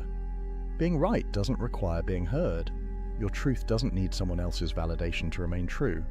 And sometimes the most powerful statement you can make is complete silence in the face of determined ignorance. It says your opinion of reality doesn't change reality. It says I'm not going to waste my energy trying to convince you of what I already know. It says I have better things to do than argue with someone who isn't listening. So the next time you find yourself in an argument with someone who clearly won't change their mind, take a breath. Recognize what's happening. You're about to spend energy on something that will produce no return. You're about to sacrifice peace for the temporary satisfaction of explaining why you're right to someone who doesn't care. And then make a different choice. Let them be wrong. Wish them well, even if only silently in your own mind. And walk away, not in defeat, not in frustration, but in wisdom. In the knowledge that your time, your energy, your peace, they're too valuable to waste on battles that can't be won. Save your strength for fights that matter, and let silence be your answer to those that don't. So here we are, 6 situations where silence is your ultimate weapon. When someone attacks you with anger, when critics try to provoke you, when gossip and rumors circulate, when someone else receives praise, when you're tempted to announce your plans, and when you're right, but speaking won't change anything. 6 moments where weak men talk themselves into defeat and strong men stay silent and maintain power. But let's be clear about something. This isn't about never speaking. This isn't about being a doormat. This isn't about passive acceptance of everything. The Stoics weren't silent because they were weak. They were silent because they were strong. Strong enough to choose when to speak and when to stay quiet. Disciplined enough to resist the pull of ego, emotion, and social pressure. Wise enough to recognize that not every moment requires a response. The transformation from reactive to strategic, from emotional to grounded, from weak to powerful, it all starts with one realization. You don't have to respond to everything. You don't have to defend everything. You don't have to explain everything. You don't have to correct everything. You don't have to announce everything. You don't have to win everything. And the moment you accept that, the moment you internalize it, you become dangerous in the best possible way. Because a man who can't be provoked is a man who can't be controlled. A man who doesn't need validation can't be manipulated through praise or criticism. A man who moves in silence can't be stopped by people who never saw him coming. And a man who chooses his battles wisely has energy for the wars that actually matter. Marcus Aurelius spent his life fighting wars, running an empire, dealing with senators, generals, enemies both foreign and domestic. And yet, what did he write in his journals? The best revenge is to be unlike him who performed the injury. Not to strike back, not to defend endlessly, but to rise above, to remain true to yourself, to let your character be your answer. That's what these 6 situations are teaching you. How to rise above, how to remain true, how to let your life be your answer when words would only weaken your position. This week, I want you to do something. Pick one of these 6 situations, just one, and commit to practicing silence when it shows up. When someone gets angry, don't defend. When someone criticizes unfairly, don't explain. When gossip circulates, don't address it. When someone else gets praised, don't interject. When you get excited about a goal, don't announce it. When you're right but it won't matter, don't argue. Pick one and practice. Because this isn't theory. This is training. This is how you build the muscle of restraint, the discipline of silence, the power of knowing when to speak and when to let your presence speak for you. Silence isn't the absence of power, it's the accumulation of it. Every time you choose not to react, you're storing energy. Every time you choose not to defend, you're building confidence in yourself that doesn't need external validation. Every time you choose not to argue, you're proving to yourself that you're governed by wisdom, not emotion. And over time, those choices compound. They turn you into someone different, someone rare, Someone who walks into any room and commands respect without saying a word. Someone who other men instinctively know not to test. Someone who women recognize as genuinely strong, not performatively masculine. That's who you can become. Not through talking about it, but through practicing it. Not through announcing your journey, but through walking it in silence. Not through defending your transformation, but through embodying it so completely that no defense is necessary. The ancient Stoics built empires, survived slavery, advised kings, and faced death itself. And the wisdom they left us wasn't complex. It wasn't hidden. It was simple, practical, and powerful. Speak less. Choose carefully. Let silence be your strength. In a world where everyone's shouting, the quiet man stands out. In a culture where everyone's defending themselves, the man who doesn't need to is magnetic.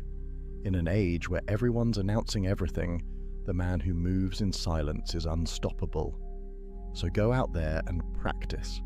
Let angry people exhaust themselves against your silence. Let critics reveal their own emptiness. Let gossip die of starvation. Let others have their moment in the spotlight. Let your plans remain yours until they become reality. Let people be wrong when convincing them gains you nothing. And watch what happens. Watch how your life changes. Watch how people's respect for you grows. Watch how much energy you have for things that actually matter. Watch how unshakable you become. This is the path of the Stoic.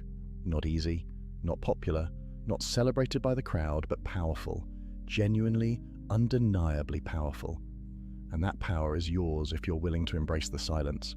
If this video resonated with you, if you're committed to walking this path, drop a comment right now. Tell me which of these 6 situations you struggle with most. Are you the guy who can't help but defend yourself? The one who has to announce every plan? The one who always needs to be right?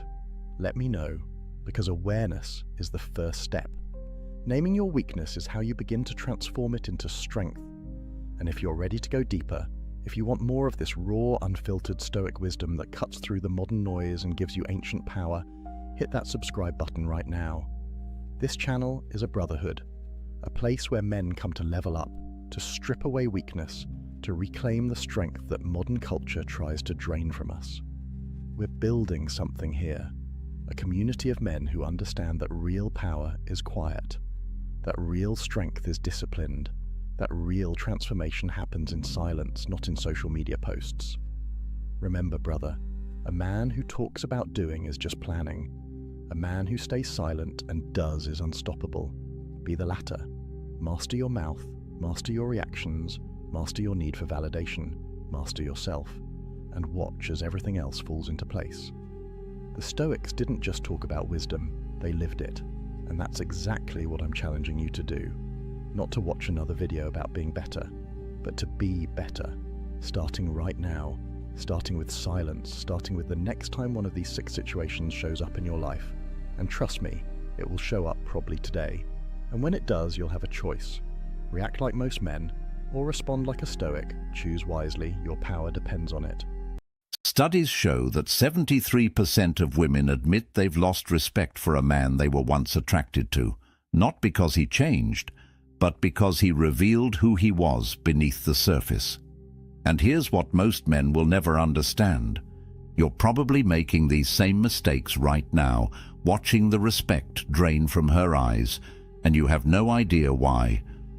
Most relationship advice is garbage. It tells you to communicate more, be more vulnerable, show her you care. But the ancient Stoics understood something that modern psychology is only now confirming. Attraction isn't built on what you say. It's destroyed by what you do. And the 7 mistakes I'm about to reveal, they're silent killers. You won't see them coming, but she will. And by the time you notice, it's already too late. Marcus Aurelius commanded armies. Epictetus survived slavery and became one of history's most influential teachers.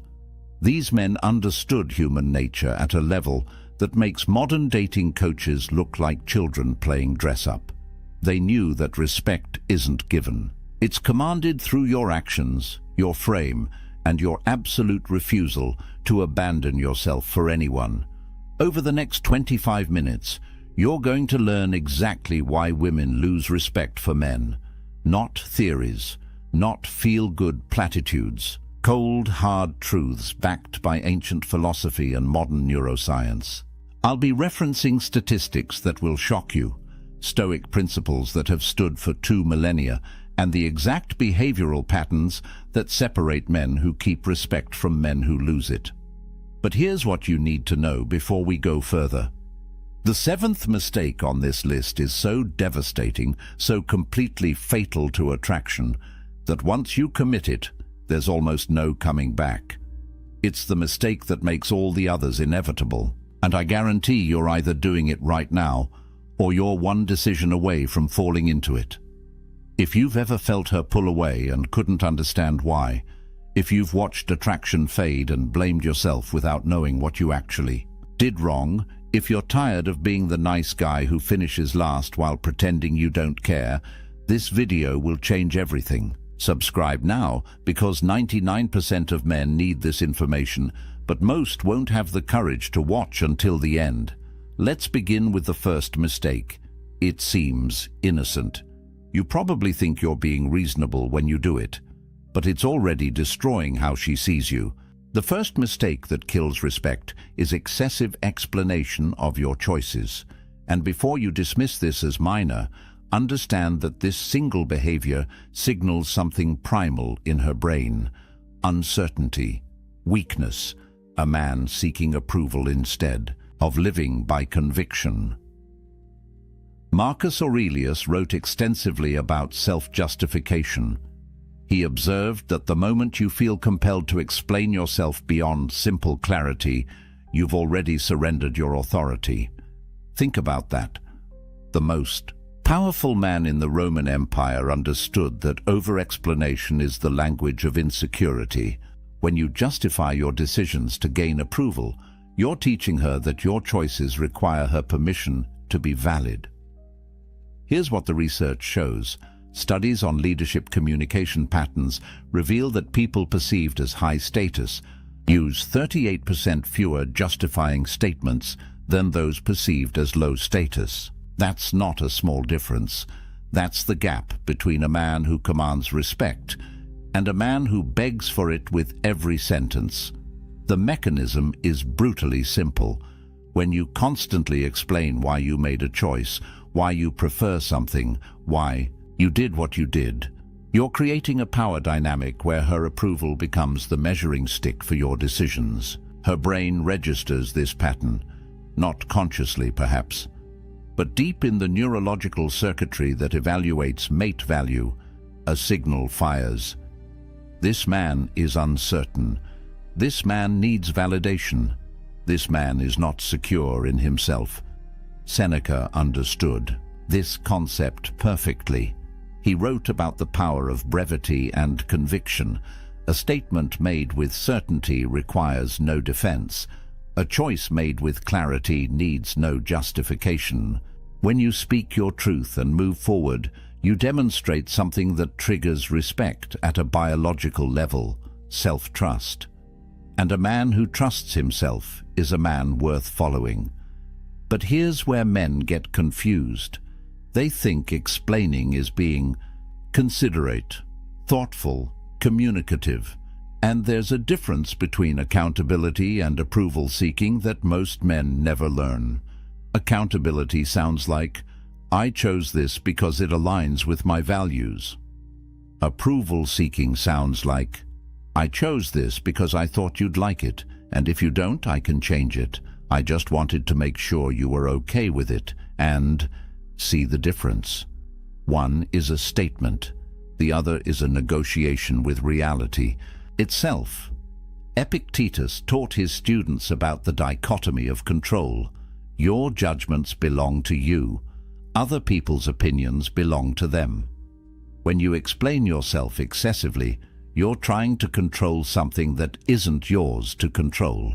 Her perception and that desperate reach for control reveals the exact opposite of what you want to project. Research in social psychology confirms this. People trust decisive communication. When you state your position without hedging, without qualifiers, without the endless parade of justifications, you activate trust responses in the listener's brain. But when you over-explain, you trigger suspicion. Because at a subconscious level, she's wondering, why does he need to convince me this much? What is he hiding? What is he uncertain about? The Stoics had a phrase for this: living according to nature. Not nature as in trees and rivers, but nature as in your essential character. A tree doesn't explain why it grows toward the sun. A river doesn't justify its path to the ocean. They simply are what they are. And when you live with that same unconflicted certainty, when you make choices and state them without the desperate need for approval, you embody something that respect cannot help but follow. So here's your first truth. Secure men state, insecure. Men explain. Which one are you? But this next mistake is worse, because you're doing it to be nice.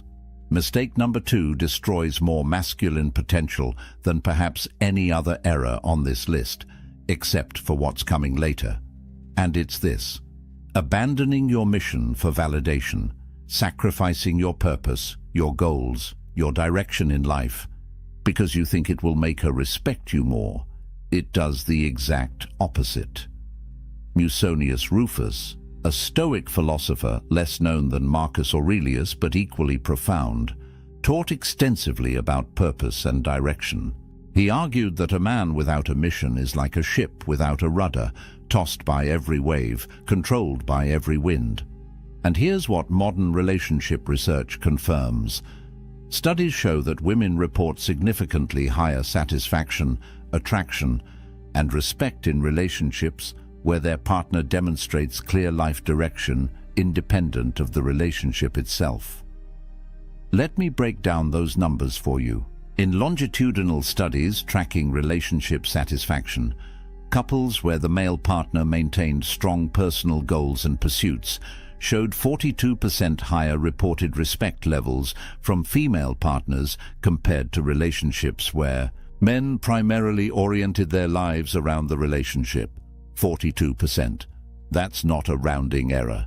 That's the difference between keeping her or losing her.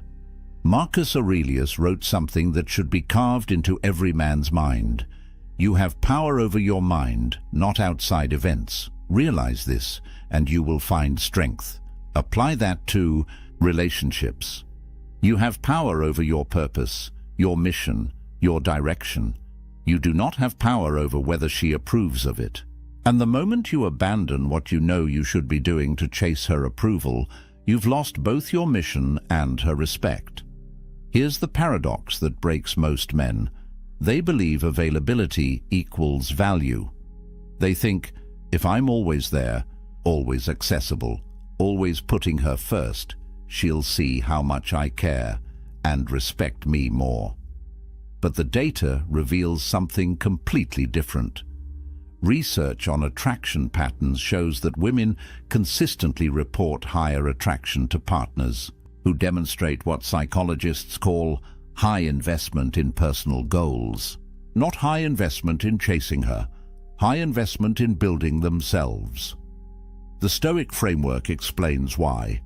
External validation is inherently unstable. Today she approves of your choices. Tomorrow she doesn't. Today she wants your attention. Tomorrow she wants space. If your mission changes based on her shifting moods, you're not a man with direction. You're a weather vane spinning with every breeze, and no woman respects a weather vane. Epictetus taught the dichotomy of control with surgical precision.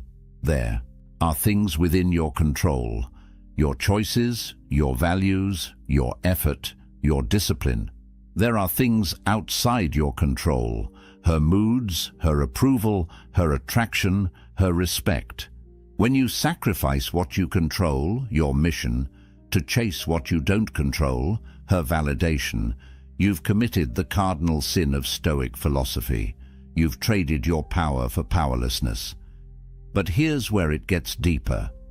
Neuroscience.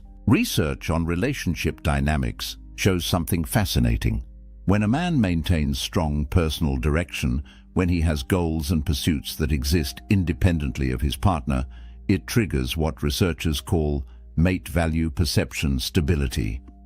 In simple terms, she sees you as more valuable because your value doesn't depend on her. Your worth exists whether she's there or not. And that independence, that unwavering commitment to your path, activates attraction at a primal level.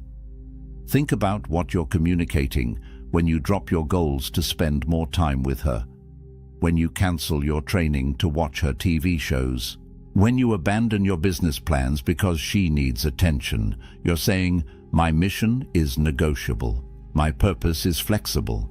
I don't actually have a core that cannot be moved. And she registers that message perfectly. The statistical correlation is brutal and clear. Studies tracking long-term relationship outcomes show that men who maintain consistent personal pursuits, who have what researchers call identity sovereignty, experience respect levels in their relationships that are 61% higher than men who merge their identity entirely into the partnership. Your mission protects your respect. Your purpose guards your attraction. The moment you trade them for her validation, you've guaranteed losing both. Here's the Stoic truth that will save you. Your mission is your domain, not up for debate, not negotiable, not subject to her approval or disapproval. When you live from that unshakable center, when your purpose is as unmovable as a mountain, you become the kind of man that respect follows naturally, because she sees what most men never demonstrate. A man who knows who he is and where he's going, regardless of who's watching. The third mistake is subtle. Most men don't even realize they're committing it daily. This one separates boys from men in her eyes, instantly. And it's this: emotional reactivity to tests. The moment you let her emotions control your emotions, the moment you react instead of respond, you've handed her the keys to your inner world. And once she has those keys, respect walks out the door. Seneca wrote about anger with a clarity that modern psychology is only now catching up to. He called it temporary madness, a state where reason abandons you and impulse takes control. And here's what the research shows. Psychological studies on emotional regulation reveal that individuals perceived as high status demonstrate significantly lower reactivity to emotional provocation. They measured this. People who maintain composure under pressure are automatically assigned higher social value by observers. It's not conscious. It's hardwired into how we evaluate strength. But let's talk about what's actually happening when she tests you, because she will test you. Research on relationship dynamics confirms what the Stoics understood intuitively. Partners engage in what psychologists call relationship testing behaviors to assess emotional stability and frame strength. She's not doing this to be malicious. She's doing it because her neurology demands to know, is this man solid, or does he crumble when challenged? Marcus Aurelius faced this principle on a civilizational scale. He wrote, "The impediment to action advances action. What stands in the way becomes the way." Apply that to her tests, that moment when she questions your decision, that time when she pushes back on your choice, that instance when she throws emotion at you to see if you'll catch it and throw it back. That's not an attack, that's an opportunity to demonstrate the one quality that triggers respect more reliably than anything else: emotional mastery. Here's the mechanism. When you react emotionally to her emotional state, when you meet anger with anger, when you match her intensity, you've entered her frame. You're now playing her game by her rules, and in that game, you've already lost, because the moment you needed to react, you proved you're not the rock she's looking for. You're just another wave. Studies in neuroscience reveal something critical about emotional contagion in relationships. When one partner displays high emotional reactivity, it creates a feedback loop that escalates conflict and erodes perceived stability. But when one partner maintains what researchers call emotional sovereignty, when they can witness the other's emotional state without becoming it, the dynamic stabilizes. And here's the key finding.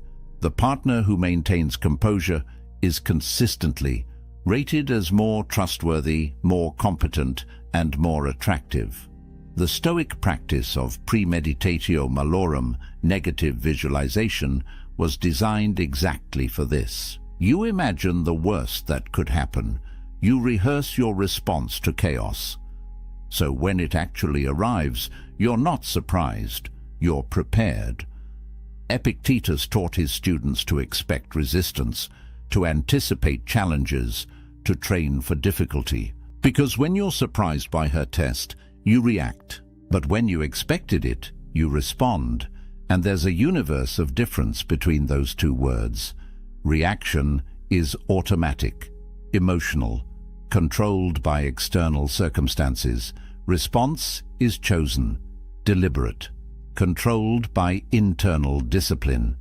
When she says something designed to provoke you, and you pause, breathe, and respond from a place of centered calm, you've just demonstrated something her biology is screening for: strength under pressure.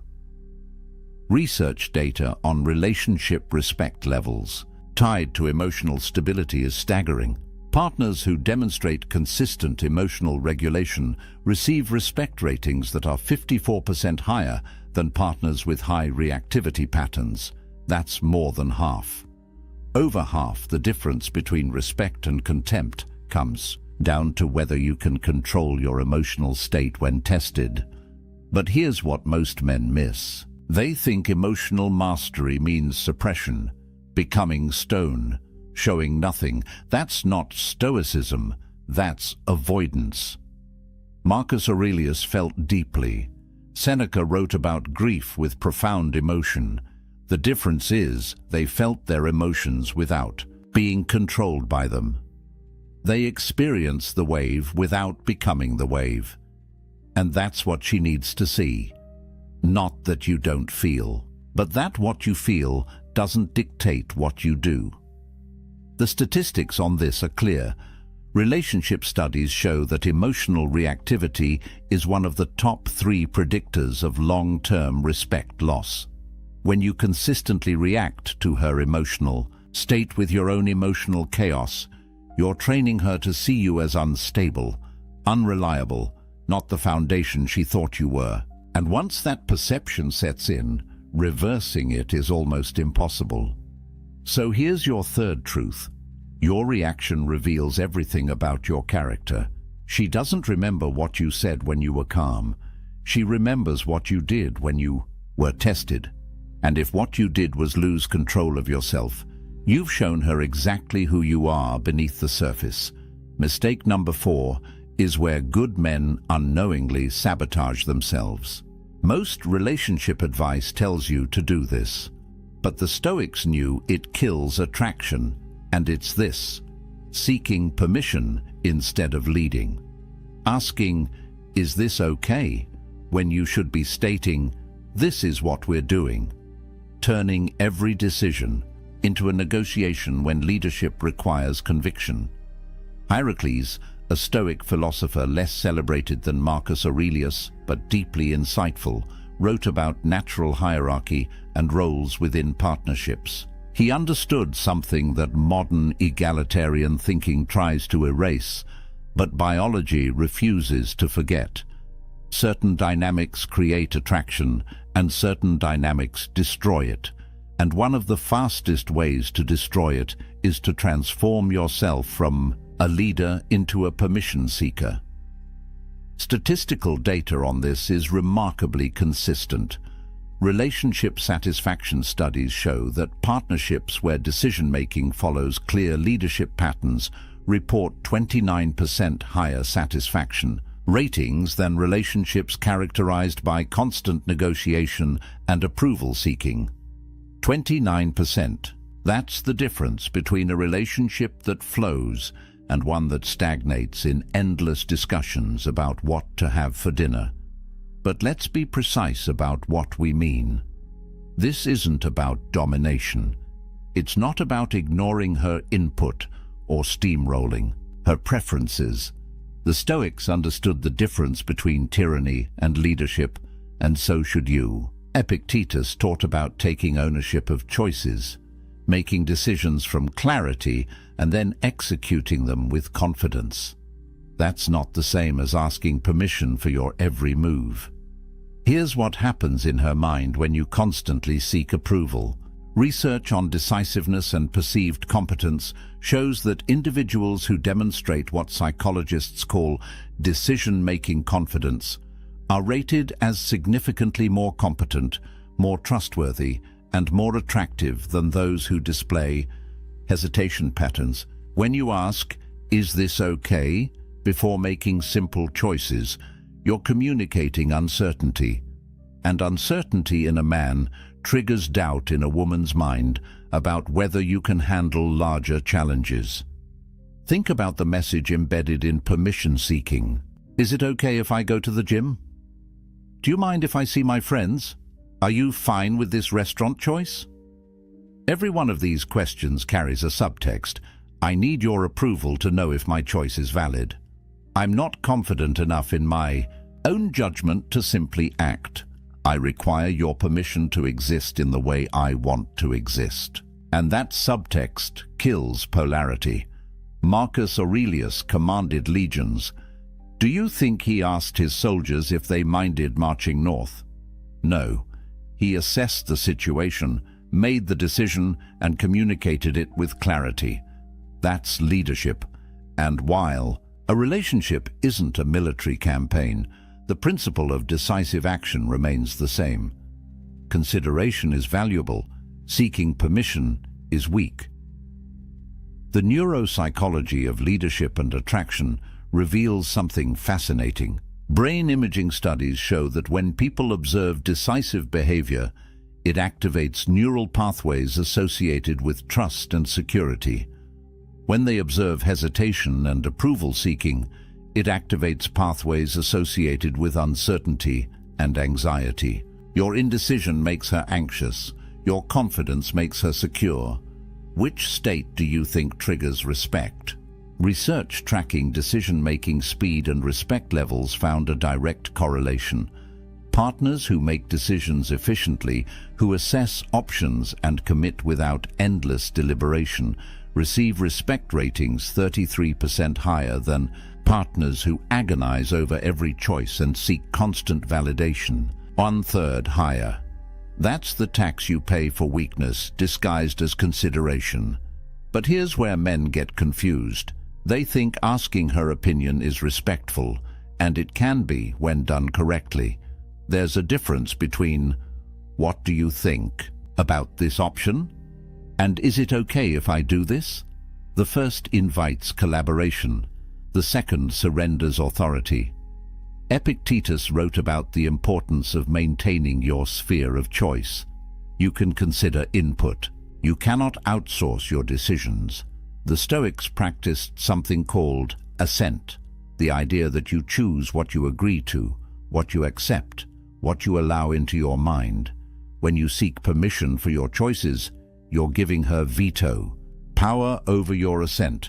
You're saying, "I won't agree to my own decision until you approve it." And that's not partnership. That's abdication. Statistical analysis of long-term relationship dynamics shows this pattern clearly. Men who maintain what researchers call decision sovereignty, who make choices and communicate them with confidence while remaining open to input, experience, relationship respect levels that far exceed men who operate from constant approval seeking.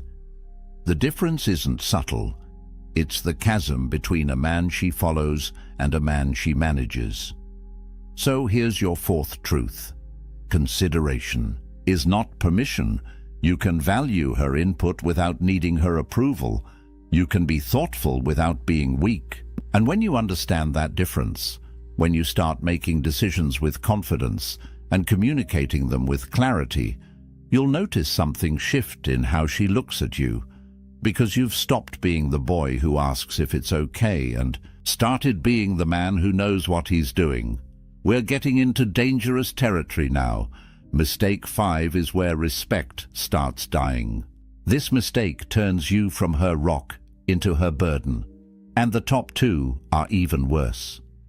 But this one, defending yourself against her emotions, this is where most men lose the battle without understanding they were even fighting. Seneca wrote extensively about distinguishing your peace from others' chaos. He understood that the moment you allow another person's emotional state to determine your own, you've surrendered the only real power you have, sovereignty over your inner world.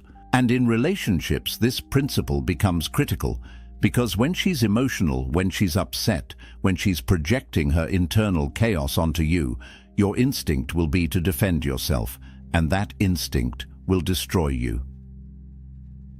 Relationship. Studies on emotional regulation and partnership dynamics reveal something most men never learn. Research shows that in conflict situations, when one partner responds to emotional accusations with logical defense, it escalates the conflict 84% of the time. 84%. You're not solving the problem by defending yourself. You're feeding it. You're validating the premise that you need to defend against her emotional state, which means you've accepted that her emotional state has power over you. Here's the mechanism. She says something emotionally charged. Maybe it's an accusation. Maybe it's blame. Maybe it's just emotional venting that happens to be directed at you, and your immediate response is to defend. That's not what I meant. You're misunderstanding me. I didn't do that. Every single one of those statements is an attempt to logically dismantle her emotional experience, and every single one of them makes it worse. Epictetus taught something revolutionary. Men are disturbed not by things, but by their opinions about things. Apply that here. She's not disturbed by what you did.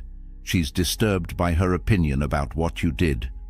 And when you defend against her opinion, when you try to logic your way out of her emotional state, you're attempting to control something that isn't yours to control. You're trying to change her perception by arguing with it. And arguments don't change perceptions. They entrench them. Marcus Aurelius wrote about maintaining the inner citadel, the fortress of your mind that remains calm regardless of external chaos. When she's emotional, when she's throwing accusations or blame or simple emotional turbulence your way, that's the test, not of whether you're right or wrong, but of whether you can remain unmoved, whether your peace is conditional on her state or rooted in something deeper.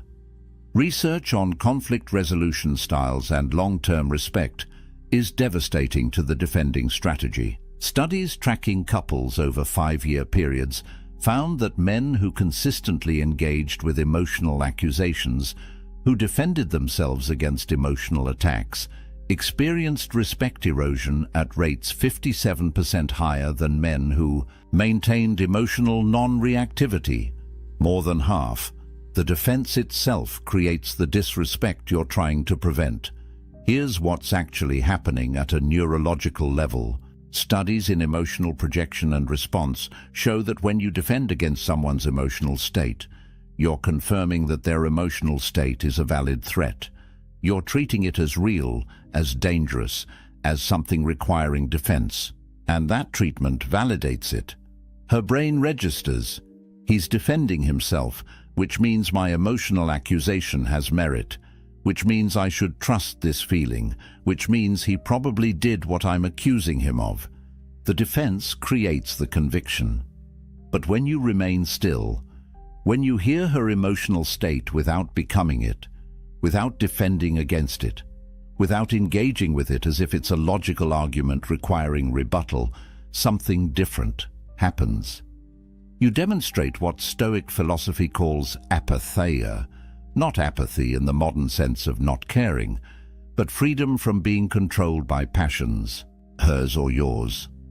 Seneca wrote about endurance versus reactivity. When you endure her emotional storm without being moved by it, without defending yourself, without trying to fix it or argue with it or make it stop, you're showing her something she desperately needs to see: a man who cannot be shaken, a man whose peace doesn't depend on her mood, a man who can witness chaos without becoming chaos. The data on this is clear.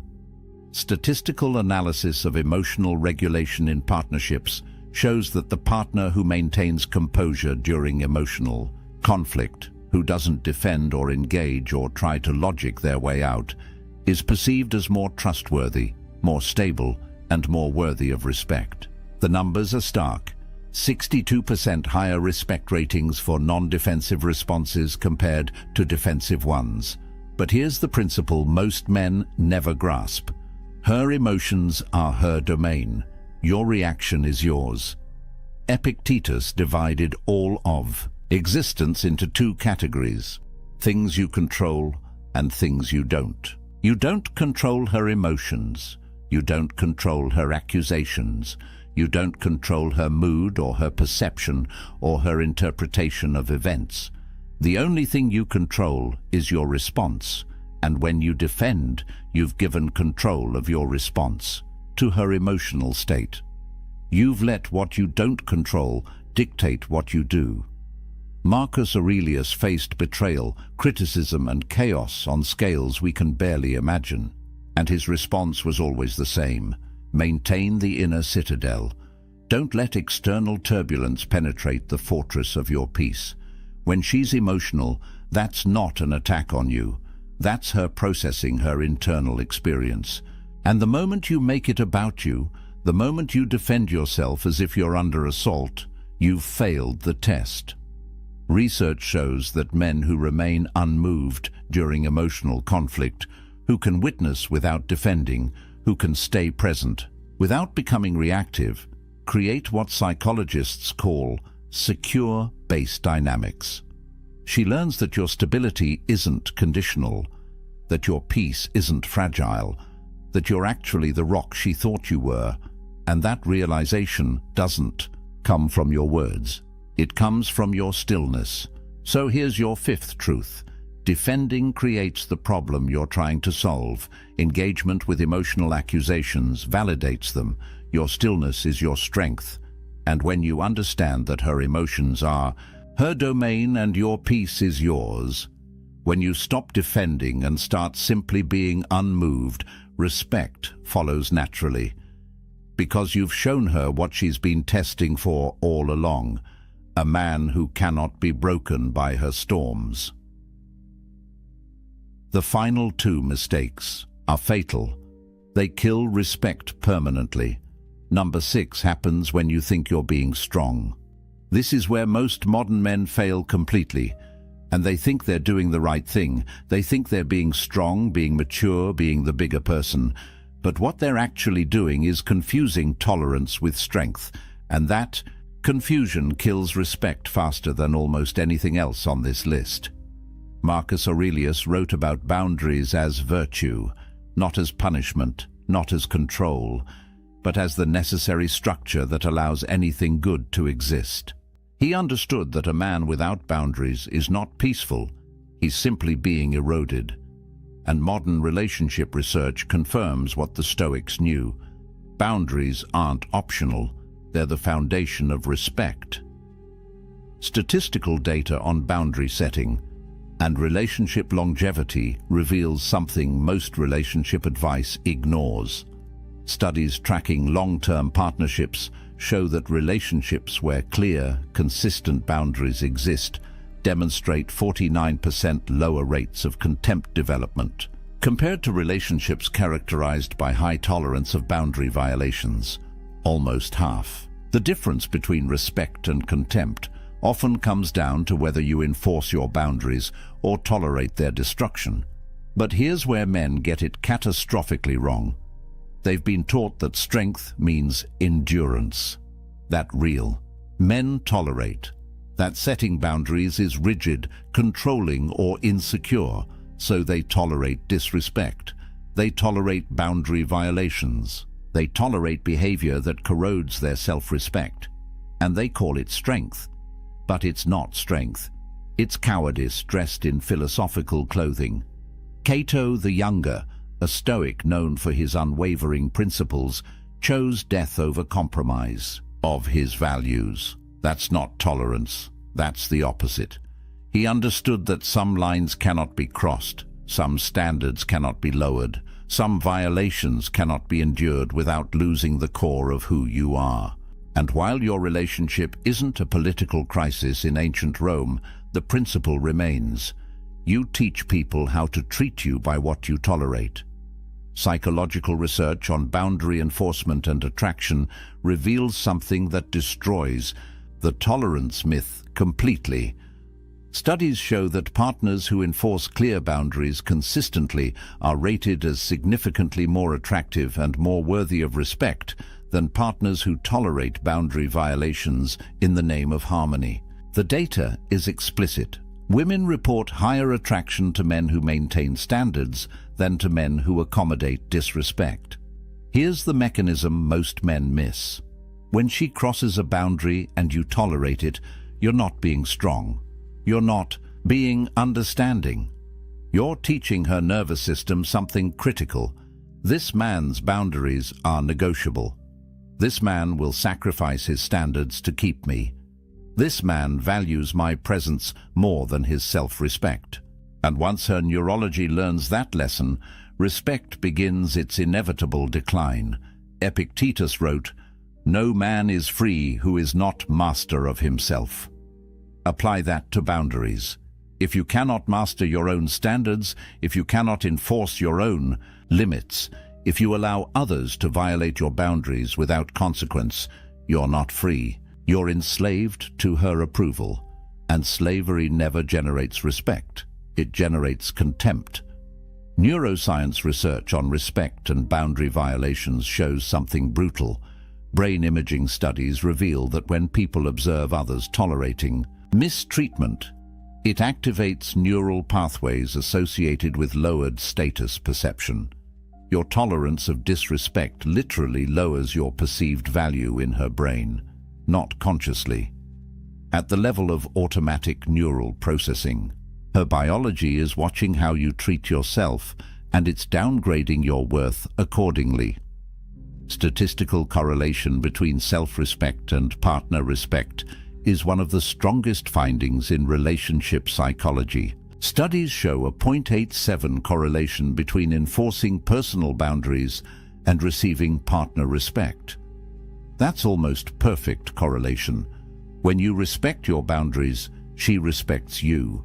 When you tolerate violations of your boundaries, she loses respect.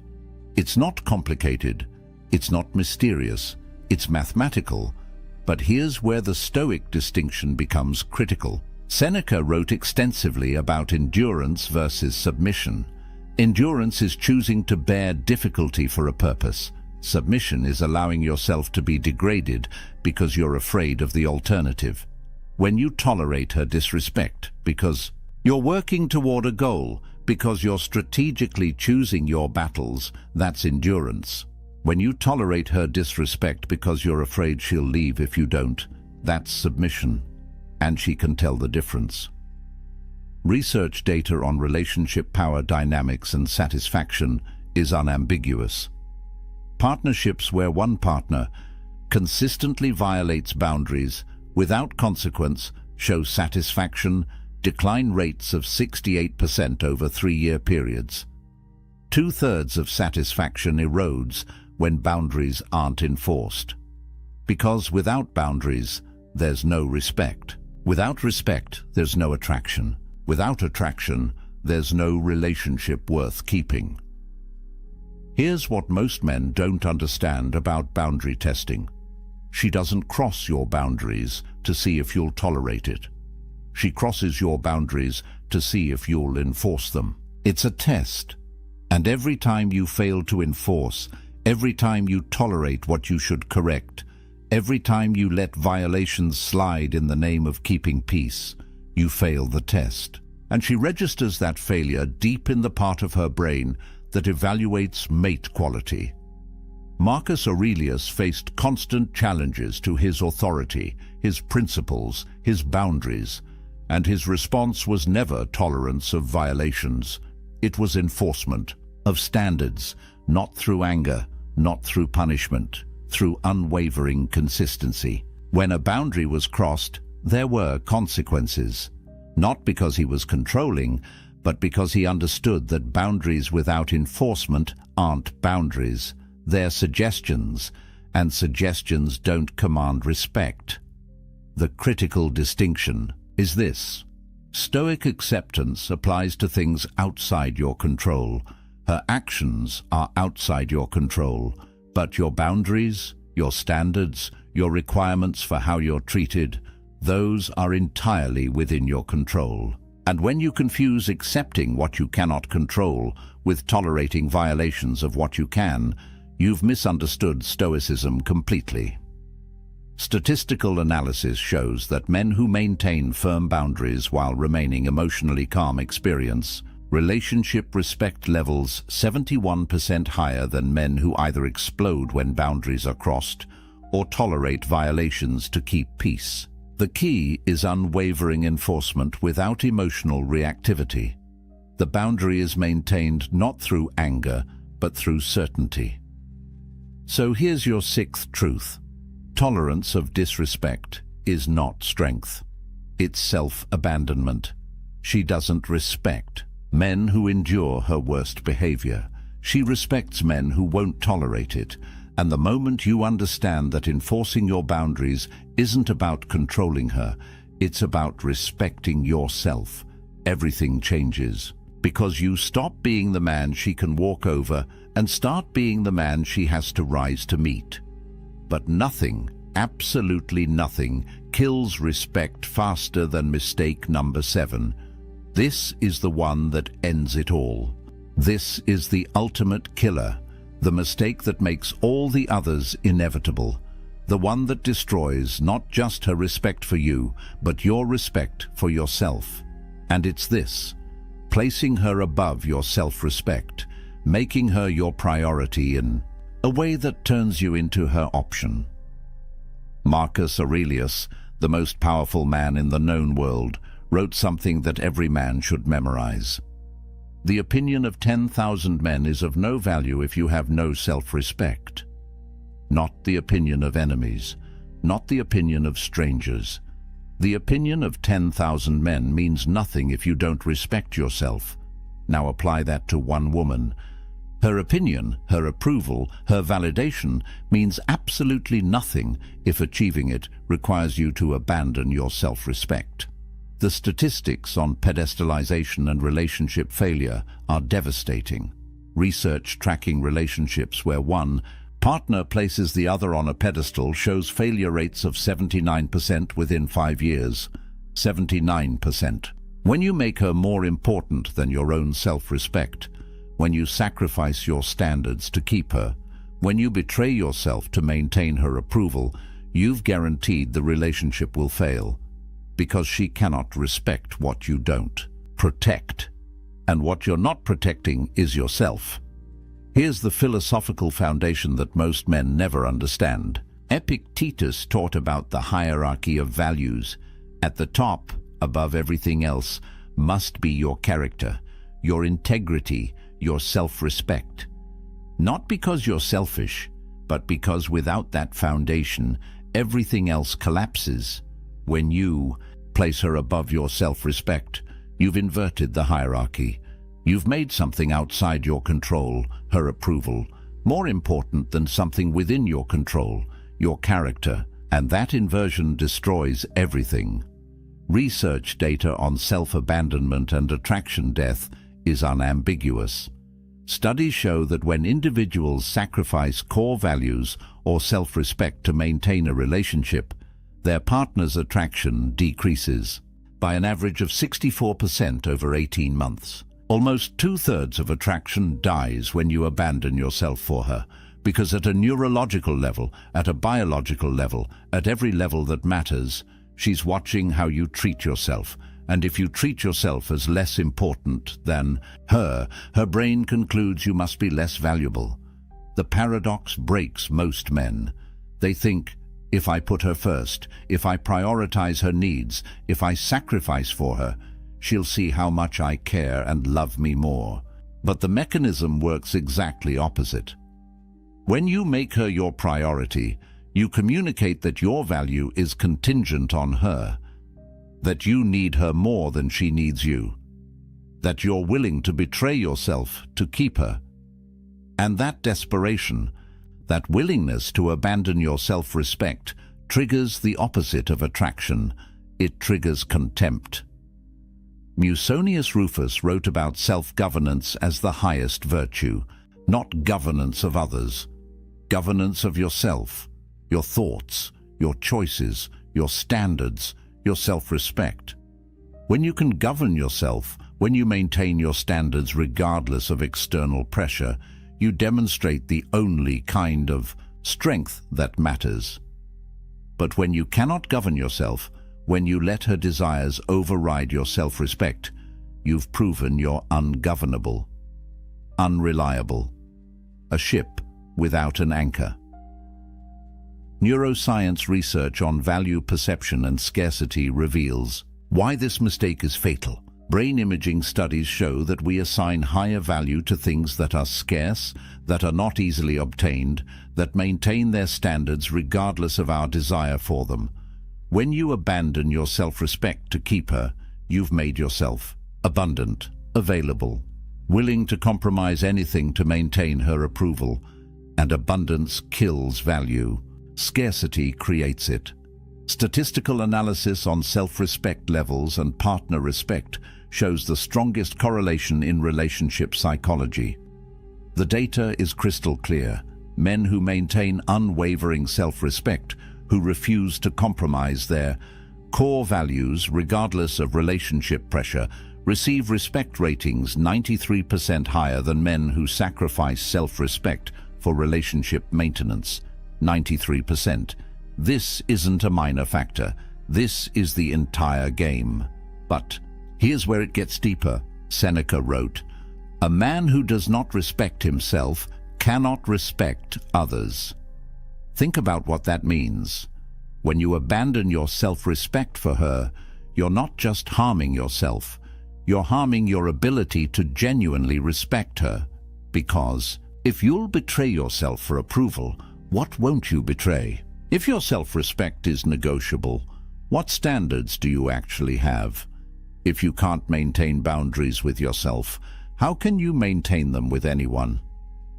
The mechanism is brutally simple.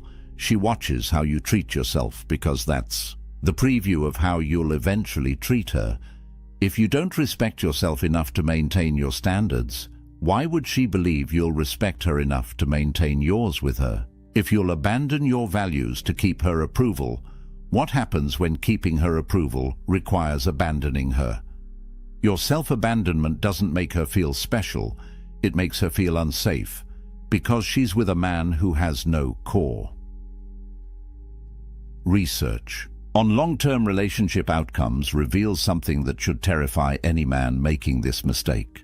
Studies tracking partnerships over 10-year periods show that the single strongest predictor of relationship failure is asymmetric value placement, where one partner values the relationship more than self-respect. When you place her above yourself, you've created an asymmetry that guarantees collapse. Because healthy relationships require two people who respect themselves enough to maintain standards, not one person chasing another's approval. Marcus Aurelius faced unimaginable pressures, political intrigue, military threats, personal betrayals, and through all of it, he maintained one unwavering standard: self-respect above all else. Not because he was arrogant, but because he understood that the moment you sacrifice your self-respect for any external goal, no matter how valuable that goal seems, you've lost the only thing that makes achieving any goal meaningful: Here's the final truth about this mistake. When you place her above your self-respect, you're not showing her love. You're showing her fear. Fear that you're not enough. Fear that she'll leave. Fear that without her approval you have no value. And fear kills attraction at a cellular level. Research confirms this. Displays of fear-based behavior in relationships correlate with attraction decline rates of 86%. When she sees you afraid of losing her enough to abandon yourself, she's already gone. The Stoic principle is absolute.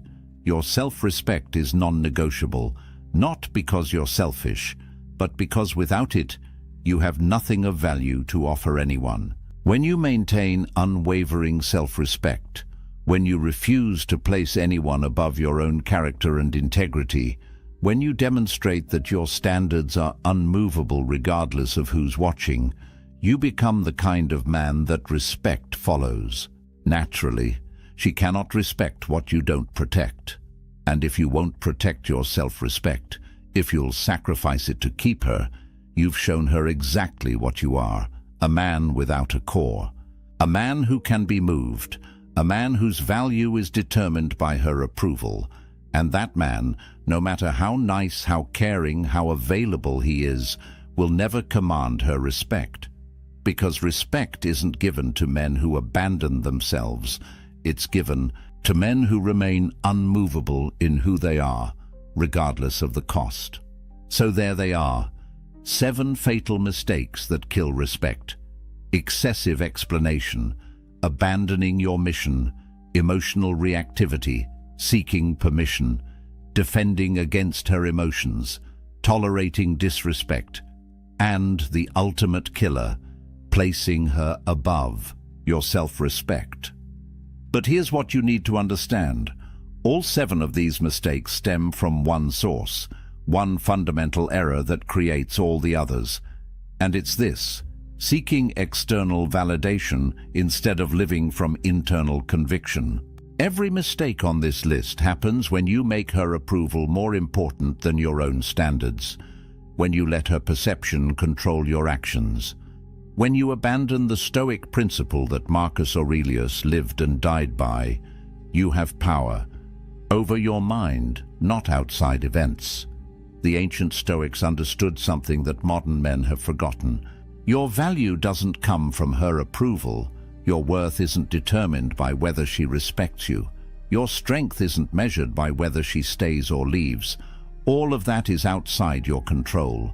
And when you chase what you cannot control, when you sacrifice what you can control to obtain it, you've guaranteed losing both. But here's the truth that will save you. These aren't quick fixes. This isn't a technique you apply tomorrow and everything changes. This is character reconstruction. This is rebuilding yourself from the foundation up, using principles that have stood for 2,000 years because they're based on human nature, not modern trends. Epictetus taught daily self-examination. Marcus Aurelius practiced constant reflection. Seneca wrote about measuring yourself against your own standards, not others' opinions. The statistics show that men who implement these principles, who commit to this path of self-respect and Stoic discipline, experience relationship transformations that seem impossible to those still chasing approval. But it's not impossible, it's inevitable, because when you stop seeking respect and start embodying what commands it, when you stop chasing her validation and start validating yourself through your standards, respect follows naturally. The choice is before you right now. Continue the pattern. Keep making these mistakes. Keep wondering why attraction fades and respect dies. Or break the cycle today. Commit to the Stoic path. Prioritize self-respect above all else. Maintain your mission. Control your emotions. Lead with conviction. Enforce your boundaries. And watch how everything changes when you stop being the man who needs her approval and start being the man who doesn't. Subscribe to this channel for more Stoic wisdom that actually works in the real world. No feel-good platitudes, No modern relationship nonsense. Just ancient truths backed by modern science, delivered directly. Comment below which mistake hit you hardest. Most men won't admit it, but the ones who do are the ones who actually change. And if you want to know what comes next, if you want to learn the 7 Stoic behaviors that make women pursue you instead of you chasing them, that video is coming next. The inverse of everything you just learned, the actions that create attraction instead of destroying it. But remember what Epictetus said about control. You control your choices, you control your discipline, you control your self-respect. Her response, her attraction, her respect, those are consequences of your choices, not your responsibility to force. When you live from that understanding, when you embody these principles not to manipulate her reaction, but to build your character, you become dangerous, not to her, to the version of yourself that accepted less than you deserved. The Stoics knew that the path to strength is simple but brutal. Stop seeking what others think. Start protecting what you know is right. Your self-respect isn't negotiable. Your mission isn't optional. Your boundaries aren't suggestions. And when you live from that unshakable foundation, respect doesn't need to be earned. It's commanded by who you are. The room is quiet. 2 glasses of wine sit untouched. A woman leans forward, eyes sharp, voice steady. Do you even care about me? The question cuts deeper than it sounds. It isn't about love. It isn't about romance. It is about power. Most men stumble here. They rush to explain. They laugh nervously. They pile up words like a wall. But the wall crumbles instantly. Respect slips away. This is how the test begins. A test older than text messages, older than candle-lit dinners, older than modern love itself. In every culture, in every time, women have tested men, not out of malice, not to be cruel, but to see if he bends, to see if he breaks, to see if the man she sits with is the same man he claims to be. And these tests are subtle. They hide behind simple questions, questions that seem innocent, but they are anything but innocent. Each one is a strike at the foundation of a man's composure. Here's the truth. When she asks these questions, she isn't waiting for the perfect answer. She's watching for the reaction. Does he stay calm? Does he hold his frame? Or does he panic? The Stoics faced greater trials than this. Emperors, generals, and slaves alike endured storms of fate. They lost kingdoms. They faced death. And still, they stood unshaken. Their philosophy was simple. Control yourself. Do not be ruled by the chaos outside you. Be anchored. Be still. Be immovable. What if you could bring that same calm to these modern tests? What if every question, every trap, became an opportunity to show strength instead of weakness? In this film, we reveal the 5 questions women use to test men. 5 traps hidden in plain sight. 5 moments where most men collapse. But where the Stoic finds his chance to rise. Stay with me. Because question 3, that one is the silent killer, the one that strips a man of dignity before he even knows it happened.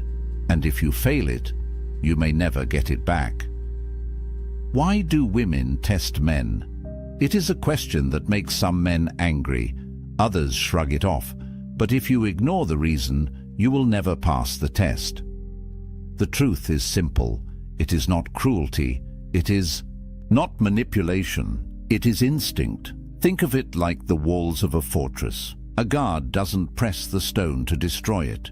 She presses to make sure it holds. She tests to see if the foundation is real. And if the wall crumbles at her touch, the fortress was never strong to begin with. That is what these questions are. A press against the wall. A test of strength, of composure, of truth. Now picture this. A young Roman senator stands in the forum. His wife questions him loudly, accusing him of weakness. The crowd holds its breath. If he defends himself with anger, he looks guilty. If he stammers, he looks broken. But he does neither. He stands tall. He answers with calm dignity, and the whispers in the crowd turn into respect. She tested him. He passed, and in passing, he became stronger. The Stoics wrote about this. Epictetus, once a slave, taught that you cannot control the words or actions of others, but you can control your reaction. He said, "It's not what happens to you, but how you react to it that matters." These tests are exactly that, a chance to show mastery, not over her, but over yourself. Modern psychology gives the same answer in different words. Women test to measure certainty. They test to see if your actions match your image. They test because deep down, they want to trust the strength of your frame. Not the mask, not the words, but the man himself. And here's the trap. Most men believe they can talk their way through. They explain, they argue, they overcompensate. But the more they talk, the weaker they look. The Stoic doesn't fall for this. The Stoic knows silence can be louder than words. A calm pause can be more powerful than a frantic defense. So what do these tests reveal? They reveal whether you are anchored or adrift. They reveal whether you bend at the first sign of pressure. And they reveal whether you are the man you claim to be. Ask yourself, when pressure comes, what do you show? Do you reveal strength or weakness? Do you reveal calm or chaos? Every test is a mirror, and what it reflects is you. This is why these 5 questions matter. They are small moments, but they open the door to something bigger: respect, attraction, power, or the loss of all 3. The first question begins gently. It sounds like love, but it hides a storm, and most men never see it coming. The first question seems simple. It sounds like love.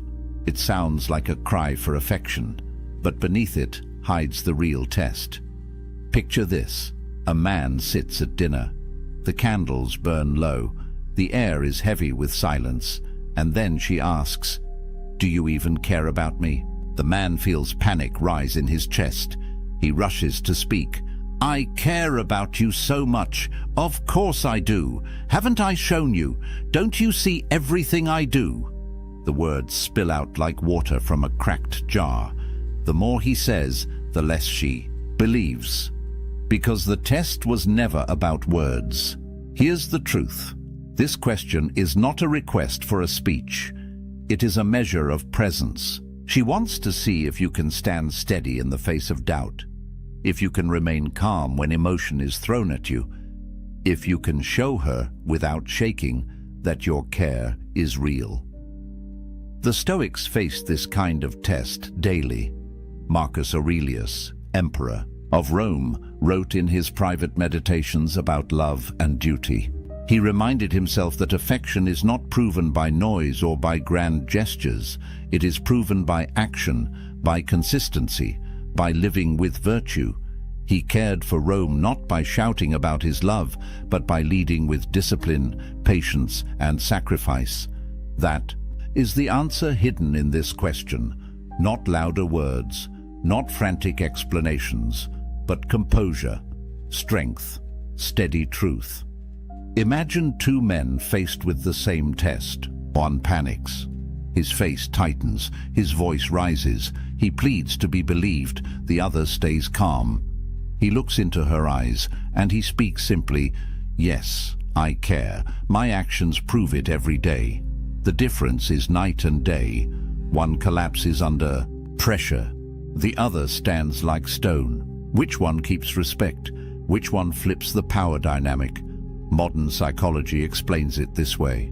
When a woman asks if you care, she isn't only testing affection, she's testing congruence. Do your words and your actions align? Are you the same man in stress as you are in calm? If your response betrays desperation, she feels the fracture. But if your response carries steadiness, she feels safety. Here's where Stoicism shines.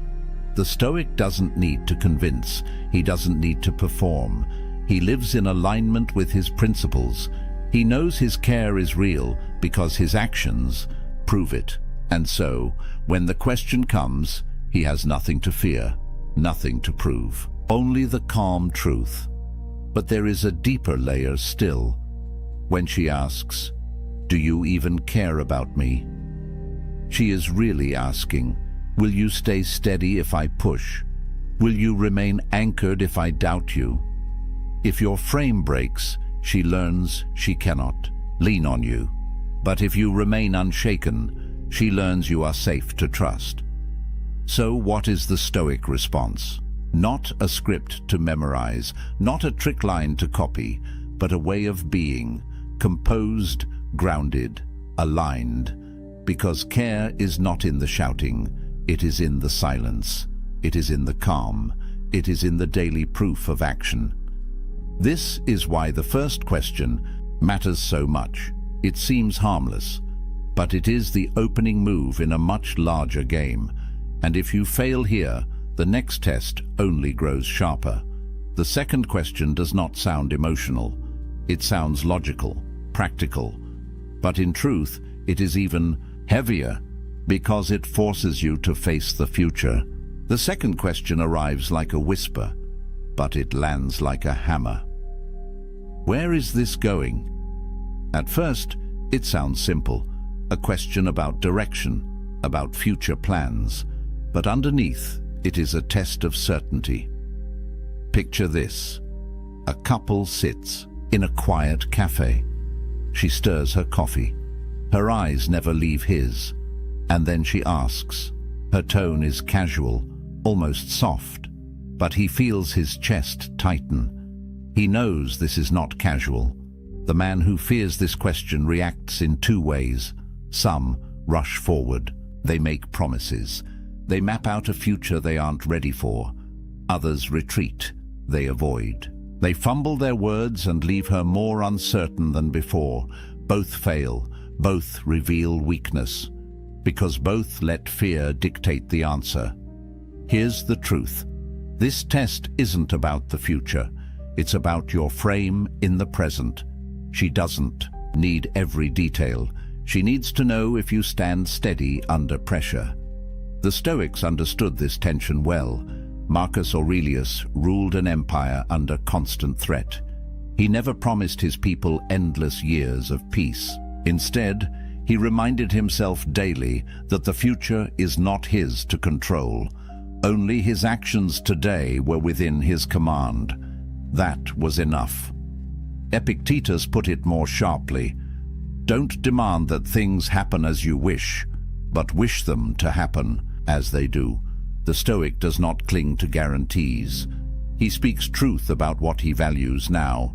He lives by principle, not by desperate promises. So what is the Stoic way to respond? Imagine her eyes waiting, the silence growing heavy. Instead of panicking, you breathe. You anchor yourself in the present. And you say with calm certainty, I value what we're building. I don't rush or pretend to know every step ahead. What matters is how we treat each other today. That's what I can promise. No over-promising, no retreat, just steady ground. Notice what happens here. The answer shifts the frame. You are not a boy scrambling for approval. You are a man speaking from principle. The power dynamic flips. But there's more. Modern psychology shows that women often test for stability, not for perfect plans. Stability means, does this man know himself? Does he collapse under pressure or remain composed? If he cannot stand steady in a simple question, how will he stand steady when life grows harder? That is the unspoken meaning of, where is this going? It is less about the map, and more about the anchor. Now imagine the two responses again. One man blurts out timelines, dates, grand vows. She nods, but inside she doubts. The other man is calm, centered, certain. He does not rush, but he does not run. And in his steadiness, she feels safety. This is why Stoicism matters here, because it keeps you from panic. It keeps you from overreach. It keeps you grounded in what you can control, your actions, your principles, your presence. And yet, if this question feels heavy, the third test is sharper still. It comes not at dinner, not in a cafe, but in the silence of a buzzing phone. And most men fail it before they even realize they've been tested. The third question doesn't arrive in person. It arrives through silence, through the glowing screen of a phone, through the long pause between message and reply, and then it comes. Why didn't you answer my text? It sounds harmless, it sounds small, but don't be fooled. This is one of the sharpest tests of all. Picture it. The phone buzzes on the table. You see the message. You are in a meeting, or at the gym, or simply taking a moment for yourself. You don't respond instantly. Hours pass. When you finally open your phone again, there it is. The follow-up message, the test. Why didn't you answer my text? Most men stumble here. Some rush to apologize. I'm sorry. I was busy. I didn't mean to ignore you. Their words overflow with guilt. Others swing the other way. They become defensive. Why do you always need an answer right away? Can't you relax? Both responses fail. One shows weakness, the other shows anger. The Stoic sees something different. He sees that this question is not about the phone. It is about control. It is about composure. It is about whether you can remain steady when accused of neglect. The ancients faced their own version of this. Imagine a soldier in the Roman army. He marches for days without sending word home.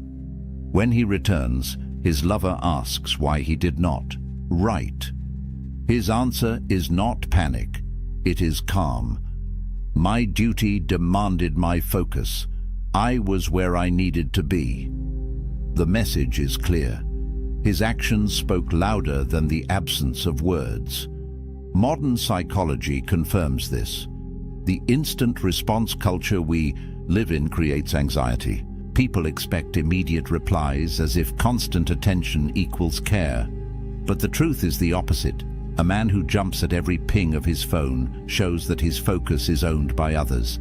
A man who responds in his own time shows self-possession. So, what does the Stoic response look like? It is short, it is calm, it carries no shame. Something like, I was busy, I don't live glued to my phone. Notice the difference. No apology, no defensiveness, just clarity. A calm truth spoken without fear.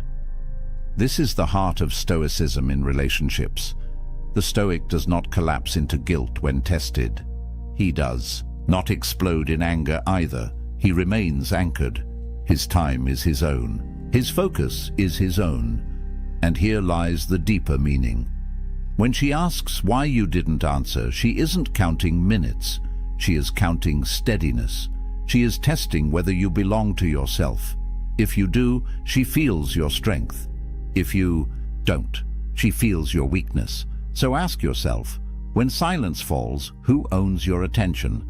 The phone, the pressure, the fear of disappointing? Or do you own it? Because the man who owns his attention is rare, and rare men are respected. This question may feel sharp, but the next one cuts even deeper, because it hides inside a playful tone, a question that looks harmless, but can shatter a man if he answers wrong. This question hides behind a smile. It slips out casually like a passing thought. But don't be fooled. It is not casual. It is a test, wrapped in silk. Do you think she's pretty? At first it feels harmless. She might be asking about a stranger at a cafe, an actress on a screen, a mutual friend. Her tone is light, but her eyes study every flicker of your reaction.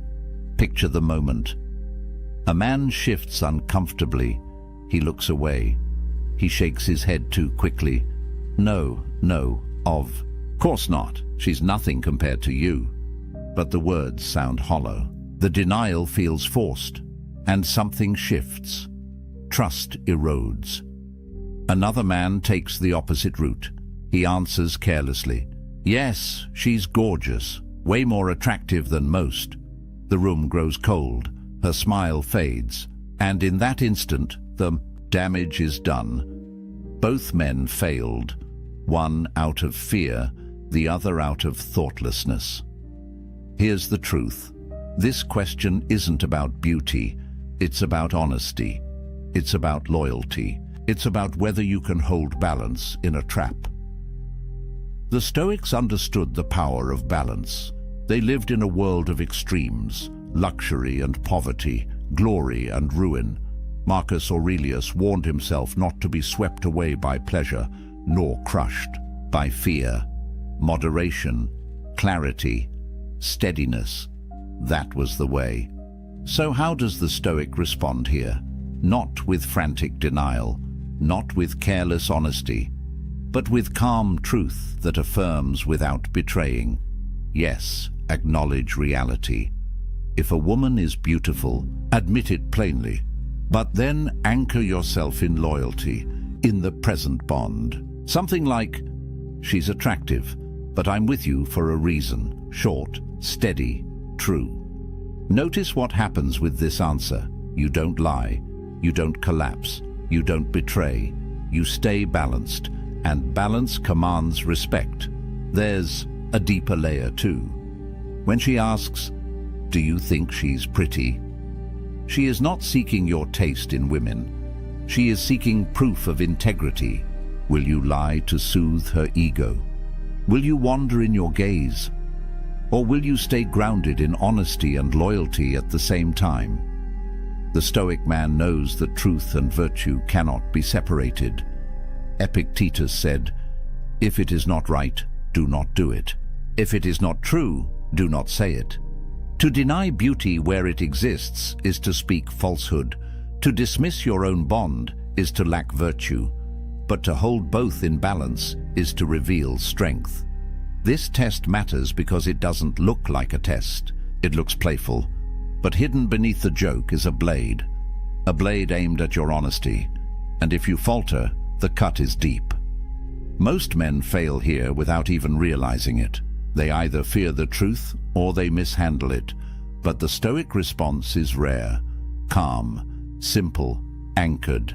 And yet, if this question is sharp, the final test is brutal, because it doesn't challenge your care or your plans or your honesty.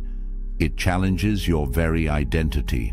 This is the hardest test of all. It doesn't arrive as a playful question. It doesn't sound soft. It comes like a spear, sharp, direct, designed to wound. Are you even a real man? Imagine the scene. The argument is heated. Her voice is raised.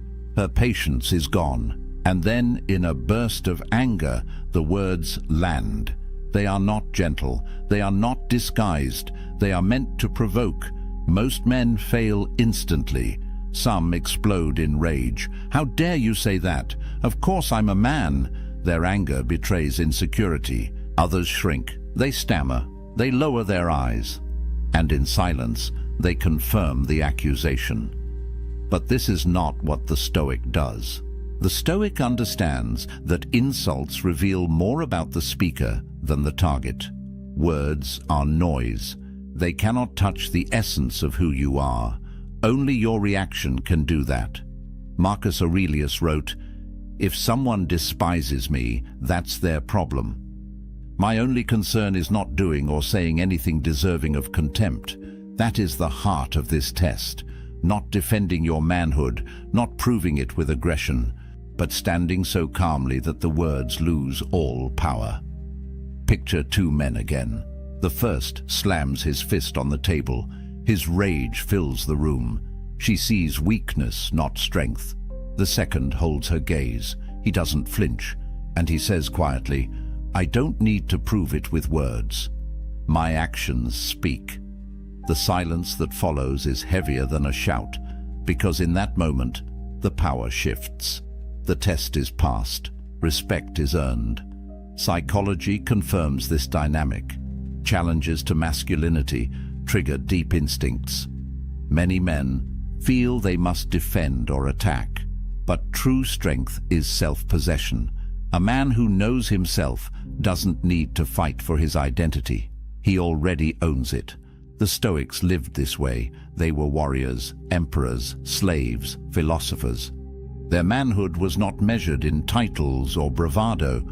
It was measured in courage, in justice, in steadiness. A real man in their eyes was not the loudest in the room. He was the calmest, the one who did what was right, even when mocked or insulted. So, when the words strike, "Are you even a real man?" the Stoic does not break. He does not rage. He does not beg. He simply remains, unshaken, anchored. This is the true test. Not of romance, not of loyalty, but of identity. And if you fail here, you lose far more than respect. You lose yourself. But if you pass, if you stand calm in the storm, you become rare. Rare men are remembered. Rare men are trusted. Rare men are respected. And that is the ultimate power flip. The test meant to shatter you becomes the proof of your strength. We've walked through the 5 questions, 5 tests that seem ordinary, 5 moments that look small, but each one hides something much larger. Think back. Do you even care about me? Not about words, but about presence, a chance to show that your care is steady, not frantic. Where is this going? Not about maps of the future, but about your anchor in the present. A chance to prove that you don't panic under pressure. Why didn't you answer my text? Not about the phone, but about attention. A chance to show that you own your time, that you are not ruled by constant demands. Do you think she's pretty?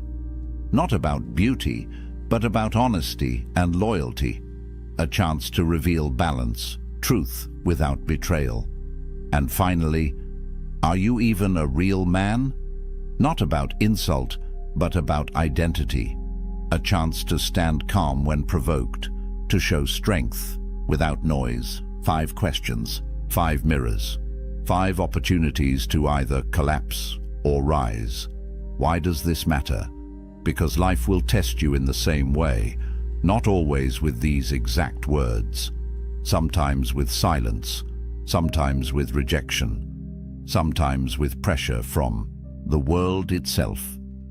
Your boss, your family, your friends. The storms of life will ask you, in 1,000 ways, the same thing. Are you steady, or will you break? The Stoics prepared for this every day. They didn't wait for the test to arrive. They trained their minds like soldiers sharpen their swords. They practiced negative visualization. They embraced voluntary discomfort. They built strength so that when the questions came, they were ready. This is what you must do. Because if you fail these tests, the cost is heavy, respect is lost, trust evaporates, attraction fades. But when you pass, when you stay calm, you gain something far greater. You gain respect, you gain peace, you gain power that cannot be taken from you. This isn't about manipulating women. It isn't about clever lines. It is about living with principle. It is about embodying what the Stoics called arete, excellence of character. Because the man who lives by virtue cannot be shaken by a question. He cannot be trapped by words. He remains who he is, always. And here is the final truth. These 5 questions are spoken, but there are others, unspoken, silent tests. The ones you don't see. The moments when she watches your actions, not your answers. When life itself throws challenges that no one names aloud.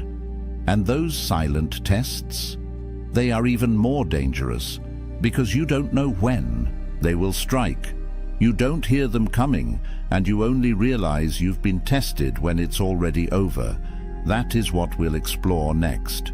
The invisible trials, the hidden moments, the tests that define you without a single word. If you want to be ready, subscribe now, turn on notifications so you don't miss it, and share your story in the comments. Which of these 5 questions have you faced? How did you respond? Your story may help another man prepare for his own test. Remember, life will keep asking the question. The only thing that matters is how you answer. The more you chase her, the faster she runs. The less you care, the more she craves you. This isn't some modern dating hack. This is ancient wisdom discovered over 2,000 years ago by the most powerful men who ever lived. Men who had empires at their feet, yet understood attraction better than any pickup artist ever will. Marcus Aurelius, the most powerful man alive. Emperor of Rome, he could have had any woman he wanted with a snap of his fingers. But here's what's fascinating. He wrote obsessively about self-control, about mastering his own mind, about caring less about what others thought. And women were drawn to him like a force of nature. There's a secret here, a paradox that most men will never understand. By the end of this video, you'll know exactly why everything you've been doing to attract women has been pushing them away. And more importantly, you'll discover what to do instead. This isn't about tricks or manipulation. This is about becoming a different kind of man. The kind women can't help but obsess over. Most men will never learn this. They'll spend their entire lives confused, frustrated, wondering why nice guys finish last. You're about to become the exception. So let's dive into the ancient philosophy that changes everything. Right now, there's a crisis happening. Modern men are more confused about attraction than ever before. You see it everywhere. Guys constantly checking their phones, hoping she texted back. Overanalyzing every conversation. Trying desperately to say the right thing, wear the right clothes, impress her with the perfect date. You've probably been there. You meet someone you really like. The conversation flows.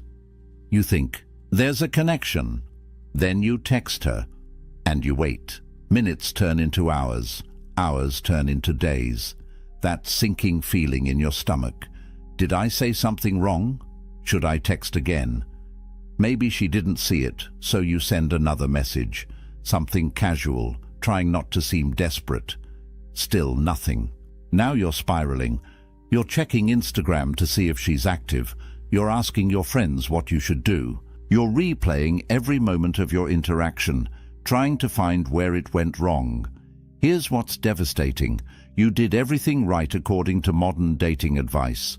You were nice. You showed interest. You complimented her. You made your intentions clear. You were respectful, attentive, available. Everything society tells you women want. But something feels terribly wrong, because despite doing everything right, you're not getting the results. The women you really want seem uninterested. The ones you treat best seem to care the least. Meanwhile, you watch other guys who seem to care less, guys who put in less effort. Somehow they're the ones these women chase. This confusion is eating you alive. And here's what no one tells you. It's not your fault. You've been lied to. Because attraction doesn't work the way you've been taught. In fact, attraction works backwards. 2,000 years ago, the ancient Stoics discovered something profound about human nature, something that explains everything. But before I reveal exactly what it is and how to use it, you need to understand the foundation. You need to understand why most men fail before they even begin. His name was Epictetus, born a slave in ancient Rome. He had nothing, no power, no status, no freedom. Yet this man became one of the greatest teachers in history. Rome's most powerful men traveled across the empire just to hear him speak. Why? Because he discovered something that changed everything. Epictetus taught what's called the dichotomy of control. It's simple but earth-shattering. There are things you control and things you don't control. That's it. Your thoughts, your actions, your character. These you control completely. Everything else? Her response, her feelings, whether she texts back, whether she likes you, you control none of it. Here's where it gets interesting. Most men live their entire lives focused on what they can't control. You're trying to control her reaction. You're trying to make her like you. You're trying to force an outcome. And in doing so, you're giving away all your power. Think about what happens when you send that text and wait desperately for a reply. You've just handed your emotional state to another person. Your happiness now depends on whether she responds. You're not in control anymore. She is. And women can feel this. It's like a sixth sense. They detect neediness the way sharks detect blood in water. Now let me tell you about Marcus Aurelius, Emperor of Rome, the most powerful man on earth. He could have had any woman just by commanding it. But here's what he wrote in his private journal. You have power over your mind, not outside events. Realize this, and you will find strength. The Emperor of Rome, with infinite power over the external world, spent his time mastering his internal world. That's the secret. He understood that real power isn't controlling others, it's controlling yourself. And this is what made him magnetic. This is what made him irresistible. When you stop needing her validation, when you stop trying to control her response, when you become truly indifferent to the outcome, something shifts. You become magnetic, not because you're playing hard to get, but because you genuinely don't need her approval to feel good about yourself. Women are biologically wired to detect this. For thousands of years, they've had to evaluate men quickly. Is this man confident? Is he secure? Or is he desperate? Every time you text hoping for a response, every time you try too hard to impress, every time you change yourself to please her, you're broadcasting a signal. And that signal says, I need your validation to feel worthy. That's the attraction killer. Not your looks, not your money, your need, your desperation, your inability to be okay without her approval. And this is where the transformation begins. Master your emotions first. Everything else follows. Now let me show you how this actually works. The first law of Stoic attraction: become indifferent to outcome. This sounds counterintuitive. How can not caring make her care more? But this is the genius of it. Seneca, another great Stoic philosopher, wrote extensively about attachment and loss. He said the wise man prepares for loss before it happens, not because he's pessimistic, but because he's free. When you're not attached to an outcome, you can't be hurt by it, and that freedom is intoxicating to watch. Picture this. You meet an attractive woman. The old you would immediately start calculating. How do I get her number? What do I say to impress her? How do I make her like me? Your entire focus is on an outcome you can't control. You're already desperate before you even speak.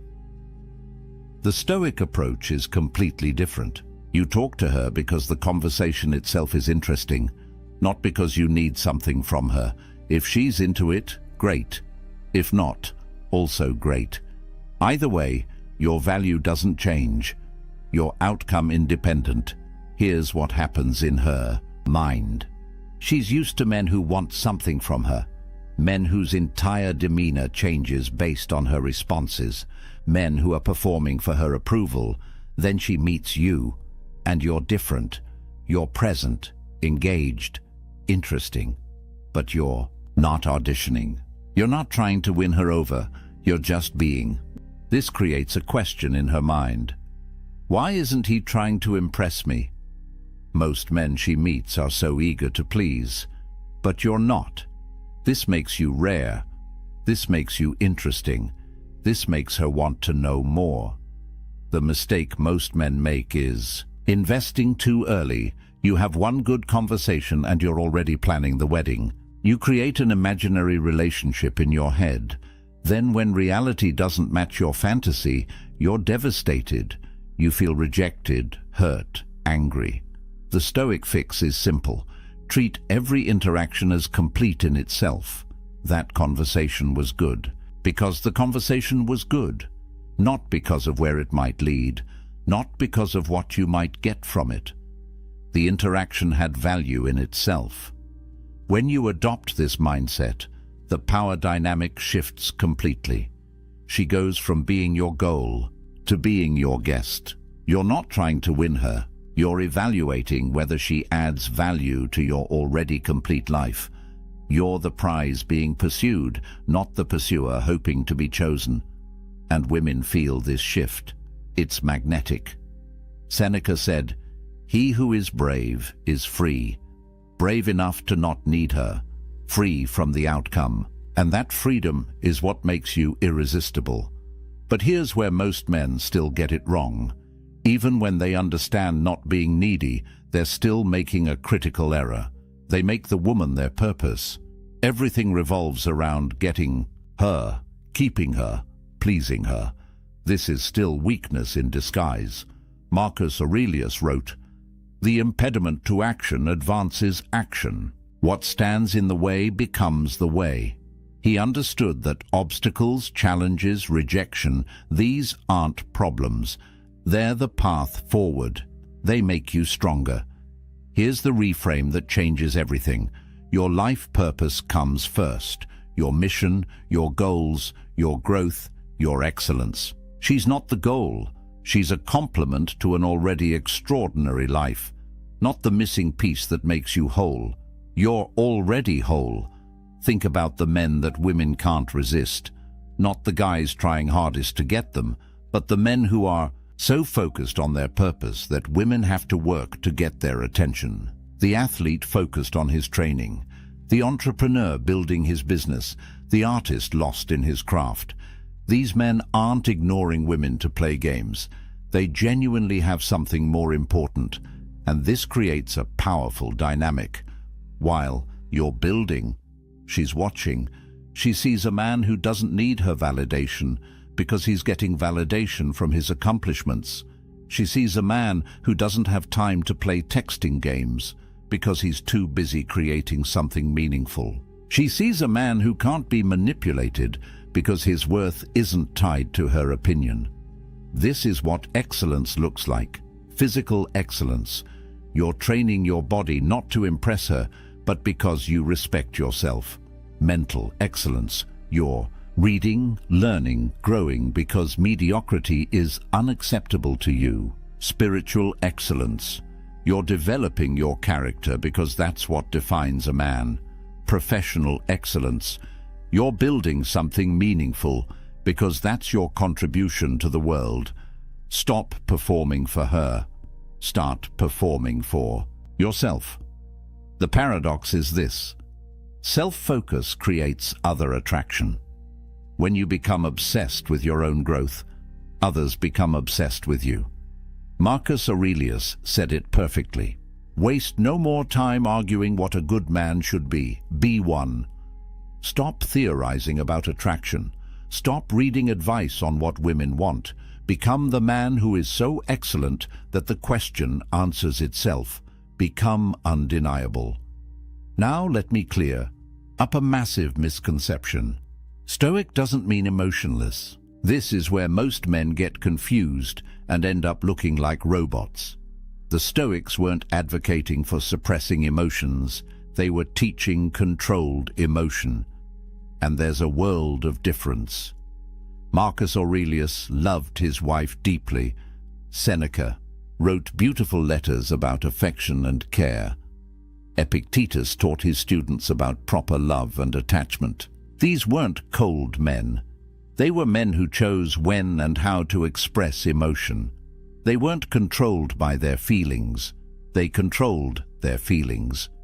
Here's the distinction that matters. Reactive emotions versus intentional presence. Reactive is when she doesn't text back and you spiral into anxiety. When she talks to another guy and you become jealous. when things don't go your way and you become angry or bitter. These are emotions controlling you. Intentional presence is completely different. You feel emotions, you acknowledge them, but you choose your response. She doesn't text back. You notice disappointment, but you don't let it dictate your actions. You go back to your purpose. She talks to another guy. You feel a twinge of jealousy, but you recognize you don't own her. She's free to talk to whoever she wants.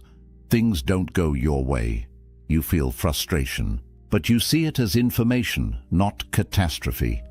This is what women crave. Not a man with no emotions, but a man who isn't controlled by his emotions. In a world of chaos, reactive men and emotional instability, a man who remains centered is like an anchor. She can feel safe with you. She knows you won't fall apart when things get difficult. She knows you won't become desperate or possessive or volatile. Think about body language. The Stoic carries himself differently. There's no nervous energy, no fidgeting, no seeking approval with his posture. He stands tall not because he's trying to appear confident, but because he is confident. His movements are deliberate. His eye contact is steady.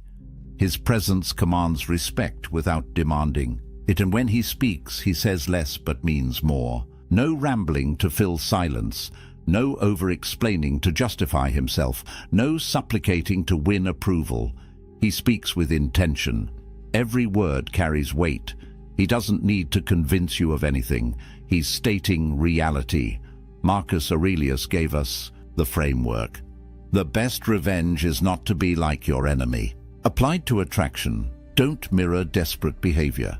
Don't become reactive because someone else is. Don't lose your center because the world around you is chaotic. Maintain your stoic presence. That's your power. Now comes the ultimate test, the moment that separates stoic men from everyone else. How you handle rejection.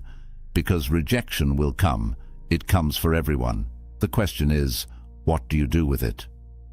Epictetus taught something profound. External events have no power over your character. Only your response has power. She can reject you. She can ignore you. She can choose someone else. None of that changes who you are. None of that diminishes your value.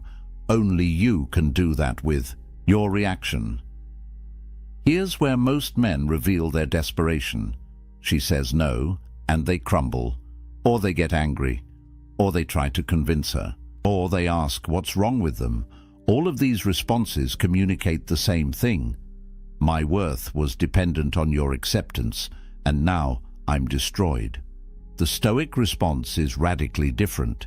Complete indifference, not fake indifference, where you're seething inside, real indifference. She said no. Okay, that's information. That's her preference. It has nothing to do with your value. You smile, you wish her well, you move on with your life exactly as you would have anyway. This creates something fascinating in her psychology. She expected an emotional reaction. All men react. They get sad or angry or try to change her mind. But you didn't. You were completely unfazed. This doesn't compute for her. Who is this guy? Why didn't my rejection hurt him? Why doesn't he seem to care? Now she's thinking about you. Not because you played a game, but because you revealed something rare. You're a man whose value isn't determined by her opinion. You're a man who can't be hurt by her choices. You're a man who is genuinely outcome independent, and this is magnetic. Epictetus said it perfectly. It's not what happens to you, but how you react to it that matters. She rejects you. That's what happened. How you react determines everything. React with neediness, you confirm her decision. React with anger, you prove you were never worthy. React with indifference, you make her question her decision. But here's the most important part. This isn't a strategy to win her back. This is who you actually become. You genuinely don't need her acceptance because your worth comes from within. You're not pretending not to care. You actually don't care in a healthy way, because you know your value is inherent, not assigned by others. This is Stoic confidence, unshakable, not because nothing bad can happen, but because you know you'll be fine regardless of what happens. This is the foundation of real attraction. So what does all this look like in real life? Let me paint you a picture. You meet a woman, you have a great conversation, you're present, engaged, genuinely interested in what she's saying.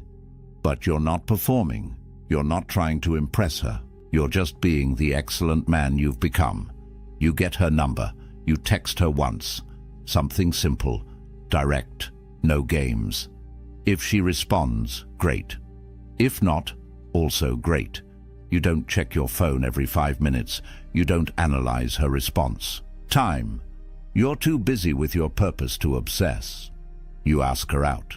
One time. Clear, confident, specific. Let's grab coffee Thursday at 7. If she says yes, perfect. If she says no or gives a maybe, you wish her well and move on. No convincing, no negotiating, no rescheduling 3 times. You made an offer. She can accept or decline. Her choice doesn't affect your life trajectory. On the date, you're not interviewing her for the position of girlfriend. You're evaluating if she adds value to your already complete life. You're not trying to win her over.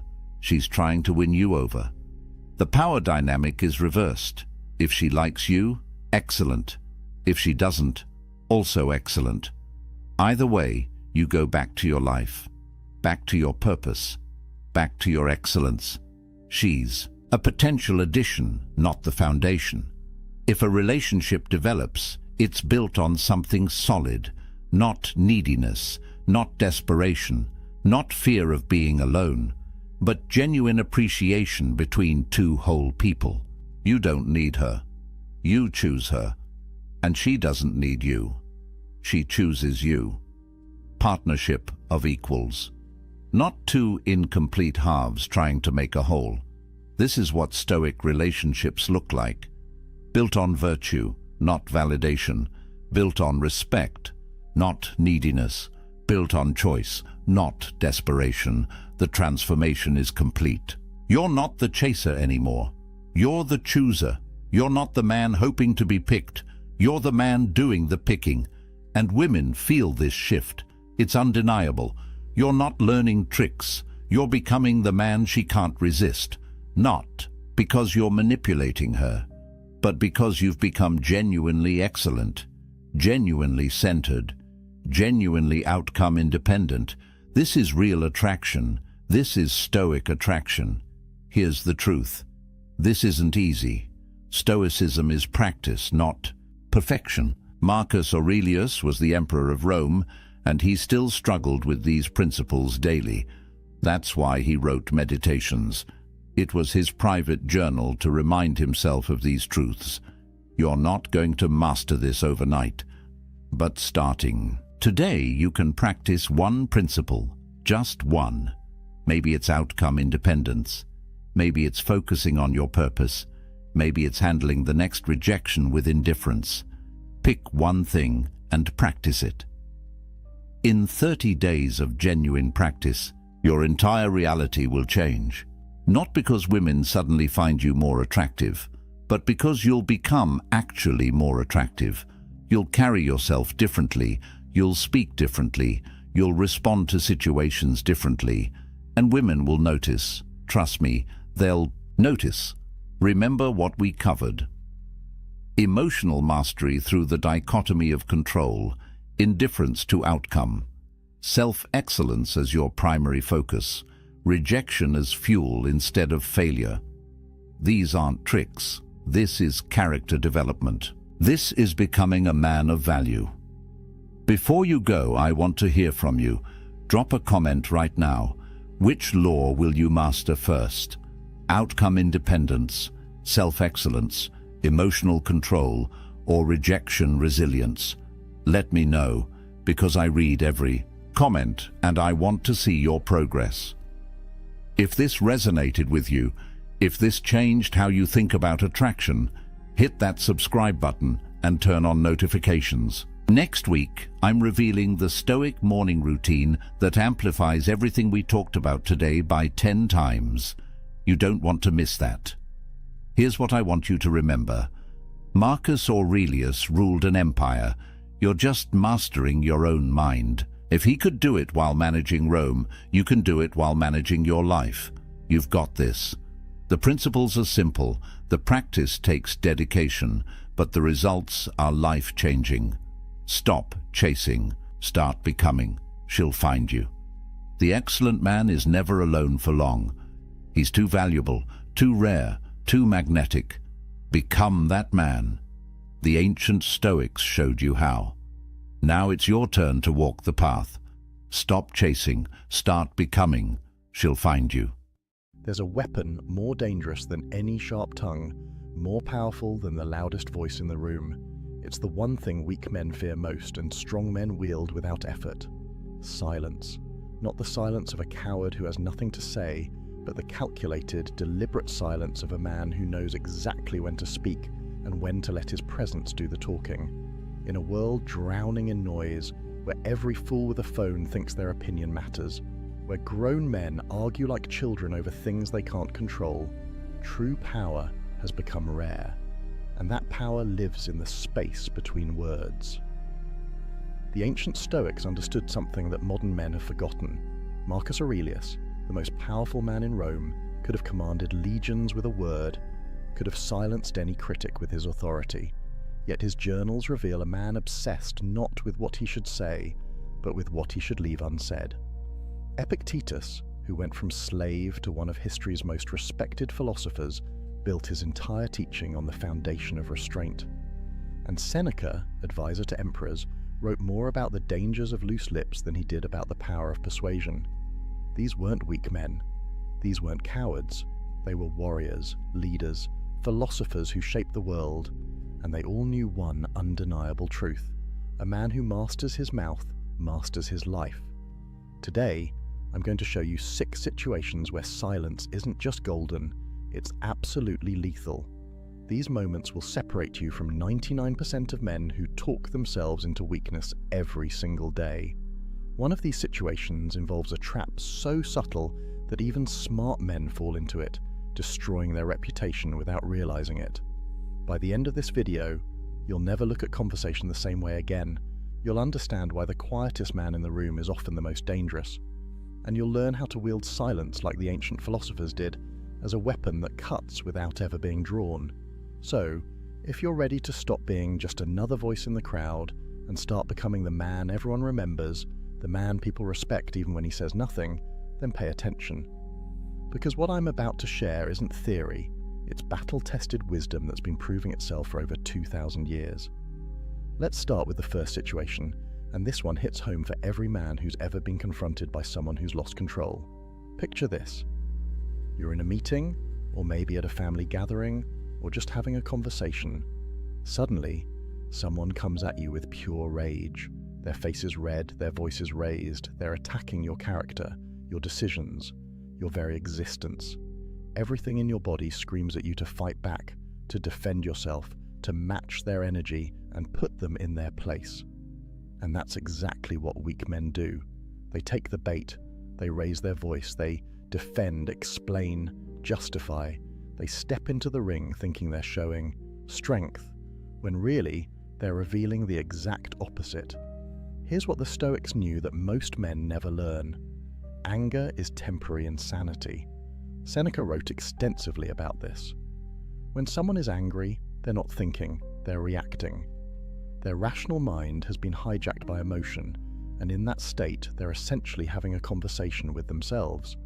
They're not actually hearing you. They're hearing their own narrative, their own story, their own pain.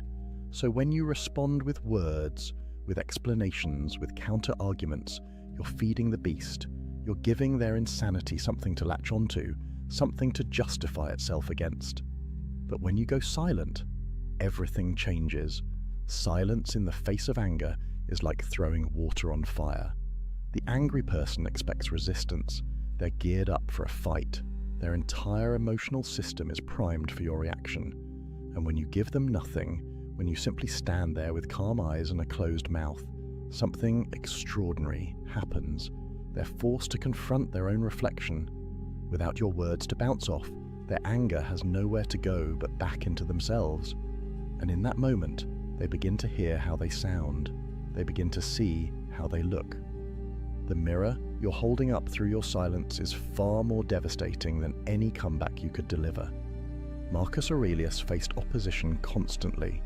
The Roman Senate was filled with men who questioned his decisions, challenged his authority, spoke against him in public forums. And his response? Documented in his own writings, he would often sit in complete silence as senators railed against him. He understood something profound. The best answer to anger is silence, not because he was afraid, not because he couldn't defend himself, but because he recognized that angry men defeat themselves if you simply give them enough rope. There's a psychological principle at work here that modern science has confirmed. Mirror neurons in our brains cause us to unconsciously match the emotional state of people around us. It's why yawning is contagious. It's why you feel uncomfortable when someone near you is anxious. And it's why arguments escalate. When someone comes at you with anger, and you respond with anger, you're creating an amplification loop. Both of you are mirroring and intensifying each other's rage. But silence breaks the circuit. When you refuse to mirror their anger, their brain starts searching for a different signal to sync with. And if you maintain calm, steady presence, something shifts. The angry person begins, often unconsciously, to regulate down toward your state rather than escalating further. I've seen this play out in corporate boardrooms. A colleague of mine once sat completely silent while a director screamed at him about a project delay. Not a word, not a defense, not an excuse, just calm, steady presence. The director raged for maybe 2 minutes, which felt like an eternity, and then, with nothing to push against, the anger just collapsed. The director actually apologized before the meeting ended. My colleague never had to say a single word in his own defense. His silence said everything that needed to be said. It said, "I'm not playing this game. I'm not meeting you in your chaos. I'm staying here, in control, while you lose yours." This is power, real, genuine power, not the fake machismo of always having a comeback, not the insecurity of needing to defend every slight, but the unshakable strength of a man who knows that angry people are fighting themselves, not you, and you don't need to participate in their self-destruction. But here's what you need to understand. This silence isn't passive. It's not weakness disguised as calm. It's active, intentional presence. You're not hiding, you're not cowering, you're standing there, fully present, fully aware, choosing not to add fuel to someone else's fire. That choice, that discipline, that restraint, that's what makes you dangerous. Because a man who can't be provoked into losing control is a man who can't be defeated by emotional manipulation. Now, there's a second situation that trips up even smart, capable men. And I guarantee it's happened to you more times than you realize. Someone criticizes you. Maybe it's at work, maybe it's in your social circle, maybe it's online. The criticism is unfair, maybe even baseless. They question your competence, your motives, your worth, and immediately your brain starts constructing a defense. You want to explain why they're wrong. You want to correct the record. You want everyone to know the truth. And that impulse, that need to defend yourself, that's the trap. Here's what weak men don't understand. The moment you defend yourself against criticism, you've already lost. Why? Because defense is an admission that the criticism has power over you. It reveals that you need others to see you correctly, that your sense of self depends on their approval. Every word of explanation you offer is proof that their opinion matters more to you than your own knowledge of who you are. The Stoics had a framework for this, and it's one of the most powerful concepts in their philosophy. The dichotomy of control. There are things within your control and things outside it. Your actions, your intentions, your effort, those are yours. But other people's opinions, judgments, perceptions, those are completely outside your control. You can influence them, maybe, but you cannot control them. And when you try, When you argue and defend and explain, you're spending your precious energy and attention on something you have no real power over. Galileo understood this at the deepest level. When he proposed that the Earth revolved around the sun, he faced persecution from the most powerful institutions of his time. The church, academic authorities, the entire establishment came against him. They called him a heretic, a fool, a danger to society, and while he did eventually recant under threat of execution, which is a reasonable response to literal torture, his approach to criticism in the years before was telling. He didn't spend his time arguing with every critic. He didn't write long defenses every time someone attacked his work. He did his research, he made his observations, he documented his findings, and then he let his work speak. That's the power move. Silence in the face of criticism forces critics to confront their own lack of substance. When you don't engage, when you don't defend, their criticism has nothing to bounce off. It just hangs there in the air, naked and exposed. And if the criticism was baseless, as unfair criticism usually is, it reveals itself as such without you having to say a word. Think about the last time someone criticized you unfairly at work. Maybe they questioned a decision you made, or suggested you weren't pulling your weight, or implied you didn't know what you were doing. If you're like most people, you probably immediately started explaining, here's why I did it this way, here's all the work you didn't see, here's the context you're missing, and with every explanation, what were you really doing? You were trying to convince them, which means you were putting your sense of competence in their hands. You were saying, without realizing it, your opinion of me matters more than my own knowledge of my work. But imagine instead you had simply nodded, said, I hear you, and gone back to your work.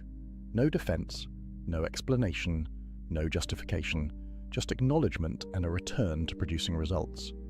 What happens? The critic is left holding their criticism with nothing to do with it. And if your work is actually good, if your decisions were actually sound, the results will prove it. The criticism dissolves on its own. Your work becomes your defense, and work is always more convincing than words. There's a deeper truth here that goes beyond just protecting yourself from critics. When you develop the strength to let criticism exist without defending against it, you free yourself from the exhausting need for approval. You build an inner fortress that no outside opinion can penetrate. Marcus Aurelius wrote, "It never ceases to amaze me. We all love ourselves more than other people, but care more about their opinion than our own." Read that again. We claim to love ourselves, but we give other people's judgments more weight than our own self-knowledge. That's insanity, and defending yourself constantly is how you perpetuate that insanity. The man who stays silent in the face of criticism is telling himself a crucial truth. I know who I am, I know what I've done, I know my intentions, and I don't need you to see me correctly for any of that to remain true. That's freedom, that's power. That's the difference between a man who's controlled by others' opinions and a man who's governed by his own inner compass. Your work will speak, your results will speak, your character, demonstrated over time, will speak louder than any defense you could mount in a moment of criticism. So, save your energy, save your words, let the critics talk, let them question, let them judge. And you just keep building, keep improving, keep producing. Let them wonder why their criticism didn't get a reaction. Let them realize slowly that you're operating on a level they don't have access to, a level where their approval was never required in the first place. Now, the third situation is something that happens every single day, and it's one of the most tempting traps a man can fall into. Gossip, rumors, people talking about you behind your back, spreading stories that aren't true, questioning your character to others. And somewhere, somehow, you hear about it. Someone tells you what so-and-so said about you. Someone forwards you a message. Someone gives you the heads up that people are talking. And your immediate instinct is to set the record straight, to correct the narrative, to defend your name. Don't. Here's what you need to understand about gossip and rumors. They're like fire. They need fuel to survive. And every time you respond, every time you address them, every time you try to correct them, you're throwing fuel on the flames. You're giving the rumor legitimacy by treating it as something worth responding to. You're spreading it further by talking about it. and you're revealing that it got to you, which is exactly what gossip thrives on. Seneca wrote something profound about this. He said we suffer more in imagination than in reality. Think about what gossip is. It's other people's imagination. It's stories they're telling themselves, narratives they're creating, often to make themselves feel better about their own lives. And when you engage with those stories, when you try to correct them, you're stepping into their imagination and trying to rewrite it. But you can't control their imagination. You never could. That's not your domain. The strategic move is to let rumors die of starvation. No fuel, no response, no energy, just silence and consistent character. Because here's the thing about rumors. They have a lifespan. If you don't feed them, they run out of steam. People get bored. New gossip comes along. The story fades. But it can only fade if you let it. There was a CEO of a mid-sized company who faced vicious rumors during a merger. People were saying he was being pushed out, that he'd mismanaged funds, that the board had lost confidence in him. None of it was true. His PR team wanted him to issue statements, do interviews, defend his reputation. He refused. He said, "I'll let the merger speak." And he went silent. For 3 months, he didn't address a single rumor. He just kept executing the merger, kept doing his job, kept showing up with the same steady leadership he'd always demonstrated. By the time the merger completed successfully, the rumors had died on their own, and the people who had spread them looked like fools. He never had to say a word. That's the power of silence combined with consistent character. Your reputation isn't built on what you say about yourself or what you say in response to others. It's built on what you do, day after day, week after week, year after year. Gossip is temporary, character is permanent, and the man who understands this can weather any rumor storm without breaking his stride. But there's something else at work here, something psychological that most people miss. When someone gossips about you, they're revealing far more about themselves than about you. They're showing their insecurities, their fears, their need to elevate themselves by diminishing others. And when you respond, when you engage, you're essentially saying you take their opinions seriously. You're validating their behavior by giving it attention. Silence, on the other hand, sends a different message. It says, your opinion of me is so insignificant that I'm not even going to acknowledge it exists.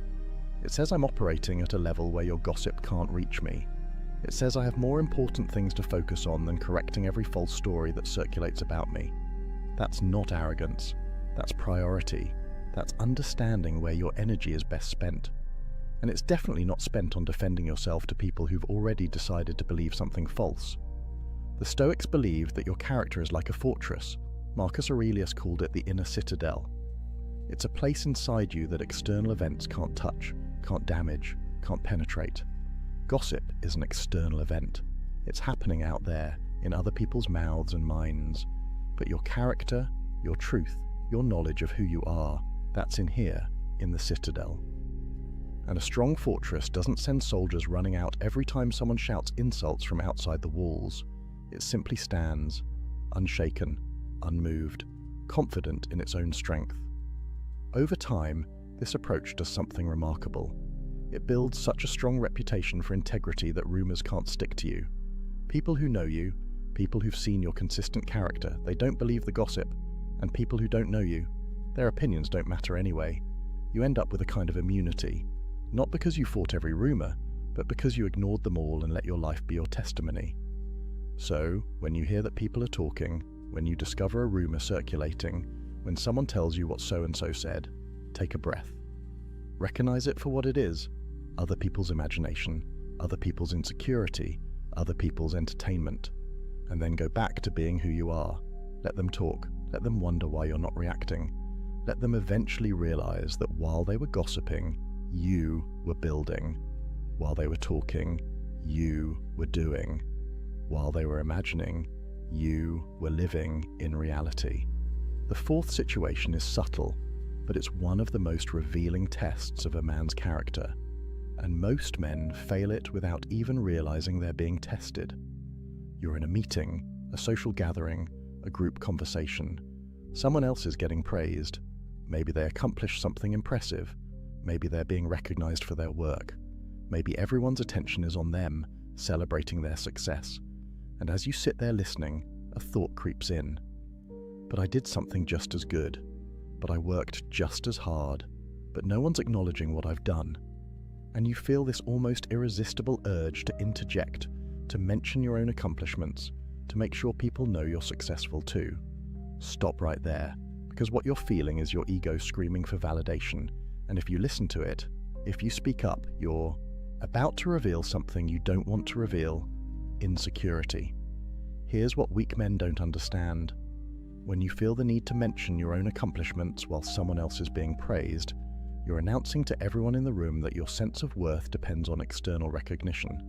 You're showing that you're keeping score. You're revealing that you measure yourself against others. And all of that, every bit of it, is the opposite of strength. A truly confident man, a stoically grounded man, can sit in a room while someone else receives all the praise and feel nothing but genuine appreciation for that person's success. Why? Because his sense of worth isn't tied to who's getting attention. His identity isn't dependent on being recognized. He knows what he's accomplished, he knows his own value, and he doesn't need the room to validate it. Marcus Aurelius, literally the Emperor of Rome, could have demanded praise constantly. He could have made sure every achievement was publicly celebrated. He could have ensured that his name was spoken with reverence at every opportunity, but read his meditations. You know what you find? A man constantly reminding himself that praise means nothing. Ambition means tying your well-being to what other people say or do, he wrote. Self-indulgence means tying it to the things that happen to you. Sanity means tying it to your own actions. Read that again. Your well-being, your sense of self, your inner peace, it should be tied to your own actions, not to how others respond to those actions. When you need praise, when you need recognition, when you need others to acknowledge what you've done, you've tied your well-being to something outside your control. And that's a prison. That's weakness disguised as ambition. The power move when someone else is being praised is radical silence. Not bitter silence, not jealous silence, but genuine, grounded, appreciative silence. You listen, you acknowledge their success. You might even congratulate them. But you don't make it about you. You don't redirect attention. You don't say, "That's great, and by the way, I just did this thing too." You let them have their moment, fully, completely. And here's what happens. Here's the subtle magic of this kind of silence. People notice. They notice that you're secure enough to let someone else shine without dimming their light. They notice that you're not competing for scraps of attention. They notice that you operate from abundance, not scarcity. And paradoxically, your status rises. Not because you sought it, but because you demonstrated something rare. The confidence to be content in silence while others are celebrated. Think about social media for a moment. The entire platform is built on people broadcasting their achievements, seeking validation, competing for attention, constant updates about promotions, accomplishments, vacations, possessions, and underlying all of it is a desperate need to be seen, to be acknowledged, to be praised. The Stoic approach is the opposite. Do great work, accomplish meaningful things, and then, largely, keep quiet about it. Let your life speak louder than your posts. I'm not saying never share your achievements. I'm saying your first instinct, your driving motivation, should never be the need for others to acknowledge them. There's a massive difference between sharing from a place of abundance and sharing from a place of need. One is generous, an offering to inspire or inform. The other is begging, a plea for validation disguised as an update. The man who masters this fourth form of silence develops something priceless: internal validation. He becomes his own source of acknowledgement. He pats himself on the back. He tells himself he did well. He recognizes his own growth and effort. And that self-recognition becomes stronger and more sustaining than any external praise ever could be, because it's always available. It can never be taken away, and it doesn't depend on anyone else's mood, attention, or opinion. Seneca wrote, "Until we have begun to go without them, we fail to realize how unnecessary many things are. We've been using them not because we needed them, but because we had them." The same is true of praise. Once you begin to go without seeking it, once you develop the discipline to let others shine while you remain quiet, you realize how unnecessary that external validation was. You were seeking it not because you needed it, but because the opportunity to seek it was always there. The confident man lets others be praised. The insecure man makes sure he's praised too. Which one are you? The next time you're in a room and someone else is getting recognition, watch your internal reaction. Notice if you feel that urge to redirect attention to yourself. And if you do, breathe. Let it pass. Stay silent. Let them have their moment. And notice how strong you feel when you do. That feeling, that quiet strength of not needing the spotlight, that's real power. That's the kind of power that can't be shaken because it doesn't depend on anything outside yourself. The fifth situation is one that destroys more potential than almost anything else. And it's so common, so normalized, that most men don't even recognize they're sabotaging themselves when they do it. You get excited about a new goal. Maybe it's a business idea. Maybe it's a fitness transformation. Maybe it's learning a new skill. Whatever it is, the excitement is real. The vision is clear. And your immediate instinct is to tell people about it. You want to share your plans. You want to announce your intentions. You want people to know what you're about to accomplish. And the moment you do that, the moment you broadcast your plans before you've executed them, you've just dramatically reduced your chances of success. There's actual science behind this, and it perfectly validates what the Stoics knew 2,000 years ago. When you tell people about your goals, your brain gets a hit of dopamine. It feels good. It feels like you've accomplished something just by sharing the intention. And that feeling, that premature sense of accomplishment, it actually reduces your motivation to do the work. Studies have shown that when people announce their goals publicly, they're less likely to achieve them because the announcement scratches the itch that the accomplishment was supposed to scratch. But beyond the psychology, there's strategy.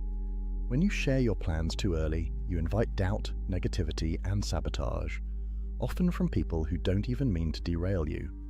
They'll question your idea. They'll point out obstacles you haven't considered. They'll share stories of others who tried and failed. And even if their intentions are good, even if they think they're being helpful, they're planting seeds of doubt in your mind during the crucial early stage when your belief needs to be strongest. The Stoic principle here is simple. Actions speak louder than announcements. Marcus Aurelius wrote, "Waste no more time arguing what a good man should be one." The same applies to your goals. Waste no more time announcing what you're going to do it. Let your results announce themselves. Let your transformation be the reveal. Let your success be the notification. Think about the entrepreneurs who talk endlessly about the business they're going to start versus the ones who quietly build until they have something real to show. Think about the guys who announce they're getting in shape, post about their new gym membership, tell everyone about their meal prep, versus the guys who just start training and let their physical transformation do the talking 6 months later. Which approach commands more respect? Which one actually gets results?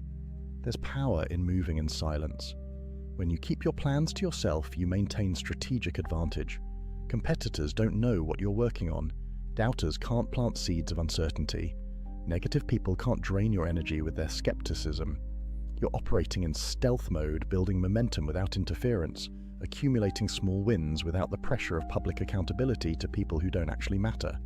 And there's something deeper happening too. When you keep your plans silent, you're developing internal accountability. You're proving to yourself that you don't need external pressure or validation to follow through. You're building the muscle of self-discipline, the capacity to commit to something and execute it without needing cheerleaders or witnesses. That's real strength. That's the difference between someone who needs accountability partners to do anything and someone who's accountable to themselves. I know a guy who wanted to write a book. For 2 years, he told everyone he was working on it. He talked about the premise at parties. He discussed his progress on social media. He sent update emails to friends, and 2 years later, he had maybe 50 pages written. Then he met someone else who had published 3 books.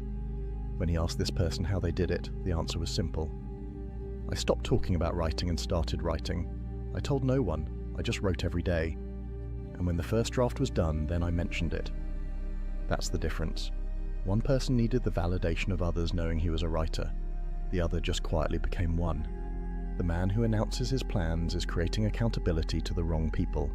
He's making himself answerable to friends, family, social media followers, people who have no real stake in his success and no authority to judge his progress.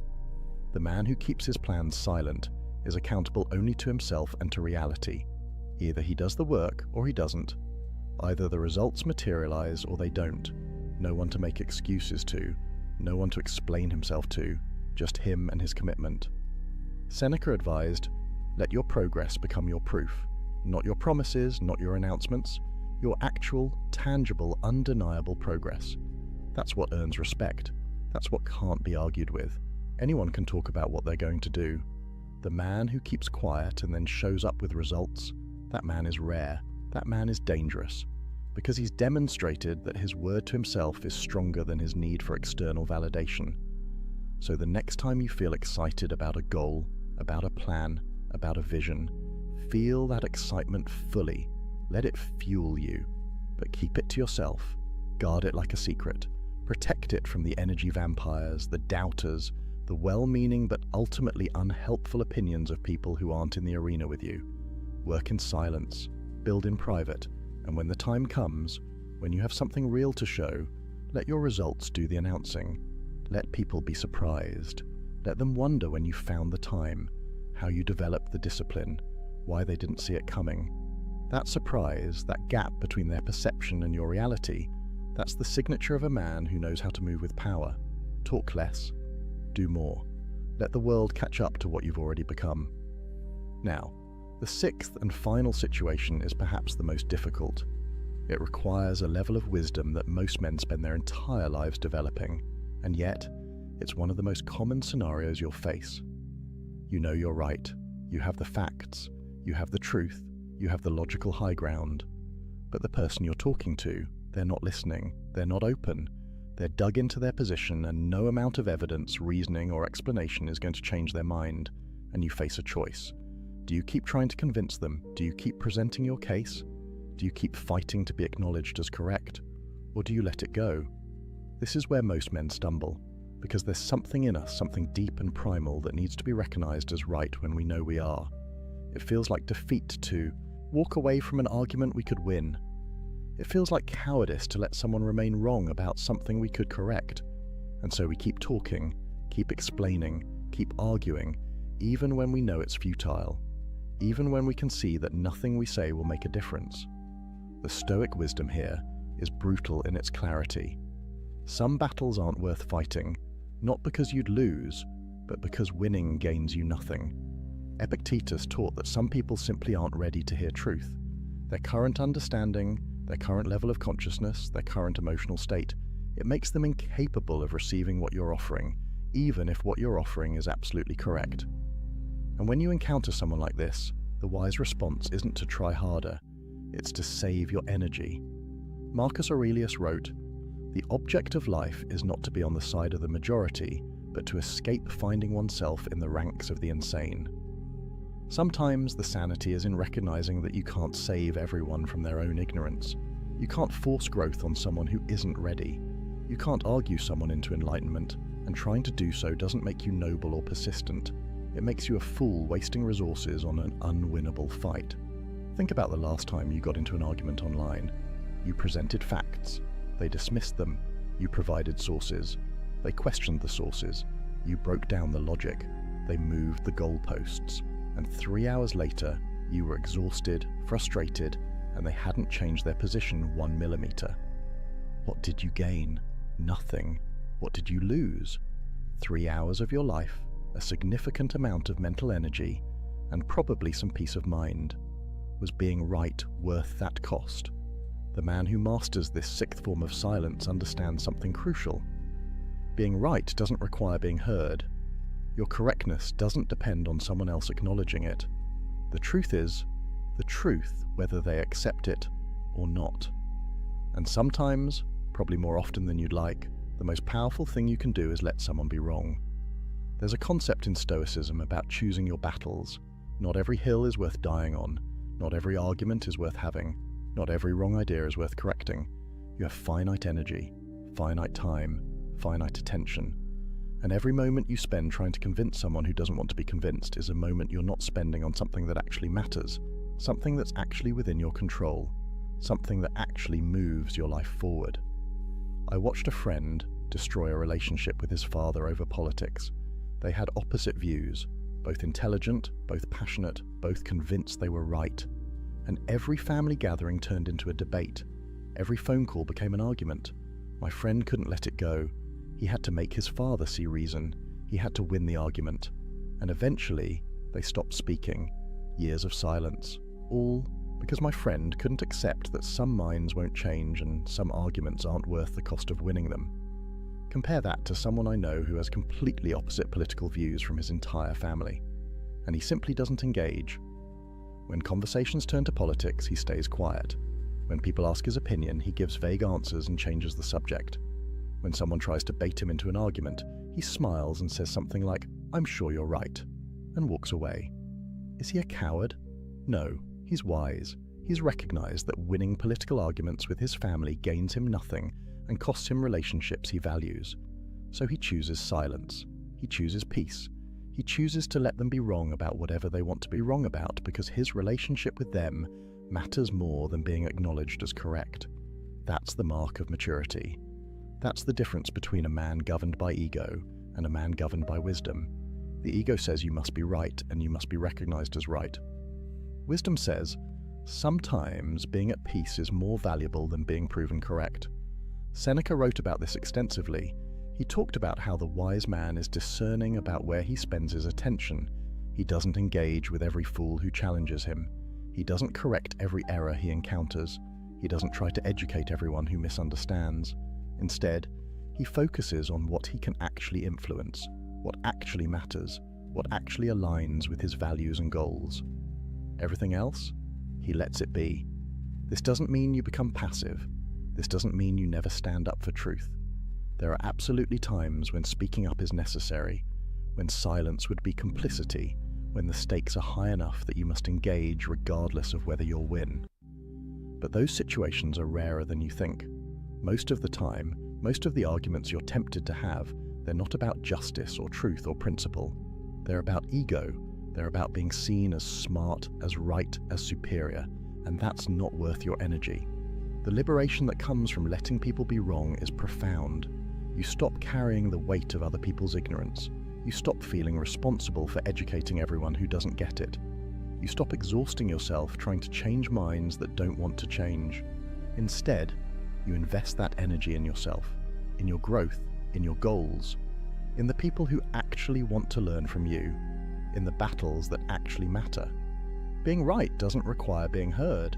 Your truth doesn't need someone else's validation to remain true. And sometimes the most powerful statement you can make is complete silence in the face of determined ignorance. It says your opinion of reality doesn't change reality. It says I'm not going to waste my energy trying to convince you of what I already know. It says I have better things to do than argue with someone who isn't listening. So the next time you find yourself in an argument with someone who clearly won't change their mind, take a breath. Recognize what's happening. You're about to spend energy on something that will produce no return. You're about to sacrifice peace for the temporary satisfaction of explaining why you're right to someone who doesn't care. And then make a different choice. Let them be wrong. Wish them well, even if only silently in your own mind. And walk away, not in defeat, not in frustration, but in wisdom. In the knowledge that your time, your energy, your peace, they're too valuable to waste on battles that can't be won. Save your strength for fights that matter, and let silence be your answer to those that don't.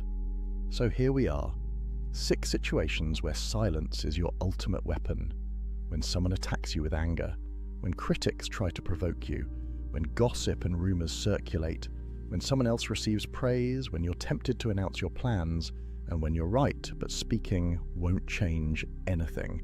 6 moments where weak men talk themselves into defeat and strong men stay silent and maintain power. But let's be clear about something. This isn't about never speaking. This isn't about being a doormat. This isn't about passive acceptance of everything. The Stoics weren't silent because they were weak. They were silent because they were strong enough to choose when to speak and when to stay quiet. Disciplined enough to resist the pull of ego, emotion, and social pressure. Wise enough to recognize that not every moment requires a response. The transformation from reactive to strategic, from emotional to grounded, from weak to powerful, it all starts with one realization. You don't have to respond to everything. You don't have to defend everything. You don't have to explain everything. You don't have to correct everything. You don't have to announce everything. You don't have to win everything. And the moment you accept that, the moment you internalize it, you become dangerous in the best possible way. Because a man who